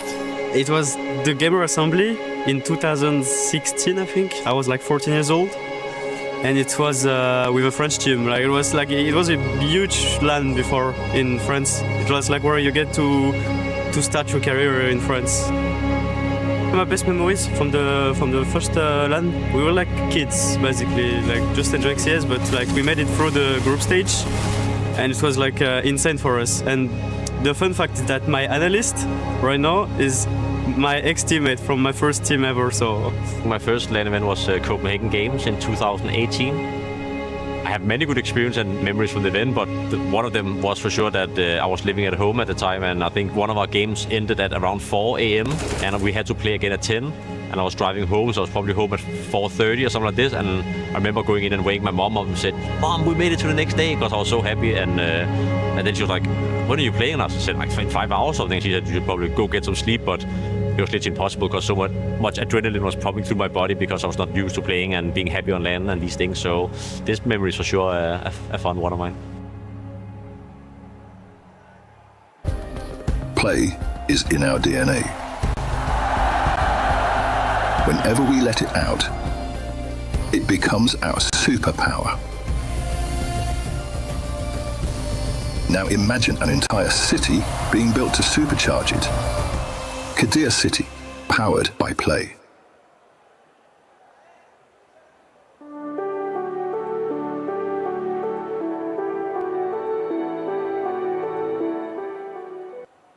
Would you rather play with teammates that say nothing but have great aim, or play with teammates that have poor aim but have great info? No comms and good aim. Speaking of no comms, good aim, we've got the opposite here. I'm playing with you. That was good. Great aim. I mean, I'm an IGL. Maybe I can communicate enough to make up for it. Great aim. You don't care if they talk? Yeah. If I play with, let's say, Doku with Jabby or Goodies here, you know, we'll play and we can hopefully shoot, you know. Then if they just communicate good and they kind of follow our plans well, I think it's fine. Communication. Good communication. And better aim, yeah. Okay. Yeah. Interesting. What about you? Yeah, I would choose the same. I think you can win the game when you have the good comms, you know, but if you have only aim, yeah, it's hard. Great info so I can get the kills. See, that's a man of culture right there. Yes. I like that. Good aim, but saying nothing. The teammates who don't say anything and they have great aim. Everyone's saying that. I feel like that would be so annoying if like they don't communicate, but I guess if they kill 2 or 3 people every... Okay, exactly. Yeah, what do you think? Yeah, same. I think same. We just join server, kills them fast and we go. That they can speak. Yeah, good comms.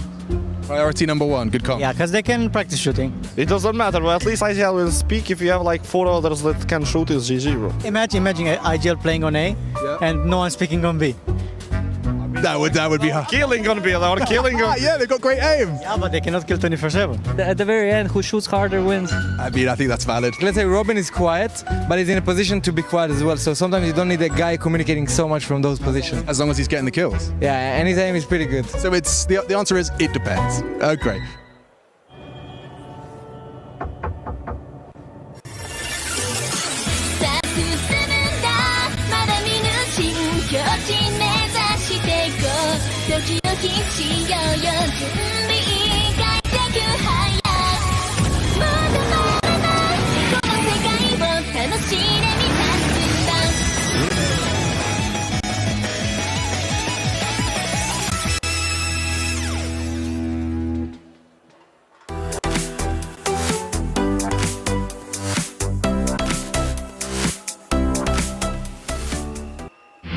Our players started out as underdogs. The young Mongolian squad is rewriting esports history. They're up in the series. Mongols close to throwing another knockout blow. 2 kills away. He thinks he can come in here and play my game. Let's go. He knows nothing. Let's go! Tyler, why? You're done. This is my ladder. You can't climb it. It's better than being hard-sucking masters. You're going too far now. Your eyes buggy. Your elbows ashy. Is that an airline? That's an L airline. Somebody better hold me. Okay, yeah. Do something then. Raw energy. House from blow the house down.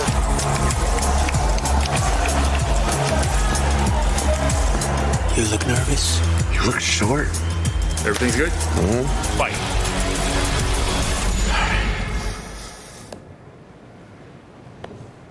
Okay.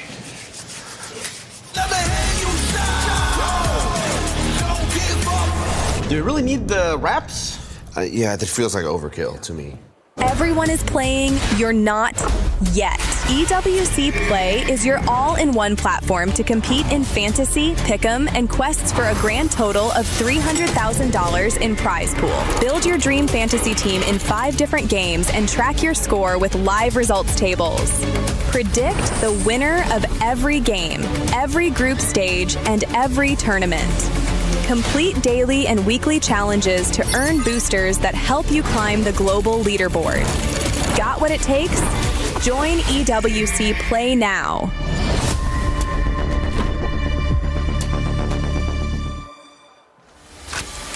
Goes back towards the deep bomb side and allows Flammers to activate with the dual ball. Redas 4 mode down immediately. Threes. Well, one of these in the spam comes up. And he knows Azulu's feeling the pressure. Donk.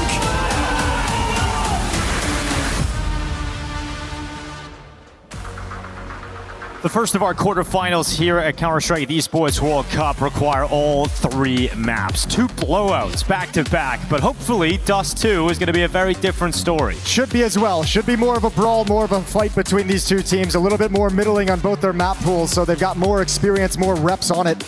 And we'll see how they bring into play. But the main topic has been just, you know, you mentioned one-sided. It's not even because of the maps necessarily. One team just doesn't show up. The other team shows up in the next map. So it's a weird situation now coming into this third one, where teams have just been so absent or so on point.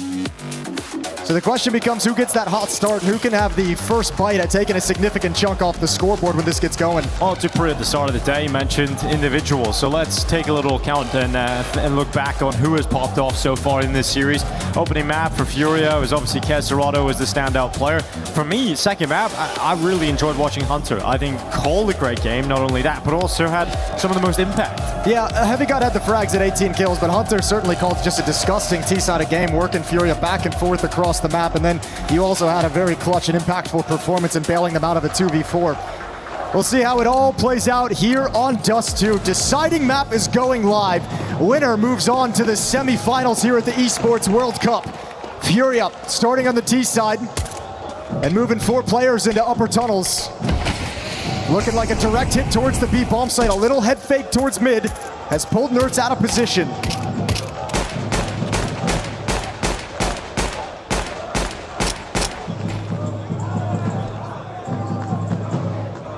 Well, a quiet build-up to what is obviously going to be a B hit.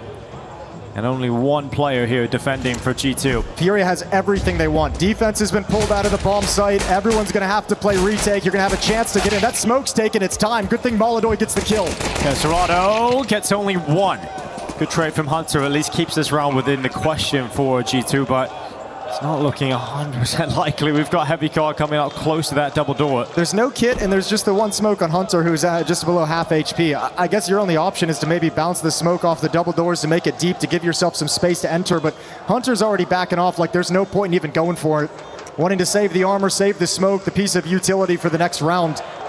So Furia will open up Dust 2, this third map, with a pistol victory with the lead. Molodoy steals away 1. Heavy Card catching him as they try and leave towards the tunnels. Not going to work out for him as Furia will sprint away, and that is going to be the pistol round. Going away at the T side. So, I mean, for Furia, you're the team that was just banged out 13-3 most recently.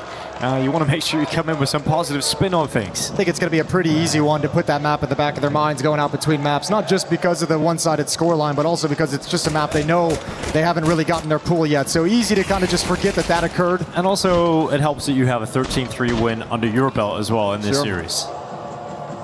Second round bye for Furia and for G2.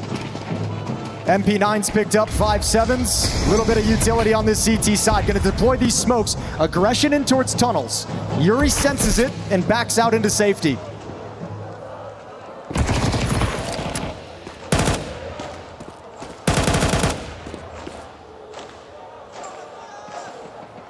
And Furia happy to play this patient. Play this opening of the round slow. Knowing the second round bye, seeing all this utility dumped early by the G2 defense, they know again, late round advantages will be in their favor. Going to see this crunch of Furia players coming into the tunnels to try and clear it at the same time. Bad time to have a cough, Mattis. Oh, that is a devastating timing. Fallen and Kesserado come into the tunnels. Wait, did he really cough? Yeah, he coughed, took his hand off the mouse, and then the push comes in. Well, that's unfortunate. Really unlucky in that position. Here we go. Choked. There's that deep smoke to create a little bit of space, a little avenue around the smoke on the left side, but with an MP9, Hunter can't be too aggressive by it. So Furia find themselves into the bomb site, 4-on-3. And I think G2 once again gonna have to back away from this and just try and use these weapons in the next round. Matt is still shaking his head. Boy, his own body betrays him in this one. And that's gonna end up being a second round in a row here for Furia.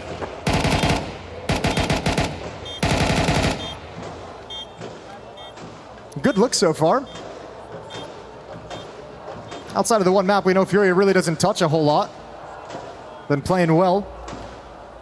It's got to be, you know, this is a nice performance to have if you're Furia, if you make it into the semifinal at this stage of the season. They have like an oddly tricky season coming up in my mind, I think, because of the impending retirement of Fallen and how the team is going to change after that. Are you just replacing Fallen? Are more people going to be taken off? It seems like down the stretch, Furia has a lot of things on their mind with the impending roster changes coming. So I think a nice deep run early on in this second season can do a lot to kind of shore you up with some of the difficulties and distractions that will be here when the second major of the year rolls around.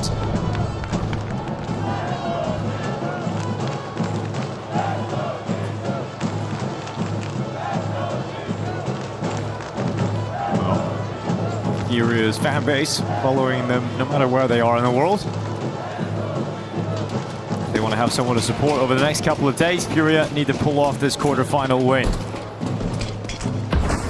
Hunter straight into the lower tunnels. Now the Fallen's right beside him. It's going to come through with a kill. Looking for a second, but Yuri responds. He's ready for the next fight as well.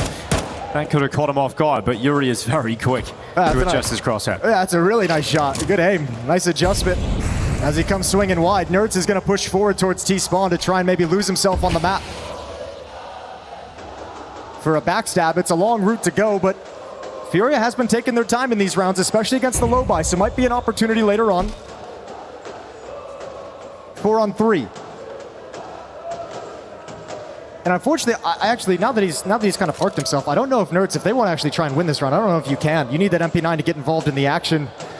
Regardless, Mattis surely is going to go down. 3-0 for Furia moving into the gun rounds.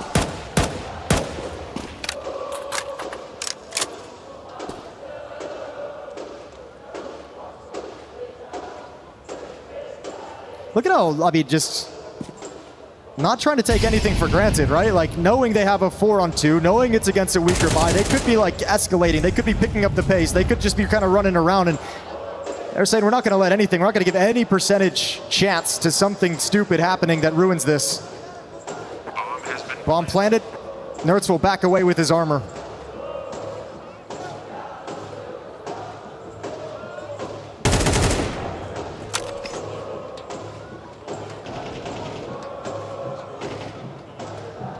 Yeah, slow start from G2. Didn't see them recover that slow start on Ancient. I imagine it's going to be a different story here on the CT side, and Wrinkle will get his AWP out soon as well. Good to see what he can do. You know, Dust2, we always talk about it, the impact that AWPers can have on this very map. You're on the CT side as well, an important quarterfinal game. You're just new in the G2 jersey. Gotta have a feeling like this is your time to shine. This is your time to prove yourself. Absolutely. And we'll see how that AWP, we know how influential it can be here on Dust2. Well, the winner of this moves on to the semifinals. They slide into that slot and then await the winner of Foot versus Mouse. Gotta say, I said at the start of the game today, I do feel like if you're a G2 or Furia, you've got a feeling, there's Bardo, and that you're gonna have a chance to beat whoever makes it into that semifinal, right? Oh yeah, all three of those teams, I think G2, Furia, Mouse probably all feel very similarly. Okay, we got a B-rush to open up the gun rounds. It's coming in quick. Furia, they want to set the tone early, and they might just do it. Whoa, Nerds and Heavy Guard looking to try and combine and put some stopping power in, but they can't because Kesserado and Yakinda are the battering rams that break through B and force the save call for G2. Oh, it's such a bummer as well. You want this to be a grinded out round where we can really get to see the idea of the defense play up against the offense, but Just a quick rush into the B bomb site. Nerds and Heavy got not prepared, not ready for it whatsoever. Both of them blinded by phenomenal utility. And you just get a real quick, cheesy round on the board. 4-0 for Furia.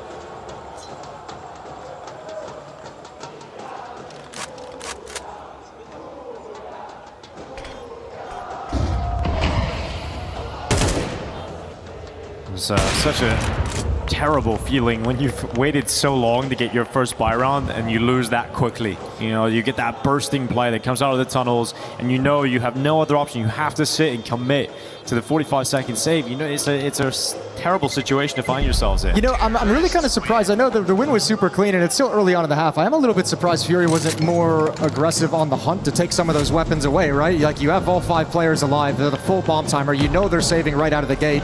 Sure, they're going to be entrenched out towards long, which can be difficult, but you send some numbers at that with utility and take those guns away. But Furia clearly not wanting to risk their own economy, so letting G2 stew in it. 0-4 as the first timeout comes in from Saw. And the only thing on his mind right now is, let's not allow this to look like Ancient. Let's not allow this to slip away to the point where my boys can't get back into it while they're mentally checked out. So trying to put a stop to the bleeding early as they replenish 2 rifles and come back into the fight.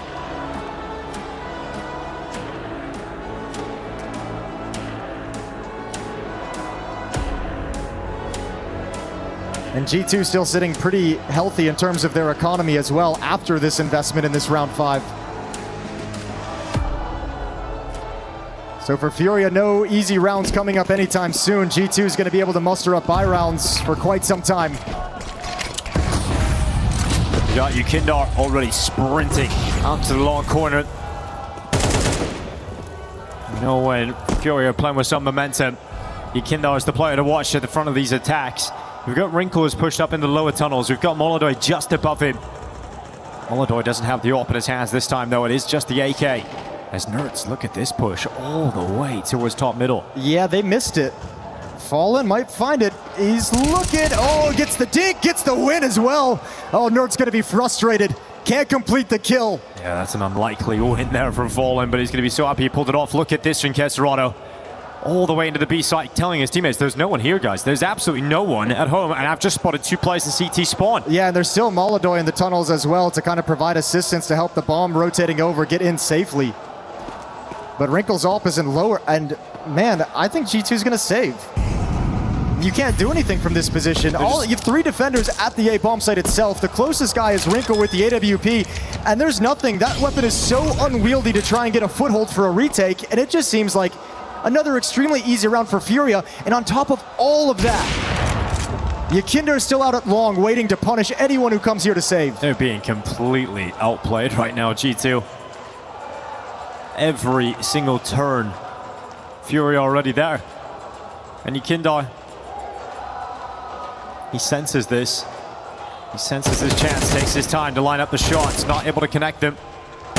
He might have just missed his window of opportunity to really punish them. Yeah, but I feel like Furia is still missing a window of opportunity to take some more of these weapons away. They've been just so content getting into the bomb site, planting it, winning the round, moving on. I'm sure that sounds great, but look at the money on the G2 side of things. You're letting them stay in it with buys, but they're actually building cash through these losses because they only lost 2 players the first time. Now they've only lost 1, so they're actually building money. So yeah, you're getting rounds on the board, but if G2 ever get a stop, right, they're right there ready to build up momentum. They already have their economy grown. But that's the question is, are G2 going to get that stop? Are they going to actually get on the board here? Because right now they're getting completely manhandled right now by Furia. It doesn't feel like G2 are even in the server. Yeah, certainly with 2 rounds you haven't even been able to go for. Already 5 rounds deep, we've had like 3 very long extended saves and rounds that are just impossible for G2 to win. Molodoy has taken the opening kill towards B again. It's Heavy God dead. Starting to scale up long here, Furia. Challenging, but like 3 G2 players trying to take down this long offensive. That's the first time we've seen G2 really put a stop to that kind of a play from Furia and Yakinder. He was trying to kind of take some liberties, right? The little peek, he thought they'd maybe sink back and be safe inside the bomb site. He could creep up close and be tricky, but finally they put a stop to it. Let him know he won't have free reign across the map to make whatever play he wants. So we go back to the mid control that Furia has. And the next player to move is Queserado. Showing short presence and cat control. But G2 have rotated away from middle, away from the B bomb site, so a mid to B split is wide open, could be very effective for Furia. Coming through the smoke, it's Nerds with one. Great trade again from Molodoy. And again, because they got the pick earlier, Molodoy got the kill on Heavy God, they say, we're just going to test this. Ooh, Yuri tucks himself in. He's going to let Queserado take the first contact, and they do not think that Yuri's in that spot. Good response, though, from G2. And it puts Queserado in a 1v2, and the bomb is down inside of that site. Only 15 seconds left. Queserado has to journey into the danger zone, into the open. And it's just no time for this for Queserado. He has to win an elimination, and Wrinkle will deny even that. So, comes through with a headshot. Finally, G2 get a round win. Yeah, I thought G2 was I thought Furia was in a winning position there. I don't know why the bomb didn't get planted, but the player inside the bomb site wanted to fight with his players over in CT spawn. That's a good opening kill. A better rebuttal from G2 to slow down the long play, but now you're in. And this bomb just never gets planted for whatever reason. And here's that eventuality for G2. They get their first round on the board. They got plenty of cash in the bank. Furia gonna try another knockout blow, another B rush. Here they go, just swinging in, trying to attack. Heavy God's had such a tough time so far. Wrinkle trying to help him. Good wallbang headshot, but not enough from Heavy God. In fact, nothing. As Furia once again get into the B bomb site. He did everything he could, even blinding himself as he moves in. Nerds making a play, shut down. G2 starting to feel desperate. Getting run ragged on this map. Just throwing so much pressure on the B defenders here, Furia. Unrelenting as they charge into the B bomb site, and it forces G2 into that old familiar position of having to save without really having a shot at the round win. The nature of the way they're losing these rounds is heartbreaking. It's crazy. Not even a fight.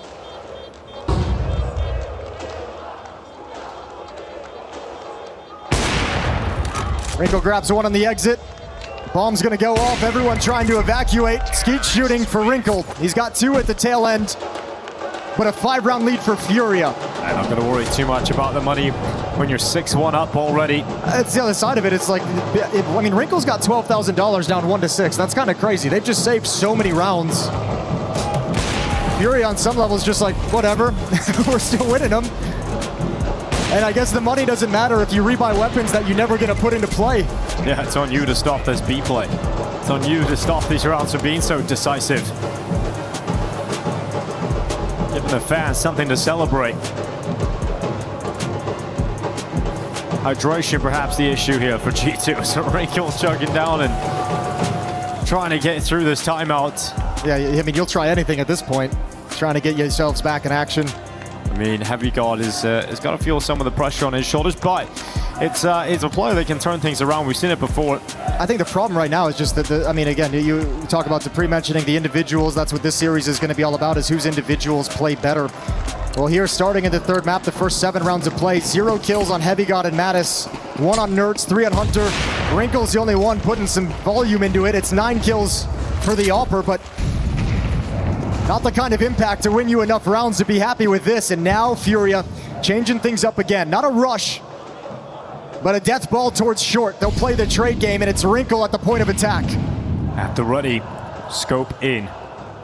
And the peek from Ykindar's up first. He's actually going to stick around, feeling desperate, feeling like he has to be the player to deliver some heavy impact here for G2. He gets away with it, he's able to drop down, and now the softening of their opponents with the utility. But Yuri and Queserado stick to the plan. They stick to the round win, but Wrinkle finally traded out, and it's going to be Molodoy left alone. A 1v2. This is his territory, though. He's comfortable in the clutch. He knows he can back his aim. He knows he can back his skill set to win these situations. If G2 concede this, the pressure will continue to pile on. I think he needs to be a little bit more aggressive. I think he needs to clean one out before he can sit back. And he's going to start moving forward. He is looking for that play. Molodoy has a good read for this. Flash as he goes back into the site. A disappearing act from the magnificent Molodoy. But again, it is looking to be magic from his sniper. Just can't get it. Heavy God, what a time to show up with your first kill of the map, denying Molodoi a clutch and keeping G2's hopes alive in this first half. Man, Molodoi set that up 3 steps in advance with those smokes inside the bomb site, knowing eventually he'd likely want to play around it. Really cool look for him. But even better patience from Heavy God as he gets deep enough around the smoke to where Molodoi will never find him. And the fade just reveals too much of the map, too much field of view for Molodoi to handle. Well, 2 rounds punctuated for G2. Haven't been able to string them together.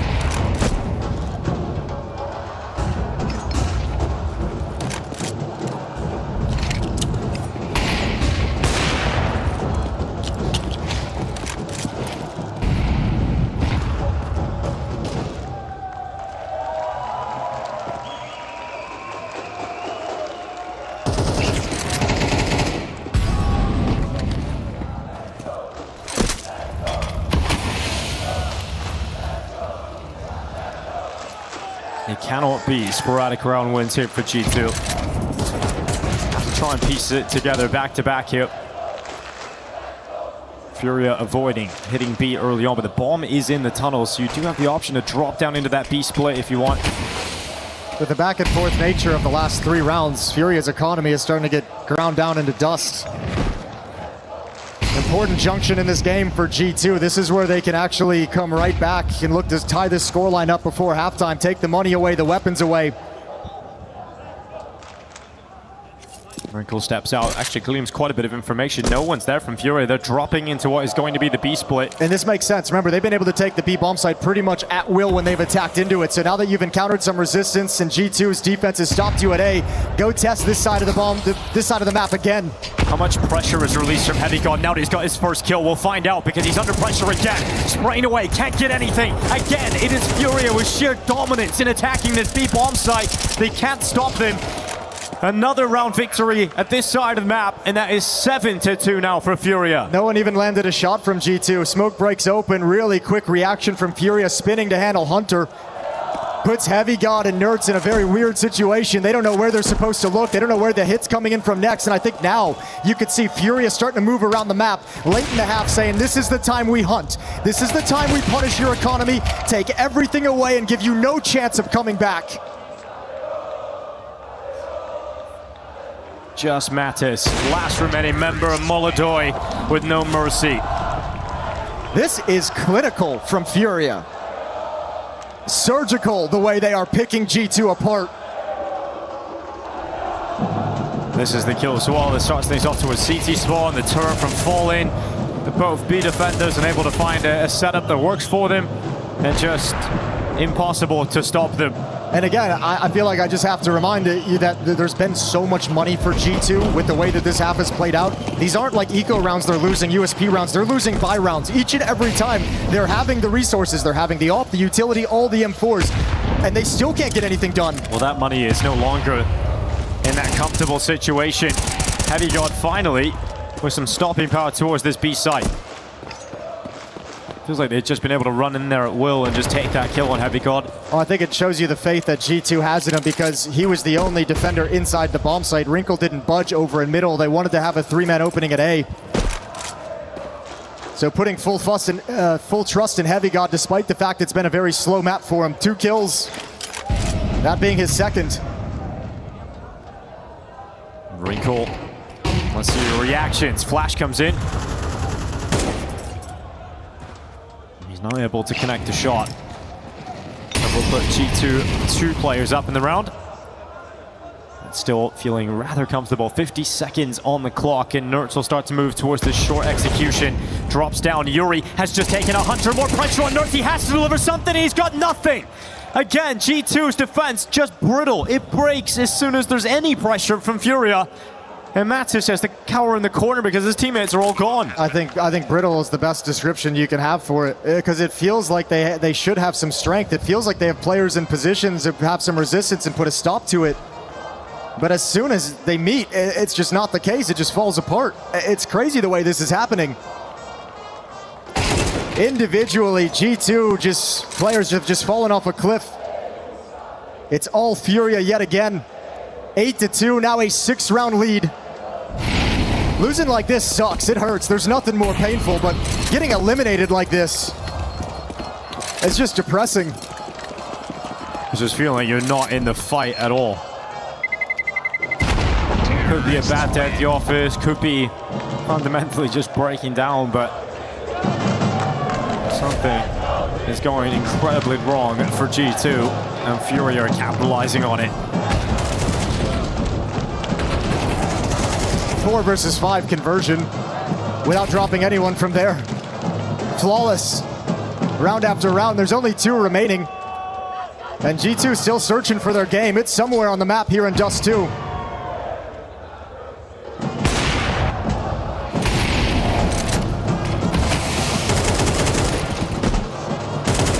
It's funny, coming into EWC, Furia, most recent major runners-up in Cologne, and no one's really talking about Furia as one of the top dogs of this event.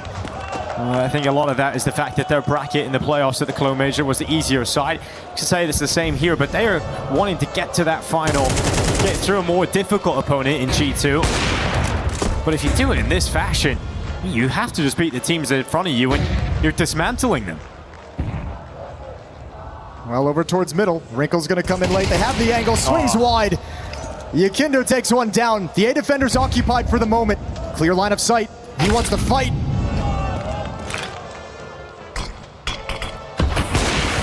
Good shot from Molodoi to respond to Mattis.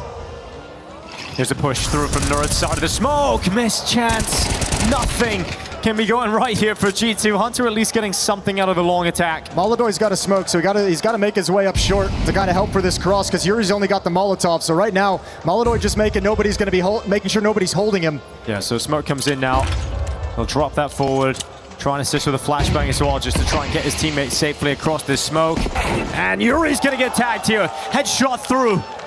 Heavy head, full of lead, as Heavy God sends one shot forward. Now Molodoi, a clutch. He was close to winning one earlier, couldn't quite pull it off. Now time, a limiting factor as well. He'll commit to the plant. Quick wrap around long from Heavy God. Nurse trying to keep him busy, trying to keep him pinned. Molodoi still looks at short. He gets out, he has the info, but now can he get the clutch? One deep breath. One reposition. Heavy God trying to stop him again. It's a replay. In the city, where all pros used to use the magic stick, we'll see if it's Molodoi, the magic man, holding for his moment. Heavy God's disappeared for now. And Molodoi's not looking the right way. Heavy God's over the top. And he's got the headshot again. Heavy God down to that defuse, limited time, but he pulls it off. A 3rd round and denies Molodoi yet again in the clutch. Yeah, brilliant shot from Molodoi. Brilliant little movement and jiggle to make that awkward for Nerds, but Heavy God schools him back-to-back 1v1s. Same situation, same bomb site. Heavy God's coming out on top twice. Molodoi never considered anything but the railing. And Heavy God just jumping over the top gets a freebie. Timeout taken from Furia. If you think about it, 2 of the rounds that have come G2's way out of the 3 they have total are off the back of a 1v1 between Heavy God and Molodoi in pretty much the same round. I might just have a wild round swing score with just 4 kills. High fives down the line. Hunter trying to keep everyone locked in, focused, motivated. Heavy God keeping some life in this team with these clutch wins. Looking to claw a 4th round before they switch sides. And look over at Furia. 3 AWPs just for the start, just for the cross. They just want to grab a pick.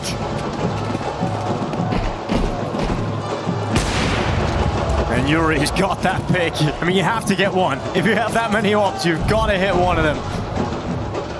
Advantage Furia. In search of 9 T-round wins on Dust 2. And that'll spread the defense out. So not a bad idea if you're Furia off that kill. Apply some pressure to the A bomb site. You know the defense is already going to be weakened. If you apply pressure early, make this defense start to panic and move with the man disadvantage, you'll open up some opportunities late. They group for the long hit this time. It is quiet because Yukindar is walking out and not being detected. And here's an entire half of getting abused over at that B bomb site if you're G2, as you've slid 3 players over for the defense. Now, at least you're pushing to get the information, but it's going to be way too late. It's painful to watch knowing how hard G2 have been outplayed. Yukindar just walks forward, Wrinkle taken down with ease, completely confused as to why he's being shot away from long, and that's the site completely under wraps. Last round of the half, G2 can't save this one. They have to give it a go, but it's so unlikely. Look how far away they are. Heavy Guard is in T-spawn. Yeah, this ain't gonna happen, obviously. 9-3, the exclamation point on a dominant half. Furia really have encountered no issues, walking into bomb sites time and time again without any problems, without any fight back from G2. Heavy Guard, 1 versus 5, steps up and dies to Yukindar's hand. 5 players stay alive in the final round of the first half, and we've got Furia leading the way, 9-3. Every single map has ended 13-3 so far. Is this going to be the same? It feels like it. Let's check out that pistol round. This performance out of Furia's got the Furia fans on their feet, jumping up and down, cheering jubilation in the crowd as they look to reach the semifinals. G2's got to be shocked and stunned. Very short amount of time in this halftime break to try and get it back, to try and infuse any belief down the line across the team. You can see the shake in your head if you're Mattis. They can tell it's not their day. A comeback required out of Hunter and G2. 6 rounds back as we start this second half. Furia is 4 rounds away from the semifinals at the Esports World Cup.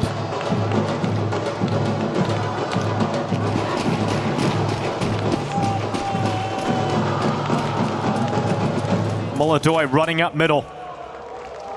We're going to bring this pistol heat. You've got Yukindar right beside you. The master of aggression. Molodoi grabs that first headshot. They're just so willing to fight. Why not push to the top? Now you can double up on this fight towards lower and you retreat. Timing on this a little bit scary for Molodoi, stuck behind the box, now gets into some safety, but Yukindar takes a gush for his troubles for sticking around too long. And whatever plan you had, if you're G2, you don't get to play that the way you would have intended with that aggressive play up middle and the fact that you've conceded a player. Especially with someone like Hunter out of the fight. Hunter, I feel like, is the one I see most often kind of tasked in situations or willing to take the mantle of that entry fragger, creating the space for people following up behind him. No, Heavy Guard is going to go back to long. One player just walking forward. It's Yukindar. It's been on a journey all across the map in this round. Second headshot coming through here for Furia. Under a minute left. Kesarado waits a goose. His teammate pulling the distraction. Kesarado not pulling any punches. Wrinkles left, knocked down, and again, not a single player dying here for Furia. Yeah, this one it might just be done after that. G2, they've never found anything on this map. Such a strong win on Anubis, but they could not carry it forward. I mean, it just all goes wrong.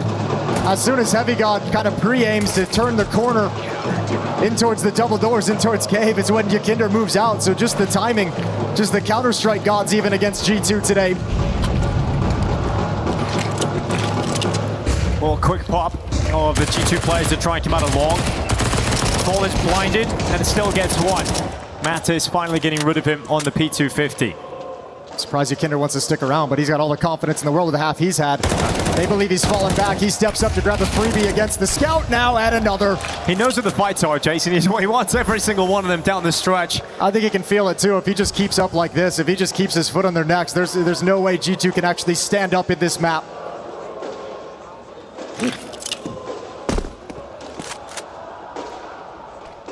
Nertz and Hunter, an impossible task now. 2v4, separated from one another, and absolutely no foothold on the map. Molodoi has his rifle out at the right time. Nertz, the quietest performer on his team, walking his way up short. Well, if you're G2, this is going to have to be something you learn from. Heard all the conversations coming out of the camp about wanting to increase the aggression, swapping out Senpaius for Wrinkle. Saul said a number of times he's looking down the line. He's telling each and every player to find some aspect of their game where they can put more aggression into it. He's mentioned with Wrinkle specifically, he's going to be a project. It's going to take some time. He knows there's going to be some inconsistencies here and there. But G2 looking to improve off the back of losses like this that they can learn from. They can pick it apart and see exactly what they've done wrong. I think for G2, it's always a similar story. Their ceiling is really high and they can have some incredible games at these events, but there is a certain point where they do hit their limit and they do just get blown out. Well, that was Cologne. That was the Cologne major, I saw it said. And that was the entire point for that kind of change of the roster, saying we kind of discovered what our ceiling was. We had the conversation, can this lineup get better? Conclusion was no. So bring in Wrinkle, take a swing, see if you can develop him into something that increases the ceiling of this squad. Not seeing it here today, unfortunately. Time will tell as Saul gets more time. And Furia are going to have more time in this competition. Going to be favorites to make it to the grand final. This round could slip away. Furia's got to be a little bit careful. Look at the HP. Everyone's a bit busted up. Well, true. It can unravel. But there's a flank coming in. Maybe Kindar can be the insurance policy for the round win because they have to come back and get that bomb that's currently just outside of the longhouse. Now, Kesserado has been picked apart. Frustrated about it, but Molodoy's got a free kill. He's going to hold the trigger, then he takes it as that flank comes in from Yekindar. Series points here for Furia. Looking at the semi-finals to be the first semi-finalist here at the Counter-Strike Esports World Cup. And just by the nature of the scoreline, there's been no real significant buy from G2 in terms of their AK-47s. The second half has been Tech 9 scouts. They'll get the strongest investment they've had, or they'll get with these Galils here in round 16. And everybody in the arena with the Brazilian flag is just waiting for the moment they can finally celebrate. Furia moving into the semis. Opening kill for Molodoy onto Wrinkle. That is likely Wrinkle's campaign at the Esports World Cup over. He'll sit and watch the remaining 4 screens around him. They try to scramble together to prolong play for at least one more round, but Molodoy doesn't take the shot. He'll fall away up through short, and Hunter's actually going to chase him. Chase him to his death, though. Yeah, he's happy about that one. He'll take it. Hunter streaming around the corner, nobody there to follow him up with G2, all out of sorts. Impressive win for Furia. I mentioned this was so cool to watch tactically on this third map, especially here on Dust 2. Furia just picked G2 apart. Probably the best I've seen Furia play in quite some time. Oh, and it's really exciting to see Molodoy in this form because at the start of the year, we see Molodoy drop off. He wasn't able to continue his 2025 form into 2026, but a major final at the end of the first season and now starting strong here.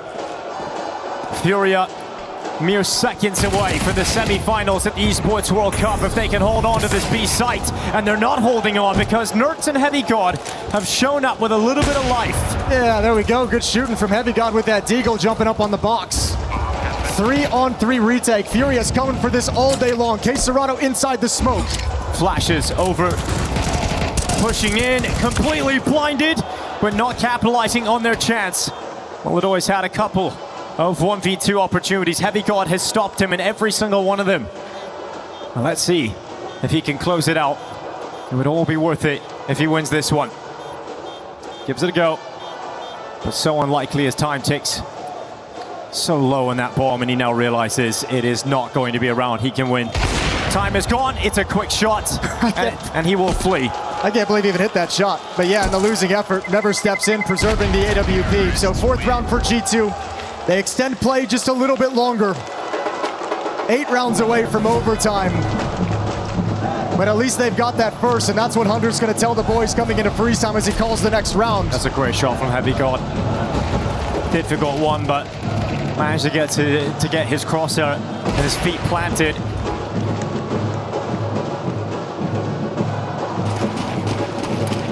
Well, round 17 now.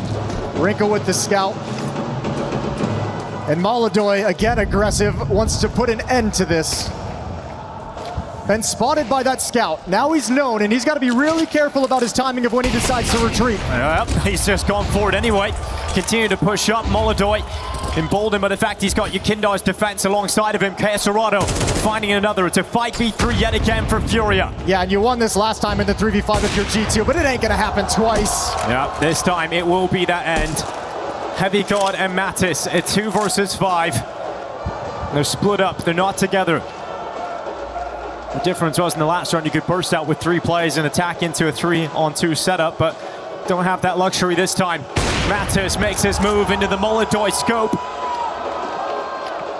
A 13-4 win. Furia will go to the semi-finals. And in France, Furia have forgotten their manners. No mercy whatsoever in this series today. A 13-3 win on the opening map, a 13-4 on the closer. And domination as they move through to the semi-finals. And you've got to feel like whoever wins the other quarterfinal between Foot and Mouse, that Furia are the favorites there to head to the crown. Well, they've just played so well. Yeah, you got to build up some confidence in them. You even had Keserado with, his 21 kills on the first map. Third map coming in, Molodoi hitting the mark of, 24 kills as well. You had good performances from your star players, phenomenal calling. And even in a series where you brought in 2 of your weakest maps and still able to manage it. So Furia's loving how that's worked. They love the success on Ancient, can start building up some confidence there and flushing out the map pool. And for G2, back to the drawing board with some of the improvements they're trying to make, some of the changes they're trying to institute into this team to make it work, to raise the ceiling. I mean, for Furia as well, there are a lot of question marks around the team. Like, what level are they truly at? How much of it was just the fact they were on the weaker side of the bracket at the major? We have lots of questions that I'm sure we'll get the answers, but we've got Keserado down on the stage. Keserado, welcome to the top 4 here at the EWC. Parabéns por esa victoria y bienvenido na final, na semifinal here in Paris. I imagine that you must feel amazing, of course. I would like to ask you, this series was 3 maps, but it didn't really feel like a close series. There was only stomps, either from G2 or from you twice. So how did it feel? How did you guys handle that momentum? Was it a bit weird for you two as well? It was weird as well because we played the first 3 halves, we played was 9-3, so it was crazy map pool. Also we played Ancient and Newbies, and Dashu was crazy. I think it's first time we played Dashu 2 times in the tournament, so it was not normal, but we are very confident in all these maps now. And it felt like a special series for the fans as well. Première question, le momentum était un peu bizarre. Il n'y a eu que des stomps sur ces 3 games, donc même si un BO3, on n'a pas eu l'impression que c'était serré. Ouais, c'était super bizarre pour nous aussi. Tous les halves, ça a été des 9-3 à chaque fois. C'était un peu étrange, mais au final, très content d'avoir gagné. On a joué Ancien, on a joué Anubis, on a joué Dust 2. Ça faisait très longtemps aussi qu'on n'avait pas joué des 2, mais très content de la gagner. Keserado, I'm not gonna lie, you are a CS legend. You've been starting your career with Furia, I think 8 years ago now.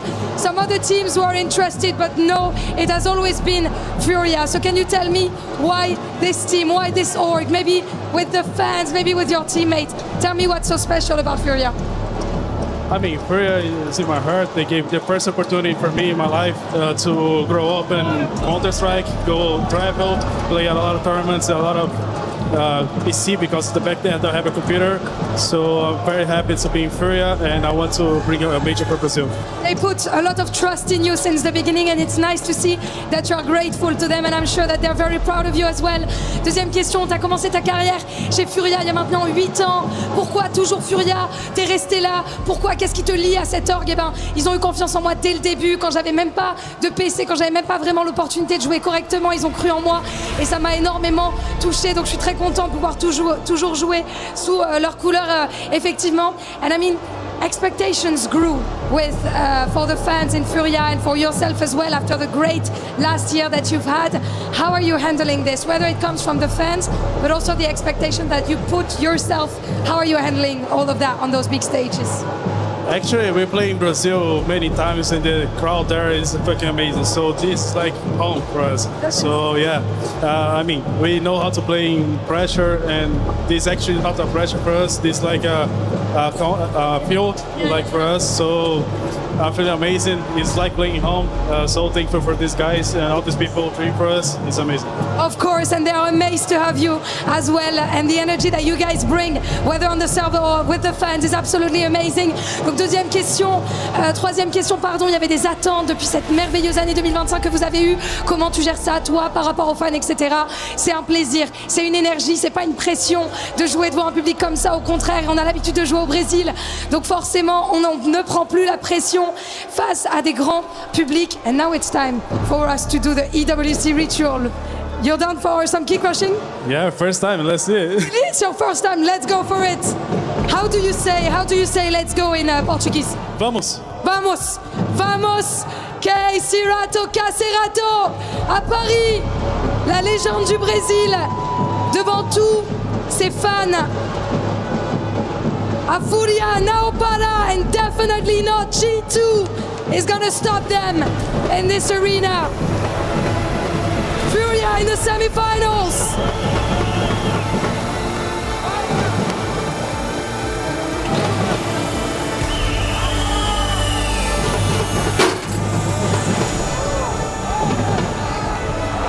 And for the first one, it was pretty good, huh? Actually, I like it. You want to do it again? And you will. I mean, you could get to do it again in the future in this tournament. I'm gonna welcome you with your fans. We're gonna go in front of them, those passionate Brazilian fans. So I want to ask you, is that thing? I love it. Last but not least, quer dizer algo para os fãs brasileiros que te apoiam em casa, em português, em inglês, as you want. Muito obrigado a todo mundo que tá torcendo, vocês são monstro. By the way, this song, here. It's about you.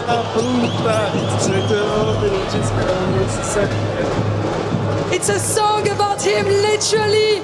Mesdames, messieurs, ladies and gentlemen, once again, make some noise for Cacerato in Paris.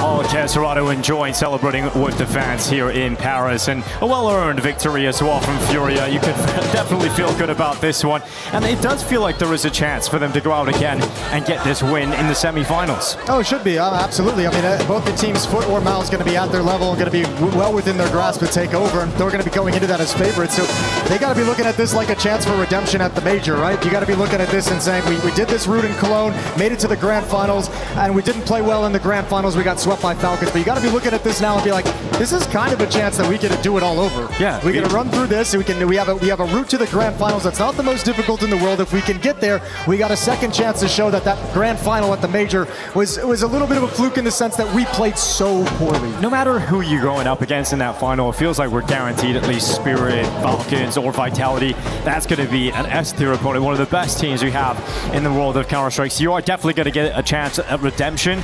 I'm sure they're wanting Falcons. I'm sure they're wanting that opportunity to prove that it wasn't that wasn't their best day. I mean, the Cologne major, I'm sure that played in their head over and over again. Is. That whole player break, wanting to get back those little moments, because that wasn't the best Furia we see in that final. It didn't show up at all. No, not at all. But this is one that's looking a little bit revitalized coming back into things. We know they've had some ups and downs throughout the last season. They had to fix a lot on that path into the major.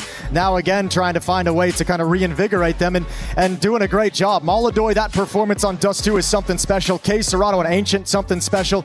And here's the bracket we've got going on at the Esports World Cup. Furia just takes down G2 to be our first semi-finalist. Foot Mal is going to be waiting in the wings. The winner of that plays Furia. And then the lower half of the bracket, Dinko. Yeah, Legacy Team Falcons, a game that many thought might be Na'Vi versus Falcons, but Legacy came in and absolutely stomped Na'Vi today. Smashed them. Yeah, continuing their strong form. We'll get to see them on the bigger stage in that game. That's going to be super exciting. And we have Team Vitality versus Team Spirit. And that is just the top of the Counter-Strike world right there. That's what we're really looking forward to seeing. Team Spirit, they've got Dog, we've got Zywoo, and they're going head-to-head here at the Esports World Cup. Yeah, that is going to be spicy. But waiting over after the quarterfinal loss is the coach of G2, Saw, ready with an exit interview. G2's valiant run here at EWC will be put to an end by Furia. First of all, Apologies for having to do this one with you again, Saul, when it comes to this, but I need to start looking in this series and see what was going on with this veto, because it seemed like a wild one from the beginning. Was it something that surprised you? Yeah, I think there was a couple of surprises, obviously. Mainly from their side, of course, banning Inferno and then leaving Ancient open, and then at the same time, next them picking Anubis. So surprises both ways, and not exactly what we expected in that way. And looking at that, right, when we're seeing a veto go down that way, was it a scramble to be prepared, or did you have some ideas of what you were going to do for it, or was it completely catching you off guard? I mean, we were somewhat prepared on Anubis, but then again on Ancient not so much, because generally they ban it against everyone who is playing it. They have floated it against Vitality and then Aurora, I think mainly, but yeah, now they caught us off guard in a bit. And I would say it's more on us, to be honest. To lose it in that way, it's totally on us, and we should have done better. Getting the bounce back on the second map is certainly positive, though. But I want to talk about your Dust 2, because there was a time where we could rely on G2's Dust 2, right? And in recent time, it's not looking like that. Can you pinpoint what is happening? Have you been able to maybe drop some things down over this tournament and say, okay, this has got to change? Well, even looking more in the past, it's been mainly against the top teams on Dust 2. It's been a lot of close scores, when you look at it against Navi, Spirit, even before that. But obviously today against Furia it was a total drop-off. But then again, when you look at the rounds, it was B rushes, long take into B hit later. It was in a way gimmicky rounds that caught us off guard. But again, something on us, something to be ready on. But I would say some of the basics where we need to be just better. Looking at that, just tell me where you think the team is at right now. What needs to happen in order to actually get the improvements you want and start being a title contender? I mean, just playing more of these officials and getting into the season, because it was many sloppy mistakes. I think especially today's match, we are already quite deep into the playoffs, and this is the level of CS you see. It's not exactly, well, I don't know, promising. But then on the other hand, you have so many tournaments ahead of us. We will have a couple more just directly after this one. So there will be a lot to play and a lot for us to improve. We just need to take a look of these things. And it's a lot of the basics, like I said. For example, first map Ancient, it was a lot about just communication and hitting our strats, which in the end is basics. It's completely up to us and something we can completely fix. So. Sounds very positive in what you can fix going forward. So thank you very much for your time. Sad to see you go. But as I said earlier, that's it for G2 here at the EWC. Yeah, great to hear from Saul, hear his thoughts on what went wrong today. Obviously being surprised by the veto, as everyone was, I think, coming into that. So sure. Worked out to play in Furia's favor. Yeah, I mean, a cool little trick to be able to bring in. I really like when teams are able to do that. Kerrigan's kind of the lone guy we got. I feel willing to take those risks from time to time. So cool to see Furia do it here. It pays off now in the future, maybe not. Either way, we got plenty more Counter-Strike going on at the Esports World Cup. We're going to bring up the schedule for tomorrow because we got the rest of the quarterfinals coming in. Foot versus Mal is going to be that first quarterfinal of the day. Legacy Falcons is next. In Vitality versus Team Spirit. Clear schedule, nice evening game coming in. It's going to be 10 minutes to 7, CEST, perfect time. Get your dinner in and get ready for Team Vitality versus Team Spirit to round out the day. I think every single one of those games has a lot of reasons to be interested, because Foot versus Malice is a really cool matchup. It's a rematch, and we'll see if Malice can get it done, Yeah, I like Legacy and Falcons as well. For me is interesting, but that's more of a barometer of where's Legacy at, right? They had that barometer against FaZe where they got trounced earlier in the event. Now they get another one here against Falcons. Seeing these guys have been everywhere. Jason doing the 6-7. We have to do that to close the show, to close the day. Can we synchronize it? No. We are incapable of doing so. We're on a delay, Jason. All right. Well, the Esports World Cup comes to a close for yet another day. We're going to be coming back with all the semi-final action, the quarterfinals, of course, tomorrow. But I'm looking forward to it, and so should you be. Esports World Cup continues tomorrow.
overlooked for now. Zyru audible middle. There's Flamesy. Not just one, not just two. It's 3 out of Flamesy. A 4th on the floor.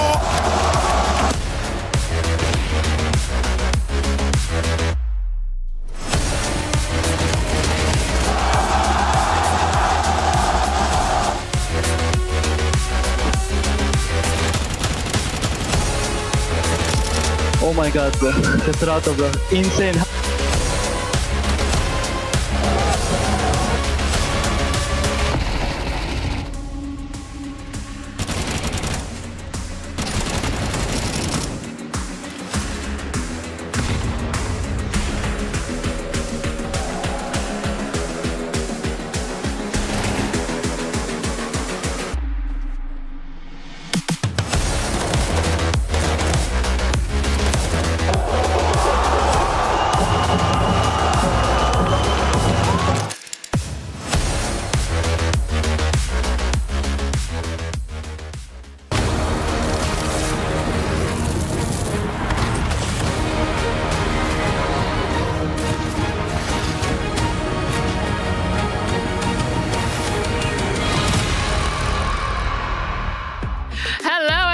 Welcome to the EWC Spotlight. And just like that, the spotlight disappears. Wait a second, because the Spotlight show has started. I'm Amelie, and we have two very special people joining us today. We got Glitter Explosion once again, and Machine. Hello. I got a question for you. And Glitter, I want you to weigh in on this.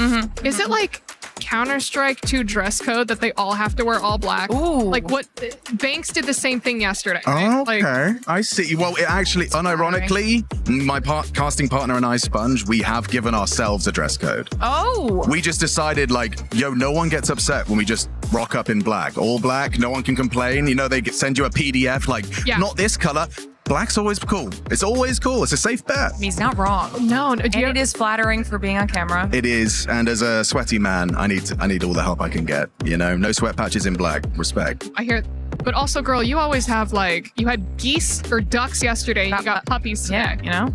Love it. We're having a little bit of fun with it. We're listen, I'm on the Fortnite stage. We're keeping it fun. All right, well, let's talk about some different puppies. The puppies over at the STC Arena, because we had some CS2 going on. And what did we see, Machine? Oh, man, I thought the puppies were these shoes you're rocking. These are great. I think, honestly, my gran has been looking for a new pair. That is crazy, Alex. I'm sorry. It's kind of giving gym chic. Counter-Strike, yes, good question. So, to recap, we're round of 16, which is a little unusual. Normally, we do like 8-team playoffs. This is a bit larger than we're used to outside of the majors, so it's cool to see more teams in the playoffs. I do air quotes just because, I don't know, pre-quarterfinals, it can feel like it's, you know, maybe more of a proving ground than it is the big dogs. And the big dogs have been eating. As far as, you know, your kind of underdogs and your familiar faces, oh, there go all my notes.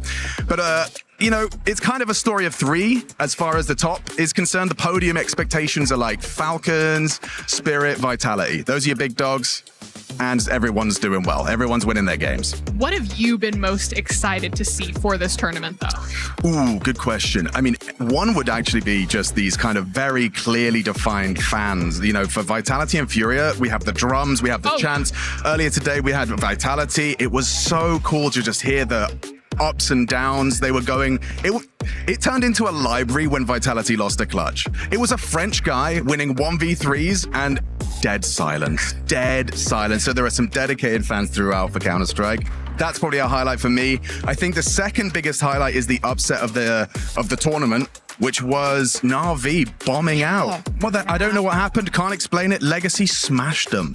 13-2. 13-2, that's not even a fight. Coach Blade afterwards said something like, if you play like that, you're never gonna win. But that's just kind of how he rolls. It's cutthroat. I was gonna say, I feel a little bit self-conscious, so I feel like I'm just...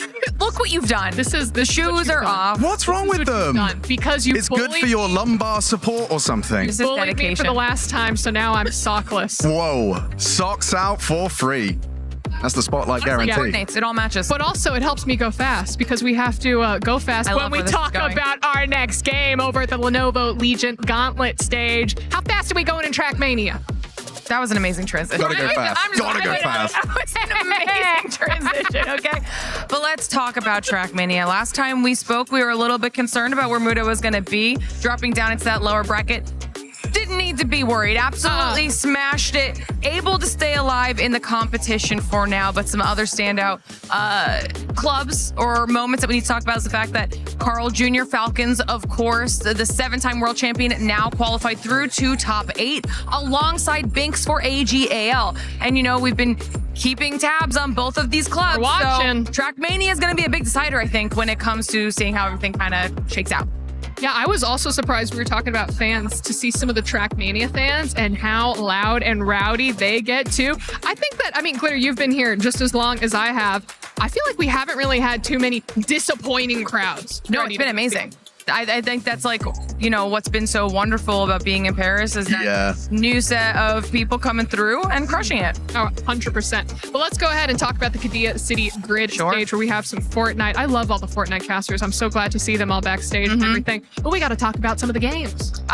Okay, a little bit of an unexpected finish out of Group B, to say the least. AGAL was supposed to be at least at the tippy top, maybe top 4 if they were a little bit slow. They didn't make it into top 7, period. They are not straight through to finals, which means they do still have one more opportunity in the survival stage to get a spot in finals. But this is a big surprise out of AGAL, specifically in Fortnite, which means they also had Twisted Minds and Furia in that lobby with them as well, and they did do well. But you're saying that there is still a chance. There's one final chance. One small chance, because again, we'll talk about it a little bit at the end with the club championship potential there, but they are going to want to take that one final chance.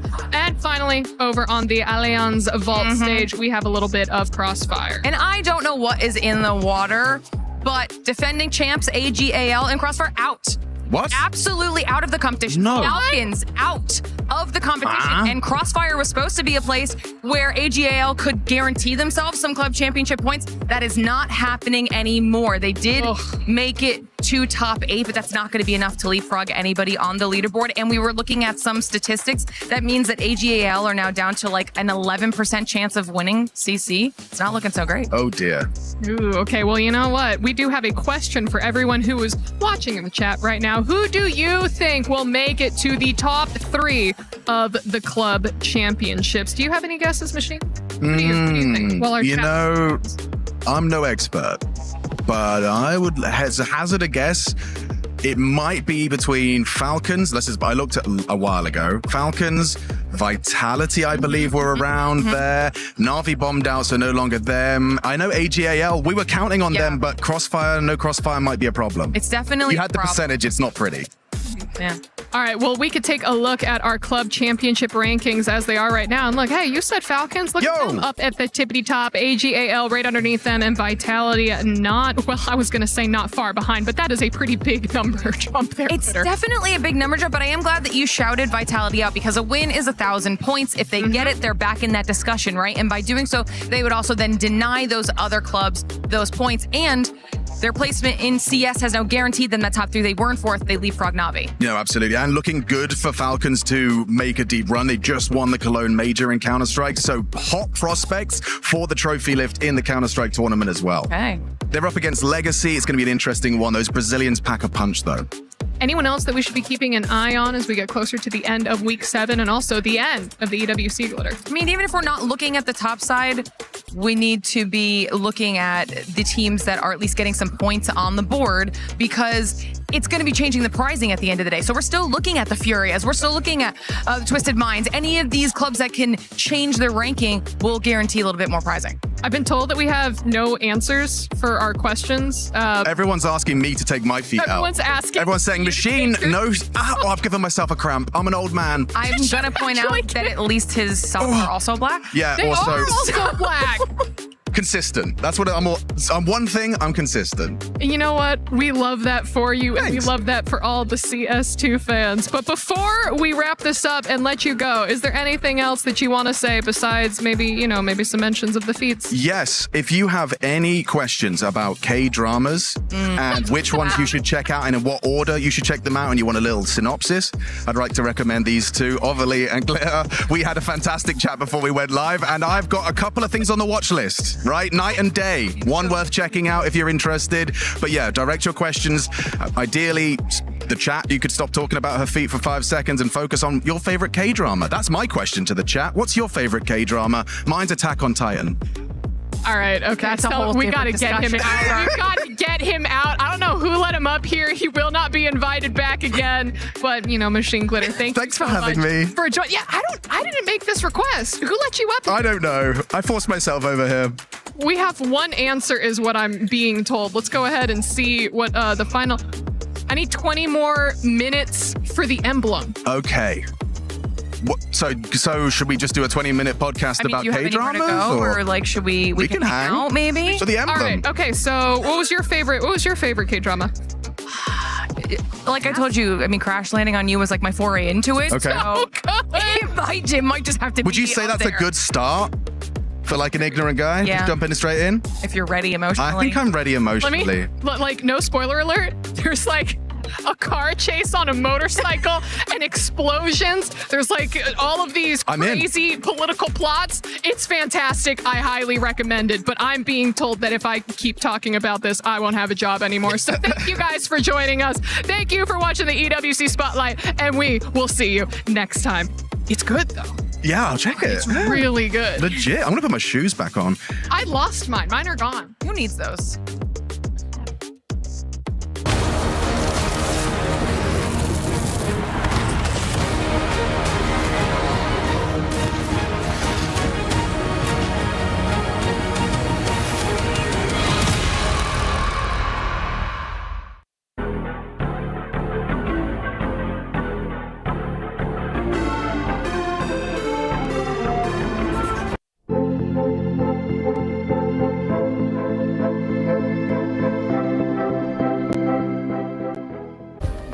Play is in our DNA.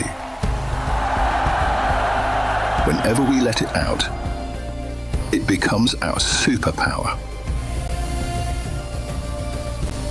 Now imagine an entire city being built to supercharge it. Kadir City, powered by Play.